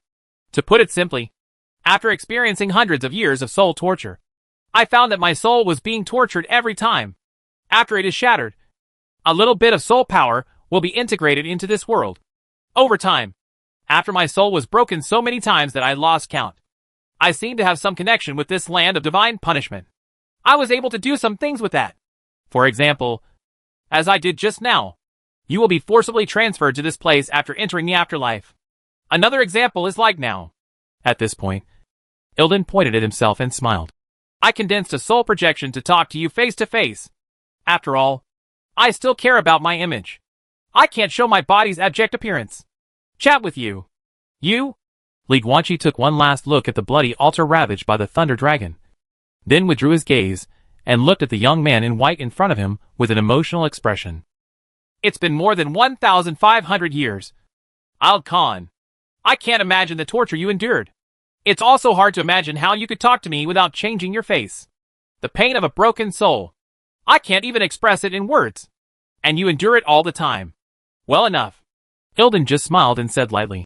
In the beginning, it was indeed like being in a painful HL every moment. But after my soul was broken many times, I gradually got used to it. Just like the tolerance of different blood humans to the pain of severed limbs. They will gradually get used to it. How can it be? Li Guanqi's eyes were complicated. The reason why human beings with different blood can easily endure the pain of amputated limbs is because the different blood will gradually transform the pain-sensing nerves of the human body, making human beings with different blood less sensitive to pain. But the soul will not, and the soul will not be sensitive to pain. The sensitivity is always constant. Huh? Hearing this, Ilden smiled helplessly. It turns out that he is still an educated person. How annoying. Okay. I admit. I just pretended to be in front of you. Please, let's stop here. Can I save some of the senior master's cards? You deserve admiration, Li Guanqi said sincerely. Soul projection is closely related to the soul body, and there is no way to cut off pain perception. In other words, this third-generation Khan is suffering from the horrific pain of a broken soul every moment. But his soul projection still remains calm. This grassland Khan, who does not look like a grassland man, is actually more like a real man than any grassland man. Is the small talk over? Ilden looked at Li Guanqi and smiled. If possible, I want to talk about business. First of all, what do you call him? Just call me Li Guanqi. Likewise, I have many questions to ask you. When Li Guanqi heard this, his eyes suddenly became solemn. For example, you said you have been waiting for someone like me to appear. What are you waiting for me to do? First of all, I want to confirm whether you are the lackey of that bastard god, Ilden said softly. So, how should I prove it to you? Li Guanqi frowned slightly. You've proven it. Ald Khan raised his head and looked at the sky of dark clouds where thunder dragons were raging. His brown eyes were full of hatred. If you are the chosen one by the god, then you came here with divine power. It will be stimulated in the first place, and its subconscious mind will be awakened briefly. But now its subconscious mind has not awakened, which means you are not the chosen one. Li Guanqi frowned. Khan, I received some memories of your sister Camuge in the tomb of your Nala family, and I know some things about the gods. But there are many things that I still don't know. You and I, it's so unclear. Why don't you explain it to me in detail from beginning to end? You're right. We should explain it from beginning to end. Ald Khan nodded slightly, and after a deep groan, he began to speak. During the hundreds of years I was alive, I have been tracking down clues about that god all over the world. And the one that has gained me the most is, they are those taboo places that are inaccessible to people. Finally, I can say that I have basically figured out most things about God. Li Guanqi, I don't know how much you know about this world. I'll keep my story short. First of all, the legend is true. In the old age, there were many gods in this world. And this god is one of them. The gods of the old era were finally wiped out by an unknown powerful enemy. That is, the twilight of the gods. But this god did not die at Ragnarok. He died earlier. Li Guanqi, remember? The gods are immortal. Gods do not really die. They still retain the possibility of resurrection and return. I don't know the specific reason. Maybe it's because the gods died very early, or maybe it's for other reasons. But in short, in this era of the new age, when the other gods have no signs of resurrection, the gods have already begun preparations for resurrection and return. Matters. He completed what he needed to be resurrected on the energy level 2,000 years ago. The only thing he still lacks is the spiritual level. To put it simply, his physical body has almost been completely reshaped, but his consciousness is still sleeping, equivalent to a vegetative state. Oh, by the way, what year is it today? Having said this, Ilden interrupted for a moment and asked Li Guanqi. February of New Era 4874. Li Guanqi immediately replied, That's 2,000 years ago for you. Ilden continued his narration. During that period 2,000 years ago, the god subconscious revived for the first time. Note that it was just the subconscious. You can understand it as sleepwalking. During this sleepwalking process, the god released a divine power and searched for a suitable host on the grassland according to the action trajectory he had originally set before his death. The first divine host he chose was my grandfather, Amul Khan, the founder of Baimang Royal Court. I see him as a lackey of the gods, but he is very proud and calls himself the chosen one. My grandfather received this divine power from the god, and at the same time, he heard a few words prepared by the god before his death. The general content was to let him unify the grasslands and create a beautiful society where all races are equal. If it were just like this, then I would not be so hostile to that god, and would even serve him sincerely, because he brings peace to the grassland. However, Li Guanqi, the truth is not actually the case. It wasn't until later in life that I found out enough information to really understand it all. What the gods really need is not a unified grassland at all, let alone a society where all ethnic groups are equal. It's the experience of doing it. Amul Khan is the chosen one, and he has the divine power of the gods in his body. In a sense, He is a human clone of the gods. Speaking of this, Al Khan's expression became more serious.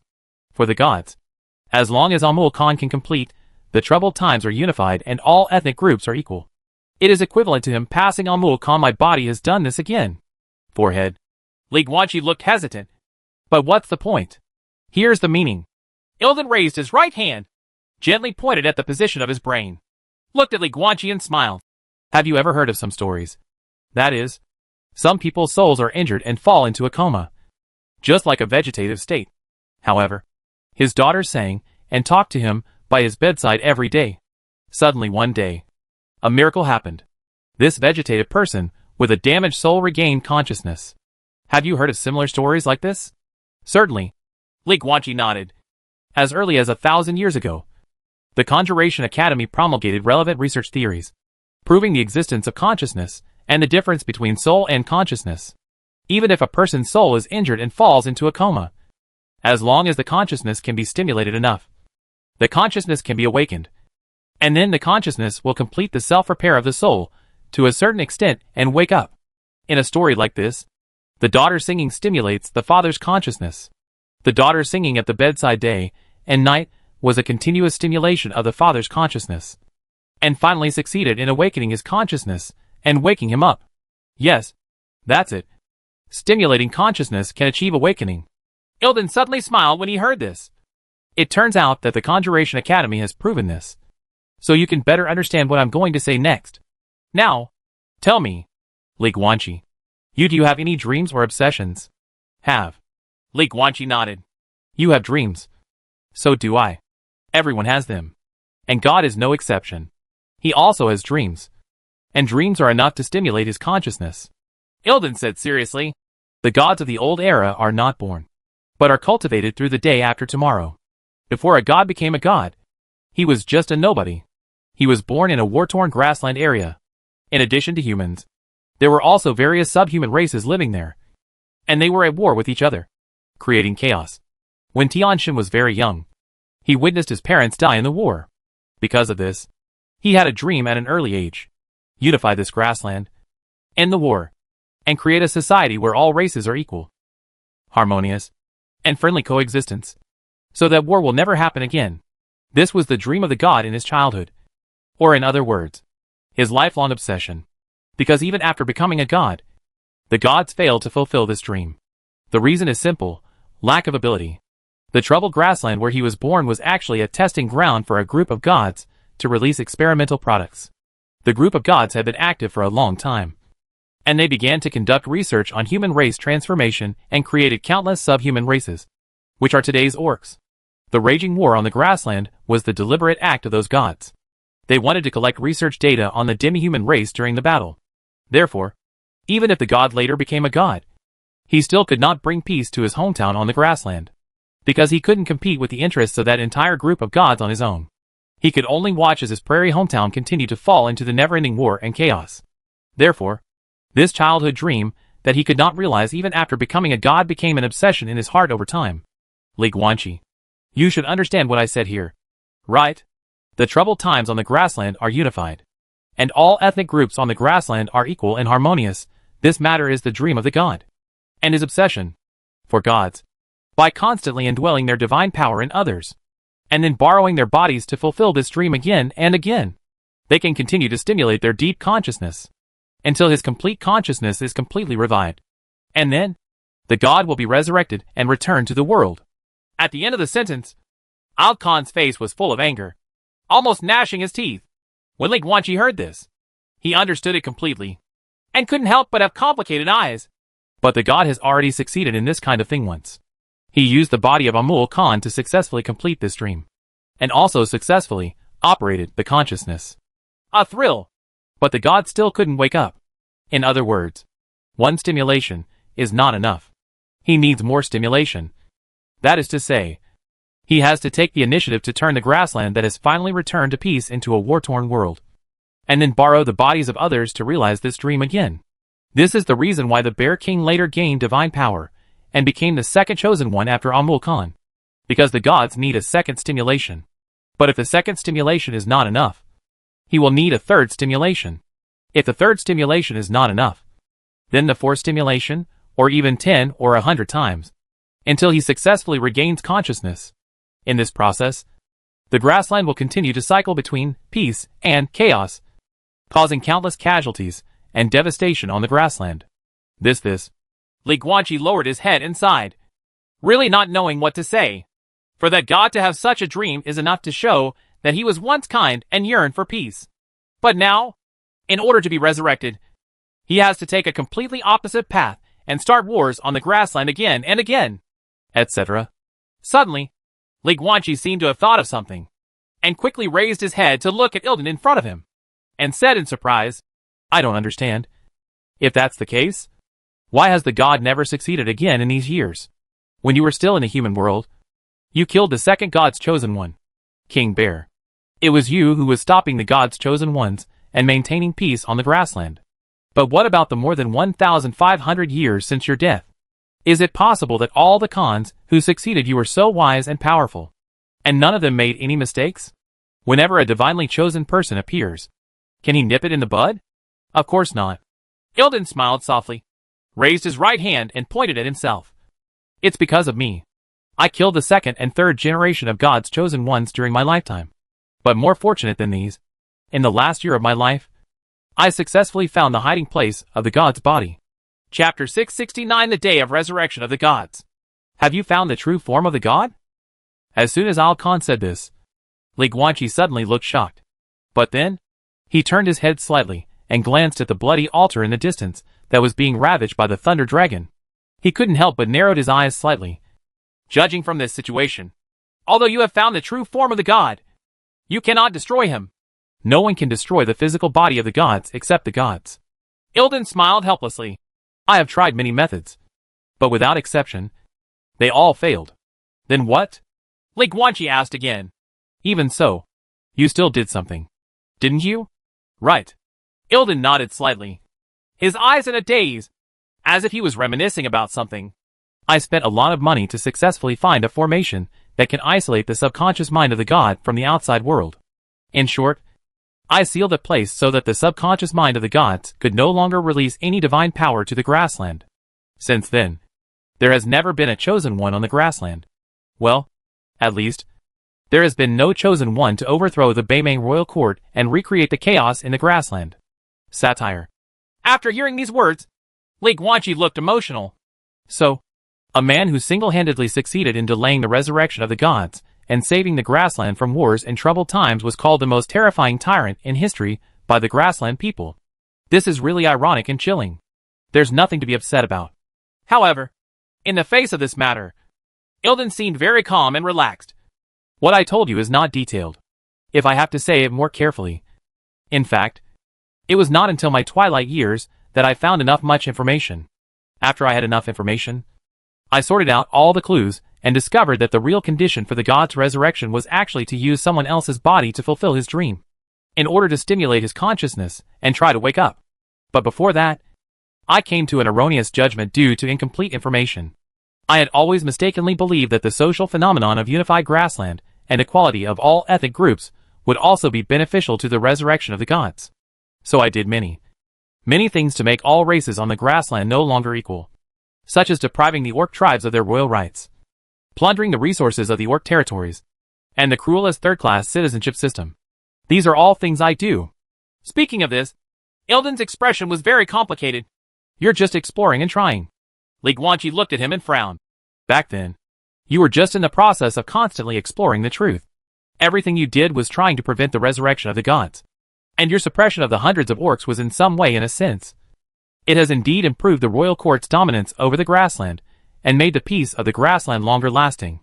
To the world, motives don't matter. Ilden waved his hand and said calmly, they only value the process and results. As long as the process and results are bad, no matter what the motivation, it is a fault in their eyes.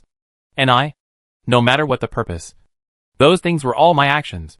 So it doesn't matter if future generations call me a tyrant. After all, it's worthy of the name, isn't it? You didn't even think about clearing yourself. Li Guanqi looked at him and said softly, you left the opportunity to return the orc kingship and abolish the third-class citizenship system to your son and grandson, the 4th generation Khan, and the 5th generation Khan. because it makes no sense.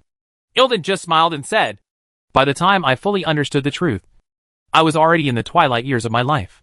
At that time, instead of clearing myself, it would be better to leave the opportunity to future generations. At least, although my name it's dirty, but they can still use it to improve themselves. In addition, if these two things are to be done well, they cannot be done overnight or with a single edict. If the return of the Orc kingship is not carried out step by step, the grassland will be extremely prone to unrest. The same goes for the abolition of the third-class citizenship system. Those big slave owners would not agree to the sudden abolition of this system. Therefore, these two things should be left to future generations. Okay, let's not talk about these past events. I haven't finished talking about the things about gods yet, but I will consider whether to tell you the rest after you answer my questions. I've talked a lot. Now it's your turn. Ilden looked at Li Guanqi and said softly, 92 years ago, a guy named Battle came into the afterlife. I forcibly intercepted him and asked him many things. From then on, I knew. The Beimang Royal Court's rule on the grassland has finally come to an end. This is normal.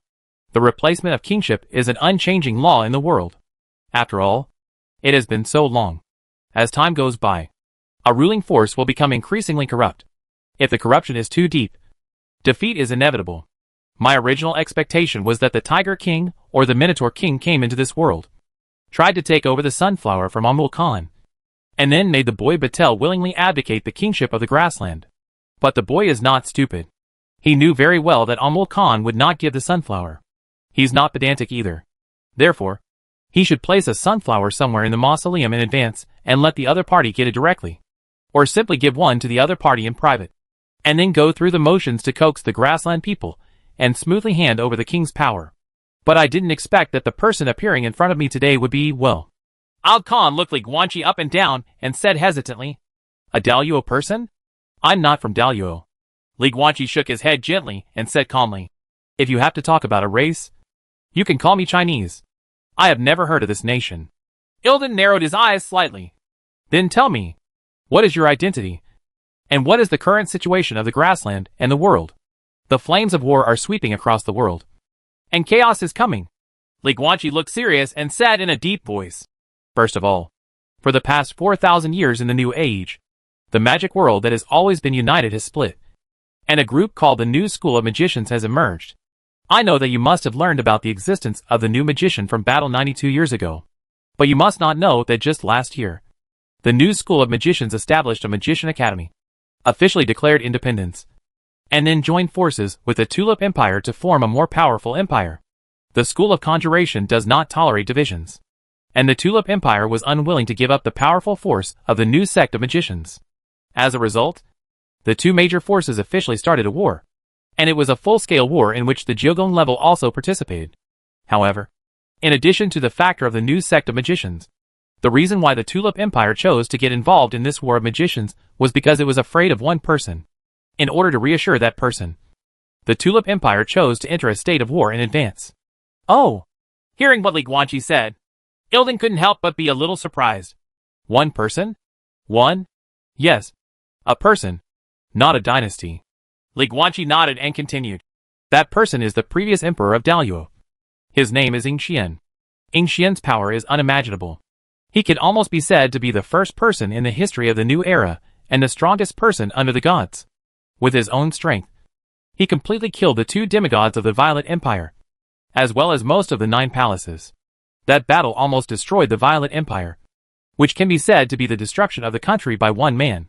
Then, Yingxian went to fight all over the world and single-handedly killed all the demigods known in the world, including the previous Khan of your Beimang royal court named Saihan. After doing this, Yingxian died of old age. Of course, there may be hidden demigods in the world, but at least so far, no demigods have appeared. What? Hearing this, Ilden's pupils suddenly shrank, as if he had heard some terrible news. Saihan is dead? And all the demigods in the world are also dead? How could this be possible? What's wrong?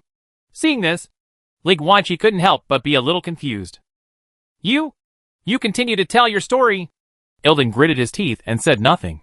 Li Guanqi frowned. Although the Khan was obviously troubled, he still chose to continue.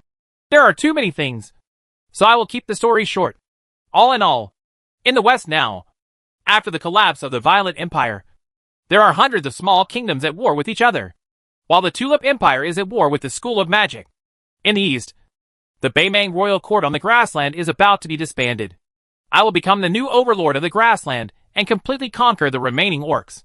Needless to say, this goes without saying. As for the Daluo dynasty, I won't go into the complicated matters. Anyway, their 8 kingdoms rebelled and are now about to disintegrate. Southern Xinjiang, or the Gu God Ancestral Temple. Based on your status as Iled Khan during your lifetime, you should be very clear that it is a mysterious thing that no one wants to touch. And there is no need to mention it. The Sakura Shogunate and Donggong Islands have nothing to say. Their demigods were killed by Luo Di. After I conquer the Grassland, I will attack them next. So, am I clear enough? In short, the whole world is now at war, and all the known demigods have been slaughtered by Luo Di. Without the threat of demigods, everyone fights without any scruples. It is a real battle of life and death. This is dangerous. Al Khan frowned when he heard this. Li Guanqi, I don't know if you know a secret. That is, in this world, there is actually a substance called Origin Chi, which can become a god. One of 2 necessary conditions. As long as a large number of human beings are killed. It is said that if they kill dozens or tens of billions, they can gather enough source energy for people to become gods. This is the first condition. The second condition is to open an ownerless law palace. By the way, the definition of ownerless is this law palace. In the old era, no one took possession of it and became a god. This is a difficult thing. Very difficult. But no matter how difficult it is, there is always a chance that it will be achieved. Therefore, since the new era, demigods have established a demi-temple, responsible for the evaluation of demigod-level powerhouses and mutual supervision of this matter. After all, no one will allow a god more powerful than themselves to appear. Historically, once someone opened an ownerless law palace, no matter what, he would be surrounded and killed by the other demigods to prevent him from slaughtering humans to obtain source energy and become a god. This is a kind of protection for the civilians of the world, and it is also the protection of the demigods themselves. The Daluo dynasty has been the main supervisor of this matter throughout the ages. I don't think that Luo emperor named Yingxian would be so reckless as to kill demigods without knowing whether there are other hidden demigods in the world. What if some hidden demigod suddenly opened an ownerless law palace, and then went to slaughter billions of civilians to obtain source energy and become a god? I don't know that Yingxian, but I believe in the character of the Daluo emperors in the past dynasties. So, at this point, Ilden obviously hesitated, but after thinking for a moment, he still said, I am more inclined to believe that Yingxian must have left some demigod he trusts in this world to continue his work. Watch over this world secretly to prevent any demigod who has opened the Lordless Shrine from killing civilians to obtain source energy. Luo Di never told me about this. Li Guanqi frowned. But Luo Di has no reason to tell me about this matter. So the possibility you mentioned does exist. Find him! Ilden shouted in a deep voice. What? Li Guanqi was stunned. Who are you looking for? The demigod left behind by Luo Di? Right. Ilden gritted his teeth and looked ugly. You need a powerful enough demigod. Otherwise you will have no resistance after the god is completely resurrected. Complete resurrection? Li Guanqi's expression changed. Certainly. Ilden clenched his fists, but soon released his hands inside. I didn't seem to pay attention to my words just now. Li Guanqi, I have told you what I have been doing. Are they all just trying to delay the resurrection of that god? He wanted to borrow the body of the god's chosen one on the grassland and continue to fulfill his obsession, stimulating his consciousness again and accelerating his awakening. The emphasis is on acceleration. But in fact, even if he fails to stimulate his soul through this behavior, as time goes by, his consciousness will automatically wake up one day, and that will be the time of his resurrection. In fact, what I did could not really prevent his resurrection. It just delayed it, and delayed his resurrection for thousands of years. But now, it is the 4,874th year of the new era. If my guess is correct, the complete recovery of the consciousness of the god should be within these few decades. Decades? Hearing these words, Li Guanqi's tense heartstrings suddenly relaxed. If it takes decades, then it shouldn't be a big problem for him. After all, the reward for becoming a god in the world mission is right there. You seem relieved?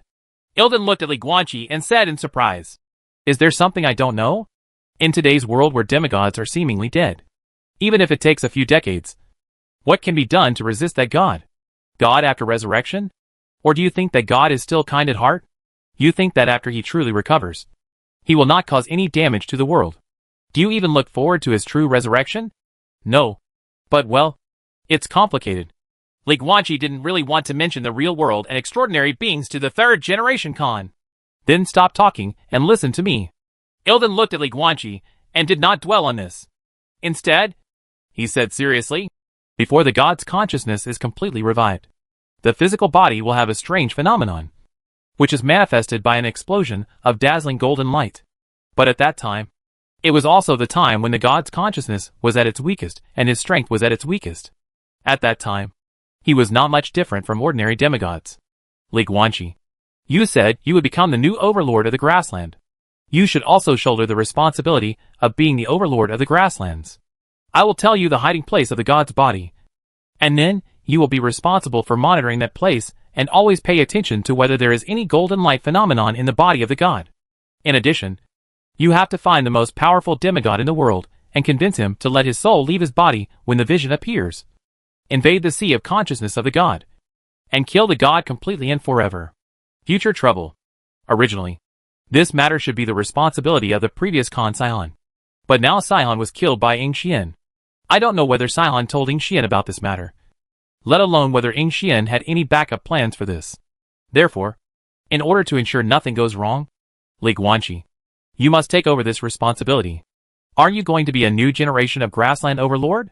Then you should worry about this matter whether it is for the sake of the people or for yourself. Li Guanxi, remember, you only have a few decades. In this definition of decades, the maximum value will definitely not exceed 90 years. But I'm not sure about the minimum value. Is it 30 years?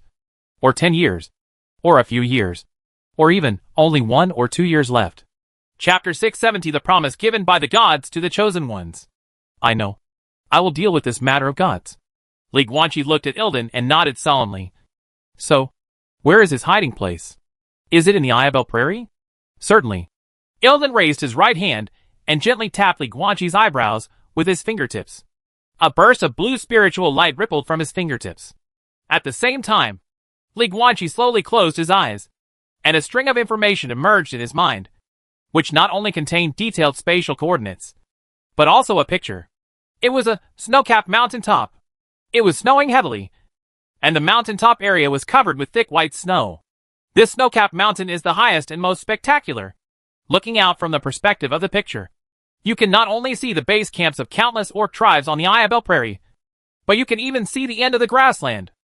Li Guanxi opened his eyes, with a look of astonishment on his face. Luo Di? This snow mountain, this space coordinate, is the place where Emperor Luo died.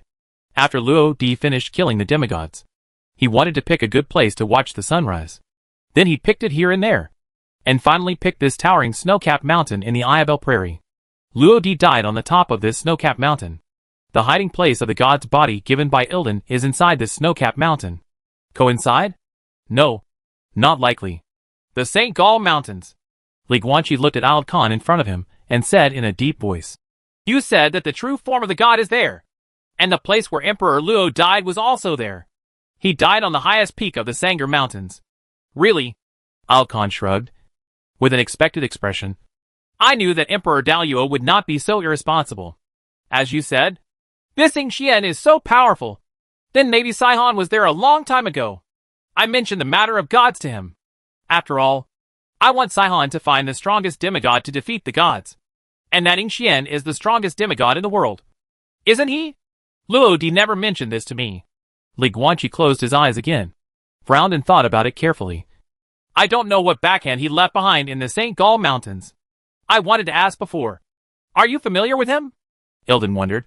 I don't know how to describe my relationship with him. Li Guanxi hesitated slightly. Well, let's put it this way. Before he died on the top of Mount St. Gall, I was the only one beside him. Ilden raised his eyebrows and looked at Li Guanxi. His eyes suddenly became a little strange. Li Guanxi didn't notice the change in the expression of this third-generation Khan, but kept thinking. At the beginning, he used synesthesia to become one with Luo Di. In that state, he could feel Luo Di's state of mind and emotions.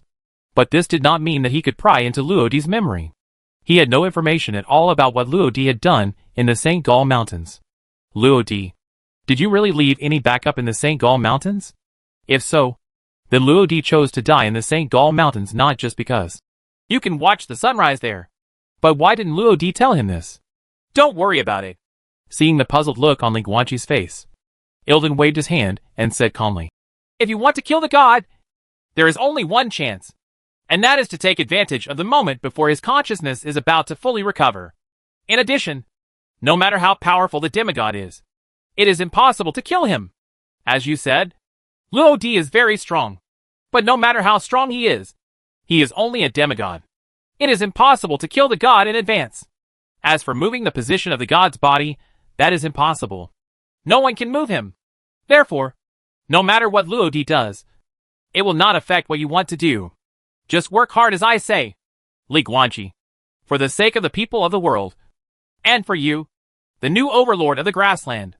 I'm going to take care of this. Ligwanchi nodded slightly, then looked at the raging thunder dragon and the bloody altar in the distance. So, if you kill the god, you can regain your freedom? Free? Hearing this, Ilden couldn't help but smile. For me, real death is indeed a kind of freedom. Ligwanchi was startled. Once the gods die, this afterlife will also collapse. Ald Khan pointed at the dark earth under his feet. This world is transformed by the divine power of the gods. So once the gods die, the world will completely collapse. In the past 2,000 years, all the undead that remain here will also completely dissipate and usher in true death. I think, Ligwanchi hesitated slightly, for the undead of the Nala family, this is not a good thing? There's no point in discussing this. Ilden looked calm. There is no choice in this matter. The god must die. I always firmly believe that his complete resurrection will be a great catastrophe and disaster for this world. Maybe there's another possibility? Ligwanchi asked. Like peace? Hearing this, Ald Khan narrowed his eyes and said with a sarcastic smile, do you think that the resurrection of the god will bring peace to the world? Because he is an immortal and invincible god. So under the permanent rule of God, there will never be rebellion and war in this godless era. No. Let's stop this topic. Ligwanchi shook his head slightly, not wanting to discuss this anymore. I still have questions to ask you about this afterlife. Then, Ligwanchi changed the subject, looked at Ilden, and pointed at his brain. There are artifacts in my body, but in this world, I seem to have lost contact with them. Why is this? I'm sorry. I don't know anything about this, and can't answer your question. Ilden raised his eyes slightly, looked at the world where thunder dragons were raging, and said softly, this is the land of divine punishment, located at the northernmost point of the afterlife. I have been in the afterlife for more than 1,500 years, but the world is still poorly understood. Okay, then I have other questions. Ligwanchi had no choice but to accept this answer that was not an answer, and then continued to ask, what state am I in now? Physical state? Or soul state? Good question. I don't know. Facing his question, Ilden spread his hands and said, you should not be in the physical state now, because you can't bleed. If you don't believe me, you can try it, and you can't open the space storage and access items. However, the special thing is that if you can get a sunflower from Amul Khan in this world, then you will really have an extra sunflower in your hand after you return to the outside world. Isn't it amazing? I can only attribute this to the power of the gods. I can't give an answer to the specific reason. Alright. Ligwanchi became increasingly helpless. Then, he looked at Ald Khan and continued to ask, you know better? He is a contemporary Khan. What I got from him is, only a Khan who dies and can bury his complete body in the mausoleum can appearing in the afterlife of your Nala royal family. But obviously, that's not the truth. Right? No. This is the truth. Ilden shook his head gently at first, and then replied calmly, Batter didn't lie to you. For his era, it is indeed necessary to enter the afterlife. But in the era when I was alive, there were not so many. There are messy rules. As long as you are a descendant of the Nala royal family, no matter where you die or how you die, you will be forced into this afterlife and have no choice. Why is this happening? Ligwanchi frowned slightly. Don't tell me. You still don't know? I really know this. Ilden pointed to the dark earth under his feet and said slowly, this afterlife has an upper limit, and it cannot accept unlimited souls. However, our Nala royal family is spreading and has too many descendants. There are too many. So as early as hundreds of years ago, this afterlife was on the verge of being full. In order to avoid this situation, Amul Khan set up a screening condition for this afterlife 600 years ago. Things like end of life, only the Khan, buried in the tombs of ancestors, etc. are all decisions made by Amul Khan in order to prevent the world from being overcrowded after death. As the chosen one, he has the power to adjust the world within a certain range. I see. Li Guanqi suddenly understood. After nodding lightly, he couldn't help but become curious. So, what are they doing in this afterlife? Do whatever you want, Al Khan said expressionlessly. In this world, they are immortal. As long as they do not violate Amul Khan's decree, they can do whatever they want. However, since there are only people from the Nala royal family in this world, as time goes by, they have lost their ethics a long time ago. Hearing this, Li Guanqi suddenly had a strange expression. Okay, I've said all that needs to be said. You can go out. Ilden didn't pay attention to Li Guanqi's changes, and just said lightly, let me guess. That boy Barter just asked you to come in and go through the process. In fact, he should have given you a sunflower in secret? Or in advance? Put it somewhere in the mausoleum and ask you to pick it up? He placed one in Amul Khan's tomb. Li Guanqi said truthfully. Oh. Al Khan smiled when he heard this answer. It can be placed anywhere. But he specifically placed it in Amul Khan's tomb? What is that kid doing? Is he deliberately mocking the old man? Forehead. Seeing his words like this, Li Guanqi couldn't help but frown slightly. Actually, I don't know why you are so contemptuous of Amul Khan. Although he is the chosen one by the gods, he has indeed brought peace to the grassland. Right. If it weren't for him, you wouldn't be able to continue the peace on the grassland. He will always be the founder of peace on the grassland. If that's all, then of course he's still great. As soon as he said this, a chill suddenly appeared in Al Khan's eyes. But you don't understand everything. Amul Khan actually knows everything. I have spent almost half my life, no, my whole life. I have been looking for it all my life. He knew all the truth about the gods from the beginning, but he didn't tell future generations. He knows the location of the god's body. He knows how to seal that place. He knows how to shield the god's subconscious. He knows how to avoid the appearance of the next chosen one. And he knows how to make the grassland peaceful and stable, free from the control of the god. But he didn't do that. And all this is just because of God's promise. The God of heaven promises that every chosen one will be rescued from the afterlife after he is completely resurrected, so that the chosen one can return to the human world and continue to live forever. Amul Khan longed for this promise to be fulfilled. So he made his choice. When he chose to hide these truths from future generations, he made a choice. He chose to watch the grassland situation being controlled by the gods, falling into wars and chaos again and again, and watching countless people die. He could not bear to see this scene just so that he could live forever. There is nothing wrong with a person seeking personal gain by any means necessary. But since he did this, then I deeply despise him and spit on him, which is also understandable. At the end of the sentence, Ilden's expression was full of disdain. When Li Guanqi heard this, he finally understood where Al Khan's contempt for Amul Khan came from. Okay, any more questions? Ilden looked at Li Guanqi and said calmly, if there are no other problems, then you should leave here and do what you should do. I can give you a ride. Leaving the afterlife? Li Guanqi glanced at the scroll in his right hand, hesitated for a moment, and then said, no, I promised Patel that I would find someone in this world. You misunderstood. Ilden waved his hand, turned to look at the sky of dark clouds where the thunder dragon was raging, and said softly, when I say I give you a ride, I just mean to take you away from this land of divine punishment. If you want to leave the afterlife, you have only one way to go, and that is the golden tree located in the center of the afterlife. It's not difficult to find. It can even be said to be very conspicuous. As for how to conspicuously, I don't need to tell you. You will know it later. Walk into the hollow of the golden tree, and then you can return to the outside world. Amul Khan may be waiting for you there. You can chat with him and listen to how he clears his name, or you can choose to ignore him and walk directly into the hole of the golden tree. Don't worry. You are a living person. In this afterlife, no undead can interfere with your behavior. We can't even touch you. Okay, that's all I have to say. Shall I send you off now? At the end of the sentence, Ilden looked at Li Guanqi and raised his right hand with flashing blue light. Li Guanxi nodded lightly. Don't let me down. The new overlord of the grassland. Al Khan smiled and said softly, although I am very unhappy with the end of Beimang Royal Court. At least what makes me happy is that the next generation of rulers of the grassland will still be humans, not orcs. That's okay.